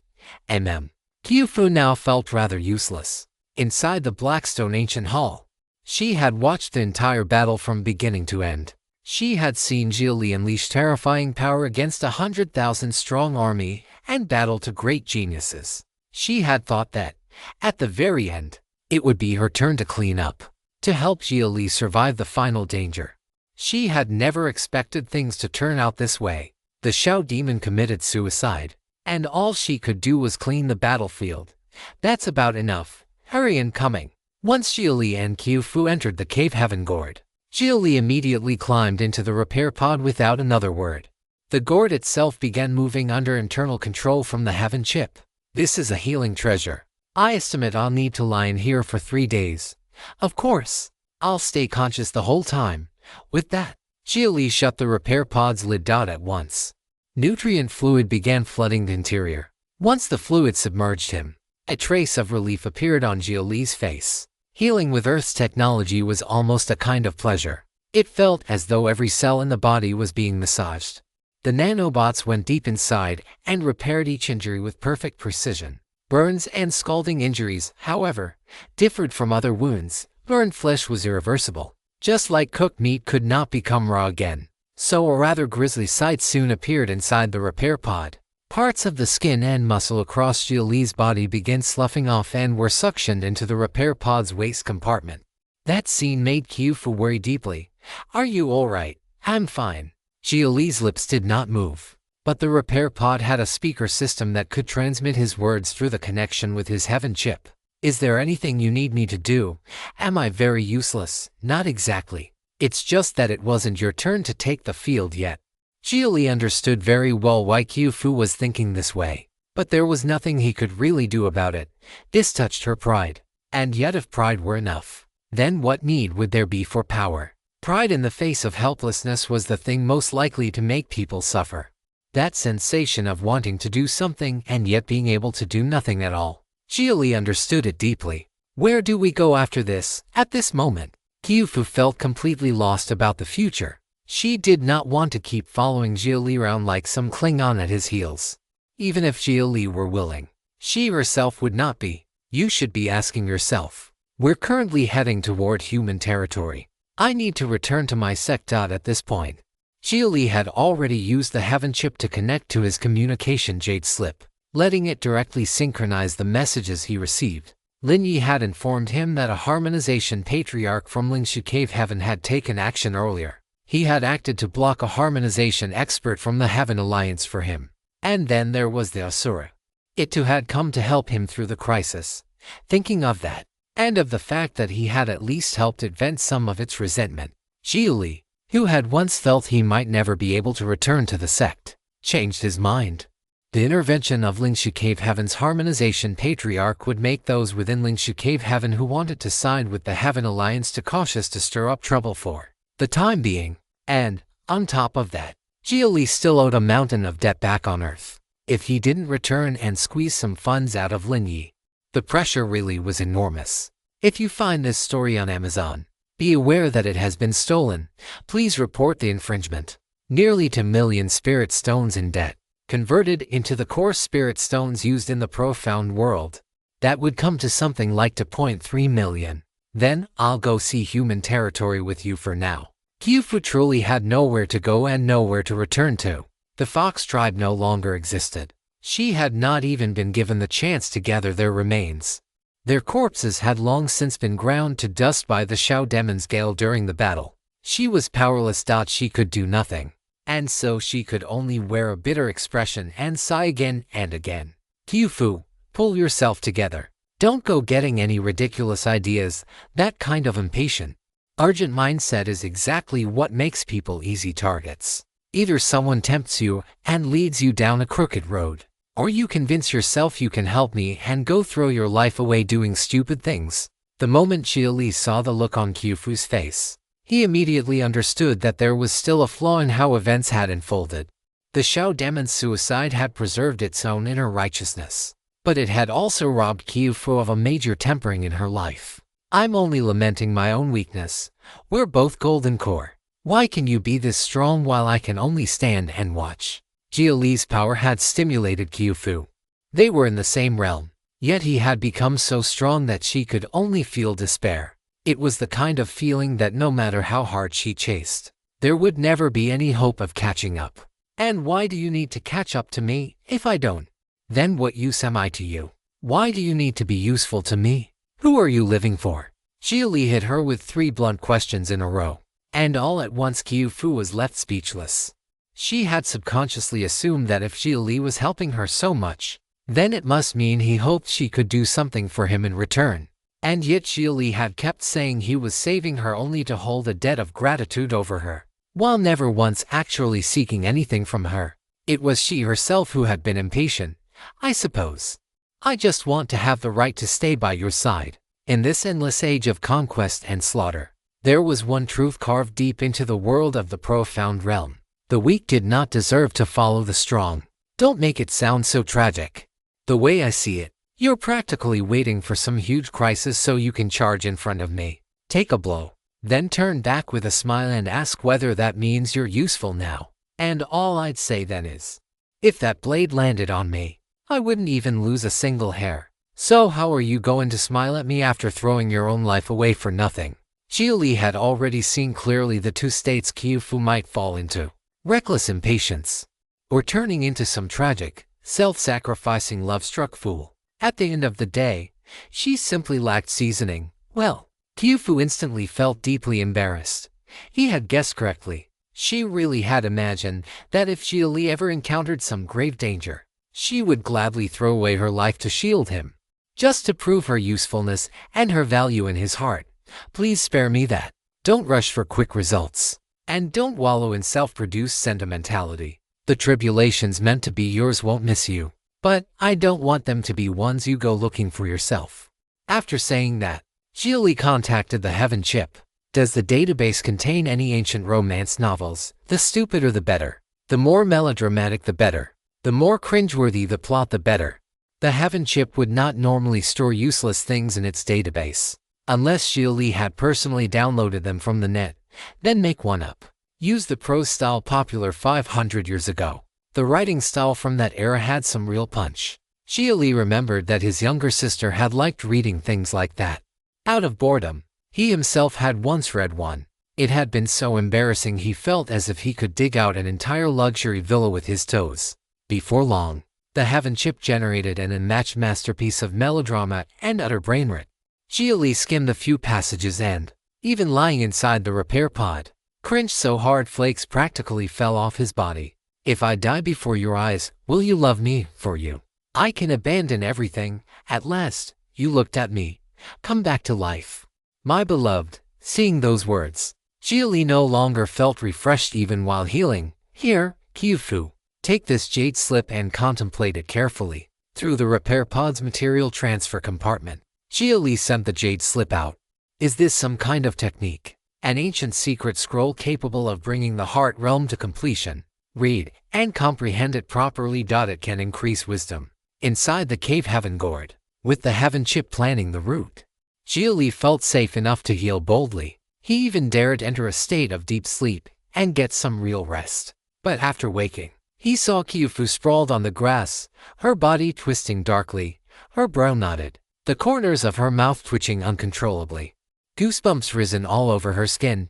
Yo, comprehending the Tao. How do you feel now? Xia Li asked for Qiufu's thoughts after reading it. By now, Qiufu completely understood how foolish her earlier behavior had been, but even so, did Xia Li really have to shovel an entire deluxe bucket of literary sewage straight into her mouth?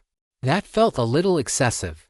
The flavor was overpowering. No further comment needed. It was way too strong. Good. Strong is exactly what it should be. Think carefully about your previous behavior and thoughts, and you'll understand what I was feeling back then.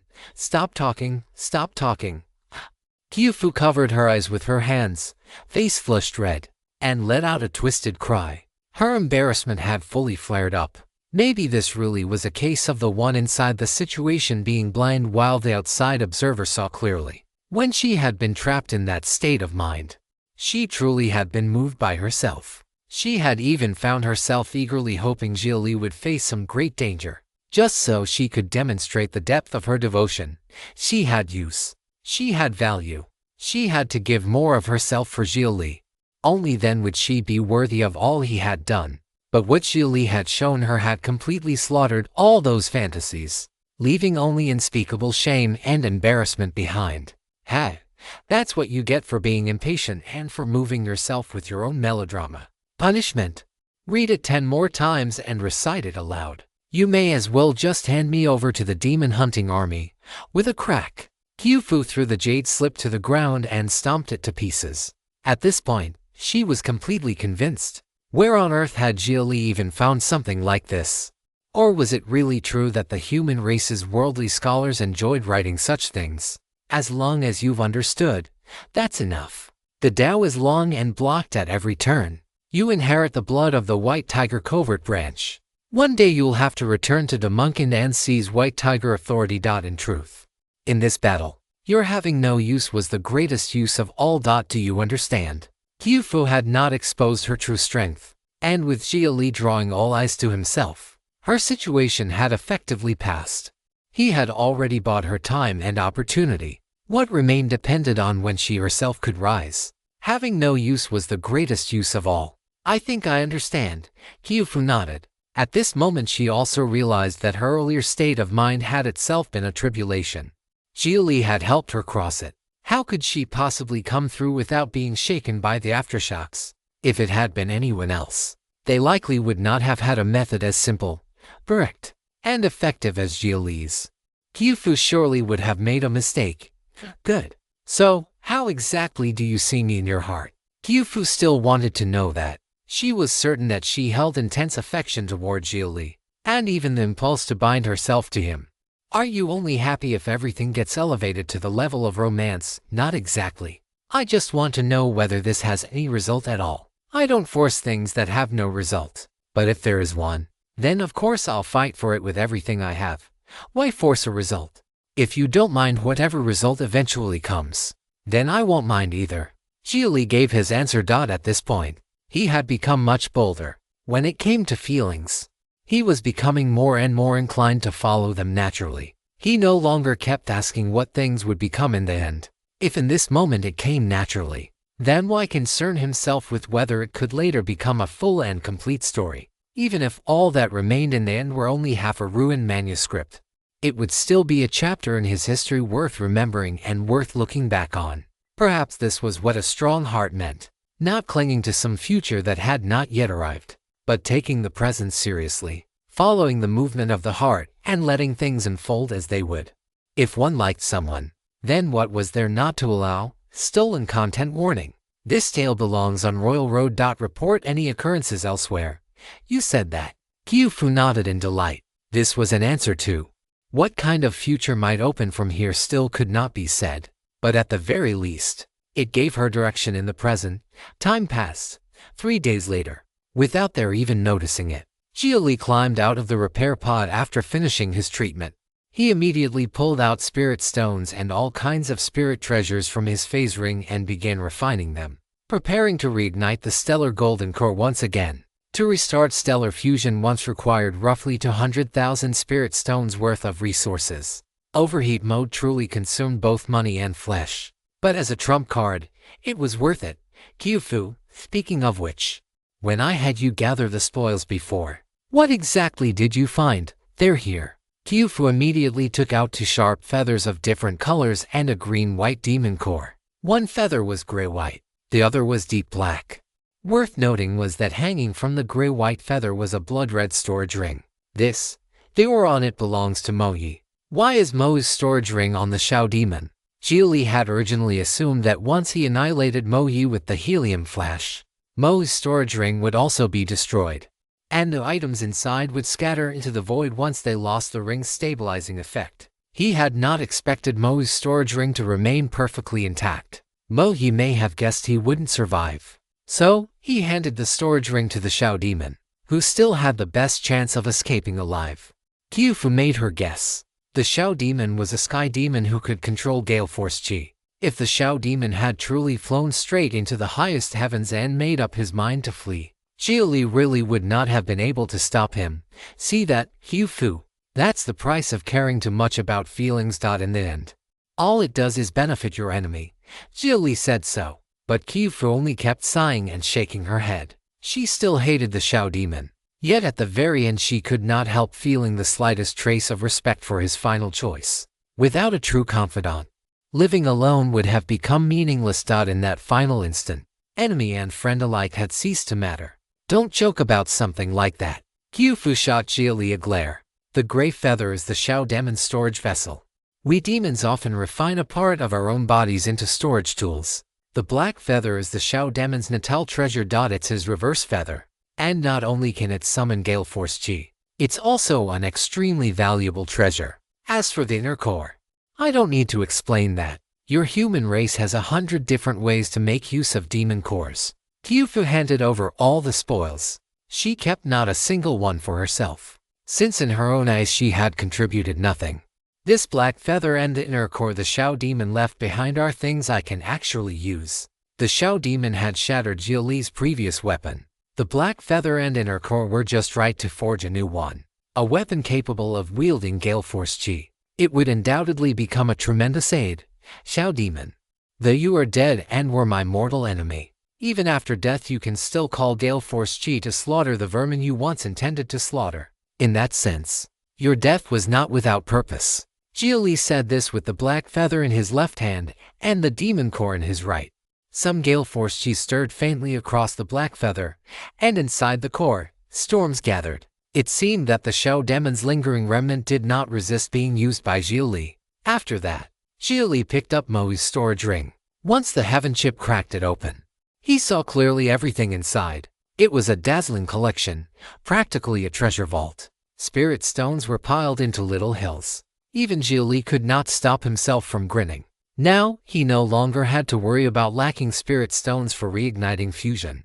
As for the other items, they would still need to be inventoried slowly. Xia Li had a feeling someone as cautious as Moyi, when choosing to hand his storage ring to the Shao demon before the final battle, had likely had more than one reason, and the Shao demon, in choosing to die for his friend rather than flee, likely felt the most crucial thing was that certain key items were now in Xia Li's hands. Next, Xia Li immediately had the Heaven chip begin a full inventory and categorization of the contents inside Moi's storage ring. In less than 3 minutes, the chip had already produced a rough breakdown. There were around 1.5 million spirit stones inside. Not as many as Xia Li had imagined, but still certainly not a small amount. After all, no cultivator simply hoarded spirit stones forever. The key was always how to turn spirit stones into strength. Keeping only a portion on hand for ready use was normal. Then there were all kinds of pills, and fortunately, not a single one of them was usable for Xia Li. Every last one was a demonic pill, refined mostly from the qi and blood of other living beings. Some of them even mixed with human blood, bones, and organs. This was not merely a matter of being psychologically unable to accept them. Eating them could very likely affect the mind itself. There were also various materials for smithing, strange treasures, and unusual valuables.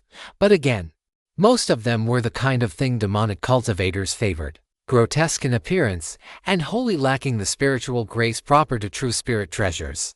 As for books, there were many demonic arts, as well as all kinds of texts introducing demonic treasures, outlines of demonic cultivation methods, and the like.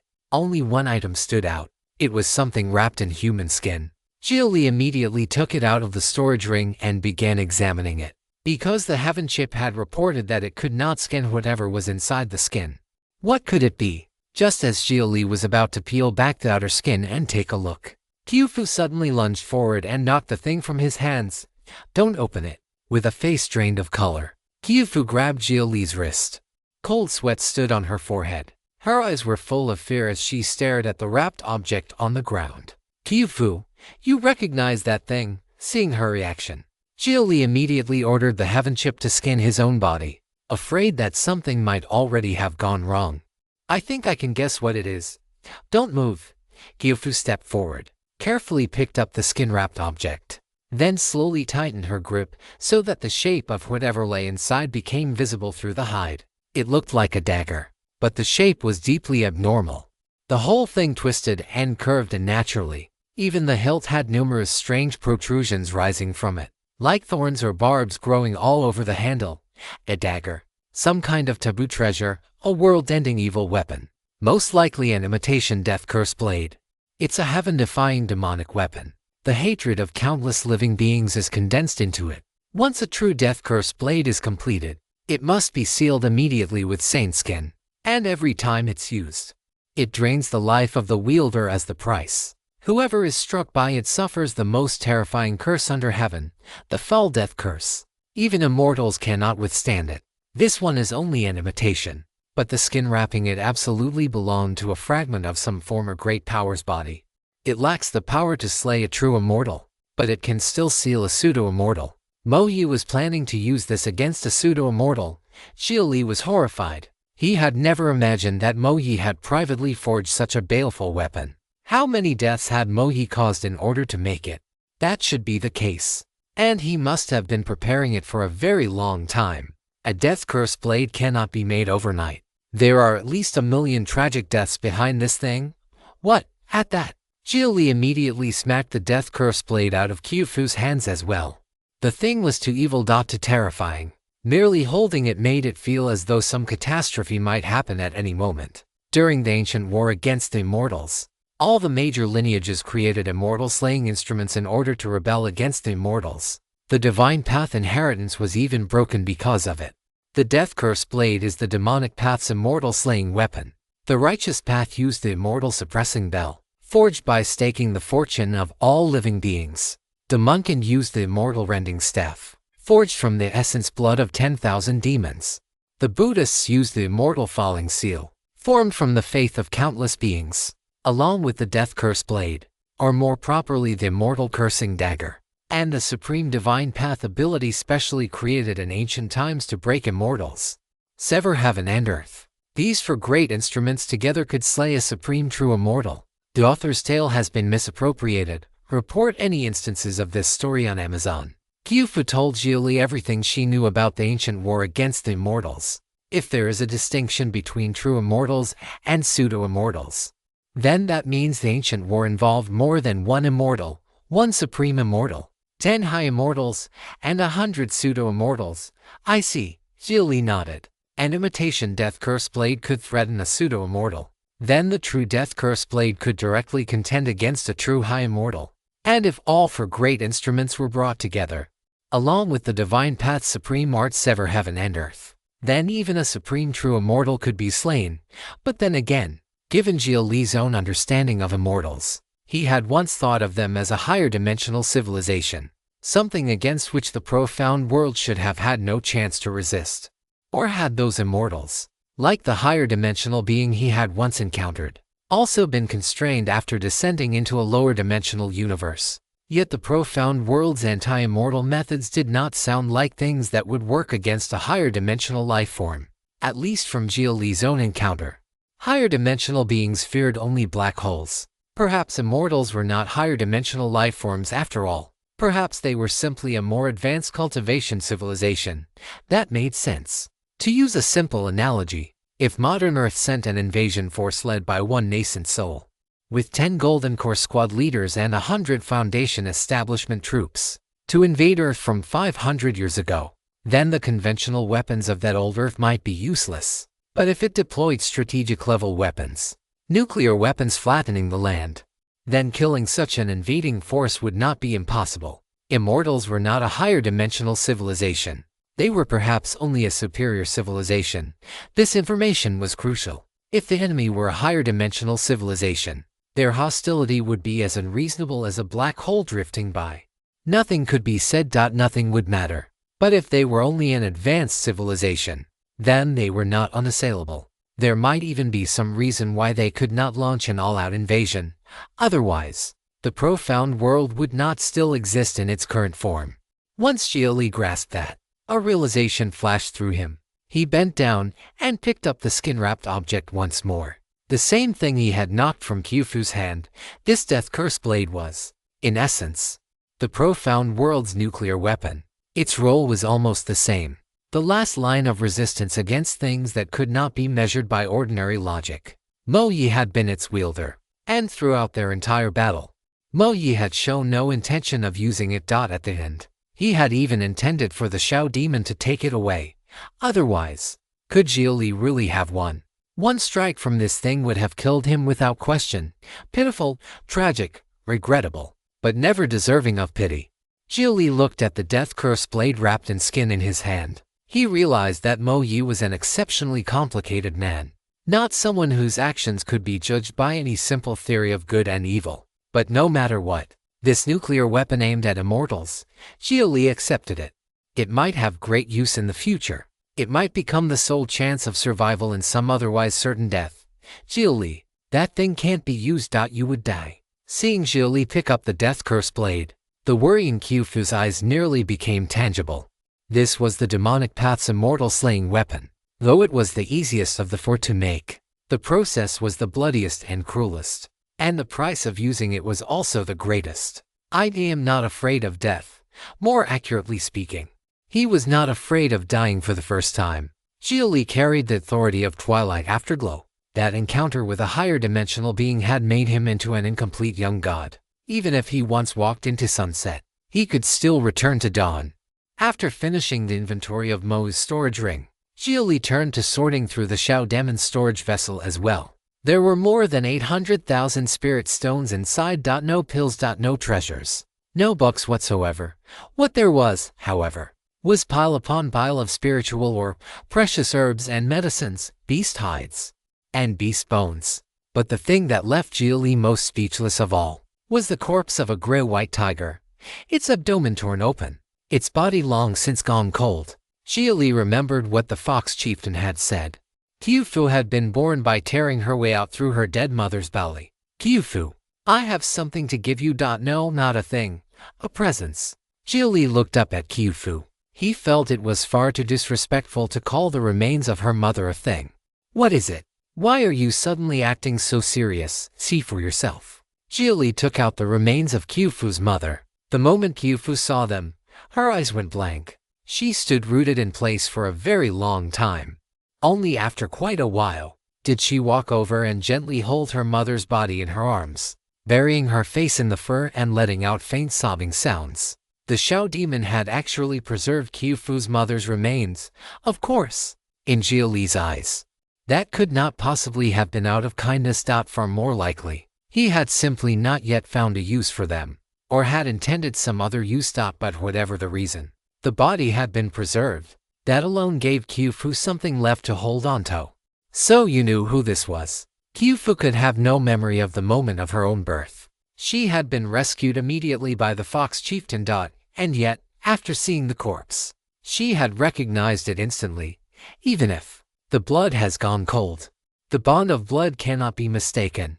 My condolences. Xia Li stepped closer and rested a hand on Qiufu's shoulder. Demons bore the bodies of beasts, and some of the wildness of beasts in their ways, but never the mindless cold-heartedness of beasts. A long time later, Qiufu finally raised her head slowly. Her eyes were red and swollen. She stood up and looked at her mother's remains. After hesitating for a long while, she finally spoke. I can't go back to the Munkin for now. I can't bury my mother in human territory either. And I can't bear to leave her remains shut away in some cold storage ring. Xia Li, cremate my mother according to the Buddhist way. Qiufu had made her decision. Both humans and demons practiced burial, though humans built tombs and followed more elaborate procedures, with coffins and ritual structure. Demons generally buried the whole body directly in the earth, believing in the natural cycle of heaven and earth. Some demon tribes did not bury the body at all, instead leaving it to be eaten by lesser beasts and birds that had not attained sentience. All right, Xia Li nodded, but he did not act immediately. There was still something else that needed to be done first. Qiufu, turn around for a moment. Okay. Qiufu did not ask what he was doing. She turned around directly, because she had seen the trace of gentleness in Xia Li's eyes. He would never do anything disrespectful to her mother's body. And what Xia Li intended to do was simple. Laying the body to rest, nothing more than that. After Qiufu turned away, Xia Li pulled a few strands of her hair. Using those strands, he carefully sewed shut the wound in her mother's abdomen. Then, drawing water through spiritual energy, he washed away the dried blood and grime from the body. A light wind combed the fur smooth again. Xia Li did everything with great care. His movements were gentle. He did not hesitate to use spirit herbs to temporarily restore the look of living vitality and mask the grayness of death. With the help of the herbs, even if only for a little while, Qiufu's mother's fur returned to how it must have looked in life, glorious, vigorous, and bright. Xia Li trimmed away the extra fur. He repaired the missing parts of the body, where flesh had caved inward. He packed fragrant spirit herbs to restore the proper fullness, so that the sunken corpse once again took on the shape of living strength. Xia Li could not bring Qiufu's mother back to life, but he could, for a little while, return her to how she had once looked when she was still alive. Precisely because Qiufu had no memory of her mother, Xia Li did not want the image she carried in her heart forever to be one of such misery. If you discover this narrative on Amazon, be aware that it has been stolen. Please report the violation. That was the greatest meaning of preparing a body for its final rest. To let the living remember the dead and the beauty of who they once were. The dead had already passed on. Only the memories left behind in the hearts of the living ought to remain in the most beautiful form of life. It's done. Xia Li told Qiufu she could turn back now. The moment Qiufu looked, her eyes fixed to her mother's body and would not move. Her mother looked as though she were merely asleep. As though, if called gently, she might wake, greet her, perhaps call her by name in a soft voice, or perhaps ask in a proud and powerful tone how her cultivation had been going. The gray-white fur moved gently with the wind. Inside the windless gourd space, a soft breeze began to blow, and even the sound of that wind seemed to shape itself into a tender little melody. It felt like resting under the sun and rolling fields, as though this were no more than a perfectly ordinary afternoon. No slaughter, no war, no hatred, only a fleeting moment of comfort and drowsy peace. Tears streamed down Qiufu's face without stop. So this was what her mother had looked like when she was alive. Beautiful, powerful, majestic. Her mother now looked as though she were sleeping in absolute peace. So much so that Qiufu did not even dare draw closer. Afraid she might wake her from that sleep, she stared without moving, as though she meant to engrave every detail forever into memory. Only after a full half-hour passed did Qiufu finally smile in satisfaction. Her tear-filled eyes turned toward Xia Li. Send my mother on her way. She felt she had no regrets left now. Though Xia Li's golden core was currently dormant, the firepower stored within the spirit core was still enough to give Qiufu's mother a proper final send-off. Beautiful azure flames rose. Xia Li deliberately increased the brightness of the fire so that Qiufu would not be able to see too clearly. A little over 10 minutes later, the flames died out. Xia Li stepped over to the circle of grass that had been reduced to ash and, from the ashes, picked up a white gem. He had compressed the remains into it using telekinetic force. This is a Buddhist relic. The thing from the legends, but my mother, she not a relic. Just the crystallization left by a body that once existed. It may not be eternal, but 10,000 years from now it will still shine with the same luster. Xia Li stepped forward and placed the gem into Qiufu's hand. She accepted it solemnly. Though she did not know much about the human race, she had never heard of this kind of funeral before, but she would remember it for the rest of her life. It was Xia Li who had taken the cold memory of her dead mother and made it warm. It was the most precious gift possible, a memory warm enough to carry her through the rest of her life. Her tears fell onto the gem. She clasped it tightly in both hands. Then, for no clear reason, the gem suddenly flashed with an intense light. The brightness was so strong that even Xia Li had to shut his eyes for a moment. By the time the light faded, Qiufu stood there blankly, staring at her now empty palm. While long hair white as snow fluttered in the wind, Qiufu had been gray-haired before, short gray hair. Now, with that flowing snow-white hair, she was so breathtakingly beautiful that even Xia Li froze in amazement. Qiufu, your hair. Xia Li called out to her, but Qiufu seemed unable to hear him at all. She only lifted her head and closed her eyes. Mother, I would rather have kept the final proof that you once existed. But if this is what you wish, then as the last white tiger, I will wage endless pursuit against every wicked demon that dares violate the laws of heaven and earth. The moment the words left her mouth, Qiufu's aura destabilized. She could no longer maintain human form. In front of Xia Li appeared a tiger pure white from head to tail. Its body striped with gold, brilliant white fur, golden markings blazing across it. This was precisely the form recorded in the ancient books, the form of the sacred beast white tiger. In that instant, Xia Li understood why the Monkin had wanted Qiufu dead, why the Shao demon had preserved the corpse of her mother, and why Mo Yita had wanted to capture her. There were still many things he did not know. And this time, by pure accident, he had stumbled right into the heart of one of them. Once Qiufu recovered from that hazy, instinctive state and turned human again, she looked back at Xia Li. Even that casual glance made every hair on his body stand on end. Xia Li instinctively took half a step back. He could not stop the chill running through him. Sorry. I still can't control my power very precisely. Qiufu smiled awkwardly. The white tiger governed baleful, murderous force. At this point, every word and movement of hers would stir instinctive fear in other living beings. Unless their bloodline was even more extraordinary than hers. It's fine. Tell me what happened. Why did you become a white tiger? Xia Li was very curious about whatever had been left behind by Qiufu's mother. Among the Monkins for sacred spirits, bloodline inheritance has never followed any fixed rule. The azure dragon is born by inheriting fate itself, while the vermilion bird manifests when any bloodline bearer is on the verge of death. The black tortoise bloodline is at least somewhat predictable. The longer one lives, the greater the chance of awakening it. As for our white tiger clan, once the bloodline withers to a certain point, the very last one left alive becomes the white tiger. There was a sorrow in Qiufu's voice that could not be erased. Now that she had become the white tiger, it meant her tribe had already vanished completely. No clansman remained alive. The white tiger was a solitary demon. Only one who had first lost everything could possess that relentless heart of pursuit. After that, nothing would be left that could hold her back. So this wasn't some method your mother deliberately left behind. But if that's the case, shouldn't your bloodline have awakened long ago? My situation was a little different. Right before I was born, my mother had probably already begun transforming into a white tiger. But because I existed, part of that power was divided away into me. Those hunters did that on purpose.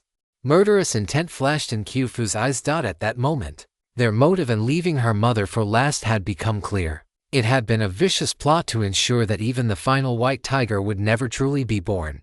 Then they preserved her mother's corpse. If it had been preserved well enough. By the time the bloodline in the corpse finally decayed, Khufu's awakening would have been delayed by another 1,000 years or more. In other words, you originally had no chance to awaken at all. They calculated every step. But the one thing they failed to account for was the extreme selfishness of the Shao demon and Mo Yi. They believed those two were their loyal hounds. Loyal hounds who would never betray them. At this point, Xia Li also felt the truth gradually surfacing. The Shao demon had been in charge of hunting down the White Tiger covert branch. It knew exactly how many members of the White Tiger division were left, including the condition of Khufu's mother and Khufu herself. But somehow, it had concealed all of that, secretly hidden away Khufu's mother's remains, and waited for Khufu to grow up so it could scheme for even more. And fortunately for it, all of that had been overturned by Xia Li's arrival. And yet perhaps, throughout all these years, their role had never changed. They had been a blade meant to assassinate the unrighteous, whether in life or death. They cursed those unjust people. Whether they succeeded or failed, they still left obstacles behind for the unjust. The Shao demon had hidden the key that could let Khufu become the White Tiger. Mo Yi, meanwhile, had secretly forged the death curse blade. If they won, they would destroy everything with their own hands. If they lost, what they left behind would still empower those who came after. No matter life or death, no matter victory or defeat, they would still damage the foundations of the unrighteous.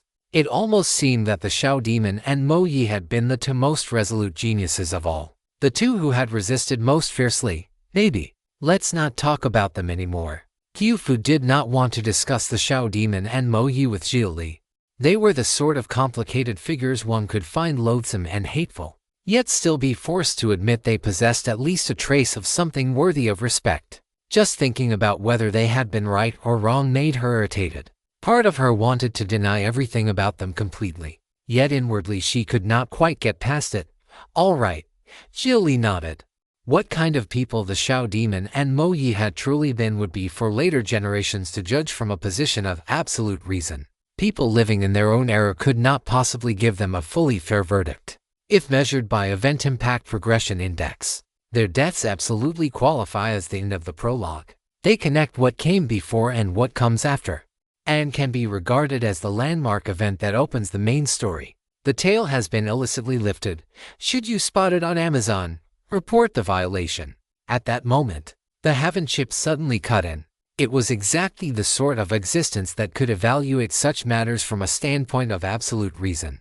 Haven chip, since you've reached that conclusion, then what exactly counts as the main story? Class contradictions have risen to the surface. Social conflict is intensifying.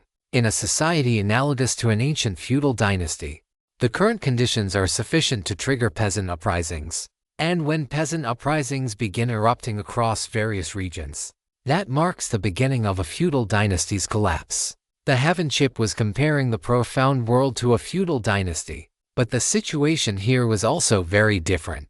In a superhuman society where individual power could completely overpower collective power, weren't so-called peasant uprisings just a joke? But the gap between low-level cultivators and great powers is far larger than the gap between peasants and a regular army in ancient times. If one excludes demonic methods, that would indeed be the case. But the demonic path sacrifices the blood of all living beings to heaven and allows the weak to overcome the strong. If the masses, in despair, all fall into demonic cultivation and sacrifice themselves to spread the foul death curse, then what can those great powers do? After learning of the death curse blade, even the Haven chip had realized that the lower strata were not entirely without means of resistance. The demonic path was the best such means. But the demonic path had already been destroyed. The instant that thought occurred to him, Xia Li realized something else. The demonic path had been wiped out. Why had it been wiped out? Was it really just because of some battle between righteousness and evil? Xia Li did not believe the great powers of this world were that righteous. They had eradicated Buddhism and the demonic path alike, destroying the traditions capable of gathering the power of the masses. There was no way there wasn't some deeper meaning behind that. Draw the fuel from under the cauldron. That was exactly what it was. Take away the peasant's hose, and when they revolt, they do not even have weapons left to resist with. The later monopoly on Foundation establishment pills and the monopoly on the divine path had merely been icing on the cake, further widening the gap between classes. I feel like I've just comprehended something truly extraordinary. Xia Li was startled by his own realization. If he wanted to change this world, then the demonic path had to be revived. Heavens! What kind of thought was that? The demonic path did not need Foundation establishment pills. Just devour a few fellow cultivators. The demonic path did not need the divine path either. Just slaughter more and devour living souls. As long as there were still people in the world, there was no way to stop the demonic path from growing. That is only one possible method. I provide suggestions only and make no decisions. Please make your own choice based on the current state of the world. The Heaven Chip signaled Xia Li not to overthink it. People would find their own path. If the day truly came, then even if Xia Li did not spread the demonic path, others would still spread it across the world. As for why Buddhism, which could likewise gather the power of the masses, should not be spread instead, because Buddhism was too demanding. Among 10,000 people, perhaps not even one could truly succeed in it. The demonic path aligned more naturally with human nature. That was why Mo Yi had reasoned backward from the result and concluded that people were born with demonic nature. Heaven Chip. Add the demonic methods Mo Yi left behind to the repository. Then use the demonic cultivator general outline to screen his legacy and select the low side effect ones that I can use. By now, Xia Li no longer felt the same disgust toward the demonic path. The demonic path had its own reason to exist. At the end of the day, it still came back to the same line. Power itself had nothing to do with righteousness or evil. Only the person using that power could be righteous or evil. Earth did not cultivate demonic methods, and the Heavenly Tao computer would never permit any demonic cultivation art to appear on the Heavenly Tao network.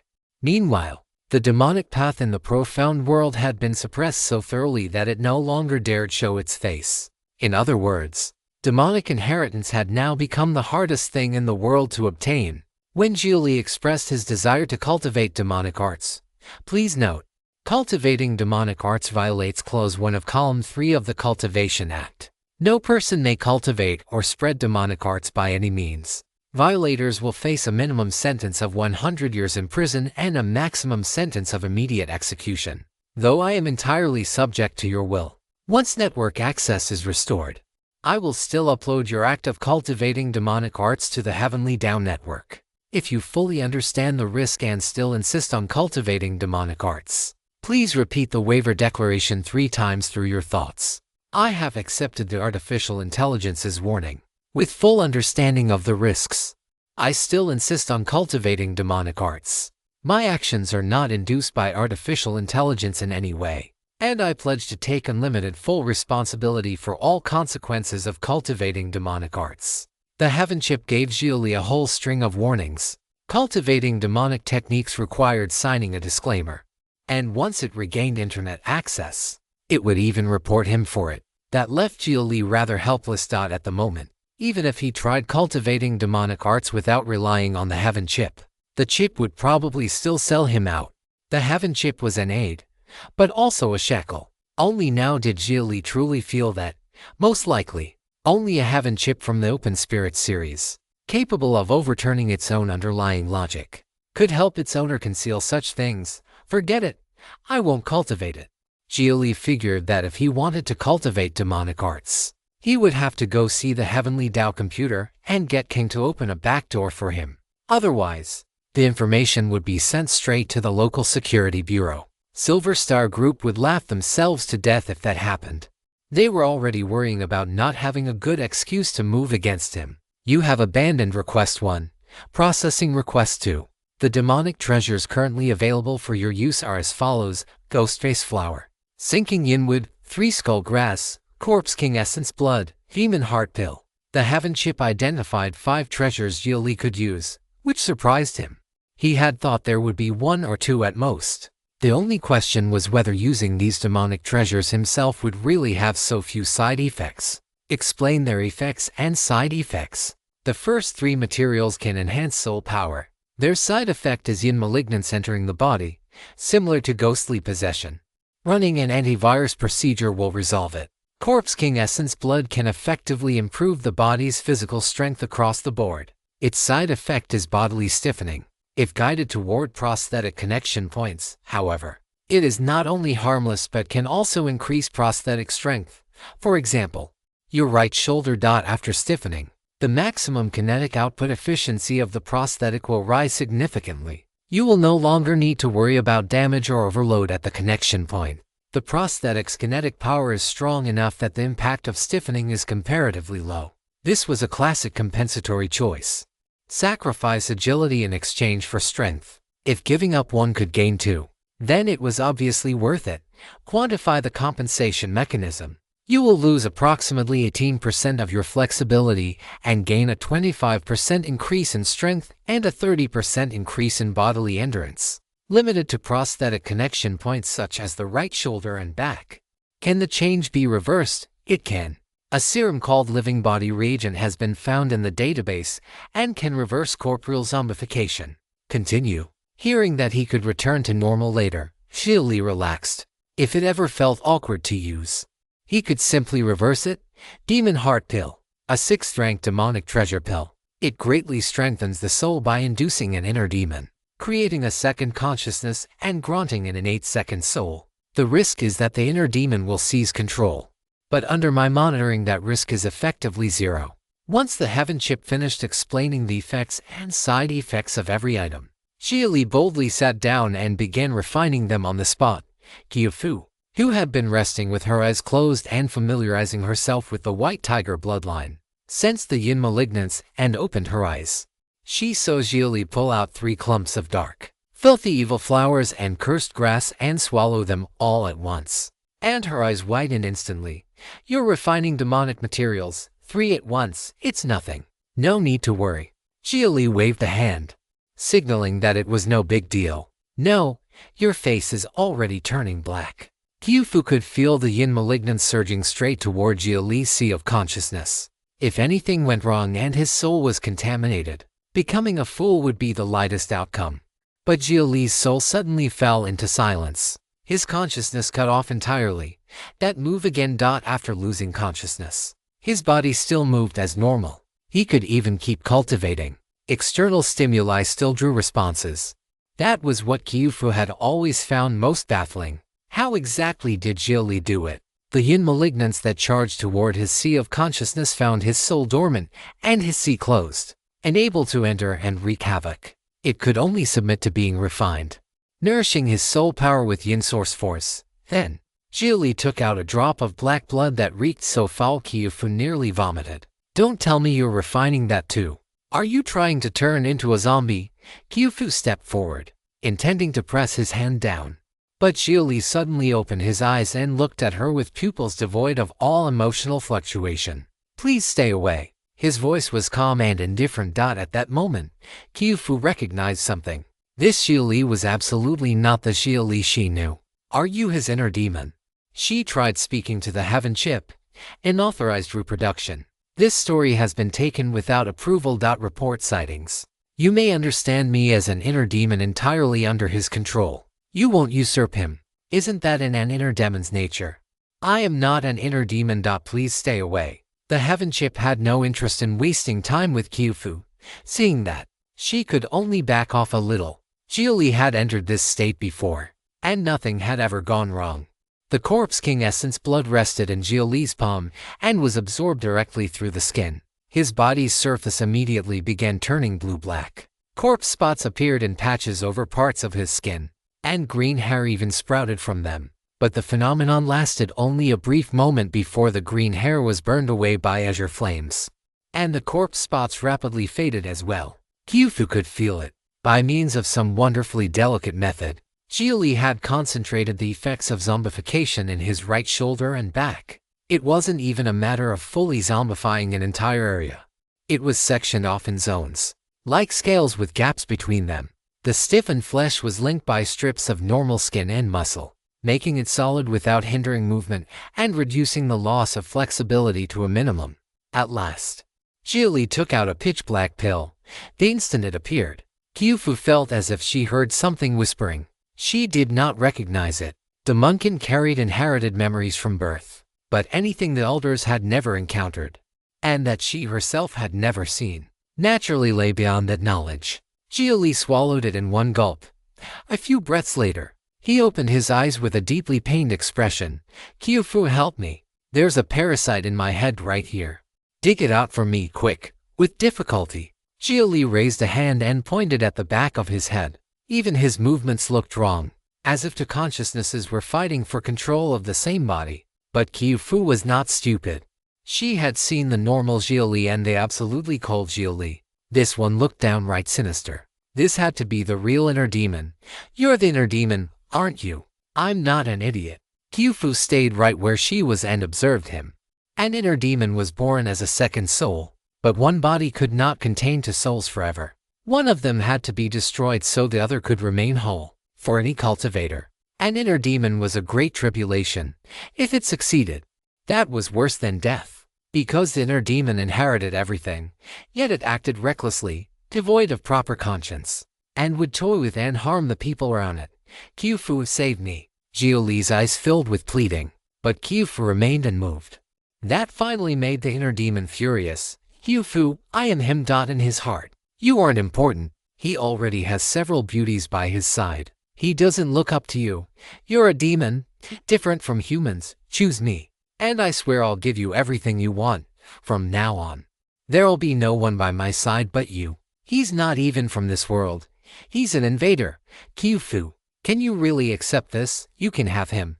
Just help me." Xia Li's inner demon began raging in helpless fury. As Xia Li's inner demon, it possessed Xia Li's knowledge and memories. It understood very clearly that, before the heaven chip, it could not stir up even the slightest wave. Perhaps it was the most tragic inner demon in history. It had just been born only to become food for the main soul. It never even got a chance to speak to the main soul or tempt it. The main soul had gone to sleep and left the heaven chip to handle everything. An inner demon is an inner demon. It sees itself as everything, and naturally assumes all other living beings are the same. "I love him. What does that have to do with him?" Qiufu let out a cold laugh, and those words directly shattered the inner demon's composure. "Damn simp. Sooner or later he'll hurt you so badly you'll be left in pieces." "What's a simp? I'm a white tiger, not a dog." Xia Li's inner demon was so enraged it barely knew how to speak. How could beings of the profound world possibly understand what a simp meant? "I'll say this now. You'll never get a response from him. He doesn't like demons. Help me, and we can be together forever." The inner demon still refused to give up. "Can you stop being so dramatic? You're making it sound like I'd die if I didn't have romance in my life. This is making me cringe." Goosebumps had risen all over Qiufu's body. The bizarre secret scriptures Xia Li had shown her were full of fools who could not live without romance. One after another, immortal kings and divine lords who ruled over 10,000 worlds, yet all lost their minds the moment love was involved. Honestly, the stuff Xia Li had shown her really did improve wisdom. If this had happened before, she might actually have been tempted a little. She might have let the inner demon enter the body without entering life, then demanded Xia Li take responsibility after he woke up. "Damn it, damn it, damn it, damn the Earth's lineage." The inner demon gave one final roar and then fell utterly silent. Qiufu could not be bothered to remember a single word it had said. That talk about invaders and not being from this world. To keep herself from overthinking it, Qiufu directly severed that stretch of memory. For a brief moment, her eyes went blank. Then honestly, "Xia Li, this was a battle against your inner demon. How could you dare keep someone beside you in a moment this important? Weren't you afraid the people around you might be tempted?"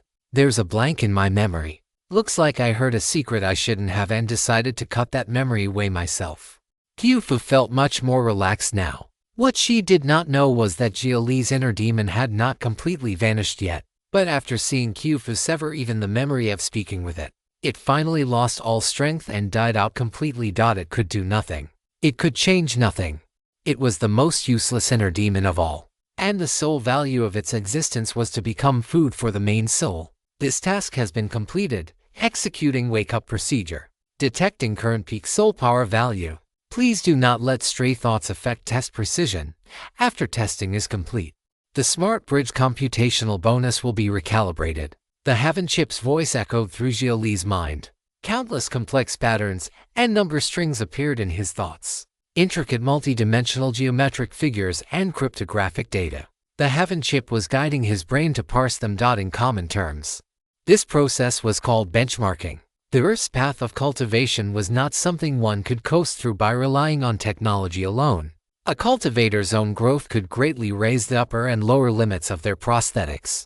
Current peak soul power value, 9.865. Congratulations. Your telekinetic realm has reached perfected human awakened 1 upper tier.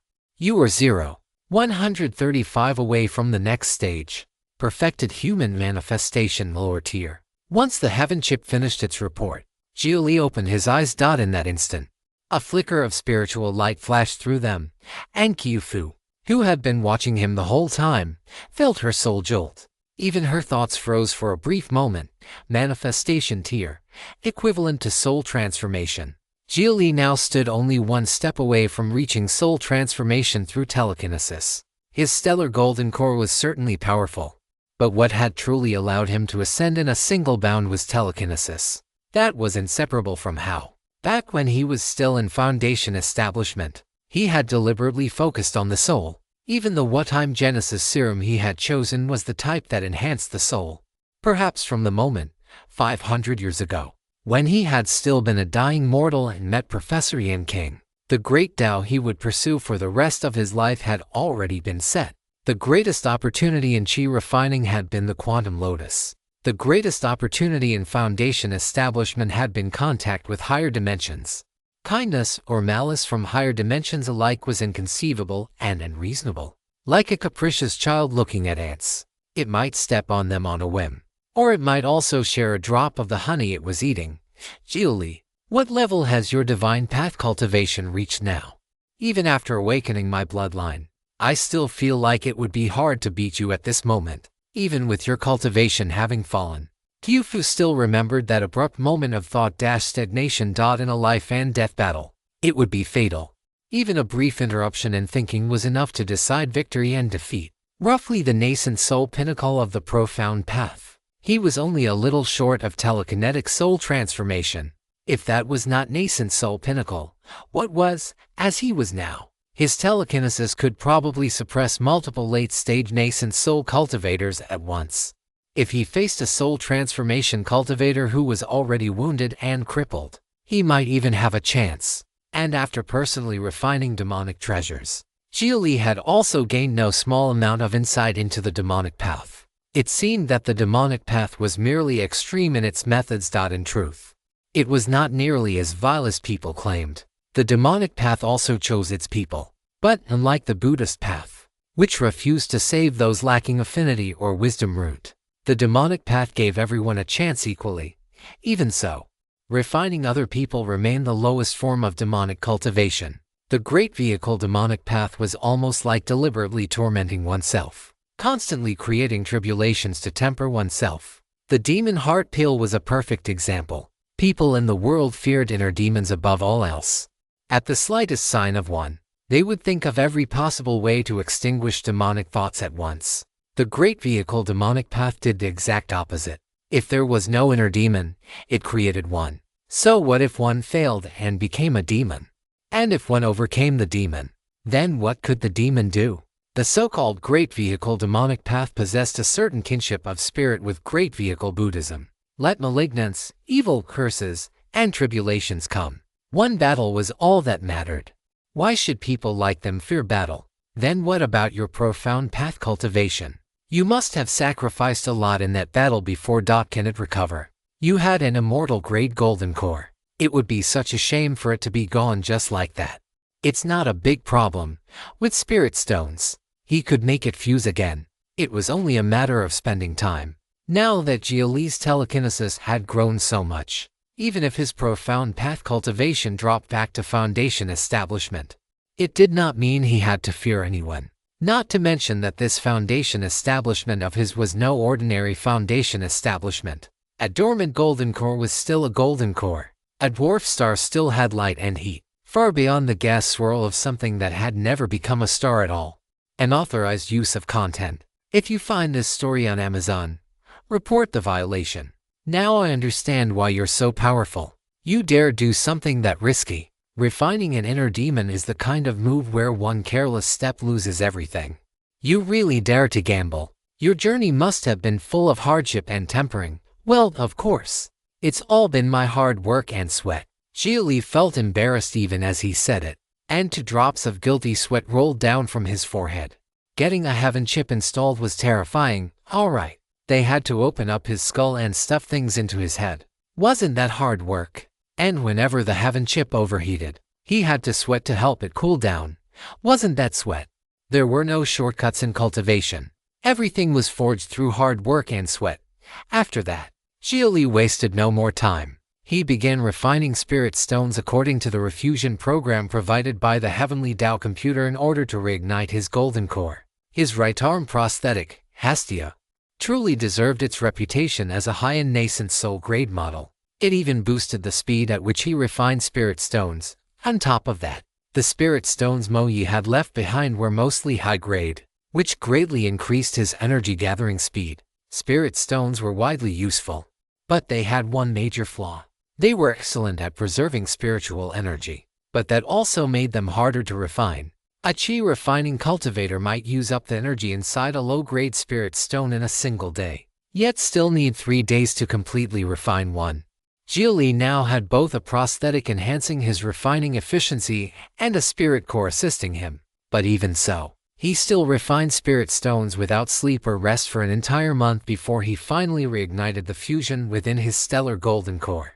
And that was with high-grade spirit stones as his primary source. If he had been using low-grade stones instead, the constant need to fetch more would have wasted a great deal of time on its own. With the golden core burning again and his telekinesis soaring, Xia Li returned to his peak state. The Heaven Chip's preliminary calculations placed his armed rating at a shocking beacon. One step further, and he would reach the strongest combat level openly acknowledged on Earth, armed rating.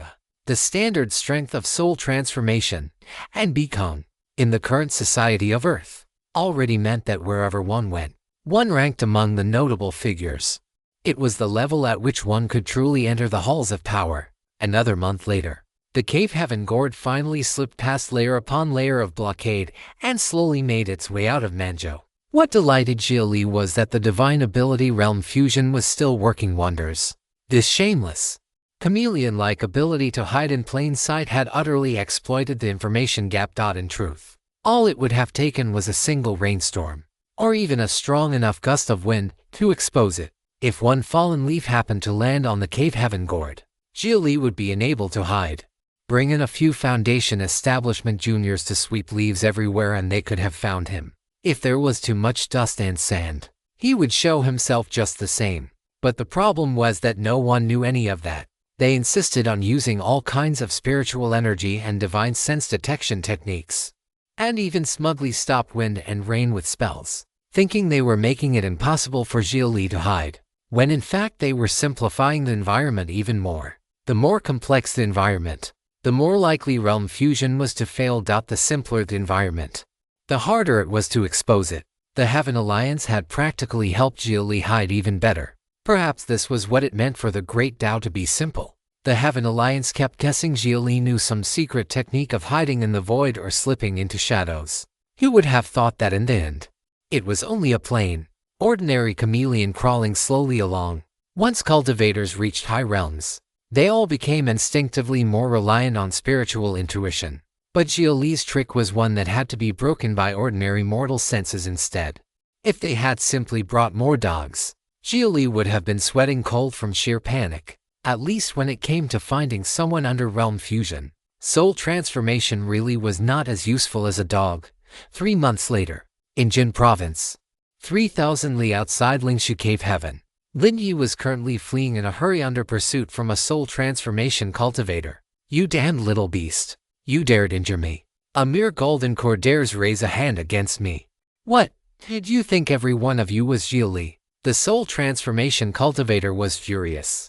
Ever since Xia Li slew Mo Yi and the Shao demon almost half a year ago, the state of the world seemed to have changed in secret. These prodigies who once hardly dared show themselves had all suddenly become bold. 1 or 2 would have been manageable, But in only half a year, prodigies in every province had begun making trouble. No matter how powerful the Heaven Alliance was, it could not hunt down hundreds or thousands of prodigies at the same time. Once its manpower spread thin, even catching one became difficult, and not every prodigy lacked backing. Some had such strong backgrounds that even the Heaven Alliance could not push them too far. It was as if these young geniuses had planned it together, all across the land. They rose up and killed members of the Heaven Alliance, exhausting the alliance so badly it could only draw up a kill list and hunt them one by one according to priority. But the prodigies whose turn had not yet come were no longer foolish enough to sit and watch, waiting for disaster to fall on their own hands. If the Heaven Alliance left them alone, they went looking for trouble with the Heaven Alliance instead.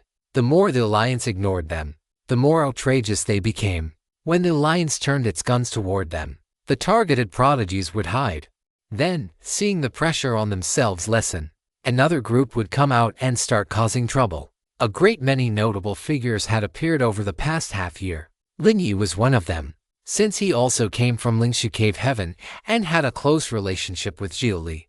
The Heaven Alliance gave him especially special treatment. But you old fossil aren't Mo either. Lin Yi mocked the old soul transformation cultivator while fleeing. After parting ways with Xia Li had gone alone to the wastelands and Manzhou to seek the Tao, while Lin Yi had gone to that medicinal garden and received a major opportunity there as well. The greatest opportunity in the garden had not been the dragonblood fruit. In fact, the entire garden had only been a smokescreen. Hidden at its deepest point were the dragon martial method and half a dragonification pool. And from there he inherited the dragon martial legacy.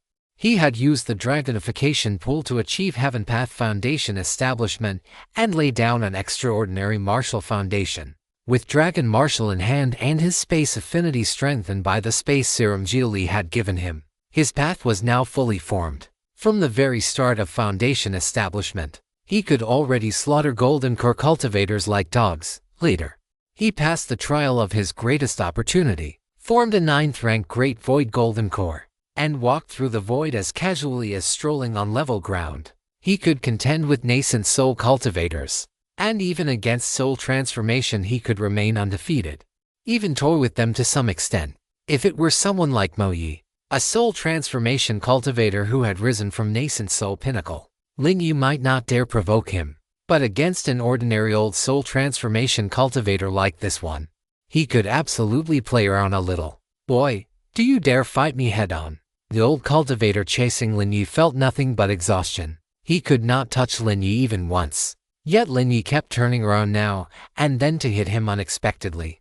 The man was so angry he was practically jumping in rage. You're really shameless. As expected of a grand expert of the Heaven Alliance. With only your pitiful soul transformation cultivation, you dare challenge a mighty golden core cultivator. The day you become an immortal, you'll probably dare challenge a 3-year-old ancestral child to such courage. Lin Yi mocked him without stopping. The old cultivator said nothing. He merely halted suddenly, grimacing in pain as he pulled out a purple gold talisman. Little beast, I hadn't wanted to waste this talisman. But since you're determined to die, don't blame me. He activated it, and the talisman turned into a streak of golden light that shot into the void, scrambling the trajectories of space itself. It was a spatial chaos talisman, and like a space-locking talisman, a spatial chaos talisman made it so that anyone within a certain area who dared use the Tao of space would suffer backlash from chaotic spatial currents. It had been developed by the Heaven Alliance specifically to deal with prodigies proficient in spatial methods but low in actual cultivation. Prodigies all shared one conspicuous trait. Their realms were not high, yet their combat power was terrifying, and their comprehension of heaven and earth far surpassed their peers. But if you could stop them from using those advanced methods and force them into a contest of pure realm and spiritual power, then so-called prodigies became little more than a joke. Seriously, can you have some shame? You're already bullying the weak with strength, and you're still using targeted counters. Lin Yi was not especially afraid of a space-locking talisman, but the spatial chaos talisman was genuinely troublesome. If he used void stepping again, he would injure himself to of course. The other side would also be enabled to use spatial methods. But what realm was the other side in? This is what it means for a lion to fight a rabbit with full strength. The old cultivator sneered and lunged at Lin Yi, who now had no choice but to rely on ordinary movement techniques. Lin Yi thought to himself that he had gotten too cocky this time. Unless he paid a real price, he was probably not getting away. Still, whatever. At worst he would go back and recuperate for a while. Next time, he would have to be much more careful with people from the Heaven Alliance. Just as he fully circulated his golden core and prepared to force his way through the spatial turbulence to escape, an azure streak of light suddenly tore across the horizon and shot straight toward the old soul transformation cultivator. The narrative has been stolen. If detected on Amazon, report the infringement. Another death-seeking little beast. A mere golden core. The old cultivator sensed that the newcomer's aura was only at the golden core stage, though it was absurdly strong. No weaker than nascent soul. Golden core was still golden core. When the Heaven Alliance acted, it always aimed at least to major realms higher. Why would it ever give prodigies the chance to win by crossing levels? But the next moment, a fist slammed into his protective spirit barrier. The force of the punch penetrated the barrier and struck directly into his body, driving him backward a long distance and nearly knocking him from the sky. You dare injure me? Another golden core who dares injure me? Fine, fine, fine. Did you really think every one of you was Xia Li today? This old man will. The old cultivator raised a hand, already gathering a divine ability. But the instant he clearly saw Xia Li's face, the divine ability that had been building abruptly withered. Without another word, he turned and fled. This time, it was no longer a case of thinking not everyone was Xia Li. Xia Li had really arrived. As the saying went, even a lion fought a rabbit with full strength. When a lion ran for its life, it had to run with even more strength. He admitted he had no confidence in fighting Xia Li, but if he ran, could Xia Li really stop him? Besides, he had already used the spatial chaos talisman. Even if he was not good at space himself, Xia Li would be unable to use it too. The problem was, Xia Li had never been good at the Tao of space in the first place. His speed relied on simple, straightforward physical thrust, heaven chip, lock on, advanced setting. Propulsion stage 3. Mach 12. Watching the old cultivator flee farther and farther away, Xia Li merely bent slightly at the waist and clenched his fist, his right arm prosthetic. Hastia, begin charging. Countdown 3 seconds. Please prepare for acceleration. 3, 2, 1. Xia Li once more transformed into a streak of light and blasted forward. The exhaust flames behind him formed mock rings so beautiful they were almost pleasing to the eye. The old cultivator was indeed fast. Unfortunately, he was still not faster than Xia Li. Xia Li caught up, smashed through his protective spirit barrier with one punch, and followed immediately with telekinetic suppression. Even if he could only suppress him for around 3 seconds, that was enough for Xia Li to kill. Once a cultivator reached golden core, they could manifest a protective spirit barrier. A soul transformation cultivator's barrier was naturally even stronger.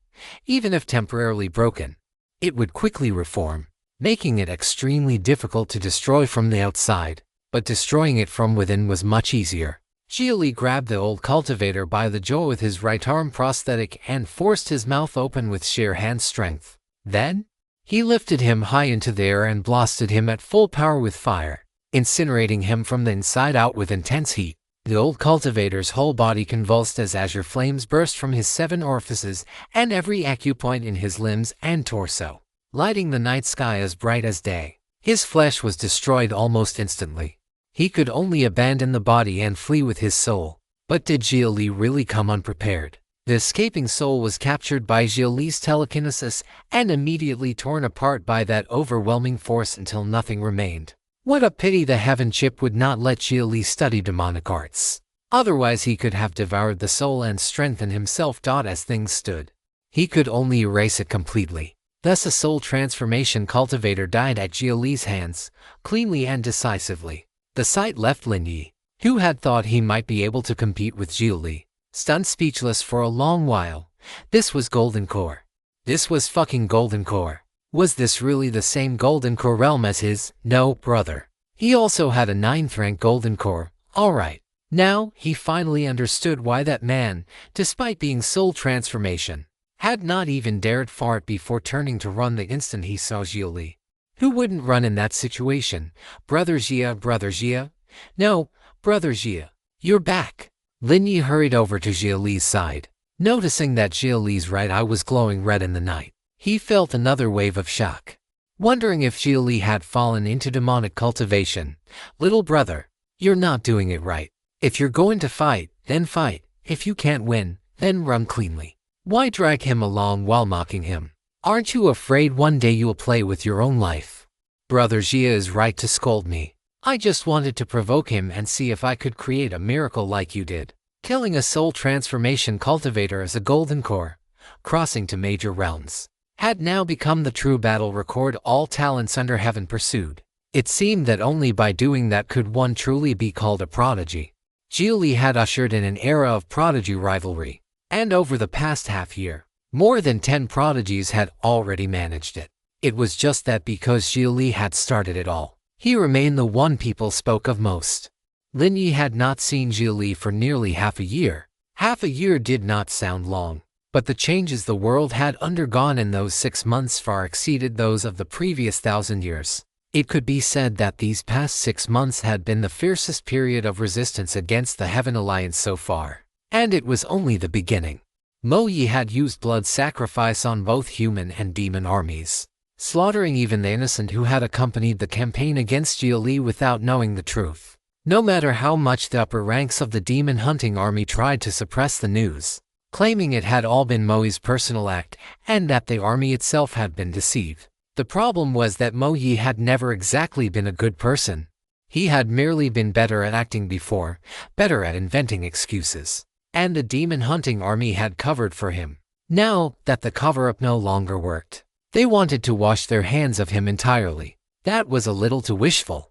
As for why the crimes of the demon hunting army became tied to the Heaven Alliance, it was because in this battle, people discovered all the countless hidden links between the Heaven Alliance and the demon hunting army. People even thoroughly dug through the recent cooperation between the demon hunting army and the demon race's human subjugation army, along with the long history of conflict between them.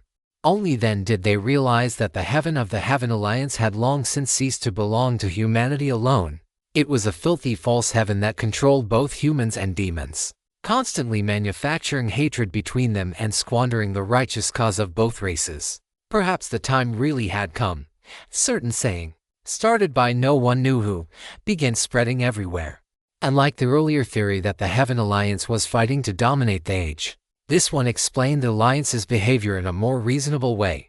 Plunder heavenly fortune, seize heavenly secrets, steal heavenly number. People possessed a measure of fate, meaning the total number of breaths they could draw in a lifetime. That was why people often used the phrase one's fate is exhausted to describe a life already approaching its end. And so, that mysterious phrase there is heavenly number in all things referred to the total number of people in a given era who could attain the Tao. What the Heaven Alliance had done was seize all the fortune of future generations, ensuring that the ones who attained the Tao in every era would forever belong to their side. It resembled the old theory of fighting over the age, but it was more believable and more effective at igniting the anger of the new generation. For cultivators, blocking someone's path of cultivation was like murdering their parents. Every young person had dreamed of becoming a great power one day. Why couldn't they? Was it because they had not worked hard enough? It was because they had not been born inside the Heaven Alliance. If you were not, then you could never climb the heavenly ladder in this life. Maybe you could have become strong. The only reason you never did was because the Heaven Alliance existed. Why are you staring at me like that? Xia Li noticed Lin Yi watching him, lost in thought, and was rather puzzled. Could looking at him lead to enlightenment or something? I just never imagined the current push against the Heaven Alliance would arrive today. And even less that Brother Xia, you would be the one to open the curtain. You're getting too formal. No need to call me brother. And I never started all of this. At most, I lit the fuse. Under the crushing pressure of the Heaven Alliance, even people inside the Alliance would surely feel endless resentment if their status was not high enough. Every phenomenon needed the right conditions to rise. Yet people always ignored those conditions and focused only on the final spark. But that's exactly the point. The Heaven Alliance calculated every step as far as it could. It would never allow anyone to light the fuse. It took away every source of fire. Yet someone still chose to light himself on fire just to leave one spark in this world. Brother Xia, Your existence is like a meteor from beyond the heavens. The bit of heavenly number that can never be fully calculated. When there is no fire under heaven, then fire must come from the sky. Lin Yi seemed to gain some kind of insight as he said that, which made Xia Li give him an extra look. It felt like there was something beneath the words. Perhaps Lin Yi had already sensed something. Let's go back. So how are things in the sect now? Is there still room for me? Only then did Xia Li casually toss away the charred remains of the soul transformation cultivator he had still been holding. The scorched corpse hit the ground and instantly shattered into black ash. This story has been stolen from Royal Road. If you read it on Amazon, please report it. You're already the third true transmission of Lingxi Cave Heaven now. The sect even invited Heavenly Mandate to grant you a Dao title. You're called Lord Kangshuan. They were afraid you wouldn't make it back, so they did it in advance. Even if you died outside, later disciples would still have a memorial tablet to pay respects to. Only after the sect invited Heavenly Mandate to bestow a Dao title did one truly enter the core of the sect. After death, such a person would also receive incense offerings from later generations of disciples. Lin Yi grinned at Xia Li as he delivered the news. He had not told Xia Li beforehand. Hearing it, Xia Li looked genuinely surprised. Not only had Lin Yi never mentioned it, even the third elder had kept silent. It carried the feel of a posthumous honor for the dead. The sort of thing done to claim prestige for the sect. In other words, the upper levels of Lingxi Cave Heaven must still be highly ambivalent, still wavering, and not especially eager for him to return. If Lingxi Cave Heaven dares accept the fame I brought, then it naturally has to bear the karma that comes with me. In that case, I have to go back and enjoy the treatment due a true transmission disciple.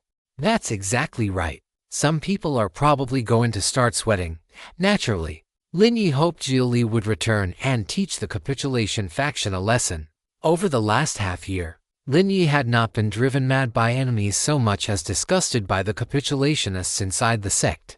It's just that your title carries a lot of meaning. Jun is an honorific for nascent soul cultivators. For a golden core cultivator to be called that is unheard of. Forcing you up to the level of nascent soul feels a bit like praise meant to kill. And the name itself is almost too big. Hang matches your methods. You're Azure Sun Flame. But it also means heaven, the vault of heaven, the sky itself. And the word Zhuan is even less something that should be used lightly. This world is called the profound world, and the path we cultivate is the profound path.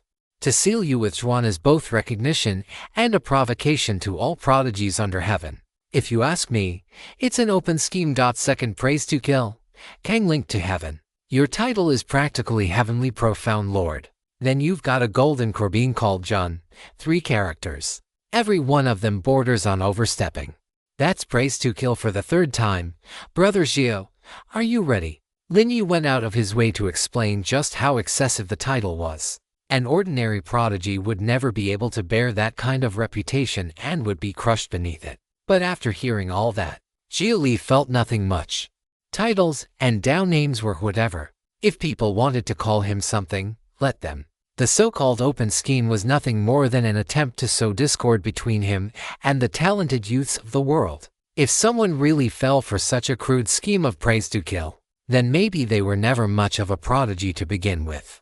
If someone really comes looking for trouble with me over a mere Dao title, then I'll be the first to surrender. Xia Li had no intention of proving he deserved the title by charging stupidly into one fight after another. All that nonsense about prodigies being born in battle, about stepping over one another's corpses to rise. His fame was at its peak right now, which made this the exact time to lie low and conceal his brilliance. He would be delighted if someone blocked the spotlight for him. Better to respond to change with stillness and see what kind of tricks the Heaven Alliance could come up with. Actually surrender.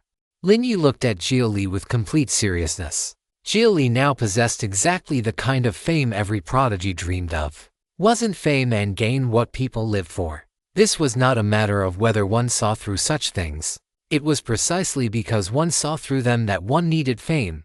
Without it, nothing could be achieved. Just watch. Tricks like this from the Heaven Alliance. They were leftovers from Earth's traffic era 500 years ago. Raise someone up first, then kill them through the backlash of fame. Reduce them until they were worth nothing. But if he refused to take the bait, Then the Heaven Alliance could go punch empty air.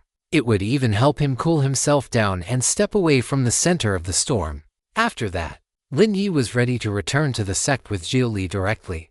But Xia Li told him to wait a little. About half an hour later, a white-haired young woman with a distinctive aura stepped out of the darkness and walked straight over to Xia Li. There was still blood splashed across her hands, clothes, and face. Finished. Cleaned everything up. The girl nodded. Lin Yi studied her at that moment and could tell that the person before him was probably no weaker than he was. But there was demonic aura on her, which meant she was not human. She's the tiger demon the demon race was chasing. Her name is Qiufu. The white tiger bloodline has already awakened. Xia Li introduced Qiufu to Lin Yi. Lin Yi extended a hand, intending to shake hers by way of greeting. But Qiufu merely nodded and showed no intention of taking it. That left Lin Yi a little awkward. If I remember right, the Munkin doesn't shake hands. Right, haha. Lin Yi tried to explain it away and ease the awkwardness himself. But of course Qiufu was not so ignorant as to miss a simple custom like that. The reason she did not shake his hand was simple. She did not want physical contact with anyone other than Xia Li, unless it was a life and death fight. It's just that I won't shake yours. Don't get too familiar. Qiufu had read the miraculous secret volumes Xia Li gave her and drawn much wisdom from them. She had learned that she should not grow too close to Xia Li's male friends and should always keep her distance, so Xia Li would not start thinking too much. This, Lin Yi shot Xia Li a pleading look. Was a polite gesture really enough to earn that kind of face-slapping response? Brother Lin, it's nothing. Humans and demons are different. Xia Li did not really know how best to put it. Qiufu's comprehension was indeed very high. Ever since reading the peerless masterpiece generated by the Heaven Chip, she had begun drawing inferences and summarizing all sorts of life lessons. It was just that she seemed to have overcorrected a little. It's fine, I understand. Seeing that Qiufu was unwilling to bother with him, Lin Yi wisely chose not to push his luck. The three of them then headed together toward Lingxi Cave Heaven. By the way, Brother Xia, did you happen to run into me before? Or did you specially come because you sensed my aura? What do you think? Do you really think the world is so small that we just randomly bump into each other while wandering around? Qiufu noticed your aura first and asked me about it. The Cave Heaven gourd still carried some of Ling's residual aura. So, after Qiufu sensed it, she asked Xia Li about it. Now that her white tiger bloodline had awakened, Qiufu's perception of aura was especially keen. It was a bloodline talent that let the white tiger pursue prey across 10,000 li without ever losing the trail. Even Lin Yi's void stepping could not escape her tracking. Then many thanks, Taoist Qiu. Lin Yi turned and once more offered Qiufu a placating smile. She only gave him a cold nod. Her entire attitude practically had the word loyalty carved across it. Lin Yi found it deeply helpless.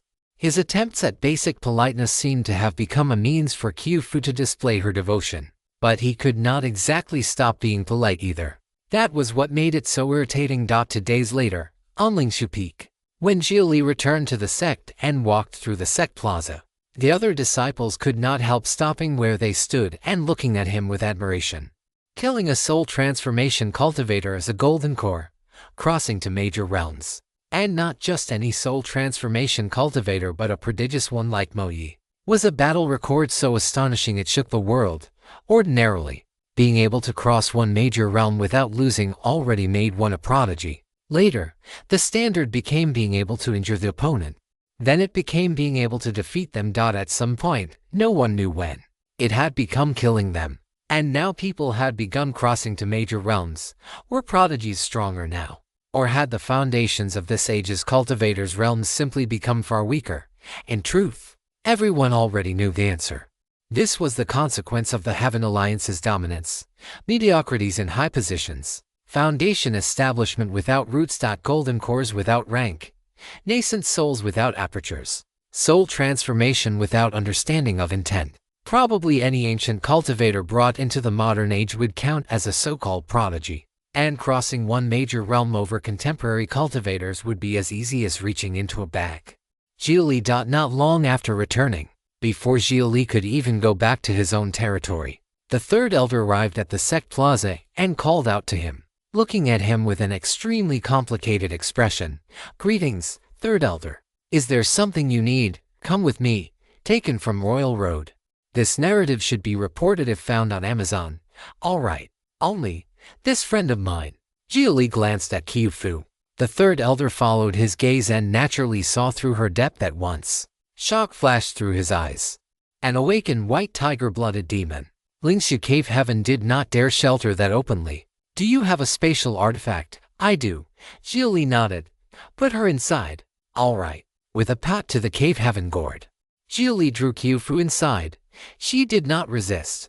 The moment she entered, the Third Elder immediately formed a deep and complicated hand seal and sent a mark into the gourd as well. "You shouldn't have come back. You should know by now that Cloud Treading Exalt helped you once. He won't be able to help you a second time."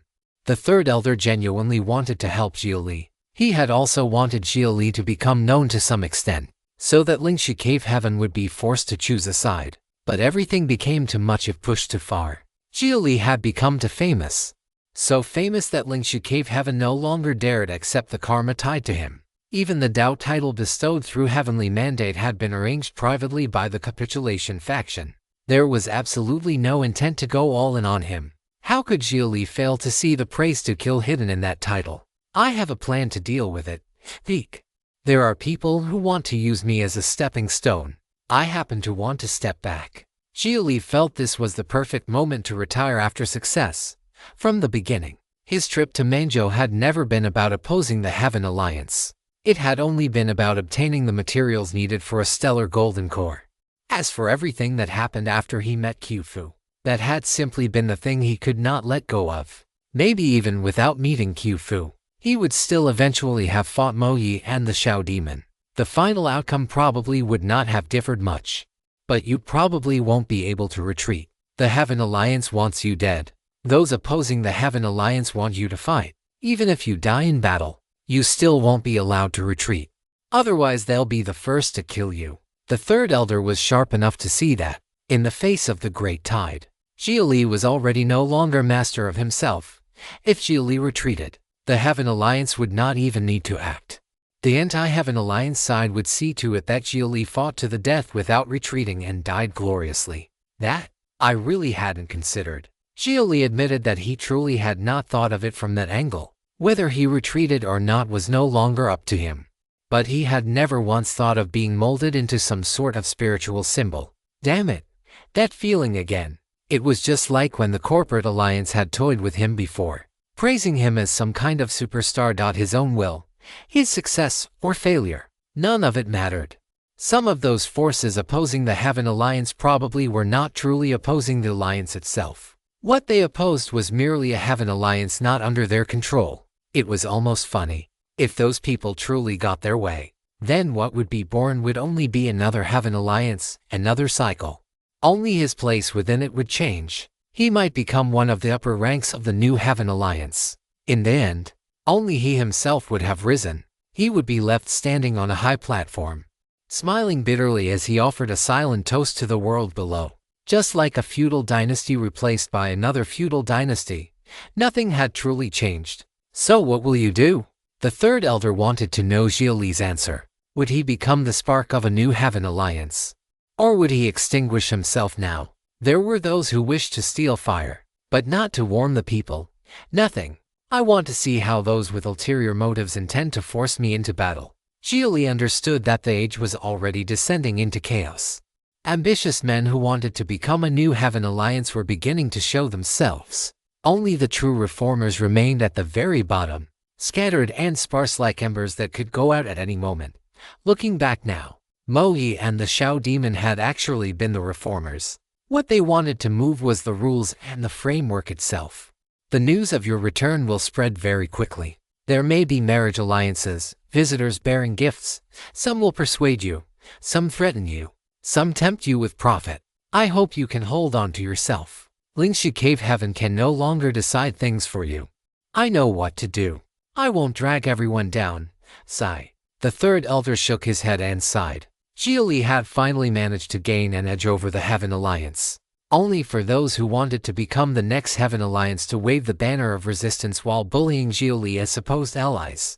This world really was rotten. After that, the third elder brought Xia Li to a mountain deep within the heart of Lingshu Cave Heaven. They passed through the outer sect, the inner sect, the territory of the true transmission disciples, and then by the residences of the elders. From the foot of the mountain, one could already see spiritual mist curling around its middle slopes. Incomparably rich spiritual energy nourished everything on that spiritual mountain. Third elder, where is this? Xia Li looked up at the great peak whose summit was hidden behind mist. No matter what method he used, he could not see through what lay above.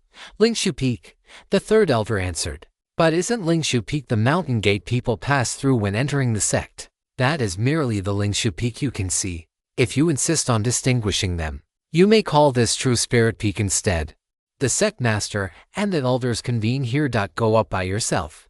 All right. Xia Li nodded and began climbing the steep heavenly stair. It seemed the upper ranks of Lingshu Cave Heaven intended to hold a formal conversation with him. It was already known that the sect contained a capitulation faction leaning toward the Heaven Alliance.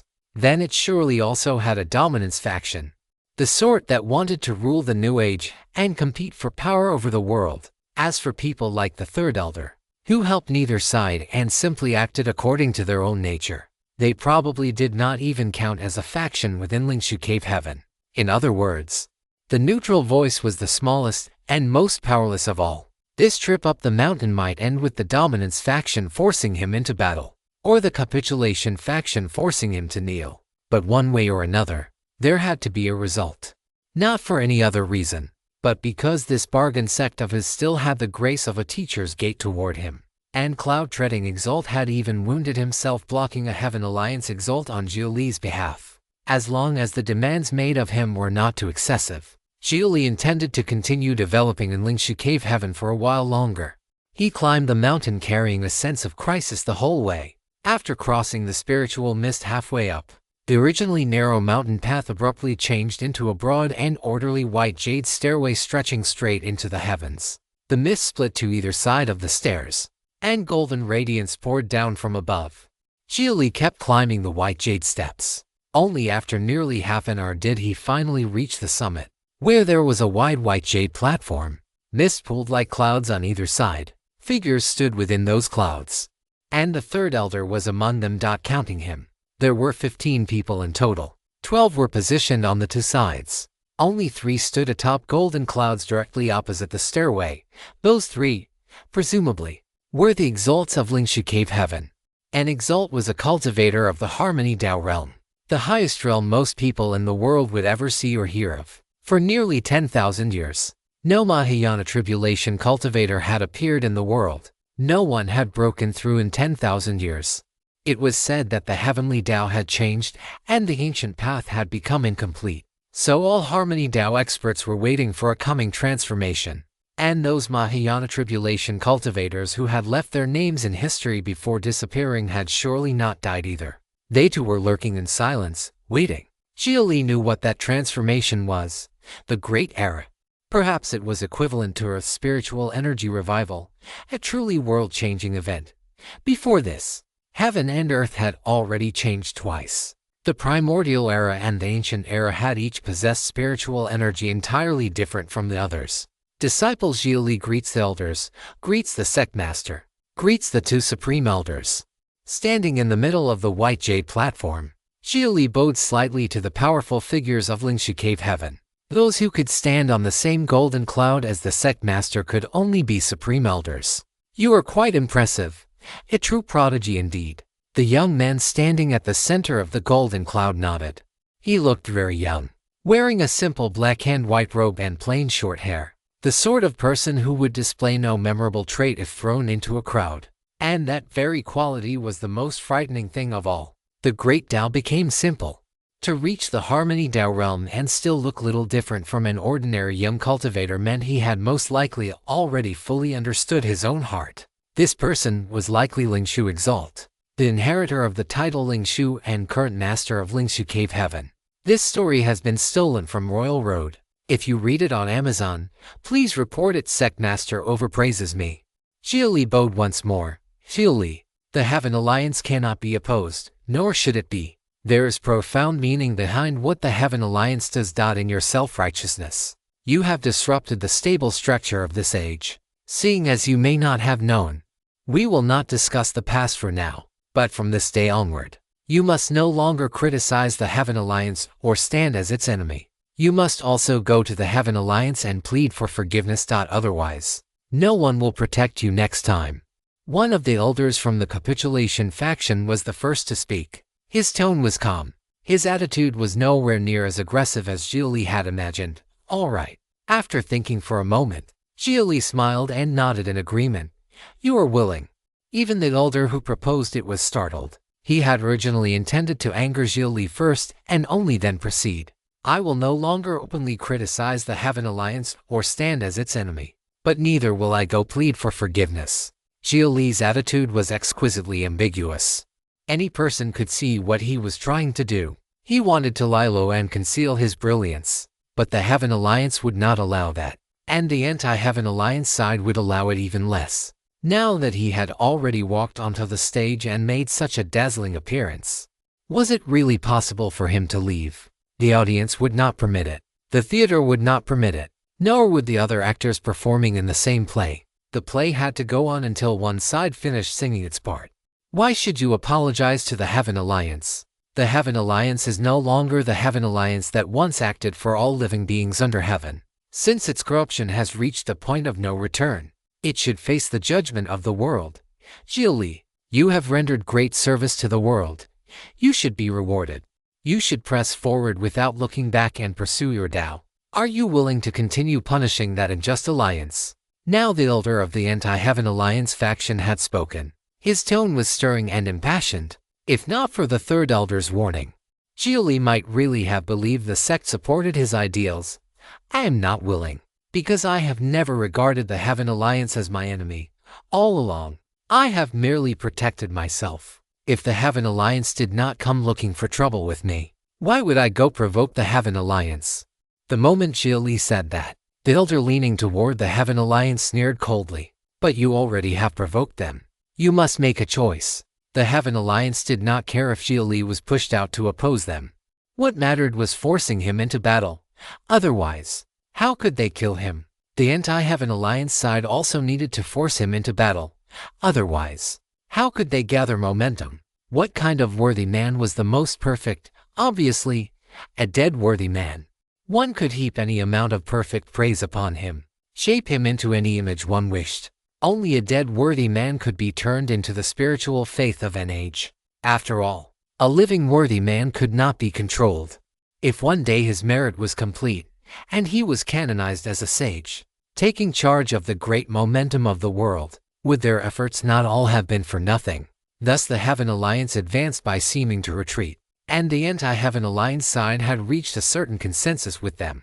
No matter which side won, no matter which side fell, the worthy must die. If one competed only for profit and lost, one could still at least preserve capital. But if the worthy man won in the end, the very foundations of everything they were would be ripped out and remade. Xia Li, you should stand as an example to the world. This is your own choice, and also the desire of the people's hearts. You should become king, the king among prodigies, the one who would determine the future direction of this age. It was Xia Li himself who chose to resist. So, why would he not resist to the bitter end? The great era had already arrived. The vague silhouette of the king who would lead the age had already appeared. Xia Li should become that king, then burn himself in brilliant fire and complete his mission. On frozen soil, the cold-blooded hated fire. Those who longed for flame hated it even more, precisely because there was no fire. They desired with all their being anything capable of burning, and would not permit that fire to go out. Keep burning, warm them. At the summit of the spiritual peak, upon the white jade platform, Xia Li was under no small amount of pressure. The third elder looked at him with open regret. The third elder had not wanted him to come back, but even the third elder had been powerless to send out a warning. He was probably under surveillance too. I refuse. Xia Li did not say much. He simply gave the anti-Heaven Alliance side a clear refusal. No matter how many lofty-sounding words they wrapped it in, it was meaningless. He only wanted to see how they intended to force him into battle. The elders all fell silent at that. Some things did not need many words. As elders and seniors, they had no need to scream threats openly at a junior. They would only issue warnings. As for whether he listened or not, the consequences would make themselves known later. At that moment, one of the Harmony Dao Exalts standing at the Sectmaster's right finally spoke. You may certainly refuse, but there are some things that cannot be refused simply because you want to refuse them. You cannot see it yourself, but the hoop is already on your head. What you do from here on out has nothing to do with Xia Li. That is all. You may go. The Exalt did not say much, nor did he intend to explain things to Xia Li in detail. This disciple takes his leave. Xia Li had no desire to stay and keep listening to those old men lecture him. Presumably, they also understood how feeble words were and intended to use facts to crush him instead.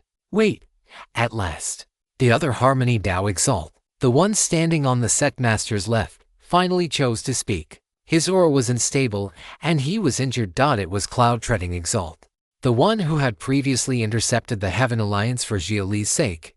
Xia Li, we cannot decide your path, nor can we steer it, but by the same token, we are powerless to defy the great tide. What was said here today only represents the opinions and warnings of differing positions. Lingxi Cave Heaven, like you, has no wish to compete for supremacy. Cloud-Treading Exalt wanted Xia Li to understand that this questioning did not mean Lingxi Cave Heaven had turned against him. The fact that so many differing viewpoints could coexist within the sect was one of its defining characteristics. Today's questioning had only been a simulation. What Xia Li would truly face next would be facts far harsher and more direct than anything said here. Xia Li had made his stance clear today, and Lingxi Cave Heaven now knew how it should act. Since you have decided not to act, the sect will respect your wishes, but whether you can truly refrain from acting depends on you alone. The sect will only provide the most basic shelter. May the road ahead unfold as you wish. Now Sectmaster Lingxu Exalt spoke, declaring the conclusion of the meeting. Submitting to the Heaven Alliance and resisting to the end were both possible choices. The two voices within Lingxi Cave Heaven also needed one of those choices to emerge as the dominant line so that the other could fall silent. But Xia Li's answer united neither side. Since that was the case, then let neither side decide. Lingxu Exalt looked toward the elders arrayed at both sides and signaled with his eyes that, from this point on, whatever happened would be left to run its course. No one was to interfere in Xia Li's affairs. He gave the third elder two extra looks in particular, and the warning in his gaze was unmistakable. If Xia Li had submitted to the Heaven Alliance, Lingxi Cave Heaven would have let the capitulation faction take the lead for a time and mediate a reconciliation between Xia Li and the Alliance. If Xia Li had resolved to resist, the sect would likewise have allowed the resistance faction to take the lead and try to contest the age. But the present outcome was to do nothing at all, and perhaps that was not so bad. If one did nothing, then one made no mistake. This disciple takes his leave once more. Xia Li bowed and turned to depart. This time, no one called him back. Lingxi Cave Heaven still had some sense of decency. At the very least, the Sectmaster had suppressed both sides, so the sect would not force him to choose. But if the sect would not force him, there were plenty of others who would. Sigh. Xia Li let out a sigh as he walked down the white jade stairs. Before passing back through the spiritual mist, he glanced once more over his shoulder at the white jade platform above. This was his sect. This was Lingxi Cave Heaven. It did not lavish praise on him when he rose, nor did it help him when he was in trouble. It merely fulfilled the duties that belonged to it. But after thinking it over carefully, that was not so bad.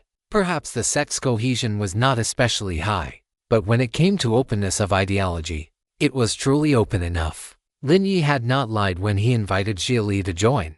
Perhaps this was the attitude a sect truly devoted to seeking the Tao ought to have. He descended the peak and made his way back to the inner sect disciples' territory. If you spot this narrative on Amazon, know that it has been stolen. Report the violation. Though he was now the third true transmission, Xia Li had no intention of moving into the true transmission district yet. He did not even know how much longer he would be able to remain in Lingxi Cave Heaven. One reason for his return had been to see Lin Yi, and the second was to see Lynch. Xia Li held a peculiar feeling toward Lynch. How to put it? At first, it had been a matter of not wanting to be hurt by her. Then, it had become not wanting to hurt her. He had begun to feel he might finally be able to give her an answer, only for one rotten situation after another to rise by his lakeside cabin. A lovely figure had long since been waiting. She sat on the blue stone steps outside the little house, idly toying with the grass beside her. Lynch. Xia Li called out to her first. Lynch was the lively, clever sort, bright and quick in manner. But for some reason Xia Li always felt she carried an air of fragile pathos. Though her cultivation stood among the best of her generation, and she was strong enough by any measure, she still gave off the unreal sense of something destined to bloom only briefly, as though she might wither away at any moment. The sins of Earth and the sins of the Heaven Alliance had all gathered in her alone. And the Heaven Alliance viewed her as a weapon to be used. Her grandfather, though not low in status, could not truly protect her. "You're back. This trip of yours was no small thing, slaying prodigies, opposing the Heaven Alliance, making your name known across the land. And now the sect even gave you a Dao title. Now that you've achieved fame and success, have you thought about one of life's major matters?" Her smile was sincere. She trotted over to Xia Li's side to congratulate him and, at the same time, made a request that was a little brazen. She was openly suggesting that Xia Li could consider taking a Dao companion. And as for who the candidate was, naturally, her, she dreamed that one day she might visit her mother's homeland, together with Xia Li. After all, Xia Li came from the same homeland as her mother. From the moment she could remember, the farthest she had ever traveled was the outer mountain gate of Lingxi Cave Heaven.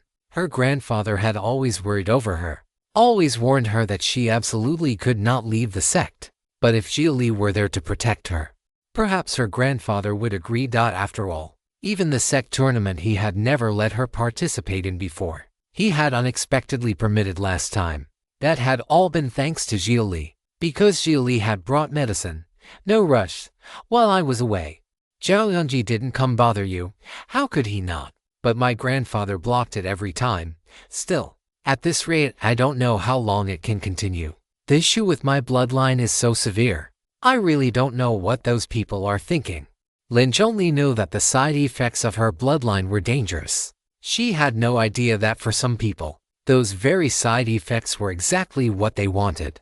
Now that the Great Era was approaching, more and more people would set their sights on her bloodline, until even the third elder would no longer be able to resist them. Suddenly, someone arrived in Xia Li's territory through a teleportation formation. It was a sect deacon. "Xia Li, Taiyi Holy Land has proposed a marriage alliance to you.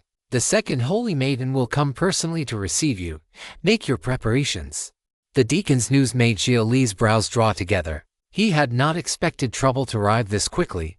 A Holy Land, an existence Lingxi Cave Heaven absolutely could not afford to offend.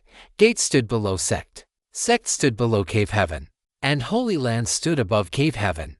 Only a power that had once produced a sage and still retained a sage inheritance could be called a Holy Land. Seeing Xia Li's expression darken, the deacon did not linger. He delivered the message and left. Congratulations." Lin Ji's face turned pale. She forced out a smile uglier than tears as she congratulated Xia Li. She knew there were some matters she could not decide, and even Xia Li might not be able to decide them either. This was the price of becoming too famous. That fame was also fortune in the eyes of all the great powers, and they would fight for it with everything they had. Seeing Lin Ji's expression at that moment, Xia Li could not help sighing. Thinking about it carefully, he seemed to have been sighing rather often lately. Though he had won a battle after forming his stellar golden core, it had not been a clean, exhilarating victory, nor truly his own victory. What's there to congratulate? They say marriage alliance, and it's marriage alliance. What do they think I am? Some helpless young woman they can just carry off by force? Xia Li found it funny even as he said it. Then again, that might truly be how they saw it. When a Holy Land takes the initiative to propose marriage, there has never been a precedent of failure, unless the one to be married dies young by misfortune. Lynch could not stop herself from imagining the worst. Holy Lands were simply too powerful. They were forces passed down from the era of the sages to the present day. Humanity currently had 7 great Holy Lands, but the sages of the past had been far more than 7. In other words, only the inheritances left by the strongest sages had remained dominant after such endless ages. What if I simply refuse? You should still agree. I don't know how many methods the Holy Lands possess, but I do know that in history there were prodigies even more dazzling than you. And all of them still ended up wearing the robes of the Holy Land through marriage alliances. Lynch bit her lip and urged Xia Li to give way. She knew that if Xia Li refused, terrible things would happen. One should never judge the inheritance of a sage by ordinary logic. Countless ages ago, it was the sages who brought an end to barbarism and ushered in the world as it now stood. They were civilization itself. They were the will of the human race. Seeing Lynch like this, Xia Li clenched his fists without meaning to. For the first time, he stepped forward boldly and reached out to pull Lynch into an embrace. Lynch did not resist. She lowered her head and let herself fold into his arms, listening to the heart in his chest, with its faint sound of mechanical transmission. It was larger than before, stronger than before. She could even hear the pumping of blood within it, like a great river surging or a blazing furnace roaring. The enhancement prosthetic now installed around Xia Li's heart was called Chernobyl. It was a commemorative model, a special prosthetic capable of filtering intense nuclear radiation. One of the hazards of a stellar golden core was stellar radiation. The Dyson Sphere to Spirit core alone could not block it completely. Even though Xia Li's body could repair itself fast enough, it would still cause unnecessary losses of blood and qi.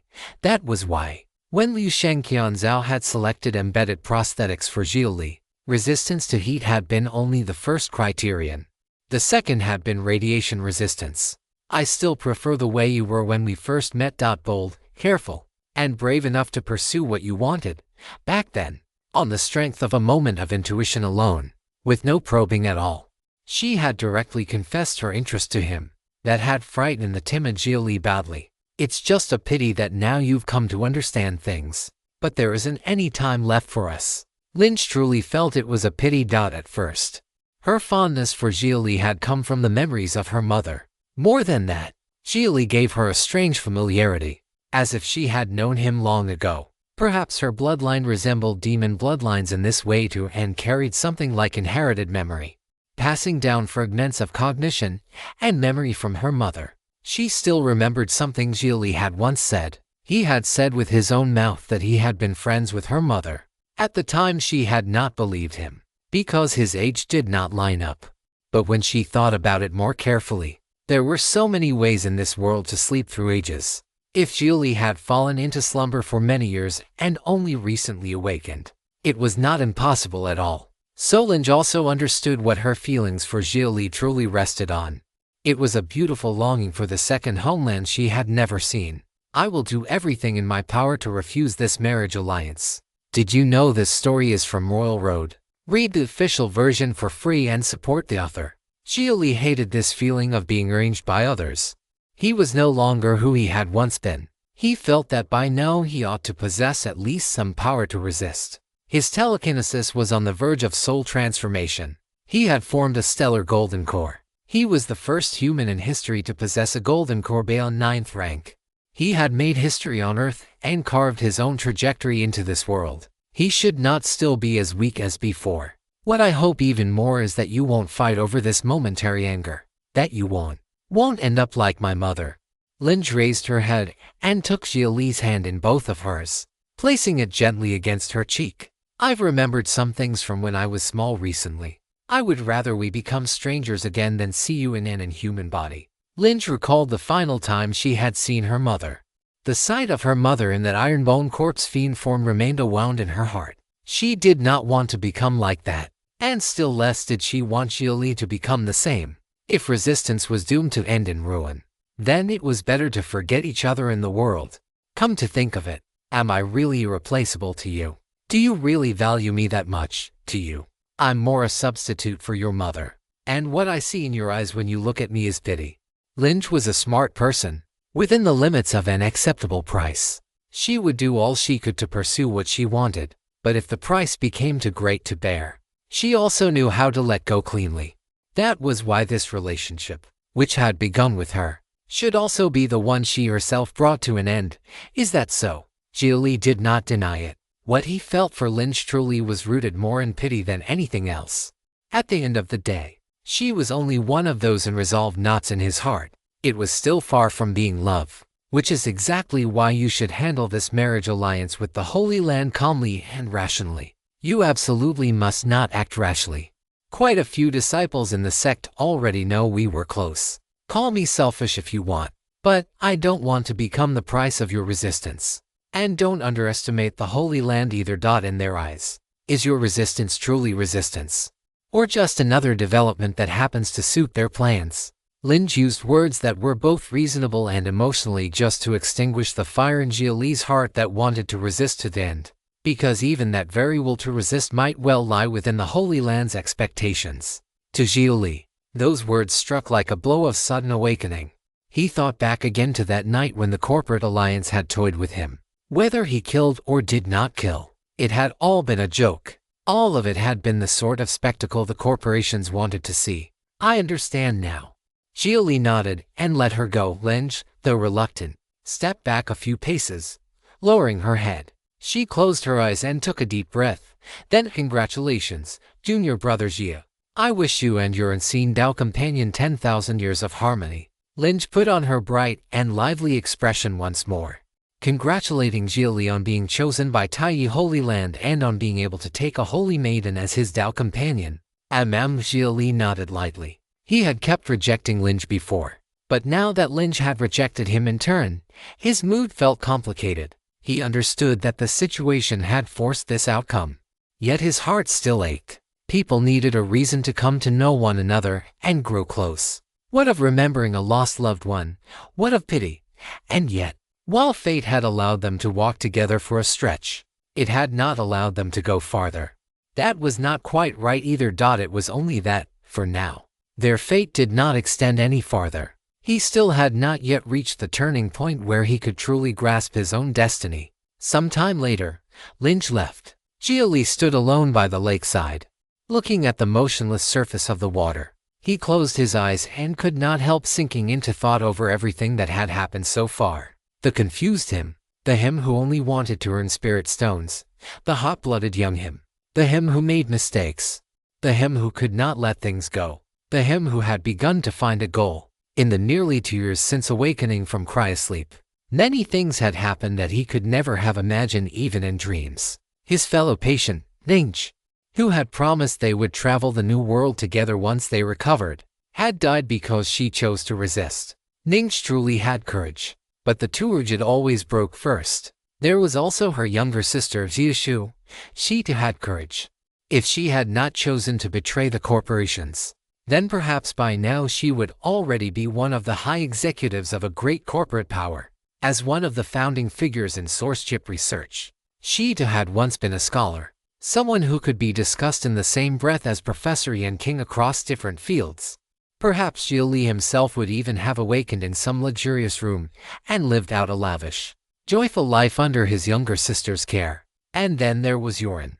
Also because he could not let things go. Also because he could not stomach what he saw. He had flown from the homeworld in one burst of anger and crossed the sea of stars, choosing to live alone amid the wind and sand of an alien planet rather than return to Earth and enjoy endless praise. Perhaps in those years, countless marriage alliances had also been aimed at Yoren. Why were the brave always treated this way? Fine, if you want to put a hoop on me, then I'll let you. The hoop was both restraint and certification, just as it had been for Moyi. Once it was placed, one had an identity. Very well. Let it become a grand gamble. Let him see whether that hoop could truly bind him. The day he shattered it, he wanted everything to turn upside down. For now, he would settle for being Sun Wukong tending the heavenly horses. For now, he would set aside the unresolved bitterness of the past, walk the cultivation path again, and return inside the rules. If they wanted to borrow his fire, then they had better watch out for the electronic virus he secretly stuffed into it. And they had better not delude themselves into thinking they could change him. Heaven Chip. Initiate personality backup. Xia Li activated one of the Heaven Chip's special functions. He wanted to record the heat in his heart and the state of his mind at this very moment, so that if one day his blood turned cold, he would not lack fuel to reignite it. When that time came, his past self would be the best firewood of all. Beginning backup. Please name the current backup. Lingering Ember. Backing up. After quite a long while. Backup complete. You may at any time fully re-experience your present emotions and thoughts. You may also load them into a clone body equipped with an intelligent brain system to create a clone incarnation. Xia Li preserved a backup of himself as he was now. This way, he would no longer fear brainwashing, nor fear that his future self might become weak. If necessary, he could even kill his future self and let the present self be the one in command. I will eventually cease to be myself. Then wipe your dog eyes clean and watch carefully. I am forever myself. Who says a person can never be young again? Xia Li backed up all the hot blood currently surging through him into a personality file named Lingering Ember.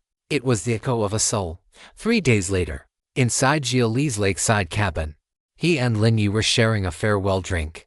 Lin Yi knew that once Xia Li went to Taiyi Holy Land, many things would no longer be under his own control, and chances for them to gather like this again would become rare. The flying artifact of Taiyi Holy Land, the Taiyi Palace, was already approaching Lingxi Cave Heaven. It would probably arrive in another hour or two. Brother Xia, once you go to Taiyi Holy Land, you'll face endless challenges. If you choose to endure for a while and let the seas grow wide, that's fine. They want to borrow your fire, but perhaps you can also borrow their momentum. It's just that we probably won't have much time to gather again. I don't know when we'll next meet. Still, maybe it's good for you to return to the proper track. Taiyi Holy Land would only make Xia Li take part in contests among prodigies. Before the proper time came, they would not harm him, and still less would they let higher realm cultivators hunt him down. From the Qi refining stage onward, Xia Li had been targeted by stronger cultivators the entire way. It was about time he got some rest. Though Lin Yi hated to see him go, his own rapid rise had been inseparable from Xia Li's help. But in this world, parting and reunion were only natural. He could hardly expect Xia Li's road to keep overlapping with his forever. Yeah, return to the proper track. Xia Li deliberately stressed those 4 words. Even he found it hard to believe that the road he had walked until now counted as the wrong track. Stolen content warning. This tale belongs on Royal Road. Report any occurrences elsewhere. Right, Lin Yi. Take this gun. Xia Li pulled out the serious revolver and handed it to Lin Yi. It was not so much that he could no longer use it, only that its usefulness was not what it once had been. When Lin Yi saw the serious revolver, he noted that the grip of the handgun still had the character for Li engraved on it, marking Xia Li as its true owner. But in Lin Yi's view, it would have been even better if Xia Li's full name had been engraved there. That would have made it feel even more like a token of friendship between close brothers. I'll take it. I've wanted this gun of yours for a long time. I don't like a new one. I want the one you've used. Lin Yi looked at Xia Li with a deadly serious expression. To him, those words were full of brotherly feeling. To Xia Li, however, they sounded a little off. What did he mean? He specifically wanted the one Xia Li had used. No wonder Qiu Fu had been so wary of Lin Yi. Anyone would have been a little careful after hearing that. And then there are these things. See if you have a way to help me dispose of them. Xia Li took out Mo's storage ring as well. Once he entered Taiyi Holy Land, he would probably find it difficult to deal with these demonic items there. Lin Yi took the ring and examined it carefully. A lot of what was inside was indeed tricky to handle. But who was he? He really did have a connection. He knew a demonic path enchantress, and they were on fairly good terms. Brother Xia, you've really come to the right person. I have a demonic friend who can help. Good. As for your share after it's sold, give it to me whenever we next meet. If you're short right now, you can use it first. No need. By the time we meet next, it might not even matter whether you still need it. Take this primordial source fruit, Brother Xia.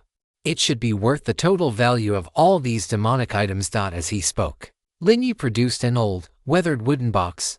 When he opened it, inside was a mass of golden mist with no physical form, as though it had been woven out of morning glow. The golden mist shimmered with flowing color, poised somewhere between substance and illusion. Though it was clearly gaseous, it held the stable shape of a fruit, primordial source fruit. Xia Li had never even heard of such a thing. It did not appear on any list of treasures he knew. A treasure that vanished after the ancient era. Brother Xia, your innate condition is lacking and your spirit roots are incomplete. This thing can make up for missing roots. It doesn't mean much to me, but to those with high status and low talent, it's priceless. Fine, I'll take it. Consider it bought.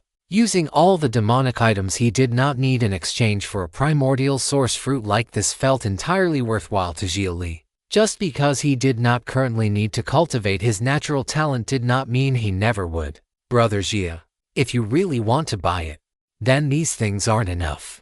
But I won't bother calculating it that way with you.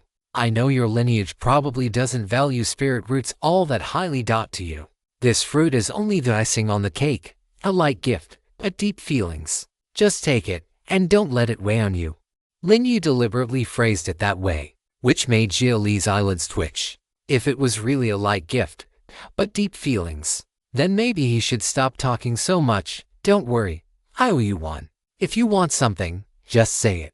Tai Holy Land probably won't stop me from sending things out through someone. Heavenly stones. Tai Holy Land should have some in its collection. Fist-sized ones are enough. Meteorites. Any kind is fine.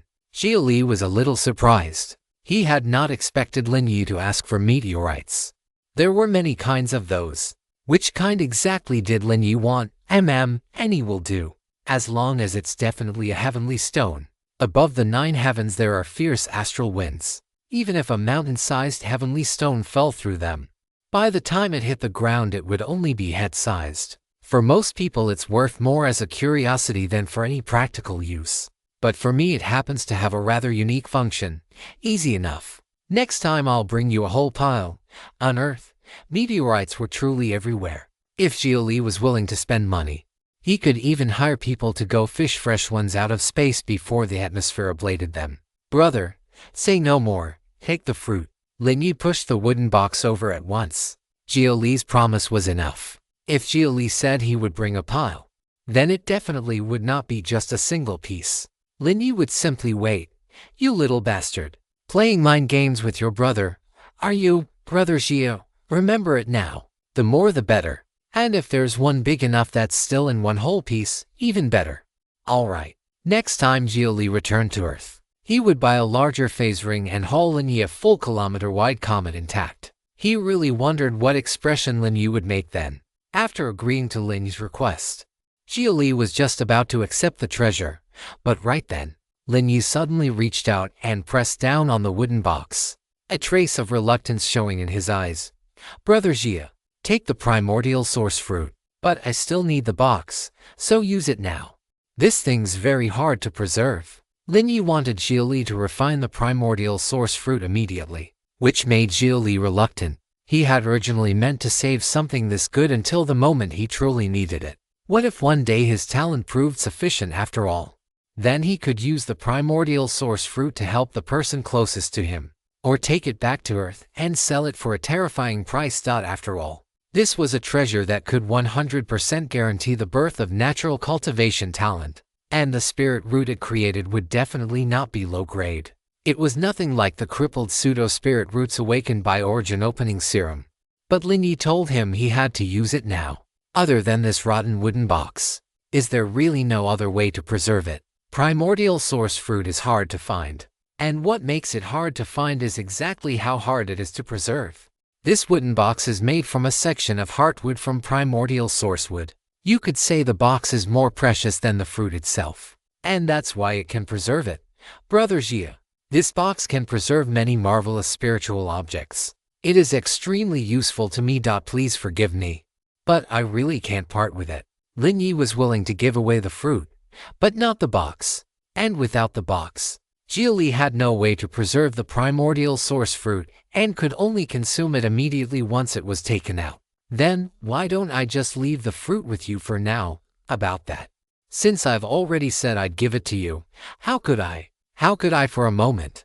Lin Yu became strangely tongue-tied.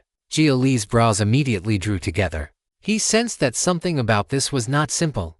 Of course, he did not think Lin Yu would harm him. Lin Yu was still a pretty straightforward person.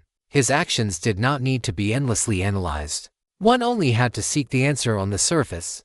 You little brat, do you know there's something even better somewhere?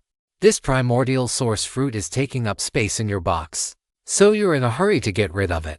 And you're taking the chance to sell me a favor along the way. What? Brother Xia, Lin Yu was startled, feeling as if Xia Li had seen straight through him. Under Xia Li's scrutinizing gaze, he lowered his head in shame. That reaction was basically an admission. Passing off something he urgently wanted to get rid of as an extremely valuable treasure and trying to sell it dearly to his brother would naturally make Xia Li question his character. But in truth, the primordial source fruit really was valuable. Sure, he was eager to get rid of it, but that did not change the fact that the fruit itself was incredibly rare. Since it was going to go cheap to somebody anyway, why shouldn't it go cheap to his brother? That had been Lin Yi's thinking. Yet after truly handing it over, he still felt like he was losing out, which left him awkward and conflicted. "You brat." Xia Li lifted a finger and pointed at Lin Yi accusingly. Lin Yi was so ashamed he did not dare say a word. This really was his fault. How about this thumb-sized heavenly stones? Those should be easy enough to find. Get me several more of those. Will that do? Lin Yi lowered his asking price. Xia Li laughed when he heard it. "Don't worry, they're only meteorites. As if I'd shortchange you. Just speak plainly in the future instead of trying to play clever little tricks." My bad. My problem. So, Brother Xia, you'd better use it right away. Another treasure is still waiting for me. If I'm late, things might change. Lin Yi felt increasingly uneasy the longer he delayed collecting that other treasure. Fine, then. Let's see just how wondrous this ancient spirit fruit really is.